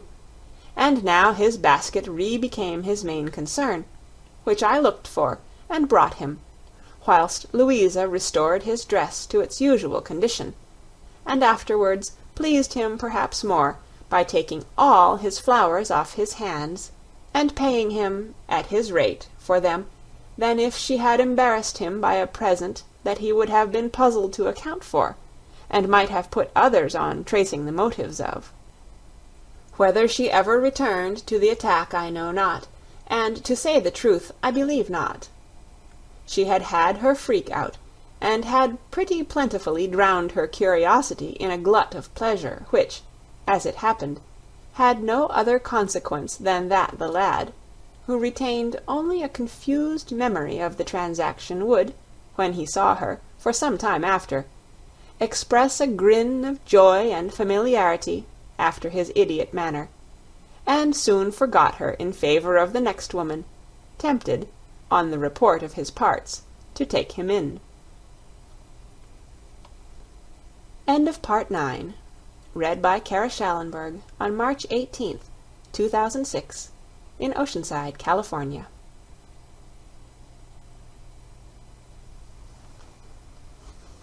Pleasure by John Cleland. Part 10. Louisa herself did not long outstay this adventure at Mrs. Cole's, to whom, by the by, we took care not to boast of our exploit till all fear of consequences were clearly over, for an occasion presenting itself of proving her passion for a young fellow at the expense of her discretion, proceeding all in character, she packed up her toilet at half a day's warning and went with him abroad, since which I entirely lost sight of her, and it never fell in my way to hear what became of her. But a few days after she had left us, two very pretty young gentlemen, who were Mrs. Cole's especial favourites, and free of her academy, easily obtained her consent for Emily's and my acceptance of a party of pleasure at a little but agreeable house belonging to one of them, situated not far up the river Thames on the Surrey side. Everything being settled, and it being a fine summer day, but rather of the warmest, we set out after dinner and got to our rendezvous about 4 in the afternoon. Where landing at the foot of a neat, joyous pavilion, Emily and I were handed into it by our squires, and there drank tea with a cheerfulness and gaiety that the beauty of the prospect, the serenity of the weather, and the tender politeness of our sprightly gallants naturally led us into. After tea, and taking a turn in the garden, my particular, who was the master of the house, and had in no sense schemed this party of pleasure for a dry one, proposed to us, with that frankness which his familiarity at Mrs. Cole's entitled him to, as the weather was excessively hot, to bathe together, under a commodious shelter that he had prepared expressly for that purpose, in a creek of the river, with which a side door of the pavilion immediately communicated, and where we might be sure of having our diversions out, safe from interruption, and with the utmost privacy. Emily, who never refused anything, and I, who ever delighted in bathing, and had no exception to the person who proposed it, or to those pleasures it was easy to guess it implied, took care, on this occasion, not to wrong our training at Mrs. Cole's, and agreed to it with as good a grace as we could. Upon which, without loss of time, we returned instantly to the pavilion, one door of which opened into a tent, pitched before it, that with its marquise formed a pleasing defence against the sun, or the weather, and was besides as private as we could wish. The lining of it, embossed cloth, represented a wild forest foliage, from the top down to the sides, which in the same stuff were figured with fluted pilasters, with their spaces between filled with flower vases, the whole having a gay effect upon the eye, wherever you turned it. Then it reached sufficiently into the water, yet contained convenient benches round it, either to keep our clothes, or, in short, for more uses than resting upon. There was a side table, too, loaded with sweetmeats, jellies, and other eatables, and bottles of wine and cordials by way of occasional relief from any rawness or chill of the water, or from any faintness from whatever cause, and, in fact, my gallant, who understood share and tiers perfectly, and who, for taste, even if you would not approve this specimen of it, might have been comptroller of pleasures to a Roman emperor, had left no requisite towards convenience or luxury unprovided. As soon as we had looked round this inviting spot, and every preliminary of privacy was duly settled, strip was the word, when the young gentlemen soon dispatched the undressing, each his partner, and reduced us to the naked confession of all those secrets of person which dress generally hides, and which the discovery of was, naturally speaking, not to our disadvantage. Our hands, indeed, mechanically carried towards the most interesting part of us, screened at first, all from the tufted cliff downwards, till we took them away at their desire, and employed them in doing them the same office, of helping off with their clothes, in the process of which there passed all the little wantonnesses and frolics that you may easily imagine. As for my spark, he was presently undressed, all to his shirt, the forelappet of which, as he leaned languishingly on me, he smilingly pointed me to observe, as it bellied out or rose and fell, according to the unruly starts of the motion behind it. But it was soon fixed, for now taking off his shirt, and naked as a cupid, he shewed at me at so upright a stand as prepared me indeed for his application to me for instant ease. But though the sight of its fine size was fit enough to fire me, the cooling air, as I stood in this state of nature, joined to the desire I had of bathing first, enabled me to put him off and tranquilize him with the remark that a little suspense would only set a keener edge on the pleasure. Leading then the way, and shewing our friends an example of continency, which they were giving signs of losing respect to, we went hand in hand into the stream till it took us up to our neck, where the no more than grateful coolness of the water gave my senses a delicious refreshment from the sultriness of the season, and made me more alive, more happy in myself, and, in course, more alert and open to voluptuous impressions. Here I laved and wantoned with the water, or sportively played with my companion, leaving Emily to deal with hers at discretion. Mine, at length, not content with making me take the plunge over head and ears, kept splashing me, and provoking me with all the little playful tricks he could devise, and which I strove not to remain in his debt for. We gave, in short, a loose to mirth, and now nothing would serve him but giving his hands the regale of going over every part of me, neck, breast, belly, thighs, and all the etc., so dear to the imagination, under the pretext of washing and rubbing them, as we both stood in the water, no higher now than the pit of our stomachs, and which did not hinder him from feeling and toying with that leak that distinguishes our sex, and so wonderfully water-tight, for his fingers, in vain dilating and opening it, only let more flame than water into it, be it said without a figure. At the same time he made me feel his own engine, which was so well wound up as to stand even the working in water, and he accordingly threw one arm round my neck, and was endeavouring to get the better of that harsher construction bred by the surrounding fluid, and had in effect won his way so far as to make me sensible of the pleasing stretch of those nether lips from the indriving machine, when, independent of my not liking that awkward mode of enjoyment, I could not help interrupting him, in order to become joint spectators of a plan of joy, in hot operation between Emily and her partner, who, impatient of the fooleries and dalliance of the bath, had led his nymph to one of the benches on the green bank, where he was very cordially proceeding to teach her the difference betwixt jest and earnest. There, setting her on his knee, and gliding one hand over the surface of that smooth, polished, snow-white skin of hers, which now doubly shone with dew-bright lustre, and presented to the touch something like one would imagine of animated ivory, especially in those ruby-nippled globes, which the touch is so fond of and delights to make love to. With the other he was lusciously exploring the sweet secret of nature, in order to make room for a stately piece of machinery that stood upreared between her thighs as she continued sitting on his lap, and pressed hard for instant admission, which the tender Emily, in a fit of humour, deliciously protracted, affecting to decline and elude the very pleasure she sighed for, but in a style of waywardness so prettily put on and managed as to render it 10 times more poignant.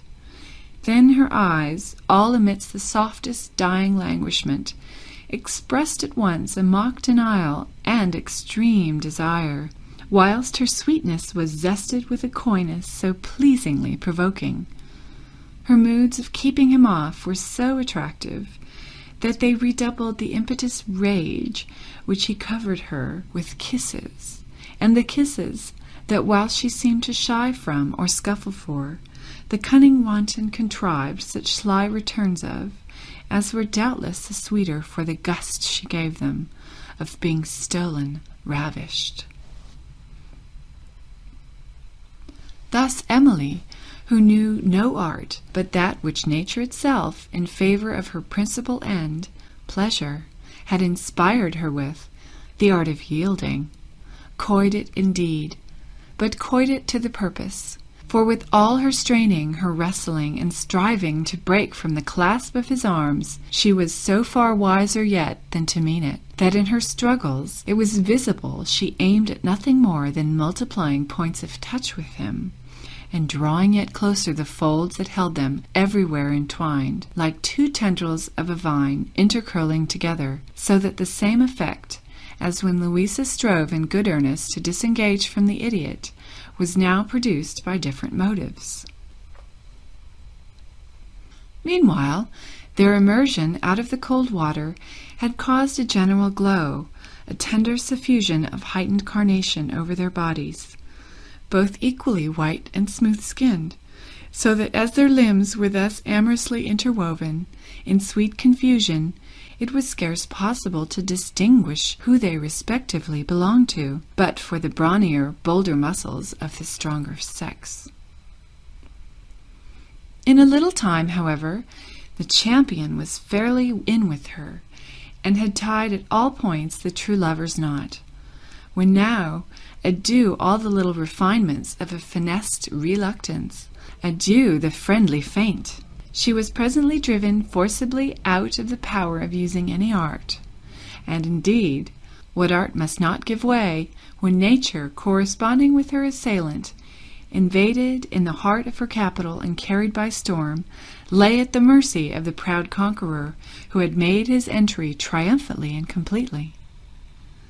Soon, however, to become a tributary, for the engagement growing hotter and hotter at close quarters, she presently brought him to the pass of paying down the dear debt to nature,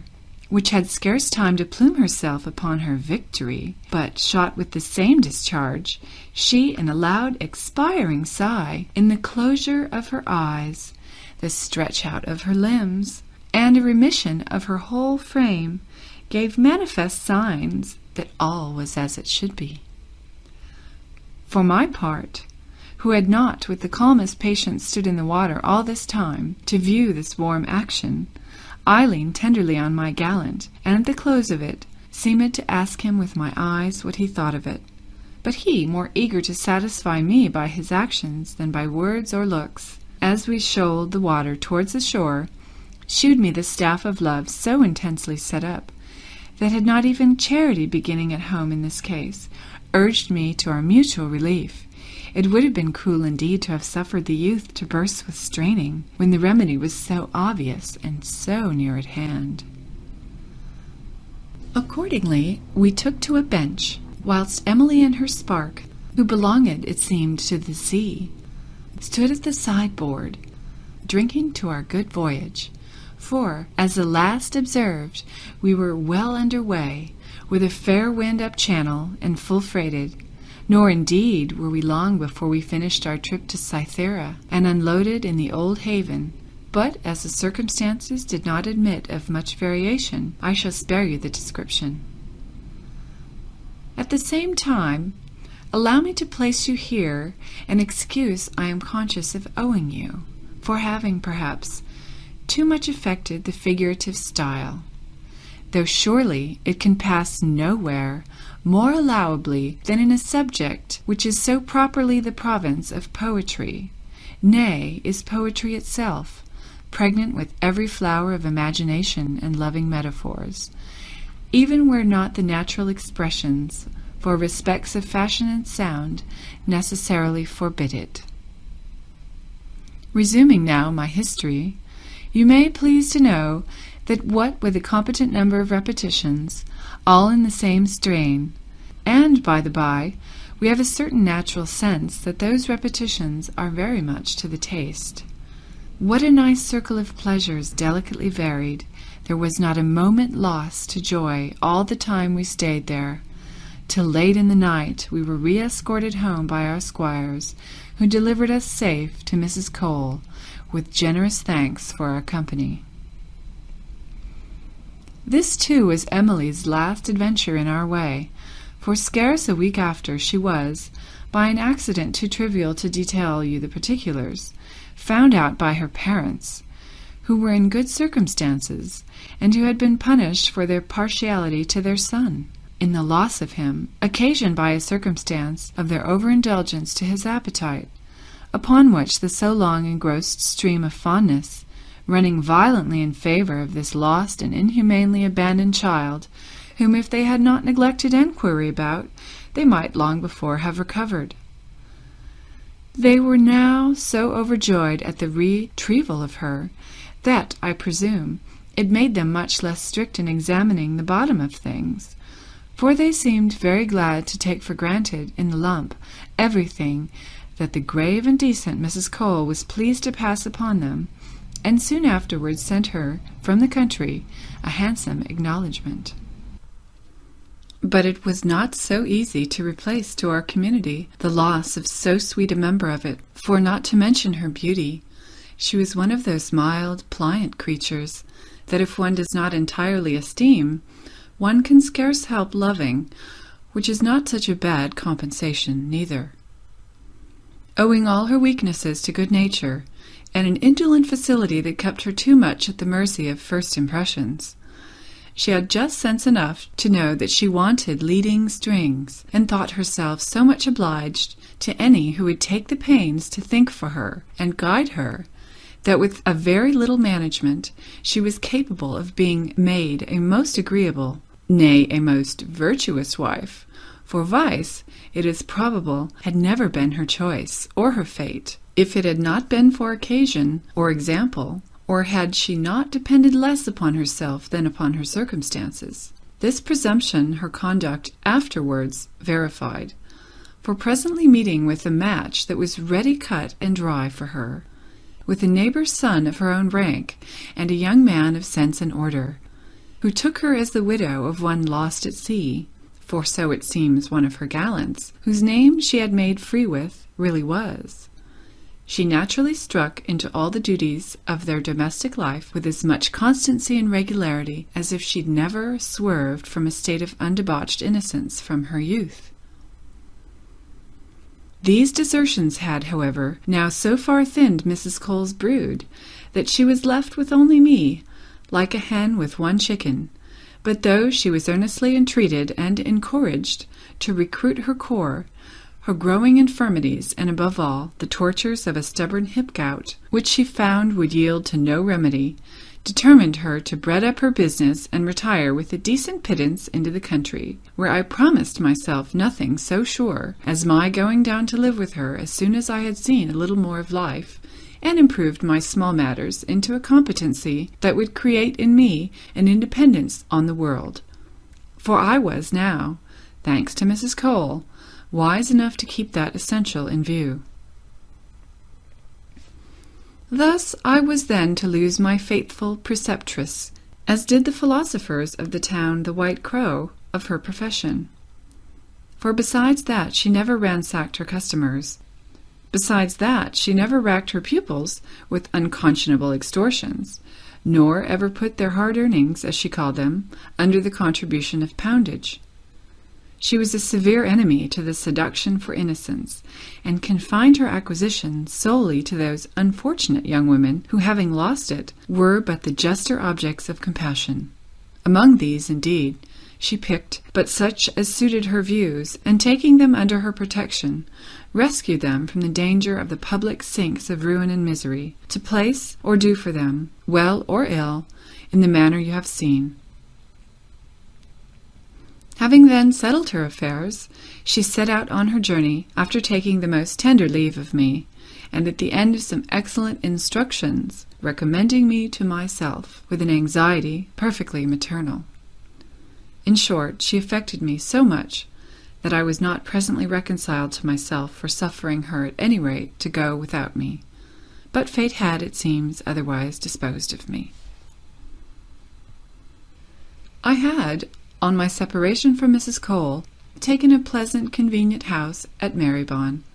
but easy to rent and manage from its smallness, which I furnished neatly and modestly.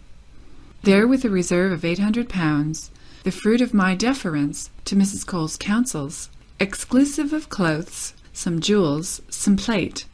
I saw myself in purse for a long time, to wait without impatience for what the chapter of accidents might produce in my favour. Here, under the new character of a young gentlewoman whose husband was gone to sea, I had marked me out such lines of life and conduct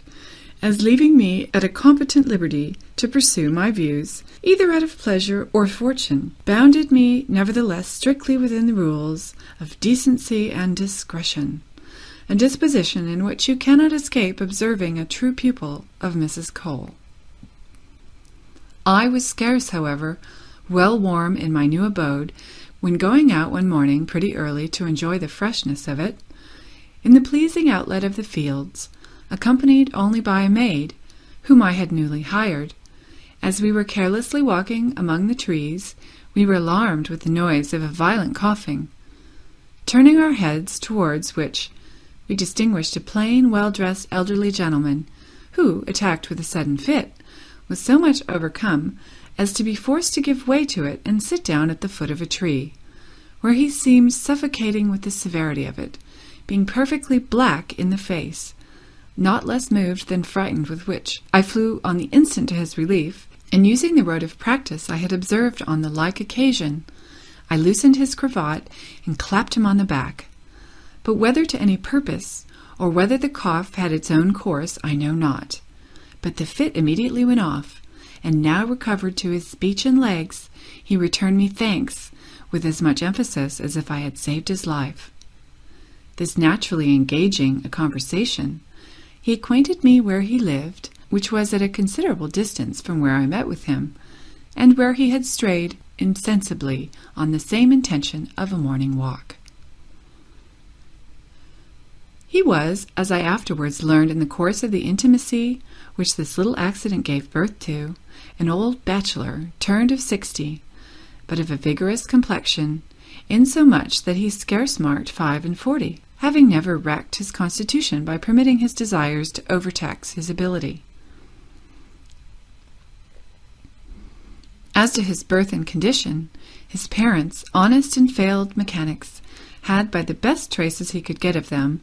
left him an infant orphan on the parish, so that it was from a charity school that by honesty and industry he made his way into a merchant's counting-house, from whence, being sent to a house in Cadiz, he there, by his talents and activity, acquired a fortune, but an immense one, with which he returned to his native country, where he could not, however, so much as fish out one single relation out of the obscurity he was born in. Taking then a taste for retirement, and so pleased to enjoy life, like a mistress in the dark, he flowed his days in all the ease of opulence, without the least parade of it, and rather studying the concealment than the shew of a fortune, looked down on a world he perfectly knew himself, to his wish, unknown and unmarked by. But as I propose to devote a letter entirely to the pleasure of retracing to you all the particulars of my acquaintance with this ever to me memorable friend, I shall in this transiently touch on no more than may serve as mortar to cement, to form the connection of my history, and to obviate your surprise that one of my high blood and relish of life should count a gallant of 80 such a catch. Referring then to a more explicit narrative, to explain by what progressions our acquaintance, certainly innocent at first, insensibly changed nature, and ran into unplatonic lengths, as might well be expected from one of my condition of life, and above all from that principle of electricity that scarce ever fails of producing fire when the sexes meet. I shall only her acquaint you that his age had not subdued his tenderness for our sex, neither had it robbed him of the power of pleasing, since whatever he wanted in the bewitching charms of youth he atoned for, or supplemented with the advantages of experience, the sweetness of his manners, and above all, his flattering address in touching the heart, by an application to the understanding. From him it was I first learned, to any purpose, and not without infinite pleasure, that I had such a portion of me worth bestowing some regard on. From him I received my first essential encouragement, and instructions how to put it in that train of cultivation which I have since pushed to the little degree of improvement you see it at. He it was who first taught me to be sensible that the pleasures of the mind were superior to those of the body, at the same time that they were so far from obnoxious to or incompatible with each other, that besides the sweetness in the variety and transition, the one served to exalt and perfect the taste of the other to a degree that the senses alone can never arrive at.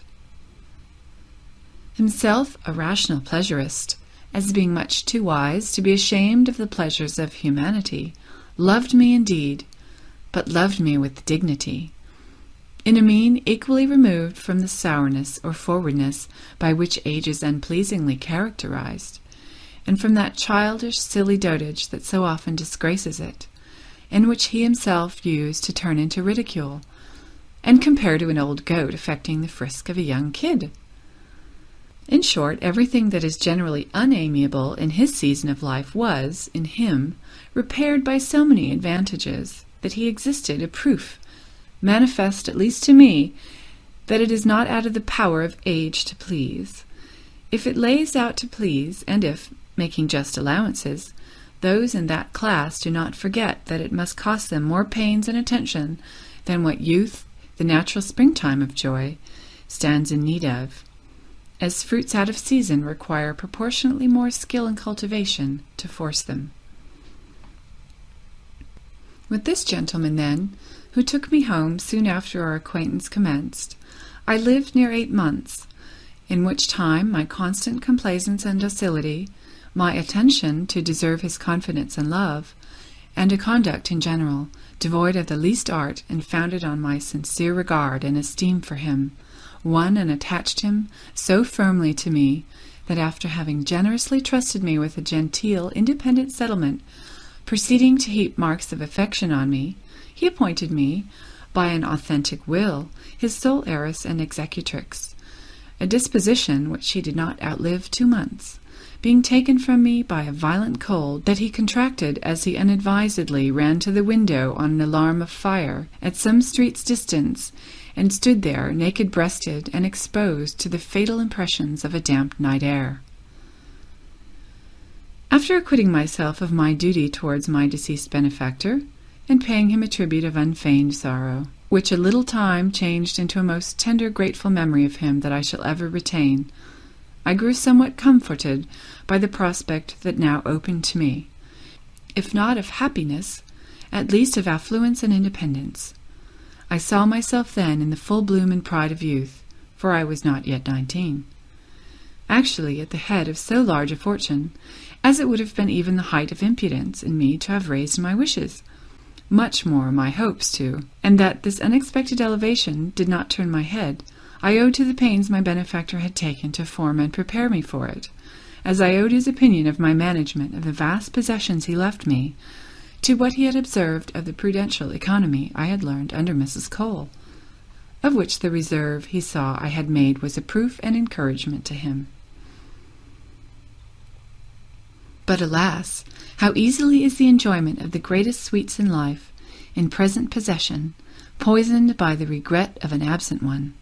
But my regret was a mighty and just one, since it had my only truly beloved Charles for its object.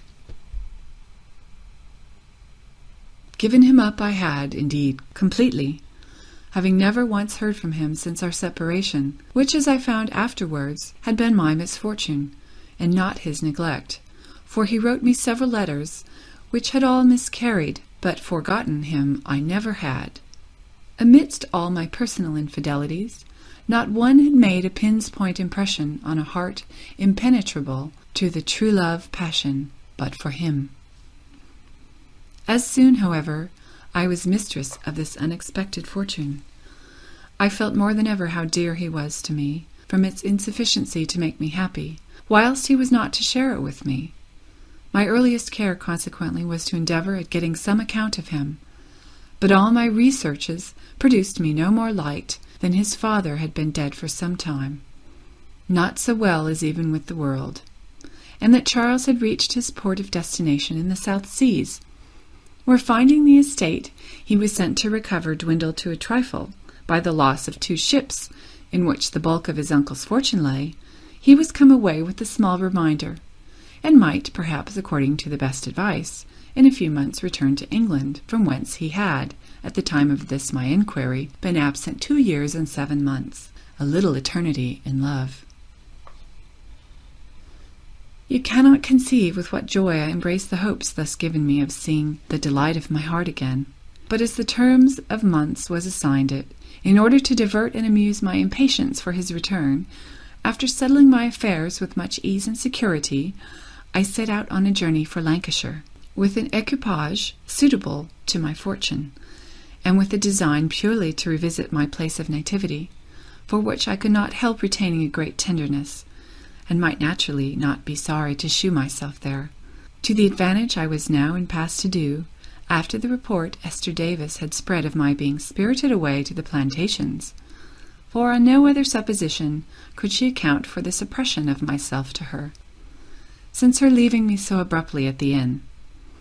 Another favourite intention I had, to look out for my relations, though I had none besides distant ones, and prove a benefactress to them. Then Mrs. Cole's place of retirement, lying in my way, was not amongst the least of the pleasures I had proposed to myself in this expedition. I had taken nobody with me but a discreet, decent woman, to figure it as my companion, besides my servants, and was scarce got into an inn, about 20 miles from London, where I was to sup and pass the night, when such a storm of wind and rain sprang up as made me congratulate myself on having got under shelter before it began.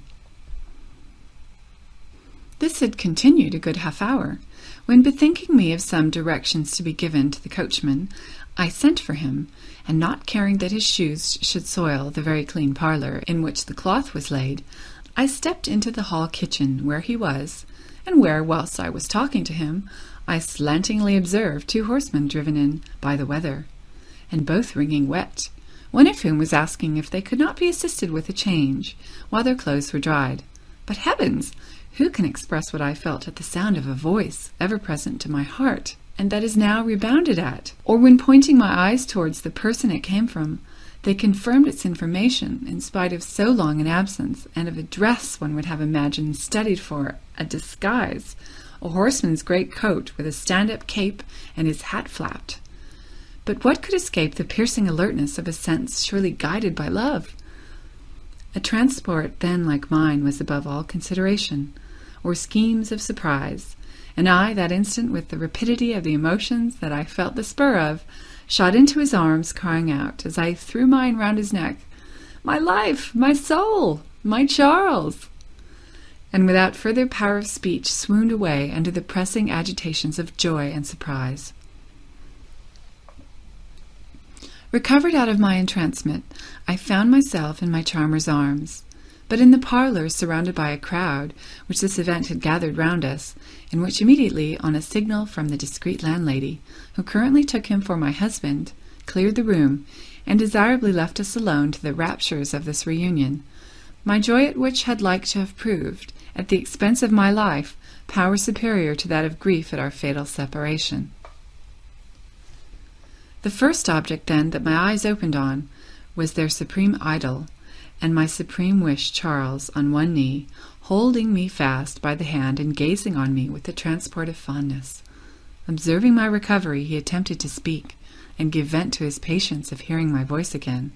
to satisfy him once more that it was me.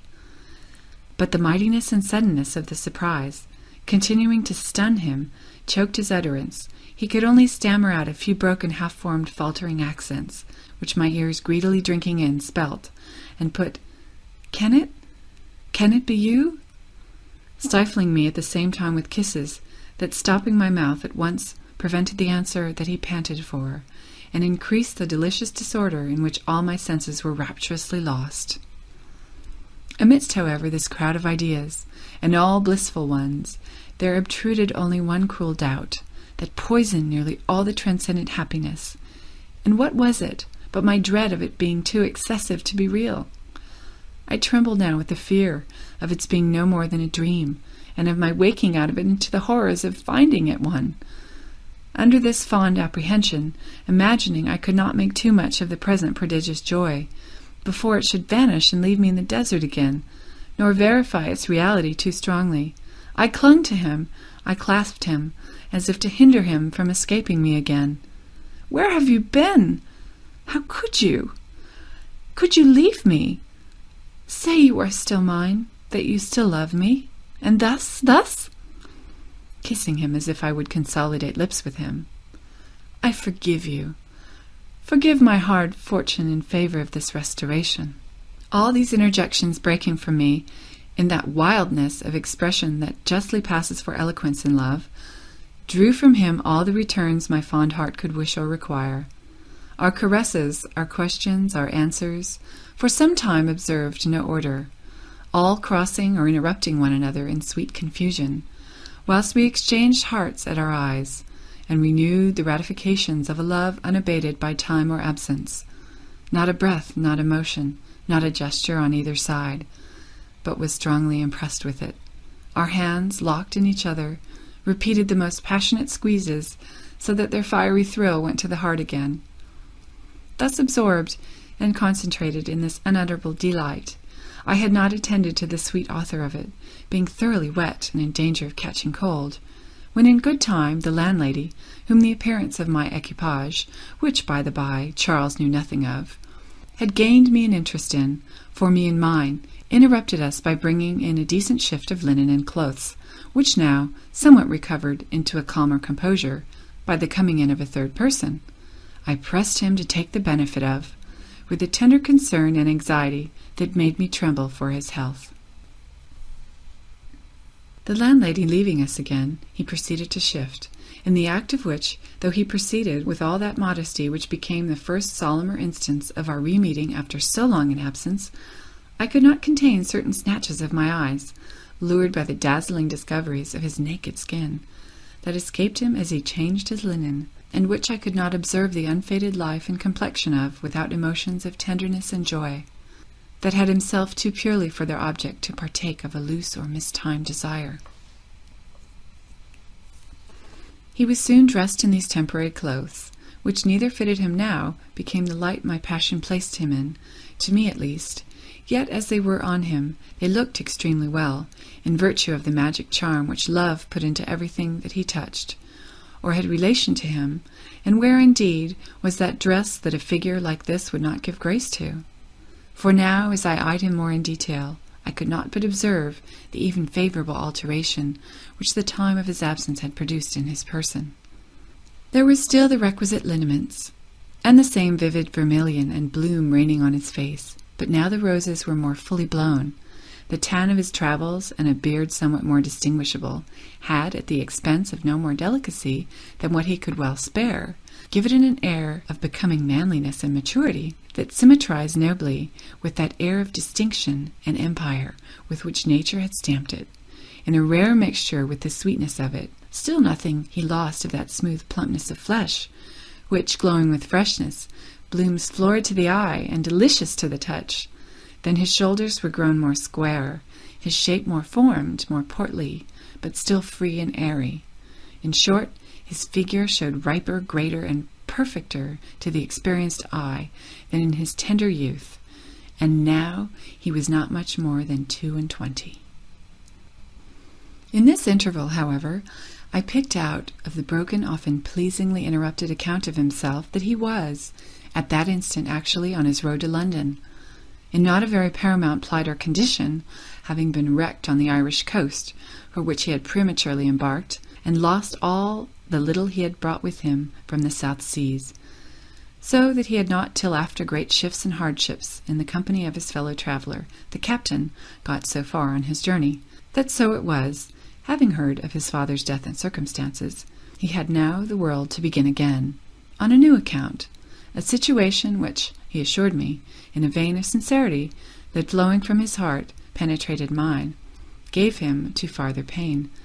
than that he had not in his power to make me as happy as he could wish. My fortune, you will please to observe, I had not entered upon, or any overture of, reserving to feast myself with the surprise of it to him, in calmer instants. And as to my dress, it could give him no idea of the truth, not only as it was morning, but likewise in a style of plainness and simplicity that I had ever kept to with studied art. He pressed me, indeed, tenderly to satisfy his ardent curiosity, both with regard to my past and present state of life, since his being torn away from me, but I had the address to elude his questions by answers that, shewing his satisfaction at no great distance, won upon him to waive his impatience, in favour of the thorough confidence he had in my not delaying it, but for respects I should in good time acquaint him with. Charles, however, thus returned to my longing arms, tender, faithful, and in health, was already a blessing too mighty for my conception. But Charles in distress, Charles reduced and broken down to his naked personal merit, was such a circumstance in favour of the sentiments I had for him as exceeded my utmost desires, and accordingly I seemed so visibly charmed, so out of time and measure pleased at his mention of his ruined fortune, that he could account for it no way, but that the joy of seeing him again had swallowed up every other sense or concern. In the meantime, my woman had taken all possible care of Charles's travelling companion, and as supper was coming in, he was introduced to me, when I received him as became my regard for all of Charles's acquaintance or friends. We four then supped together, in the style of joy, congratulation, and pleasing disorder that you may guess. For my part, though all these agitations had left me not in the least stomach but for that uncloying feast, the sight of my adored youth, I endeavoured to force it, by way of example for him, who I conjectured must want a recruit after riding, and indeed he ate like a traveller, but gazed at and addressed me all the time like a lover. After the cloth was taken away, and the hour of repose came on, Charles and I were, without further ceremony, in quality of man and wife, shewn up together to a very handsome apartment, and in all course the bed, they said, the best in the inn. And here, decency, forgive me, if once more I violate thy laws, and keeping the curtains undrawn, sacrifice thee for the last time to that confidence without reserve, with which I engage to recount to you the most striking circumstances of my youthful disorders. As soon then as we were in the room together, left to ourselves, the sight of the bed starting the remembrance of our first joys, and the thought of my being instantly to share it with the dear possessor of my virgin heart, moved me so strongly that I was well leaned upon him, or I must have fainted again under the overpowering sweet alarm. Charles saw into my confusion, and forgot his own, that was scarce less, to apply himself to the removal of mine. But now the true refining passion had regained through the possession of me, with all its train of symptoms, a sweet sensibility, a tender timidity, love-sick yearnings tempered with diffidence and modesty, all held me in subjection of soul, incomparably dearer to me than the liberty of heart which I had been too long, the mistress of, in the course of those grosser gallantries, the consciousness of which now made me sigh with a virtuous confusion and regret. No real virgin in view of the nuptial bed could give more bashful blushes to the unblemished innocence than I did to a sense of guilt, and indeed I loved Charles too truly not to feel severely that I did not deserve him. As I kept hesitating and disconcerted under this soft distraction, Charles, with a fond impatience, took the pains to undress me, and all I can remember amidst the flutter and discomposure of my senses was some flattering exclamations of joy and admiration, more especially at the feel of my breasts, now set at liberty from my stays, and which, panting and rising in tumultuous throbs, swelled upon his dear touch, and gave it the welcome pleasure of finding them well formed and unfailed in firmness. I was soon laid in bed, and scarce languished an instant for the darling partner of it, before he was undressed and got between the sheets, with his arms clasped round me, giving and taking, with gust inexpressible, a kiss of welcome, that my heart rising to my lips stamped with its warmest impression, concurring to by bliss, with that delicate and voluptuous emotion which Charles alone had the secret to excite, and which constitutes the very life, the essence of pleasure. Meanwhile, 2 candles lighted on a side table near us,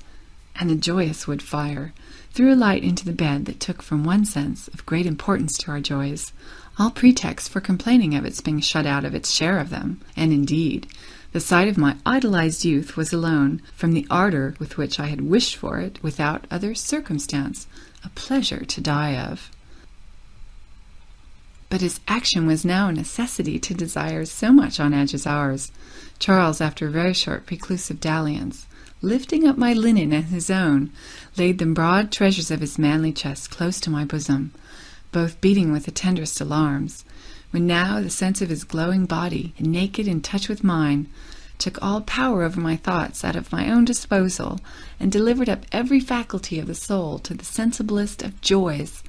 that affecting me infinitely more with my distinction of the person than of the sex, now brought my conscious heart deliciously into play. My heart, which, eternally constant to Charles, had never taken any part in my occasional sacrifices to the calls of constitution, complaisance, or interest. But what became of me, when as the powers of solid pleasure thickened upon me, I could not help feeling the stiff stake that had been adorned with the trophies of my despoiled virginity, bearing hard and inflexible against one of my thighs, which I had not yet opened, from a true principle of modesty, revived by a passion too sincere to suffer any aiming at the false merit of difficulty, or my putting on an impertinent mock coyness. I have, I believe, somewhere before remarked that the feel of that favourite piece of manhood has, in the very nature of it, something inimitably pathetic. Nothing can be dearer to the touch, nor affect it with a more delicious sensation. Think then, as a love thinks, what must be the consummate transport of that quickest of our senses, in their central seat too, when after so long a deprival it felt itself re-inflamed under the pressure of that peculiar sceptre member which commands us all, but especially, my darling, elect from the face of the whole earth. And now, at its mightiest point of stiffness, it felt to me something so subduing, so active, so solid and agreeable, that I know not what name to give its singular impression,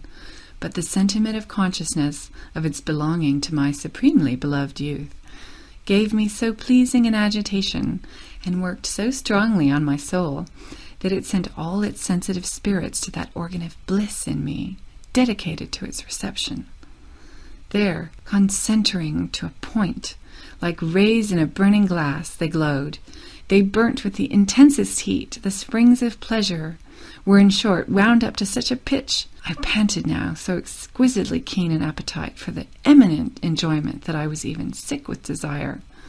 and unequal to support the combination of two distinct ideas that delightfully distracted me. For all the thought I was capable of was that I was now in touch at once with the instrument of pleasure and the great seal of love, ideas that, mingling streams, poured such an ocean of intoxicating bliss on a weak vessel, all too narrow to contain it, that I lay overwhelmed, absorbed,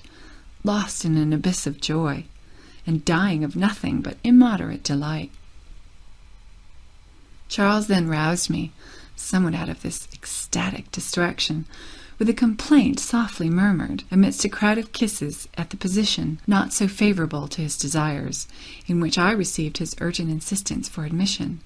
where that insistence was alone so engrossing a pleasure that it made me inconsistently suffer a much dearer one to be kept out. But how sweet to correct such a mistake! My thighs, now obedient to the imitations of love and nature, gladly disclose, and with ready submission, rein up the soft gateway to the entrance of pleasure.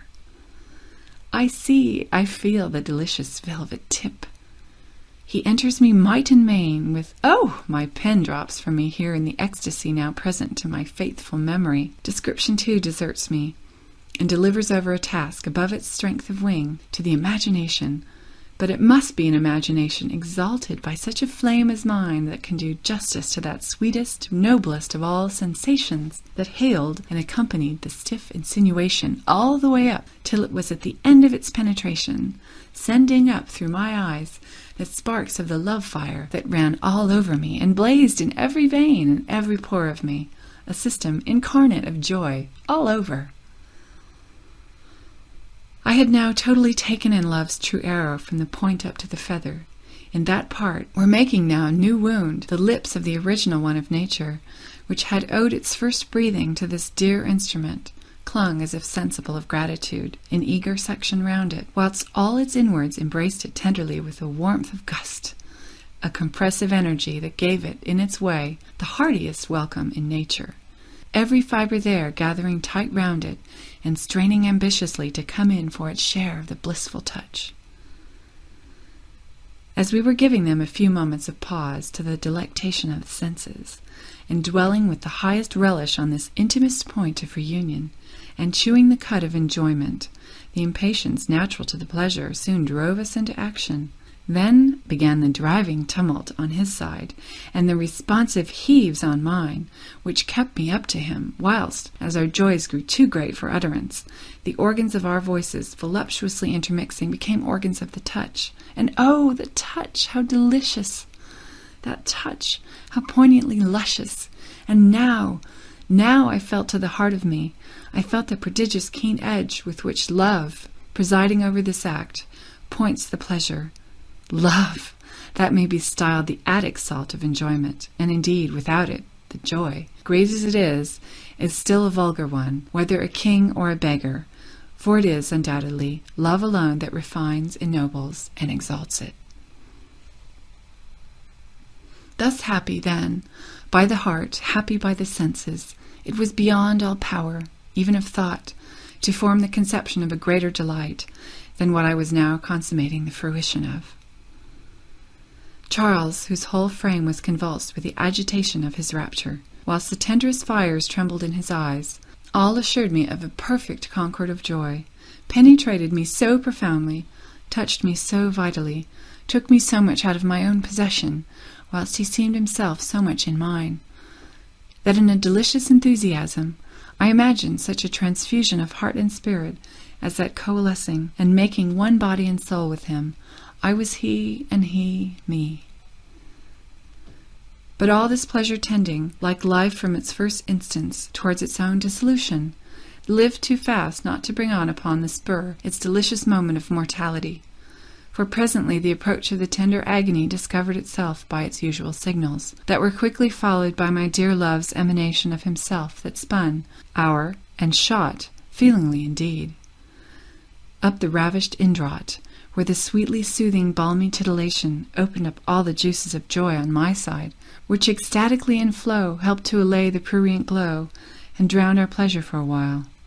Soon, however, to be on-flowed again. For Charles, true to nature's laws, in one breath expiring and ejaculating, languished not long in the dissolving trance, but recovering spirit again, soon gave me to feel that the true metal springs of his instrument of pleasure were by love, and perhaps by a long vacation, wound up too high to be let down by a single explosion. His stiffness still stood, my friend. Resuming then the action afresh without dislodging, or giving me the trouble of parting from my sweet tenant, we played over again the same opera, with the same delightful harmony and concert. Our ardours, like our love, knew no remission, and all as the tide served my lover, lavish of his stores and pleasure-milked, overflowed me once more from the fullness of his oval reservoirs of the genial emulsion, whilst on my side a convulsive grasp, in the instant of my giving down the liquid contribution, rendered me sweetly subservient at once to the increase of his joy and of its effusions, moving me so as to make me exert all those springs of the compressive exsuction with which the sensitive mechanism of that part thirstily draws and drains the nipple of love, with such an instinctive eagerness and attachment as to compare great with less. Kind nature engages infants at the breast by the pleasure they find in the motion of their little mouths and cheeks to extract the milky stream prepared for their nourishment. But there was still no end of his vigor. This double discharge had so far from extinguished his desires for that time that it had not even calmed them, and at his age desires are power. He was proceeding then amazingly to push it to a third triumph, still without uncasing, if a tenderness natural to true love had not inspired me with self-denial enough to spare, and not overstrain him, and accordingly entreating him to give himself and me quarter, I obtained at length a short suspension of arms, but not before he had exultingly satisfied me that he gave me outstanding. The remainder of the night, with which we borrowed upon the day, we employed with unwearied fervour in celebrating thus the festival of our re-meeting, and got up pretty late in the morning, gay, brisk, and alert, though rest had been a stranger to us. But the pleasures of love had been to us what the joy of victory is to an army: repose, refreshment, everything. The journey into the country being now entirely out of the question, and orders having been given overnight for turning the horses' heads towards London, we left the inn as soon as we had breakfasted, not without a liberal distribution of the tokens of my grateful sense of the happiness I had met with in it. Charles and I were in my coach, the captain and my companion in a chaise hired purposely for them, to leave us the conveniency of a tete-a-tete. Here on the road, as the tumult of my senses was tolerably composed, I had command enough to head to break properly to him the course of life that the consequence of my separation from him had driven me into, which at the same time he tenderly deplored with me. He was the less shocked at,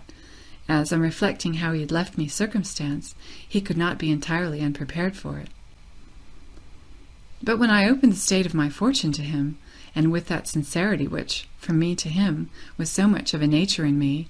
I begged of him his acceptance of it on his own terms. I should appear to you perhaps too partial to my passion, were I to attempt the doing of his delicacy justice. I shall content myself then with assuring you that after his flatly refusing the unreserved, unconditional donation that I long persecuted him in vain to accept, it was at length, in obedience to his serious commands, for I stood out unaffectedly till he exerted the sovereign authority with which love had given him over me,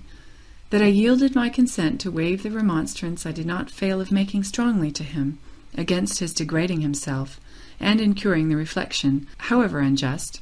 of having for respects of fortune bartered his honour for infamy and prostitution, in making one his wife, who thought herself too much honoured in being but his mistress. The plea of love then overruling all objections, Charles, entirely won with the merit of my sentiments for him, which he could not but read the sincerity of in a heart ever open to him, obliged me to receive his hand, by which means I was in pass, among other innumerable blessings, to bestow a legal parentage on those fine children you have seen by this happiest of matches. Thus at length I got snug into port, where in the bosom of virtue I gathered the only uncorrupt sweets, where looking back on the course of vice I had run, and comparing its infamous blandishments with the infinitely superior joys of innocence, I could not help pitying, even in point of taste, those who, immersed in gross sensuality, are insensible to the so delicate charms of virtue, than which even pleasure has not a greater friend, nor than vice a greater enemy. Thus temperance makes men lords over those pleasures that intemperance enslaves them to. The one, the parent of health, vigour, fertility, cheerfulness, and every other desirable good of life; the other, of diseases, debility, barrenness, self-loathing, with only every evil incident to human nature. You laugh, perhaps, at this tale-piece of morality, extracted from me by the force of truth, resulting from compared experiences. You think it, no doubt, out of place, out of character?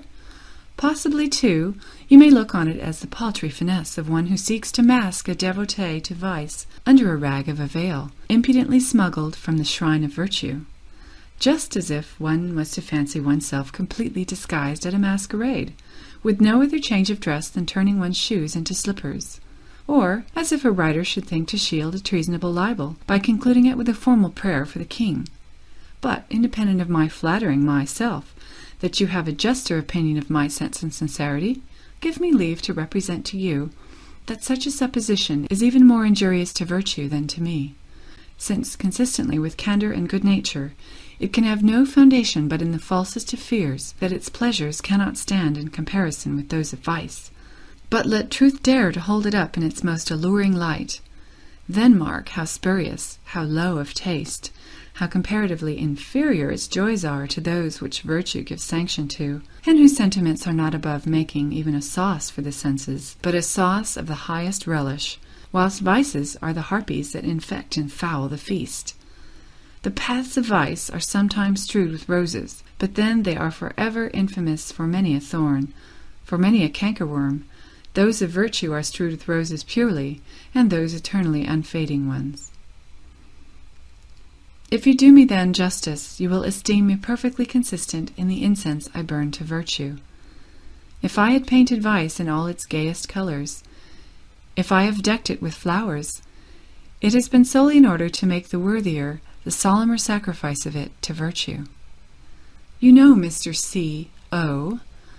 You know his estate, his worth, and good sense. Will you pronounce it ill-meant, at least of him, when anxious for his son's morals,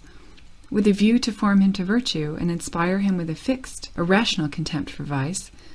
he consented to be his master of the ceremonies, and led him by the hand through the most noted bawdy-houses in town, where he took care he should be familiarized with all those scenes of debauchery so fit to nauseate a good taste. The experiment, you will cry, is dangerous.